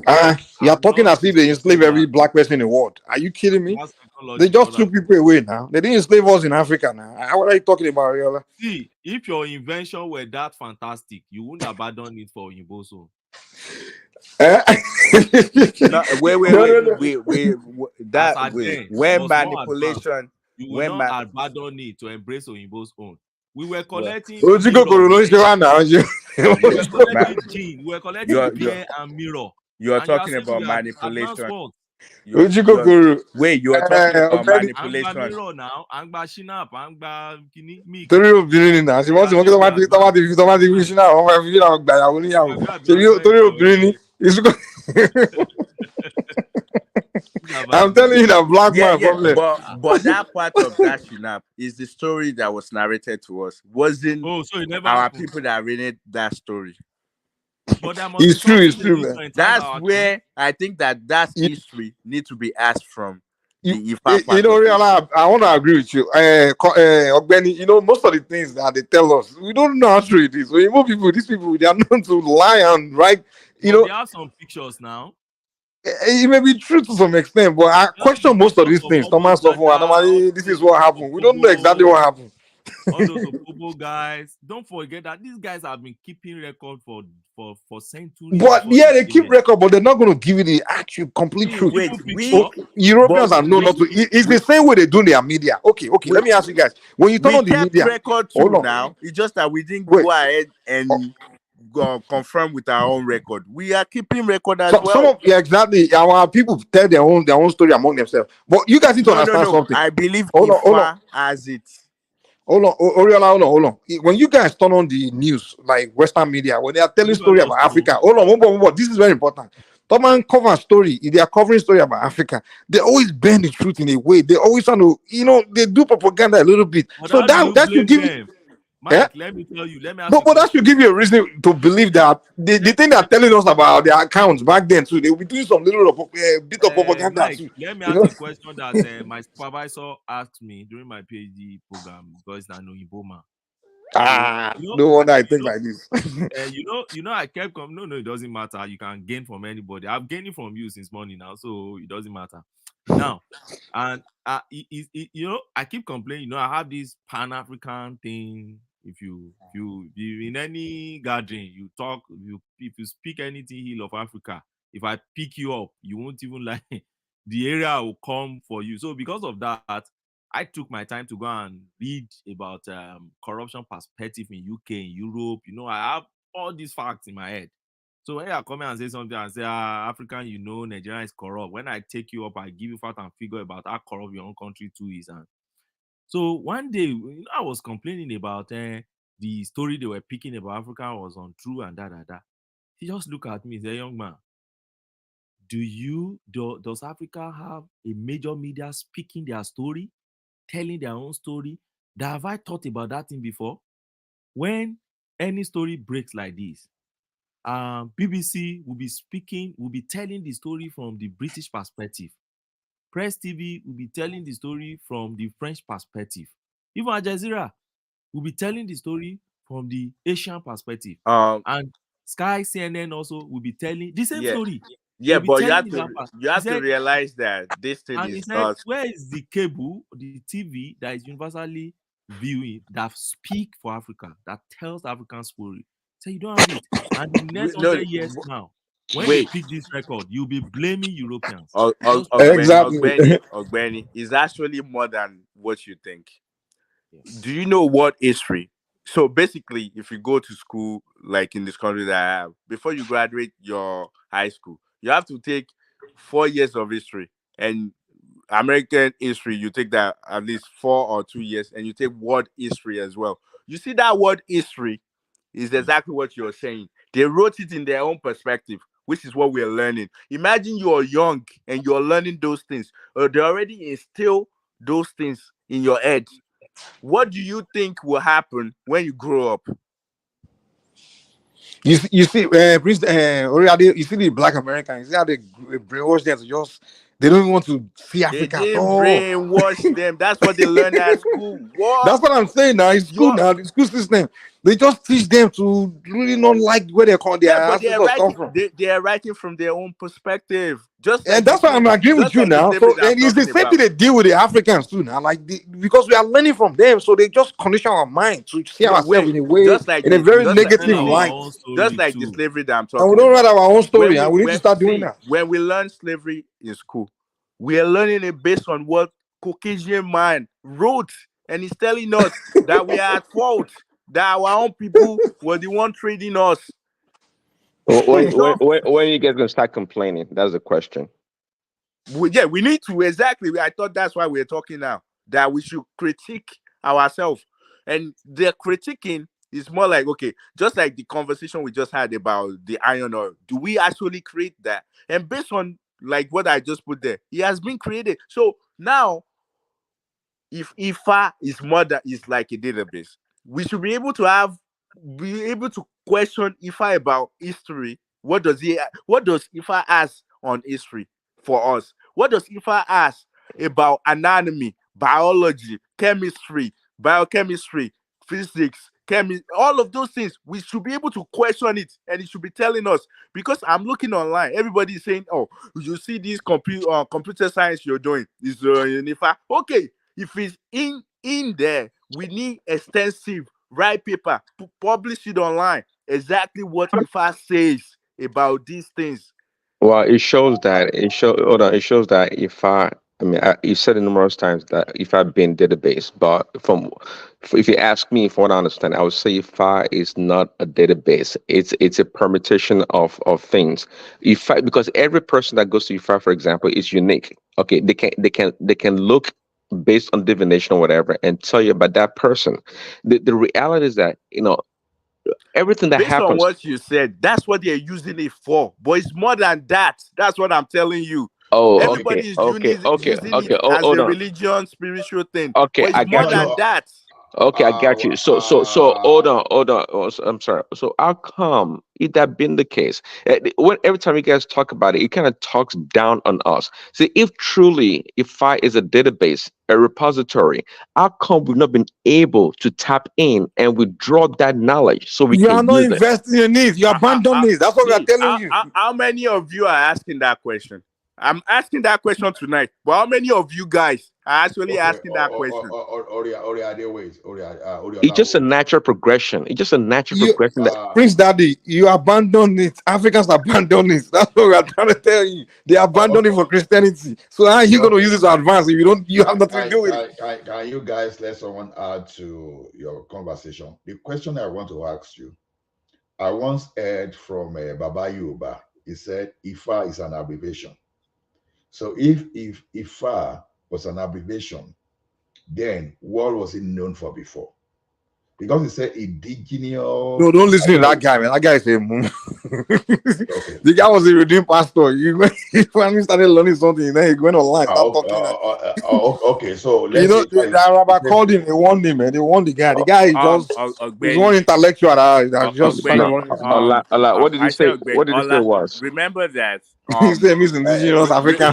remember that starting from when colonization started, like the 19th century to now, like we can actually question our leaders, which kind of kills Oriola, wait, no let no me. not just the leaders, our parents as well, which kills our critiquing.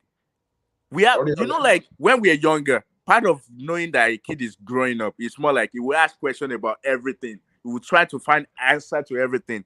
You see, those other race, they don't kill that in their kid. That's why they're always curious. Oriola, let me say something. See, in as much I want to agree that we black people, we add our own science.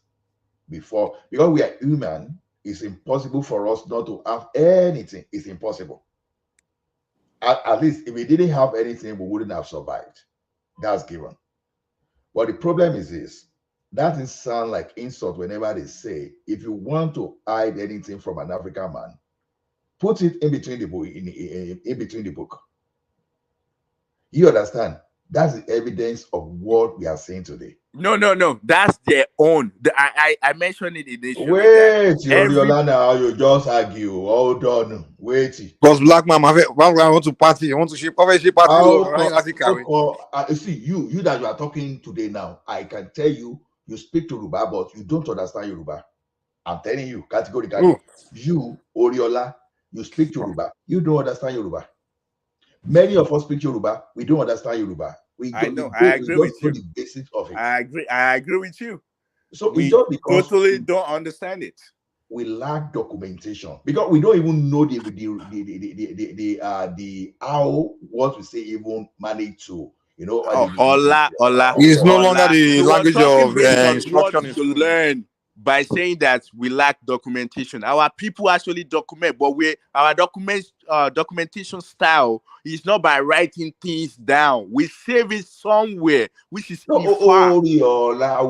now. See, okay, now before the Oyibo people, even from their own Ivy League college, started agreeing that the Chinese were there technologically before them. It used to be you and I and many of us believe that Chinese people, they are fake, they don't understand, they stole technology from the Western culture. And it was a lie. They were like almost 600 years ahead of these people. But just because the United Kingdom discovered gunpowder, they started creating problems for everyone. And the Chinese people, they were not they had no interest. Actually, the Chinese were the ones to make gunpowder first. No, I said when the Europeans just turned into gun.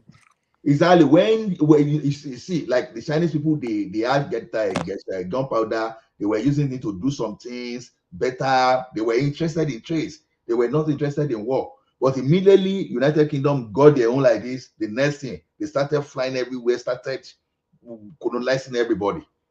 You understand? But the Chinese people, they were able to come back and retrace the step and still preserve their culture, well documented. They were colonizing everybody. Wasn't on your empire doing the same? Wasn't on Dahomey? All of those Africans. That's correct, Odiola. That's correct. I agree with you. They came but the thing, during that period, we lost our own culture. How did we document that we could not preserve? The Chinese, they manipulate our people. They manipulated them. Why didn't they manipulate the Arab? Why didn't they manipulate the Arab? Because the Arab people, they say the Islamic, right? Then the Buddhists, the Asian people, the other Asian people, they see I don't think that's why. When you read the Spanish history, Spain, they have the Middle Eastern was they actually either migrate there and conquer or do some things, because some of the invention that they know actually was coming from that side as well. So there's some history that has to do with them, the Arabic going to Spain as well. Okay. So we can say that the thing is, when two powerful meet, they will as long as they understand that we are both giants, and they will be scared to like start fight, and they will pick on people, the little one that don't know better. That's what they did. They pick on us, and they pick on the people that they're ready to sell their soul, and they won. They find the weakest among us, and they won. Okay, we Africans are the ones that have. What do you mean they won? What did they win? Hold on, we Africans are the ones. They colonized us and sold us. No. Mike, accept it. You have to accept it. Okay. We Africans are the ones that have all the knowledge in the world, but we have not we have nothing to show for it. That's not what we have nothing to show for it. I think we should move on to the next topic, man. Why do you like to turn things over, man? We didn't say that now. Mike said it. I didn't say what do you mean I said? We know everything. We have everything, but somehow we can't do nothing with it. It's amazing. And I'm breaking it down to you because people like you, the way you think. And People like people that me. reason like you are the one in charge. since thousands of years or hundreds of years ago, you say people like me. Okay. Exactly. Okay. If you You go want to against that this argument. topic, if you want to talk about that topic, Anyway, Oriola, I don't know what you mean by we're conquered. Colonization was an exchange. It wasn't a conquest. It was an exchange. Exchange for what? It was an exchange. Educate me, because you're already there. See, Are you first saying we were forced? we were what? Are you saying they forced us to colonize us? They force you. How come they? How? How come they Explain. take your territory and They take beat what? the edge? How come they're in charge of you guys? They Dude, force you know, us. I just told you it's an They even colonization use was an. our Dude, people do you know your that they history? already sold. They Ma, already Do you know your like history that. at Those all? people. Let me break it down to you. You are confused. No, I'm not. You are the one confused because you won't Well, let me break accept. it down to you and you find out You who's won't confused. accept no. what Okay, you don't know. Oriola, let me back you up. Mike, is colonization. It was not an exchange. They suppressed us. Just answer How? that. Did they They went suppress? to the Okay, wait. did they suppress you in Ekiti? It didn't Thank happen you, No, the tell man. me how way. they suppress you in Ekiti. Tell me. It's Okay, suppression let me and tell you. domination. In what Both. sense? In what sense? Tell me. Okay. Are you not speaking Mike, English today? accept this thing, man. Say it Are you again. not speaking English? And that's what I told you was an exchange. Where my people Exchange with what? Are they speaking Yoruba? Are they speaking Yoruba? it was Are they we were speaking Yoruba? interested. Okay. Exchange for what? Can we get into No, conversation no, instead of no. just talking up and down? Let's trap Mike. Mike, explain the exchange. What do we give them in return? Okay. What do we give them Okay. in return? Let me explain to you. The war, the Eurasia area, right? They already created this new world order, this committee of nations where they were exchanging global trades and global system of monitoring and exchange, right, among themselves. They started first, the Asians and the Europeans. I got to No, that point. that's not Wait, true. hold on. They Lord have mercy. Can I talk, man? God damn, why you guys like this now? I well, haven't all even, right, go ahead. Oriola, We're hold on. listening. Go Let ahead. Mike I speak. haven't We even are got to listening. any points. Please Now, go ahead, Mike. Go ahead. they had the world order, just like as we all, the whole world is today, like how we have United Nations today, right? But Africa was excluded from it. And among themselves, they were doing all those things. So the African empires wanted to be part of that global order, global uh, family, global community of nations. So they were always, the kingdoms were always, if you go and sit down with the kingdoms were always trying to engage Europeans to be part of it and do stuff. And a lot of our uh, uh, the people back then usually, in fact, used to go to Europe, like travel, go to those places.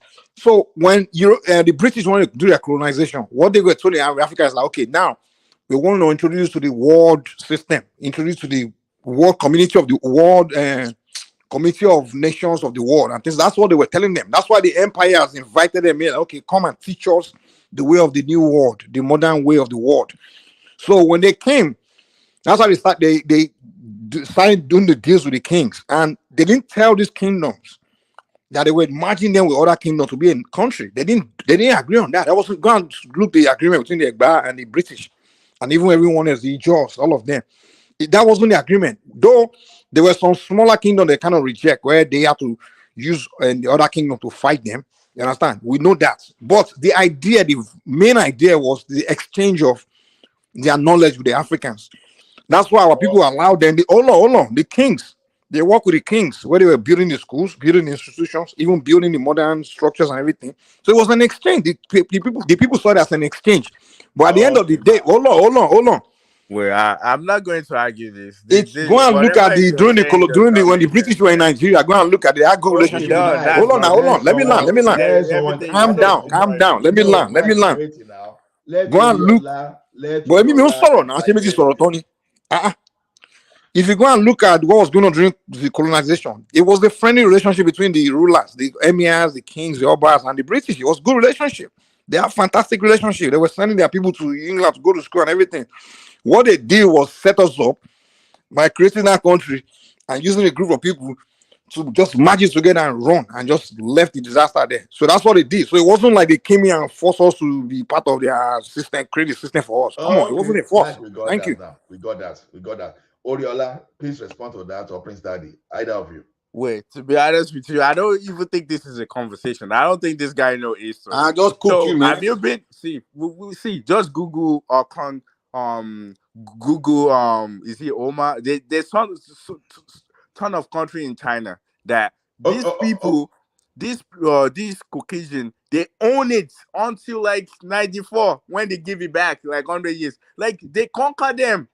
They Conquer who? the Asians, the Chinese. They You are talking them. about Just Africa. like You they are talking about China. You just told us that they were doing business with. This guy talking about. You said they were doing business with Asian. Like your history is not adding up. Whatever you're saying is not adding up. Oriola, let me respond to Mike.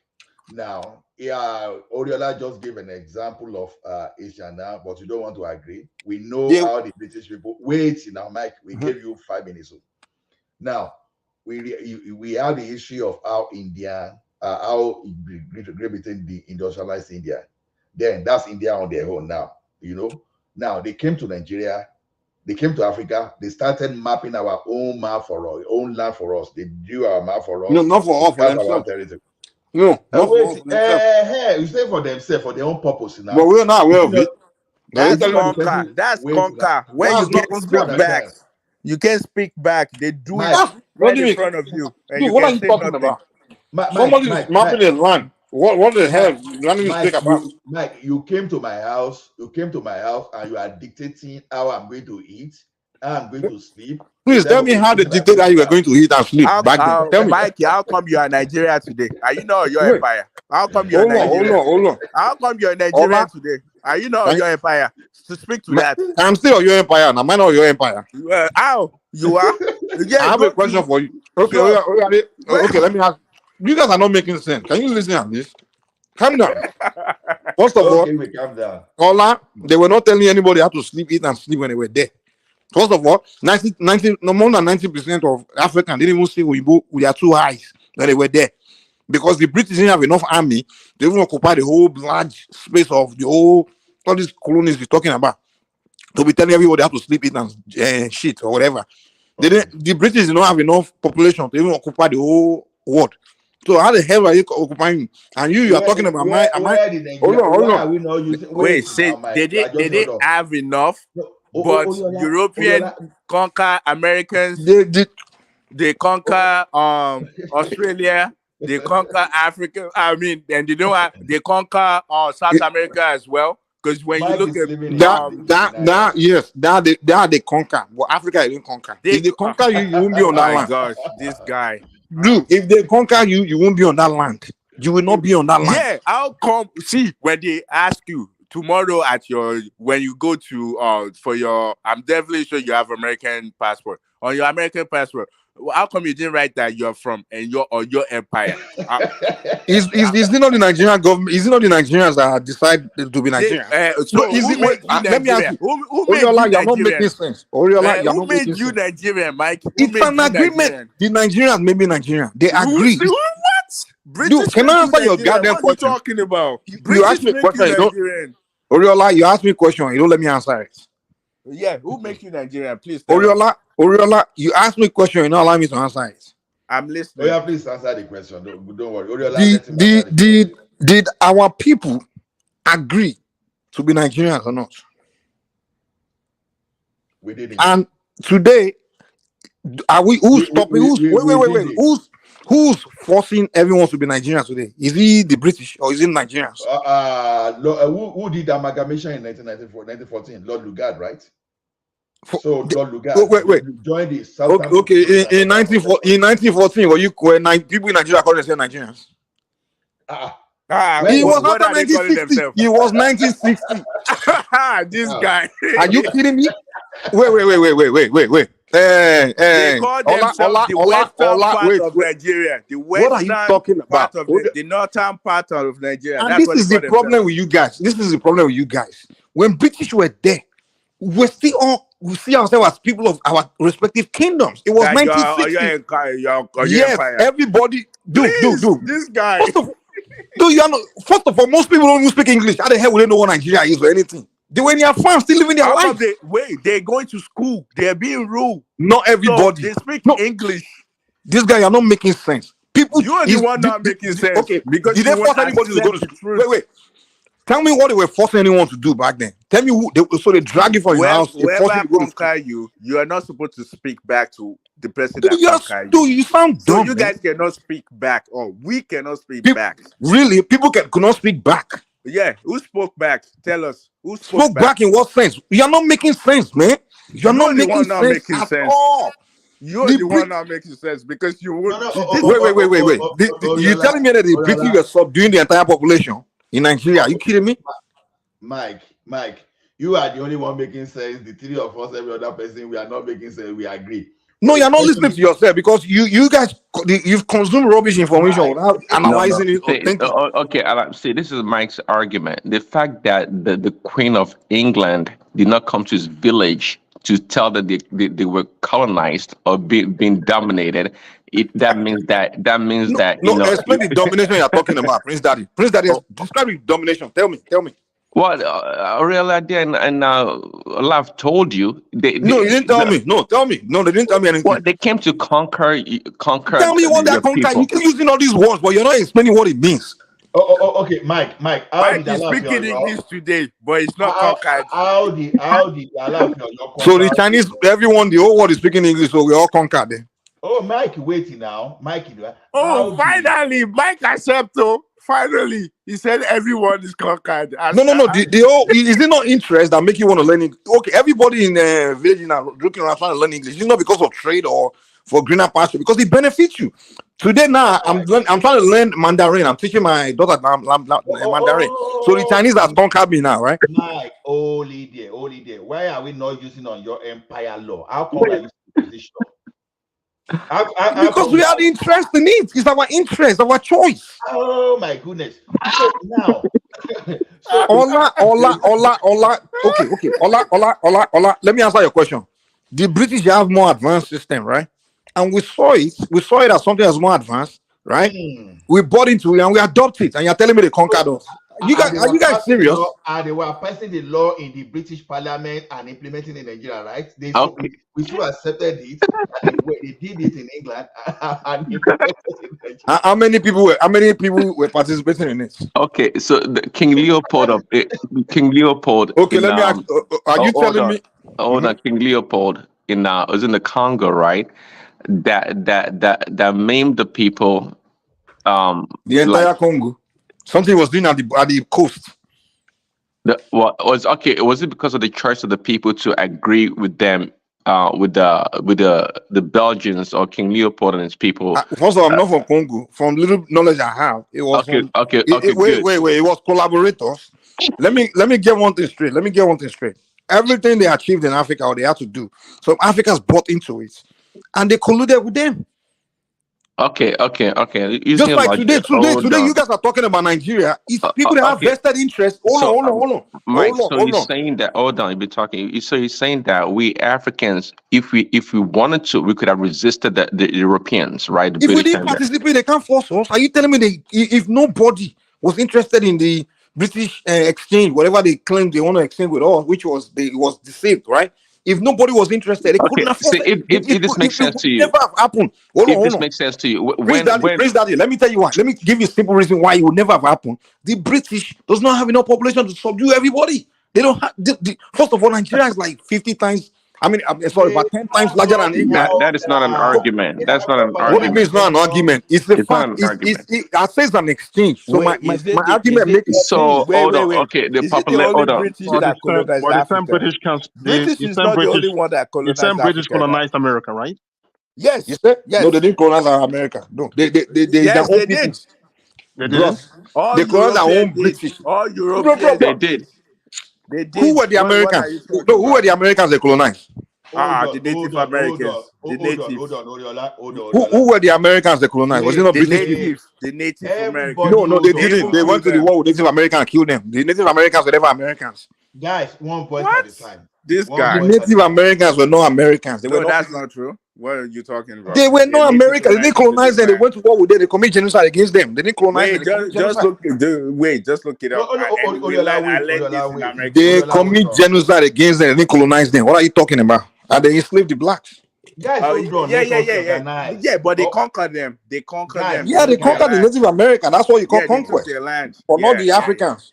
Yeah, who is but going see, who is wait, going to but rescue me now? I've lost control. Oriola and Mike, wait. I just want us to be one after the other.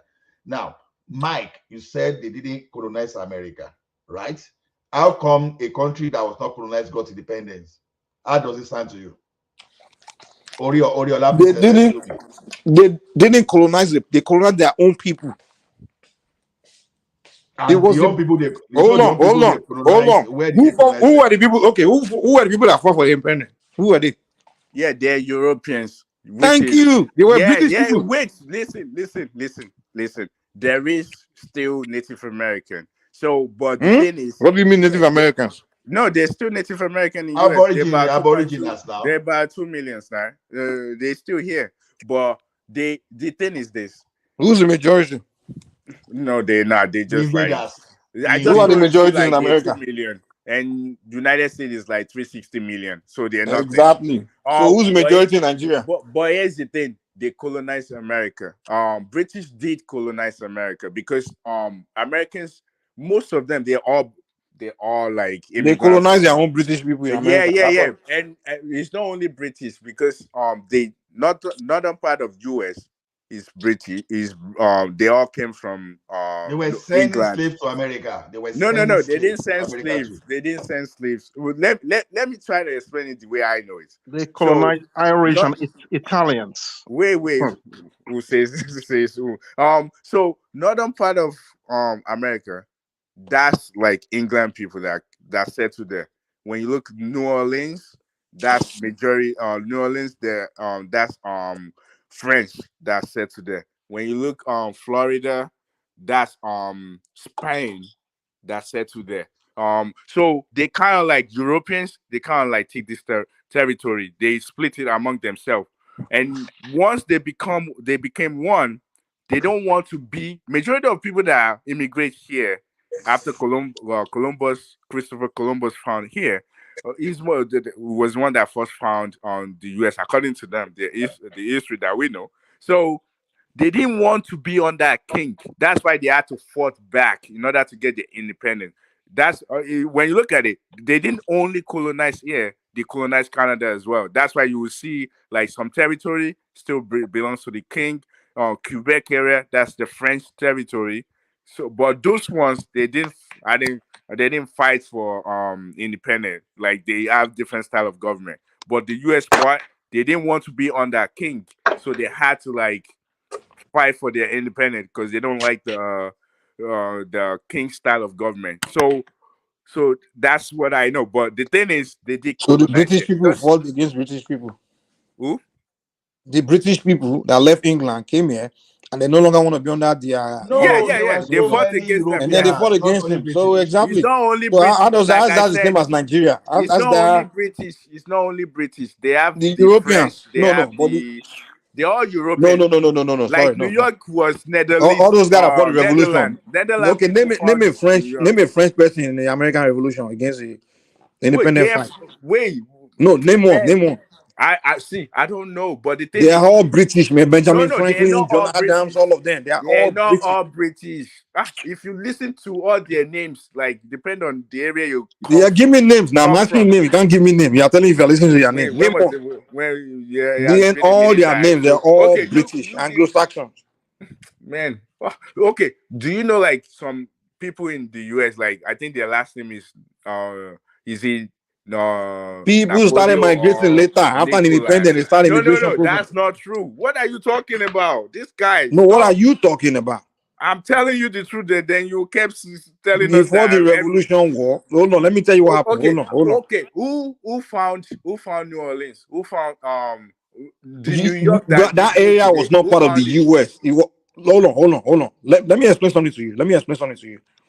The part of the old United States right now was not the whole United States in the beginning. When We know. after the hold on now, Yeah. this guy have to learn, man. No. Have I'm you said? telling you because I know exactly what you're saying. I said Yeah, we no, know. I haven't even said anything. Say know what I'm saying. Yeah, but you are telling us that the northern part of the US is just the United States. Then that's what you're saying. What else do you want to say? Did I say the northern part only? Mike, You know, it's the northern part is the US. Then New York, Oriade, excuse Boston me, area, Oriade, Maryland, New Jersey. Oriade, just 2 seconds. Mike, see, the fact you don't want to know today is this. Even so many European countries were colonized, like Poland, like Russia, like Italy, like Finland, Norway, Ireland, they were colonized By within the who? European. By England. Yes. England colonized Russia. No, wait. See, wait now. England colonized Poland. Wait now. Ireland, for example, was under British, right? So, yeah, you want to talk about Ireland? They are next door to them, so they invaded them. Poland was colonized by Austria, then Germany, and Russia. You understand? So, North of France was even under English rule. They were German people. The Austrians are pretty much Germans. Next door, just like Oyo colonized Egba now. Oyo colonized. So powerful empire next to each other. Of course, they invade their neighbors. That's normal. Mike. It's obvious that you've not even read about this history of colonization. If you've read about the history, you will know. Everybody knew that. We are not saying. Ola, I never say colonization. But what I'm telling you is that there's a difference between colonization and conquest.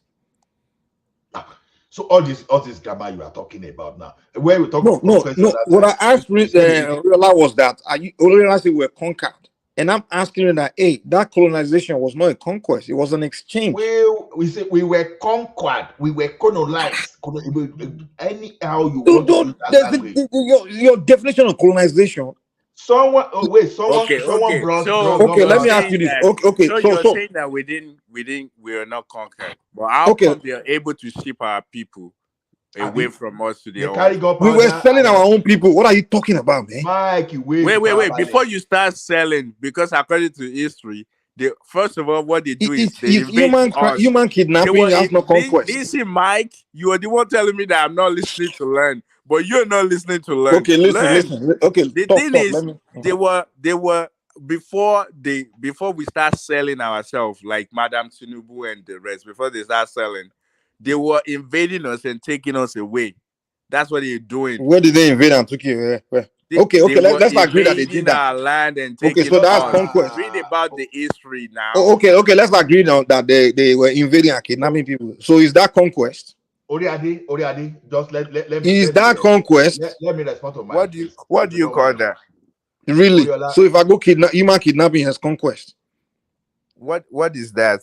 That's not conquest. You know what conquest is? If someone just walk into your house and do whatever they want, and you really? Don't have any they do whatever they want, really. You said they were kidnapping people, you're saying they're doing whatever they want. They invade us now. They invade us.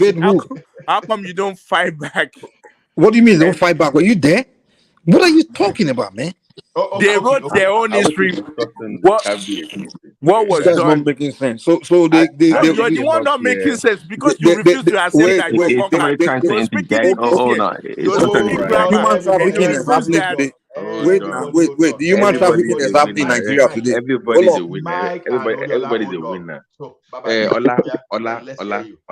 Ola, our wonderful host. I thought you guys actually came up to address the Kabesi thing. I didn't know you guys already moved on from that. But you're discussing something entirely different at this point. But that's why we still go to the back.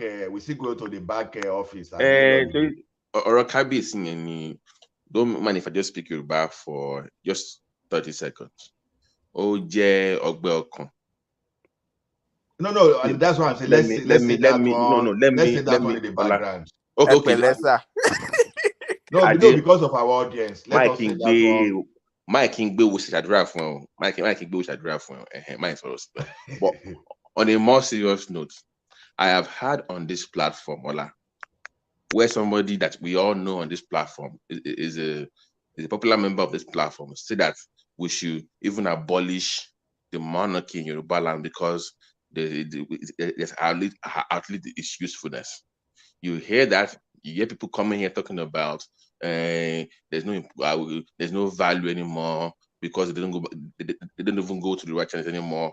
Instead of insisting of us going back to the old ways, you will also hear Yorubas on this platform talk about we are welcoming people, take everybody in, no Conquered standards, people. no regulation because we are all Nigerians.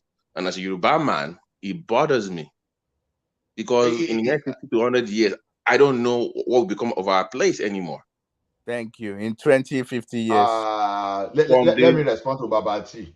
You say I Because said black this. man cannot see beyond his nose now. They don't look long term. So think about it. according to Mike, we're not conquered. Ade, listen now. Ade, please. This is very important. Ade, listen. Look at it. Just break it down from the religious perspective. We are crumbling. Cultural perspective, we are decimating. Political angle, we are barely holding on. The economics of it, we are crumbling. What becomes of our kids? Forget us now. Forget us now. You're just think about the next generation right now. They barely speak Yoruba. They can't even write the damn thing. What becomes of our people? Because the bourgeoisie like Prince Daddy and all these kind of people now, they are the one in charge. You know? Okay. Let me give my own opinion. You know, I once said it the other time that the best way to go is during this civilization, we have to protect our culture by the law, using the law to protect our culture. You see, even fundamental human rights, you know, are protected by the law. If a man is to be compelled as a last resort to tyranny, oppression, or whatever, human right has to be protected by the rule of law. You know, I learned that one from citizenship education right from 100 level, right? So the thing is this: since the time of our law, I think we got it wrong. We didn't use the instrument of the law to protect our institution, and I know this is how careless we were too when the British people captured us. Even though they came with their gunpowder, but then they knew that if they continue with that gunpowder, they could only expedite so much energy and they would not even get what they were going to get eventually. So they colluded with some greedy element within our culture to now make the job easier for them. So now, even right under our nose today, we even see some people, clergymen, that will be telling you, oh, Ilorin is not a Yoruba man. See the way they were changing the history. That's exactly what we see within the traditional stool. See, if you really want our traditional this thing to carry the weight it used to carry, because to me, I'm forgiving these people role. Sorry, but that is the argument that we should be making. How do we go back to the way it's supposed to be? As supposed to be giving up on, like saying, "Oh, it's over. We can't. It is what it is, and we have moved on." We have to leave Nigeria. See, We have to leave. I'm for monarchy I'm system. sorry. We have to leave. Let us leave that country. No, even within Nigeria. The problem is this: if we cannot stand, because for example, I cannot go to Sudan or Sokoto and go and mess up. If I go and say rubbish there, if my health come back with me, then I'm lucky. I'm the luckiest man on the surface of the earth. The Don't North, go and try. the North are pretty much the same way before Nigeria was created. You It's only the understand? Southwest. And our Yoruba kan tó wà tẹ́ pé ẹgbàá Mike, everybody. Mike, They are the problem. you know them now. See, They we live down. tolerate. See, we tolerate way too much. understand the Our perspective. tolerance level is way too. Is less. what is their weakness. It's not really like the culture. We can speak up. I was listening to you guys early today, and you guys refuse to speak up when someone is someone that know nothing about Yoruba, and you guys kept quiet. That's the way Yoruba people are now. They will be like got cowards. mad, and everybody still were coming him down. Some Biafrans will come here and be insulting. They will say Yorubas are cowards. Yorubas are, and I'll be the only Yoruba person challenging the guy. Like, what are you talking about? And some Yoruba will say, and so Yoruba will attack me. Guys, calm down. You are not the only one that defends Yoruba. Wait. Calm down, everyone. Calm down. Let me pass my opinion. Then we talk one after the other. You see, the thing is this: I know the person you are talking about, but the reality today is the guy was only expressing what is within the system. It's a systemic thing now that is sidelining our traditional rulers, and it's unfortunate. If we protest from here to tomorrow, if we don't get hold of our representative, our senator, to say, guys, they cannot mess up with our boss. we will just be making noise there, to be honest. The like of Awolowo, the like of Ebode Thomas were even the one that started desecrating. I'm even talking about before we were even born. So people of now, they didn't even start it. That the governor can just sit in the office and command robbers. Whereas nobody can try that rubbish with King of England. So the thing is, all those traditional stores, we have to find a way to use the instrument of the Constitution because it's our identity. We have to. Why we are not organized in that country today is that we are losing our identity and we are not stopping there. We keep losing it everywhere. Let me ask a question. Yeah.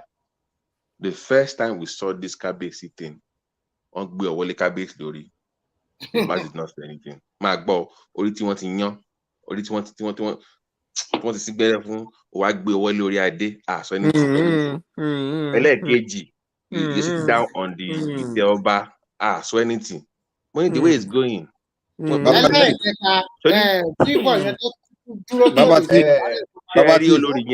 Mike, sorry olori yen, o ma to bo mole nisin. I will make excuses again. They were demonizing our religion, everything for decades, and Yoruba people didn't say nothing. Mike, if Arabale, don't escalate now. Remy, let's hear you, Remy. Let's hear your own view. Okay. Good morning, everyone. I've been listening to Mike, Ola, and Oriola back and forth for everything. One thing I want Mike to know is this, and this is the truth. Those people, the whites, color, what do you call them? They came to Africa. We are talking about Nigerian context here. They deceived them. Our people also collaborated with them to sell our people to them. They also came and fought a war and take some of our people away. So it's a 2 or 3 way fold. Our chiefs and Oba sold some of our people to them as slaves. They also fought a war in some part of Nigeria to take some people away as slaves. So let's say the truth. They colonized us. If they don't colonize us, why are we asking for independence from them? You ask yourself that question. Who was asking for independence? Was it not the bourgeoisie that went to England? They were saying no, we're talking about Nigerians that asked independence from. Were your traditional rulers asking for independence? Is it not Nigerian people? It's not people like Abba Macaulay and those are irrelevant people now. Okay, hold on. Let me finish. Mike and Remy, hold on. The two of you, hold on, please. No best. Remy, see, we are still going to come to colonization. I thought we were even going to speak about what Baba. I'm going to speak about it. I'm just taking them so that I can quickly finish them so that you guys can have opportunity to say your own too. Okay. So on that basis, we can categorically say that Nigeria that was formed together between the northern and southern protectorate was colonized for so many years by the British. And our people like Azikiwe, Obafemi Awolowo and the rest, and Sardana or whatever, they fought for the independence of that country. Whatever you can say here. When did they fight? When did they use guns to fight? They don't need to fight. They ask for independence. They ask, man. Listen. Let me finish first. Listen, everything is not about gun. Hong Kong, which is part of China, was colonized by the British for 100 years, and they gave it back to them. They did not conquer mainland China, but that small island, Hong Kong, they conquered, which is part of China, and in 1994 was returned back to China. That is the history about that one. So when you talk about our Obas and the rest, the problem with our people is that Yoruba people are too liberal, and because you want to say, okay, we are open-minded, we have been to other parts of the world, and we are so gullible, they use religion, the two religions, to make our people believe, and then they discriminate our own traditional things. Look at us now. People swear with the Holy Quran and Holy Bible, and they still continue to steal money. If you ask them, do you want to swear with Shango, be Ogun or whatever, a lot of them will chicken out because they know those ones are real. But unfortunately, we live in a modern world in which most of our people sometimes believe, no big deal anymore, the world is open or something like that. So, and our Obas are not really selected on our traditional way. they were imposed by the governors and in collaboration with some of the religious leaders. Remy, so let's fix the problem instead of giving up on that. That's my point. Yes. Let's fix the problem. So I support Don't the just idea. give up. I support our problem. I've already told a lot of people, but in this platform. But it seems that we do not understand. Our problem is the governors. Religion is part of it also. Because how come a so-called pastor will say you want to become an Oba? Because when you become an Oba, you know that you are going to do a lot of traditional rite.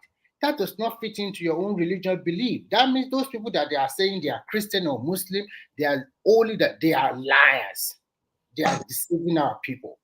Because if truly you really think, oh, I am a true Christian or a true Muslim, you will never touch something traditional up to that level because you have to do a lot of you have to do a lot of things to become an Oba. You have to do a lot of so many stuff. And you know, when you die, you will not be buried like that. They will remove a lot Can of I ask you a question real quick?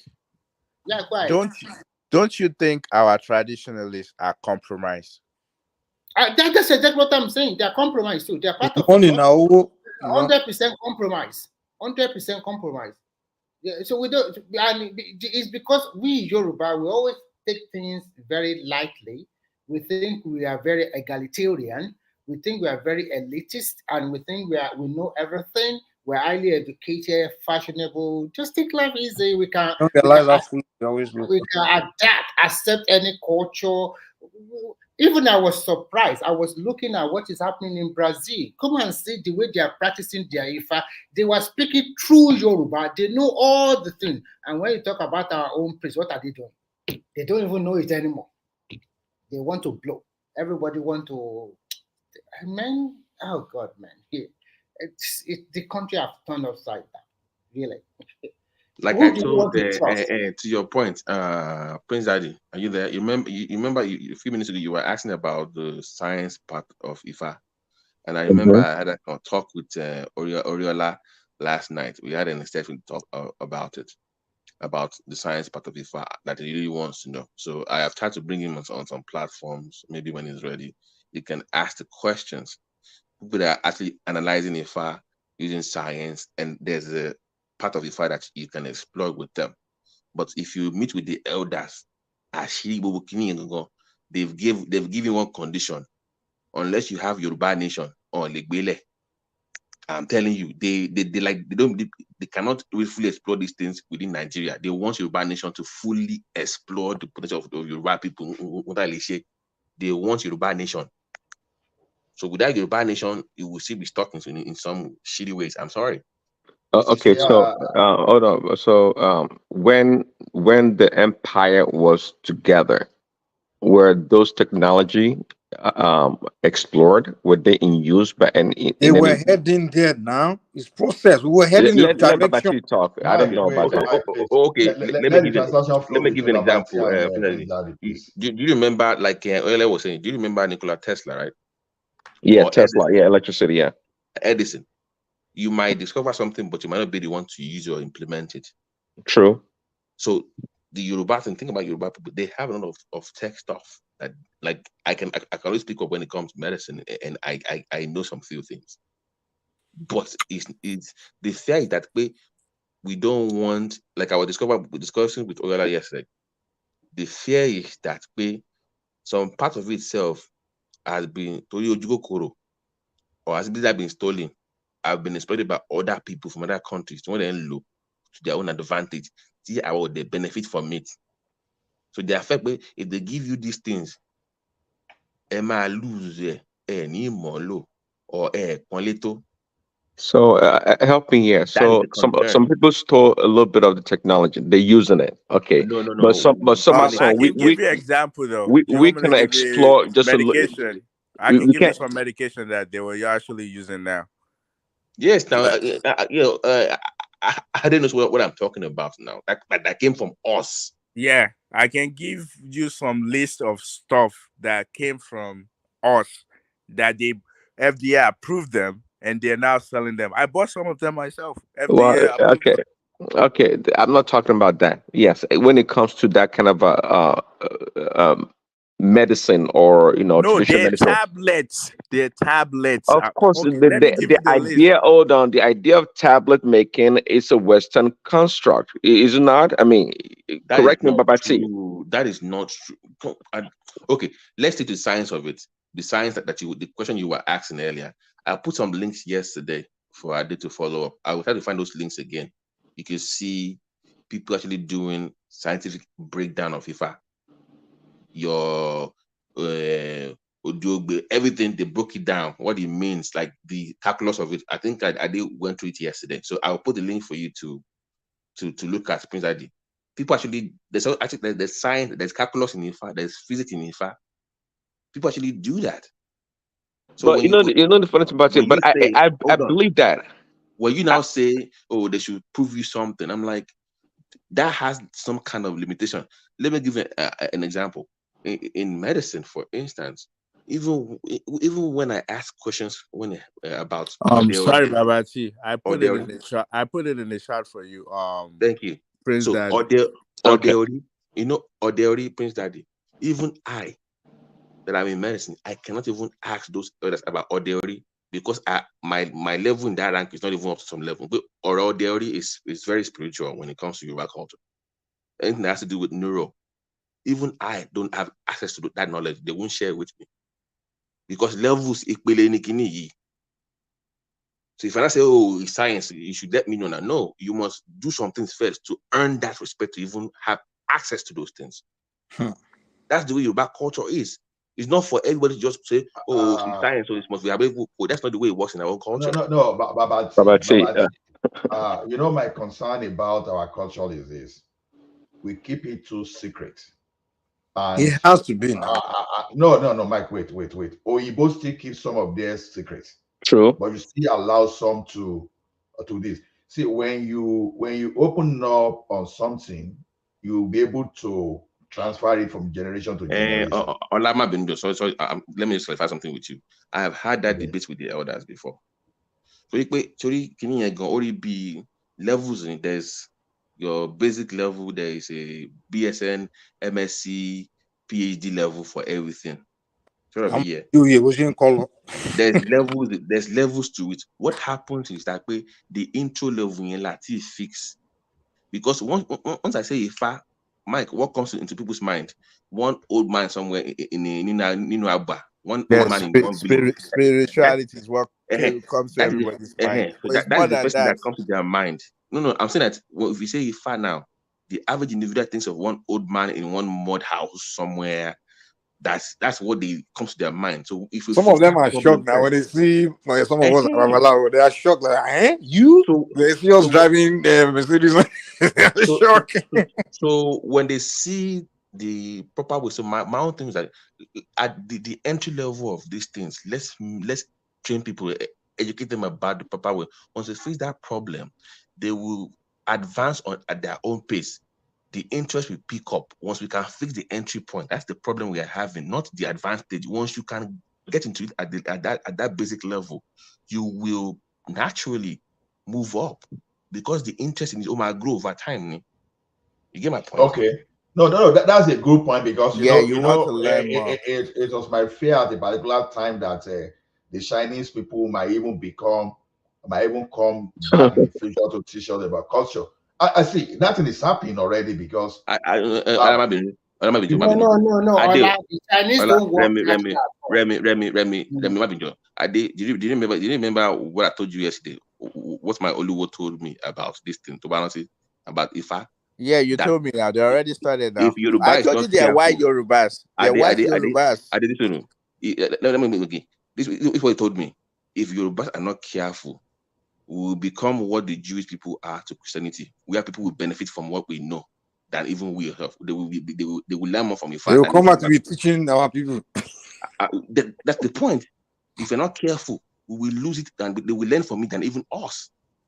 No. Some of our culture are being learned in the foreign universities. And do you know that in University of Ife they are offering Ifa and the most of the students there, they are foreigners. They I'm are even European. talking of foreign universities. They are Don't even you are Europeans. They even are the talking ones of the learning one in in our own Nigeria. university in Ife. But the Yeah, Yorubas in Ife, I've they are heard it. learning theology. Yeah. Christian See, theology. I've heard in Harvard they're learning I've IFA. always There's a believed that class there, and I no, think And all the students there will be white yeah, and one minute. Let me say this thing as well.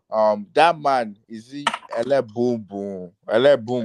That's something. Araba. We Yeah, should go. he teach class in California now. I think it's Even California Wale State. Soyinka teach Ifana. You want to Yeah, encounter he teach IFA there professor. now. What do Yeah, you think? they're So, teaching so IFA you classes. ask yourself a very good question. Why are all these people interested in our own? Why are they not practicing the so-called Islam? I've been to Dubai, I've been to Qatar, I've been to so many of these Asian countries. Now I'm in Europe.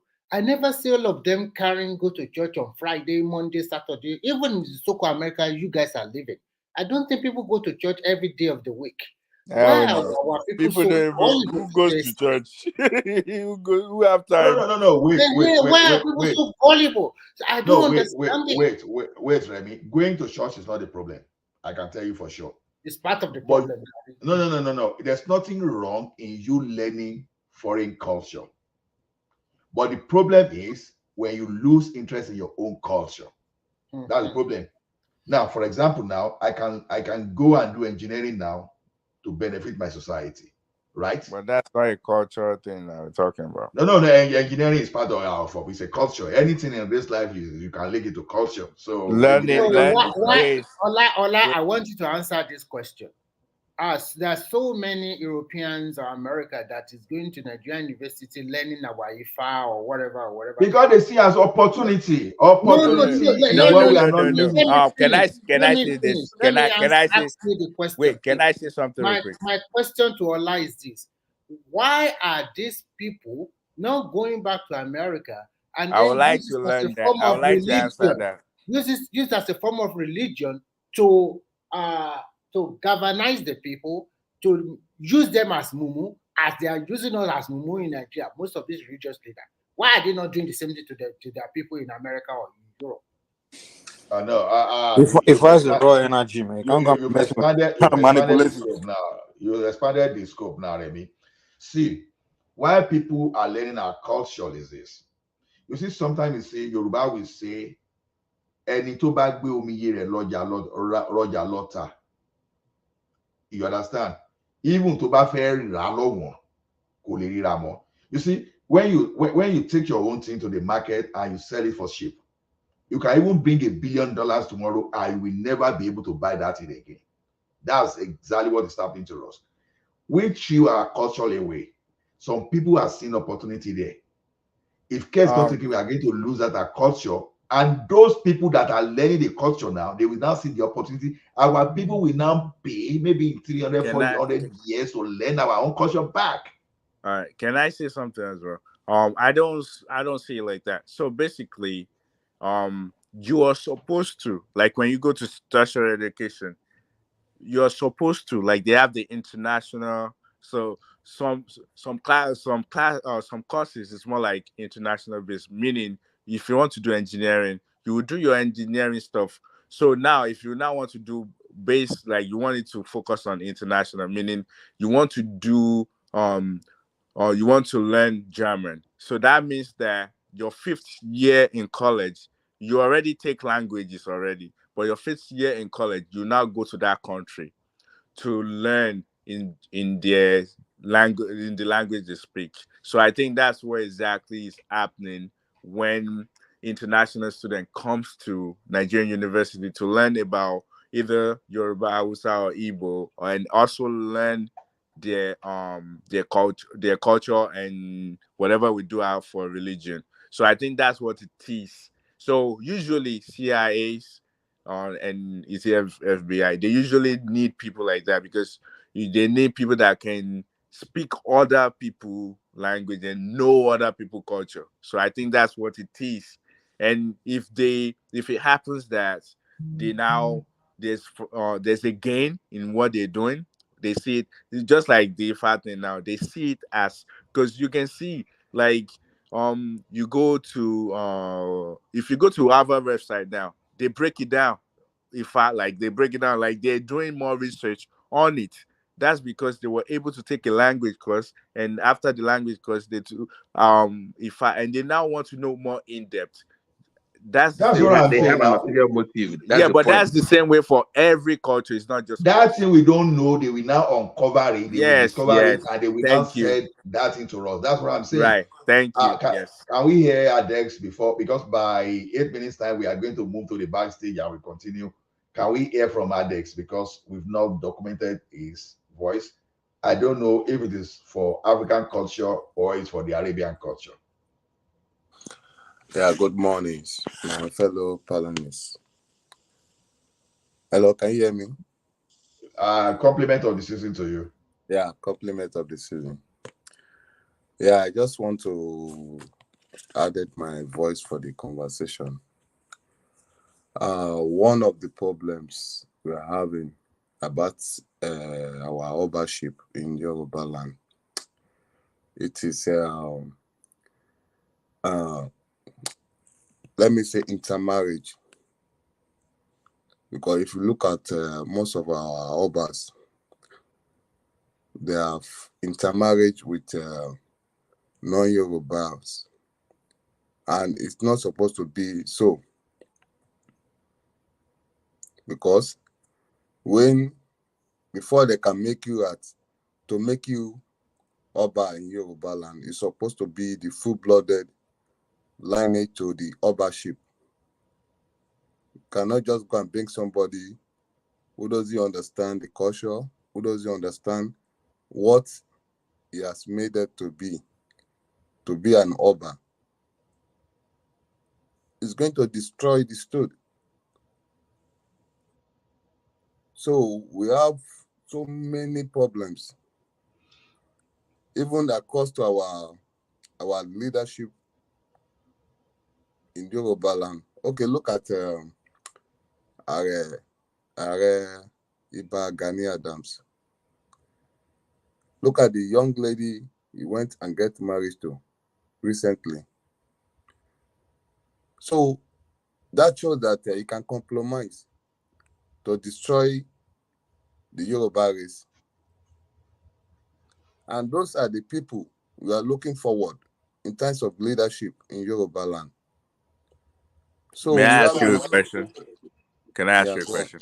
Yeah, Do go on, you please. do you think those people or those kings marrying from foreign lands? So for example, the king in Lagos, the one that liked Oniru guy married someone from another culture, Fulani, and there's some other kings that does that. Do you think it's a setup?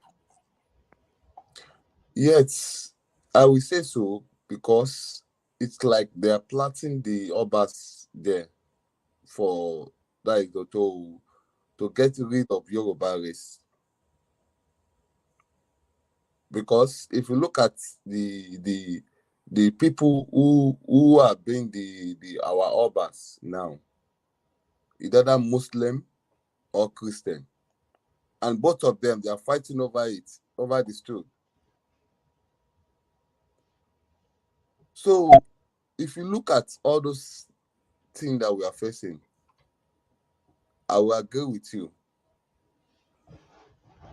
From the outsiders, because all our history, our secrets about Yoruba land always been in the palace. I'm not talking about those àwọn ọba tí kìíní. I'm talking about the ancient kings in Yoruba land. It is only there are some kings like Awujale, those even Oni have compromised. The same Oni have king that gave compromised. El-Rufai that title, Abi. That same Awujale, Abi. Okay, continue. No, Awujale is one of our prominent kings in Yoruba land, because I know that who man, he is. I know, that man, trust me, I you know who can he is. never see him outside be misbehaving. I'm sorry to say that, like all this our youngest king like Oni or like Oluwo, they will never do that because they know what to protect, because they are the symbol of Yorubas. So from those outsiders, like people from Edo or people from Igbo land, to be not to be putting mouth about Yoruba discussion, it is very, very wrong. I see that offense, because them, they will never allow you to put mouth into their to what is going on in their palaces. Just like Edo, the king of Edo get married to a twin sister, but Edo people will never allow you to discuss that. They will never allow you. They will never discuss anything that is going on in their own palace. For the Igbos, they don't have king, so I will not blame them. So they want to destroy others. They want to destroy others, people that has a prominent, such as Yoruba kings. So they will work hand in hand with the Edos to rate Edo king above the Yoruba king. Not knowing that the Edo king is our child. Oba of Edo is a child. He's from Yoruba land. You are lucky that One Piece is not there. That's I true. was about to say, man, One Piece is boiling right now. Wherever he is. Yes, they will never agree. If you look at recently when the king went to Lagos, They So paid disrespectful. that king to go and make that statement. The Igbo Yeah, people I know. sponsoring him. So disrespectful. I Igbo know. people sponsoring him to go and Okay, make that statement. Ades, we have a culture here that at a certain period of time we move to the background that we can chat to any length. Let's chat for 10 more minutes now. Let's see what Piece comment in the comment section. Let's get this guy for a little few more minutes. I'm waiting for One Piece comment, Joe. Just go sort of do it, Joe. It's 8 hours. It's already 8 hours. So no, let's 5 more minutes. 5 more minutes. Okay. Let the guy talk for 5 more minutes. Okay, 5 more minutes. Okay. Because after when the demolition things is going on, so they went and sponsored the king to come to Lagos to visit Lagos Museum, and the king came and based on our protocol, we do respect kings. So we giving our governor, they're giving the honor, but he didn't mention what is, because that statement, it is very, very wrong. The king knows, isn't that because the problem? the former king wrote a book. I think I got that book from a friend of mine. He wrote a book. That book is what is the title of that book? Say that he says, "Sir, I remain your obedient servant." And it's responding to Oba Ile-Ife, that I remain your obedient servant. I think I will. They used to bury all the Oba Benin in Ile-Ife. May I say something? Don't you think the problem we have is not speaking up? The moment he said it, I was so mad that none of we are the not kings speaking up in because these Yorubas even confronted him and speak up like, what the hell is wrong with you? What are you talking about? No one speaks up. Everybody was quiet. What the hell? Are we dumbats? You see the problem. One of the problems we Yorubas, we always feel that we are too educated. We don't want to be dragging words with people, so we don't want them to see us as a bad person. So we want to be too nice to them. And these people, they are destroying our race. They are putting on down the feet. they will be doing something, they will be Adex, eating you, and they will be Adex, petting you. are They you will saying be that we eating cannot you, fully, and they will be can we petting you. fully, hold on, can we fully reach our potential if we still stay in Nigeria, or do we have to leave to fully reach that level that you think we can be? Yes, definitely, we must live. But thank you very much, Daddy. Okay, by we living, it is not something that you have to be. Maybe I don't see it in 10 years' time. But there is something that we must do. We must be doing to protect before that time come. Because we cannot be opening our eyes for these people just to be regulating us to the dam or the drain every time. When the Edo people want to talk, they will put themselves above everybody in the south. Before Obaship in Edo, it is Ogiso. They are using Ogiso. So it is we that it is our minion that came to Edo to come and civilize them, to come and create that Obaship for them. If you hear that, but you know that Ekiti was under Benin Empire. Do you know? Yeah, we know. No, they came to conquer. They came to conquer. You understand? It's just like the way Oyo is fighting Owu, or is fighting Egba, or is fighting this thing. That is the way they are doing in those days. So the Ogiso Edo people, they came and conquer the Ondo people. But later on, Alaafin raised his armies to chase them back. So they are not Ekiti people or Ondo people. They are not Edo people. They are Yoruba people. So they came and conquered them based on their powerless then. You know, there's a time in only days when you are so powerful, there will be a time that your power will reduce. You understand? So when those power reduce, when your neighbor now see that your power have reduced, they will come and conquer you and dominate you. You understand? But the Oyo stood. Alaafin then now bring out his soldier, you understand, to come and rescue and chase them back. You understand? So you cannot say that when Oyo is fighting Egba, they know that they are blood lineage. They know that they are the same people, but they still fought each other. So what will you say about that? So they're always fighting about territorial boundary. That is normal in those days.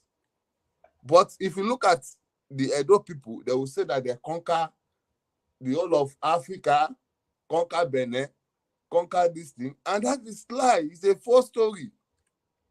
They didn't conquer anything. Sorry, let me ask whether Ogbeni is here online. Otherwise, I want if CBD want to come in, I want the CBD to come in if Ogbeni is not there, because he seems to be the only one not speaking now.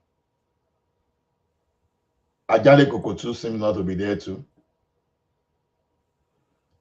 Okay, AB, I greet you. Okay, let me move. CBD, if you want to come in, I will give you the link and you can come in. Continue, Adex. Okay, so that is how it is. You know, I see maybe the host Ekiti or the host Ondo. No, those people, they are the ancient people. Shekiri people, they are the ancient people.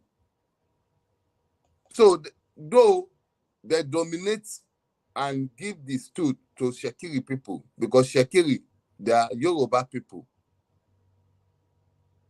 They are Yoruba people. Even Akoko Edo, they are Yoruba people, but they are under Edo State today. They are under Edo State today. So if you look at even in the palace of Edo, as from 50s, 1950s, they are speaking Yoruba in that palace.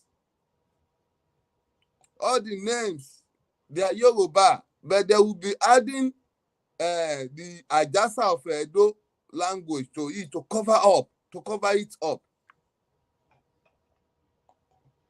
If you go to the palace of Edo today, there are Yoruba people there speaking Yoruba. There are some incantation that you will do with Yoruba there.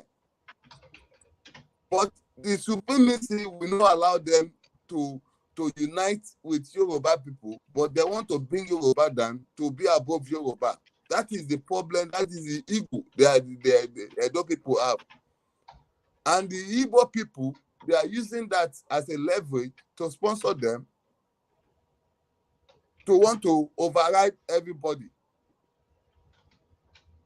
So, Aigbafagba, Oni Kojekayegun, that is the problem we are having in the South. You create a problem now. World peace is here for you. No.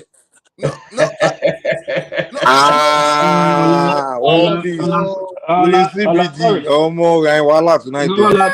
This is the problem I have with my friend. Edo and Igbo came together. This is the problem I have. This is the problem I have with my friend Mike. He could not correct this guy. That what he's saying. Correct me? Hold on, please. Okay. I believe so. You guys since. Hold on. I believe so. You guys since. I didn't speak on anything you were talking about. You're talking about your history. All about you're talking about your culture. I don't say anything about it. Talking about your history. I don't say anything about it. Because that's your history. But when you start talking about my history, then I have a problem with you. You cannot tell my stuff. Hold on now. Hold on now, please. Hold on. I don't talk with emotion when it comes to history. Don't know how deep I am in it. So don't just start talking. You when say things, you back with the facts. Don't just talk. Yeah, the fact is there. No fact. You don't have fact. You have taste by moonlight. The fact. It's not the first. No fact. You don't have fact. You don't have any fact. Okay, one at a time. Let's take it piece at a time. Yes, let me speak. This guy. No, guy, hold on. I don't like what you're doing. Okay. If you are saying Yoruba history, you see, I didn't come in. I'm not listening. I didn't come. I gave you respect to talk about your history. I would learn something about it. But when you are talking about somebody's history, you have to be very careful. Say what you know from your own side. Like once Mike was. Hold on now. Hold on. Just like when Mike was having an argument with the Albanian, like the history you're talking about, who wrote it? From which version? From which account? Is it from the Yoruba account or from the Portuguese account? I was listening. And yes, it makes sense. But when you want to talk about history, hold on now. Hold on now. This is the problem I have with you. You can just listen. Okay. When you want to do history, it's three-dimensional. For the people it happened to, the people that make it happen, and the people that saw it happen, then you not bring it together and do plus and minus and get the point you're looking for. You connect the dots. You can't just say something from one side because you just think that makes it true. Go on. How can you just say in 1950, in my palace, they're speaking Yoruba? You tell me learned person said this class, hold on, don't say anything, yes. You know, in my palace, you say that you grow there. But if you back it up now, can you prove it? Before. Not before. No. Not before. Not defend. Not defend. Not defend them. When you people want to write a book or you want to write it's not when you people you're not standing. Can you guys settle down and get, because you guys are wasting time with this shouting one at a time. What piece, which point, and then you respond. I just make a standpoint to this guy. Why can you tell him that what he's saying is not right? Why let me go back and front? Can I tell you this guy is no start? Can I tell you? I don't know what's your name. Sorry, what's your name? So I don't call you guy. I don't know your. Sorry, what's your name? I don't want to start calling you. Forget his name. Just tell him the party you disagree and let him respond. That's sorry, brothers. Can't you guys let one piece respond in peace? That's what I'm trying to do now. But one piece himself is not ready. You keep dropping in my tongue. My brother. Okay. Hold on, everybody. So Adex. Let one piece respond. Then I want the transaction to flow between the two. The problem is that it's not going straight to the point. No. Like, sorry, don't make your problem my problem. Sorry, don't do that. I just ask a simple question. Can I come and tell you? Can I come and tell you now that your house where you are now that you're speaking Benin there, and I'll say I'm telling you are speaking Benin. Does that make sense to you? Yeah. I don't live. If you can get simple question. If you can yes, I know. I have to ask. Okay, let him answer now. What piece? He asking question. Let him answer. Yes, if you can get the facts, I will accept to it. what I am saying, it is a fact. Before 1914, 1920s, 1930s, in your palace, Edo Palace, they are using Yoruba as the alphabet to write. Most of the books in that palace, it is Yoruba words. So, and I think the late Oba wrote a book, and the title of that book, it is I Remain Your Obedient Servant,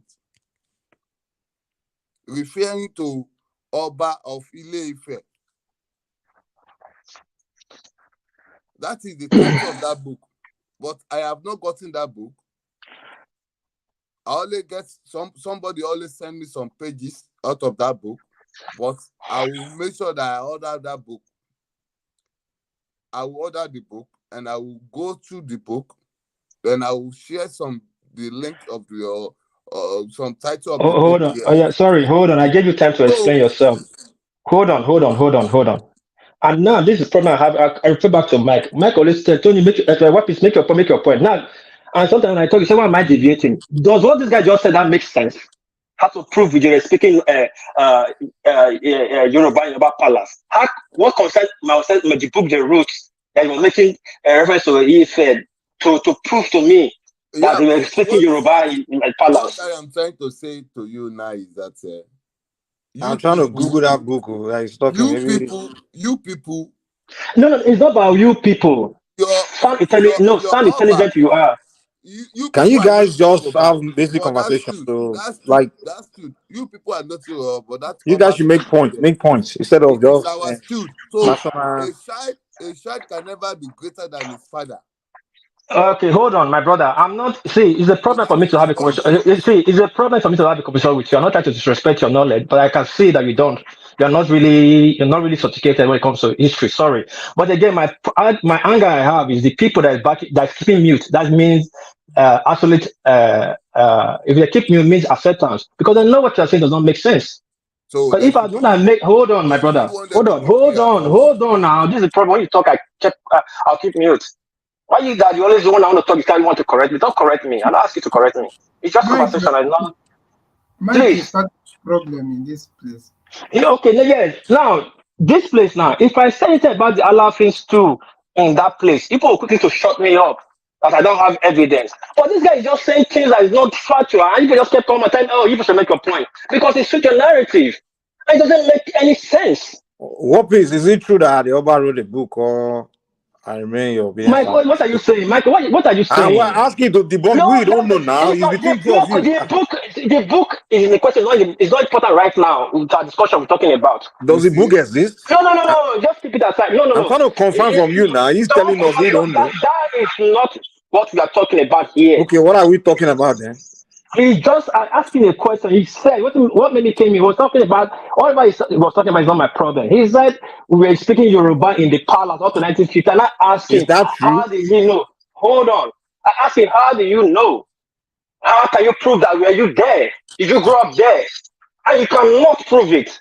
Then you cannot prove it. Okay, let's move on to the next point. Hold on. From there, you cannot prove it. You move to a book. How come what concerns a book with what we are saying here? Now, if you cannot prove it, that means everything you're saying is babadash, is rubbish. Can I say something real quick? I don't think you're listening to the guy. So the guy is trying to back what he was saying with the book. He said, Ariella, I'm not dumb. Yeah. I'm not stupid. I know that as a question. I didn't ask you to back up. No. He said that. Hold on, let me tell you what you want to tell me. He jumped from the narration and went to I remember a Saobident servant that the Oba wrote giving praises to Ife. How does that prove The books is said and written in the books and everything written in palace. The way they worship, the way they speak, the one they speak in language is Yoruba. Let him then tell us what piece. No, Let him he then could tell not us. say it. He could not say And anything. So why not waste my What time? is that too give him a emotional, minute man? now. Can you have Hold on. a simple Hold conversation? on. But you will not take this nonsense from me Okay, for not saying calm it. down. Wait Everybody now. calm down. What piece? Everybody calm down. Let him explain himself. Then you can debunk him. Just give him a Not minute that to you have explain said himself. the same thing. That doesn't. It's not We're Wait. straight and asking No, to no, no. forward. debunk what Wait someone is now. saying. You're What just piece? shouting. Please Just now. debunk Hold it on, now. please. We're giving I two beg of you of you, floor. please. Adex, can you tell us what you're trying to say so that he can rebuttal you when you're done? Just a minute, just so that he knows where you're coming from with the book. Yes, what I am trying to say is that I refer to the book as a backup, but the main point is that that stood is a Yoruba stood. That is the reason why we get on of Edo Nile Ife in Ife land. But no. Can you go to that book exactly? So that because that can you what is in that book that backs what you're saying up? What you Yeah, write your the book.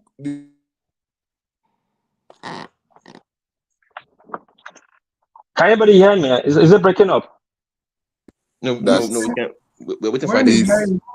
will I want to speak? An obedient servant to him. That is a subject, is an subject to the Oba of Ile-Ife. So today they cannot be coming out to be telling us that they are the one that give birth to us. Oh God. They are the Oh one God. that is above us. So they should stop saying that. That word is very irritating. What piece? Okay, so what piece do you believe that? No. My Okay, point Adex. of bringing that book. Adex, hold on, Adex, please. So what piece? anybody can Adex, wait. Google that book. Adex, wait now. I think Hold on. if we Hold on, maybe Adex, the please. book will be Hold on, Adex. maybe in Amazon. Adex, wait now. Adex, hold on. War Peace is saying that maybe some people from your part of the country believe that you are the one that birthed the Yoruba race. That is debunking that is not true. So do you believe that, or do you have a different version of the story? I'm only asking Baba. a question. I know you're asking a I'm only question. asking. I know you're asking a question. And I told you the reason I came in here is I didn't come here because who betted who, or I didn't come here if you want to do all this. I only came in to ask the guy one simple question. And one thing the guy said that made me came in. That he said we were speaking Yoruba in palace. Everything wrote in our writing, everything was in Yoruba in Right. 19 up to 1950. And I said, guy, can you prove it? Did you live there? Or in any way of shape or form, did you live there to know that you were speaking Yoruba? I started going to say different things, or there's some obedient, the book is make reference to, it's not about it's not say the book was written in Yoruba, I said the Oba in that book reference was making praises to Ife. That is not my business right now. First of all, clarify what you say. Don't be shaking the goalpost. Okay. And if you answer that So question, can you prove that? hold on, Mike, hold on. If you answer that question, that means I'm shifting narrative. That means I'm looking stupid. I'm not stupid. I'm holding on to my question. Okay. And you Let's cannot ask answer him me. if we can prove about the speaking Yoruba thing. What's his name? Can you prove that they were speaking Yoruba in the Oba Palace in 1960? Can you prove it? It's a simple question, though. Where is it now? Yes, Something. Maybe network. Yeah. Let's hear what CBD said. Let's see what CBD has to say about this. Okay, yes, let's give it a chance. Yeah. yeah, Right. thank you so much to any the good people of the platform, the good people, and thank you for bringing me on. Are you saying Mike is a bad person? Yeah, there are more people I now. thought he was thanking me all of a sudden. That's a smart guy. That means there's some bad people on the platform like Mike. That's what he's trying to tell us. Okay, go ahead. We are in CBD go back long way. Trust me. Yeah. So, but you see, I was listening to how the whole conversation, which I think, as much as we don't like talking about these cultural things and our heritage, I think it's also important for us to have those conversations. But now it's unfortunate that after facing how the white people, some of the colonialists came and did what they did, we now narrowed it down to tribal and national issue, which is unfortunate. We can't resist the temptation. Some of us can't resist the temptation of being so small-minded, in my opinion. So, and it's quite unfortunate. For example, there's no doubt that the Yoruba, I think I'm not a Yoruba person, but I've lived among Yorubas. I lived at some point among Yorubas for a long time, and because of Lagos, everybody knows that Lagos was once the capital of Nigeria. So that's one part some Yorubas always forget. They just feel like some people just woke up and decided to start migrating down to southwest. You didn't consider, some of us don't consider the fact that Lagos was a capital for a long time. It's not even up to 3 years that it was moved to Abuja.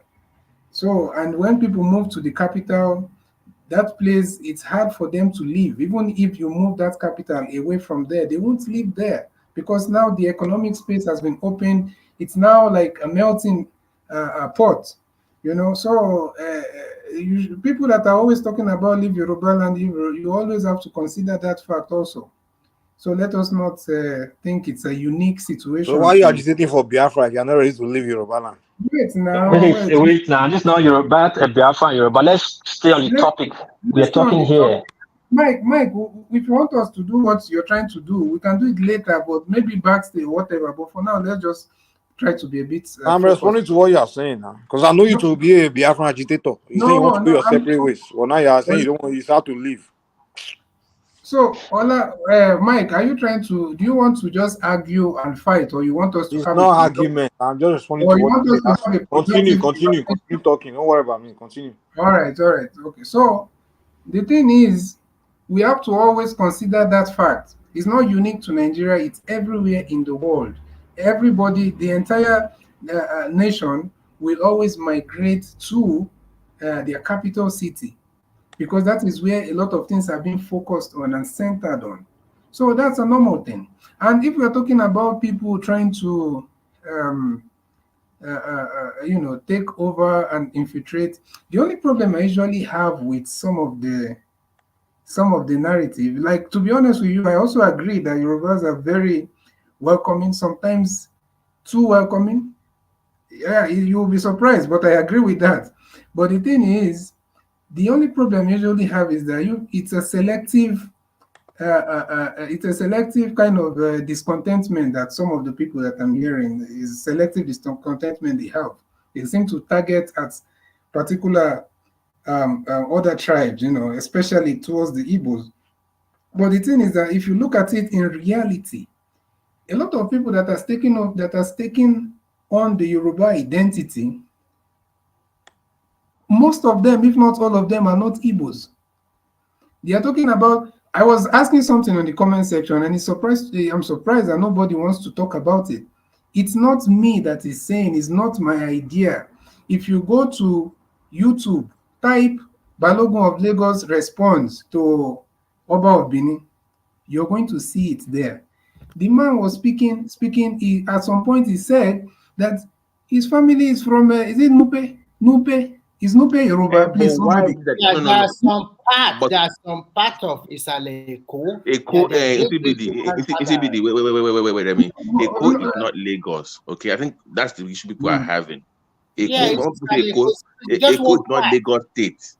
So when you say Lagos State is no man's land or it belongs to the Benin people, people get upset about that because you're not actually stating facts. So people need to be careful when they speak about those have a lineage. The Saleko people. Listen. I just want to tell you something. My grandmother, my great grandmother, they all migrated from Nupe side to Isaleko. Nupe, yes, are they Yoruba? That's what I'm trying to find out. People today claim that their great grandfather or grandmother is from Nupe. They are right, but that does not mean that what is Nupe Yorubas? That's just the question. Can you answer that for me? Are Nupe Yoruba? I know. Anciently, they were part of the Yorubas. I will tell you. I will answer your question now. Those people that they migrated from Nupe during that time, maybe more than 100 or 200 or 300 years ago, and they find their ancestors and then settle down in because of trading or whatever, they settle down in Saleko. Isaleko is just part of Lagos. It's not the total Lagos. Okay. Can I ask him a question, please? And then I will throw the same Let question. Don't forget, I've not made my point, though, because I know how some. I also want to throw the same question back. Okay, hold on, Remy. In CBD, no pain is not Yoruba. Yes. Okay. Can I ask him a question? That's why it's still the land his point now, please. Can I ask him a question? It's very important. In CBD, do you know the meaning of Ikeja? Ikeja? No, I don't know the meaning. It means. Do you know what it means? No, I don't. Sorry? He does not know. He does not know. It's an acronym. Okay, that name is an acronym for Joint Commission Administration for Ekpe and Ikorodu. So when you say Ikeja, it's Ikorodu and Ekpe Joint Administration. That's the meaning of Ikeja. Okay. So when you say Lagos, you have the Badagry side, you have the Jebu side, you have the Abuli Egba people there for the whole Lagos. So when somebody says, "Oh, Lagos is no man's land," or many people came to Lagos and they own Lagos, it rubs those people the wrong way because you're not clarifying that it's just Saleko that they're talking about. So when we're discussing, let's be very careful. All right. Let me just quickly. No problem. You can. I know it's time to be interjected, but at the same time. It should be. Sorry, before you move on. But let's play the land his point now. We don't don't get to land their point. Mike, you hold on now. Mike, why are you doing this now? No, I'm not doing anything to you. Like even you go and they allow you to land your points. Nobody's landing them. You don't even know what I'm going to say. Can I say something? Well, everybody, hold on. Can I move the discussion to the background now? Are you okay with it? Let me finish. Okay. No, you are still on the floor. Everybody's still here. It's making us to the background. Doesn't mean you're. I just moved to the background. Let me just thank our audience so we can hear. Thank you everyone for. We are still on the show. We're still on the show. We're on the background. We're still on the show. Don't worry. But we just moved to the background. Yeah, so the show is over, but you want us to have like a private conversation, like. Let him finish. Let him finish. I can just drop these points. Then at least it's not fair now if I started on the main show and I'm. Yeah, drop your point. Drop your point. Okay, drop your point. Sorry. Yeah. So what I'm just saying is this. If you've agreed with me that Nupe are not Yorubas, then no matter how you say that they came from, there's all those. They might even be a Yoruba sub, or maybe they have some link with Yoruba, just like Ishakiri. But what they conquered or your sometimes are something there about. Yeah. Okay. So my point, I'm not against that, because if you ask me, there's what they call naturalization. There's some people that have naturalized in a place, they don't even feel any attachment to where they're originally from, to be honest. Like when we are saying Americans, when you see some of these white nationalists talking about America, it's as if they don't even feel any connection to that they came from Europe. So there's no problem with that.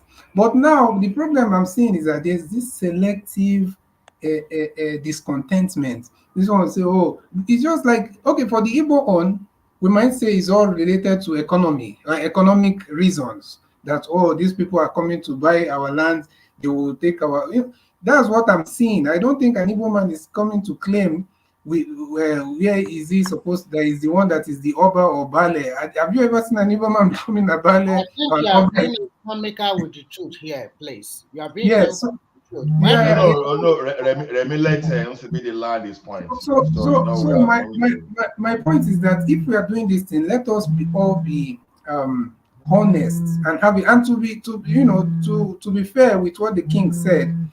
At some point, the king of Benin of Edo, he never said at any point that I listened to it. He was careful with his words at some point, and he said some areas of Lagos State. Didn't he say that? So I don't think he said that Benin, because he also knew that he cannot say that Benin people founded the whole Lagos. He said some areas of Lagos State, which even the brother that spoke right now also made mention of that fact that there are these people of Akoko, Edo, down Isaleko, all those Isaleko and all those places. So let us all be honest with what we are saying. And I'm surprised why even the presidency have not called what's the name? The Balogun of Lagos. that was saying all these things, and I asked him that why will you say that the Tinubu is from Bono? You know, he said that in that same video. The fact that it's not even being queried or it's not in the news, I don't even know why. So does What it do you mean that want the he's right? presidency to say?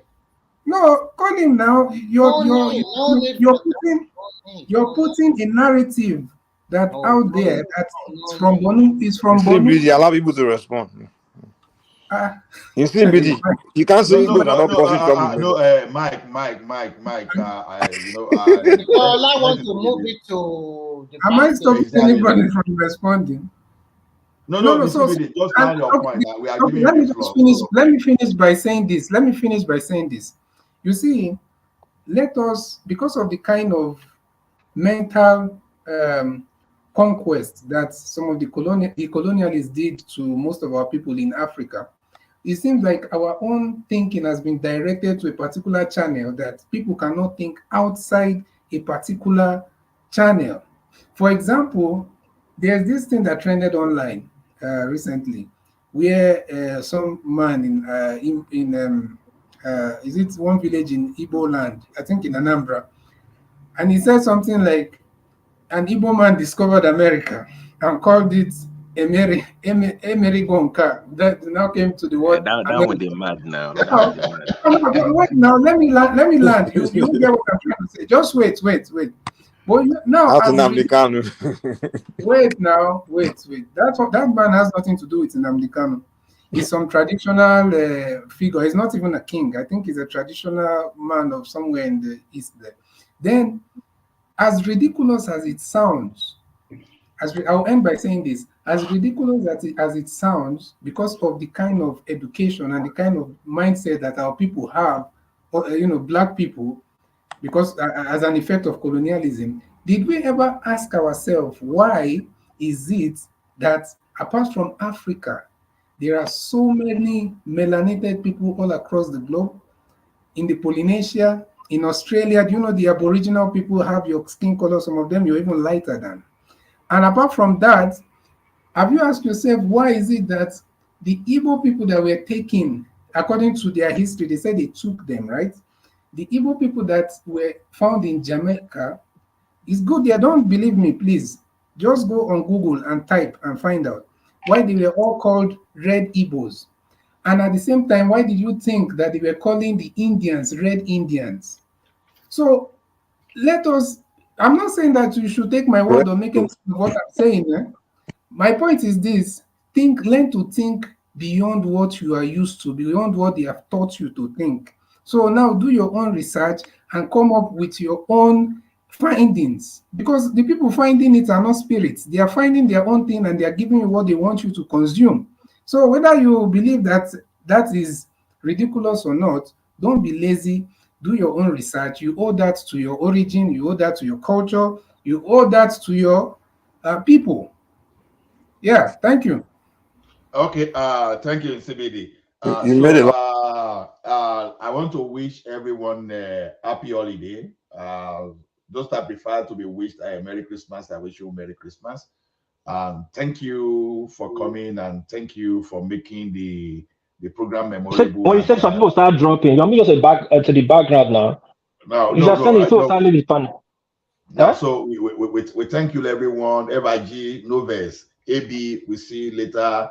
Lawa Bola, I greet you. Even your name sounds very familiar. Tony, I hail you. So, for those people that cannot even mention their names, you are all honored and you are all respected. So, we hope to see you later when the Eagle, one man, will land to start another session that we are all going to enjoy and learn together. Thank you, everyone. See you later.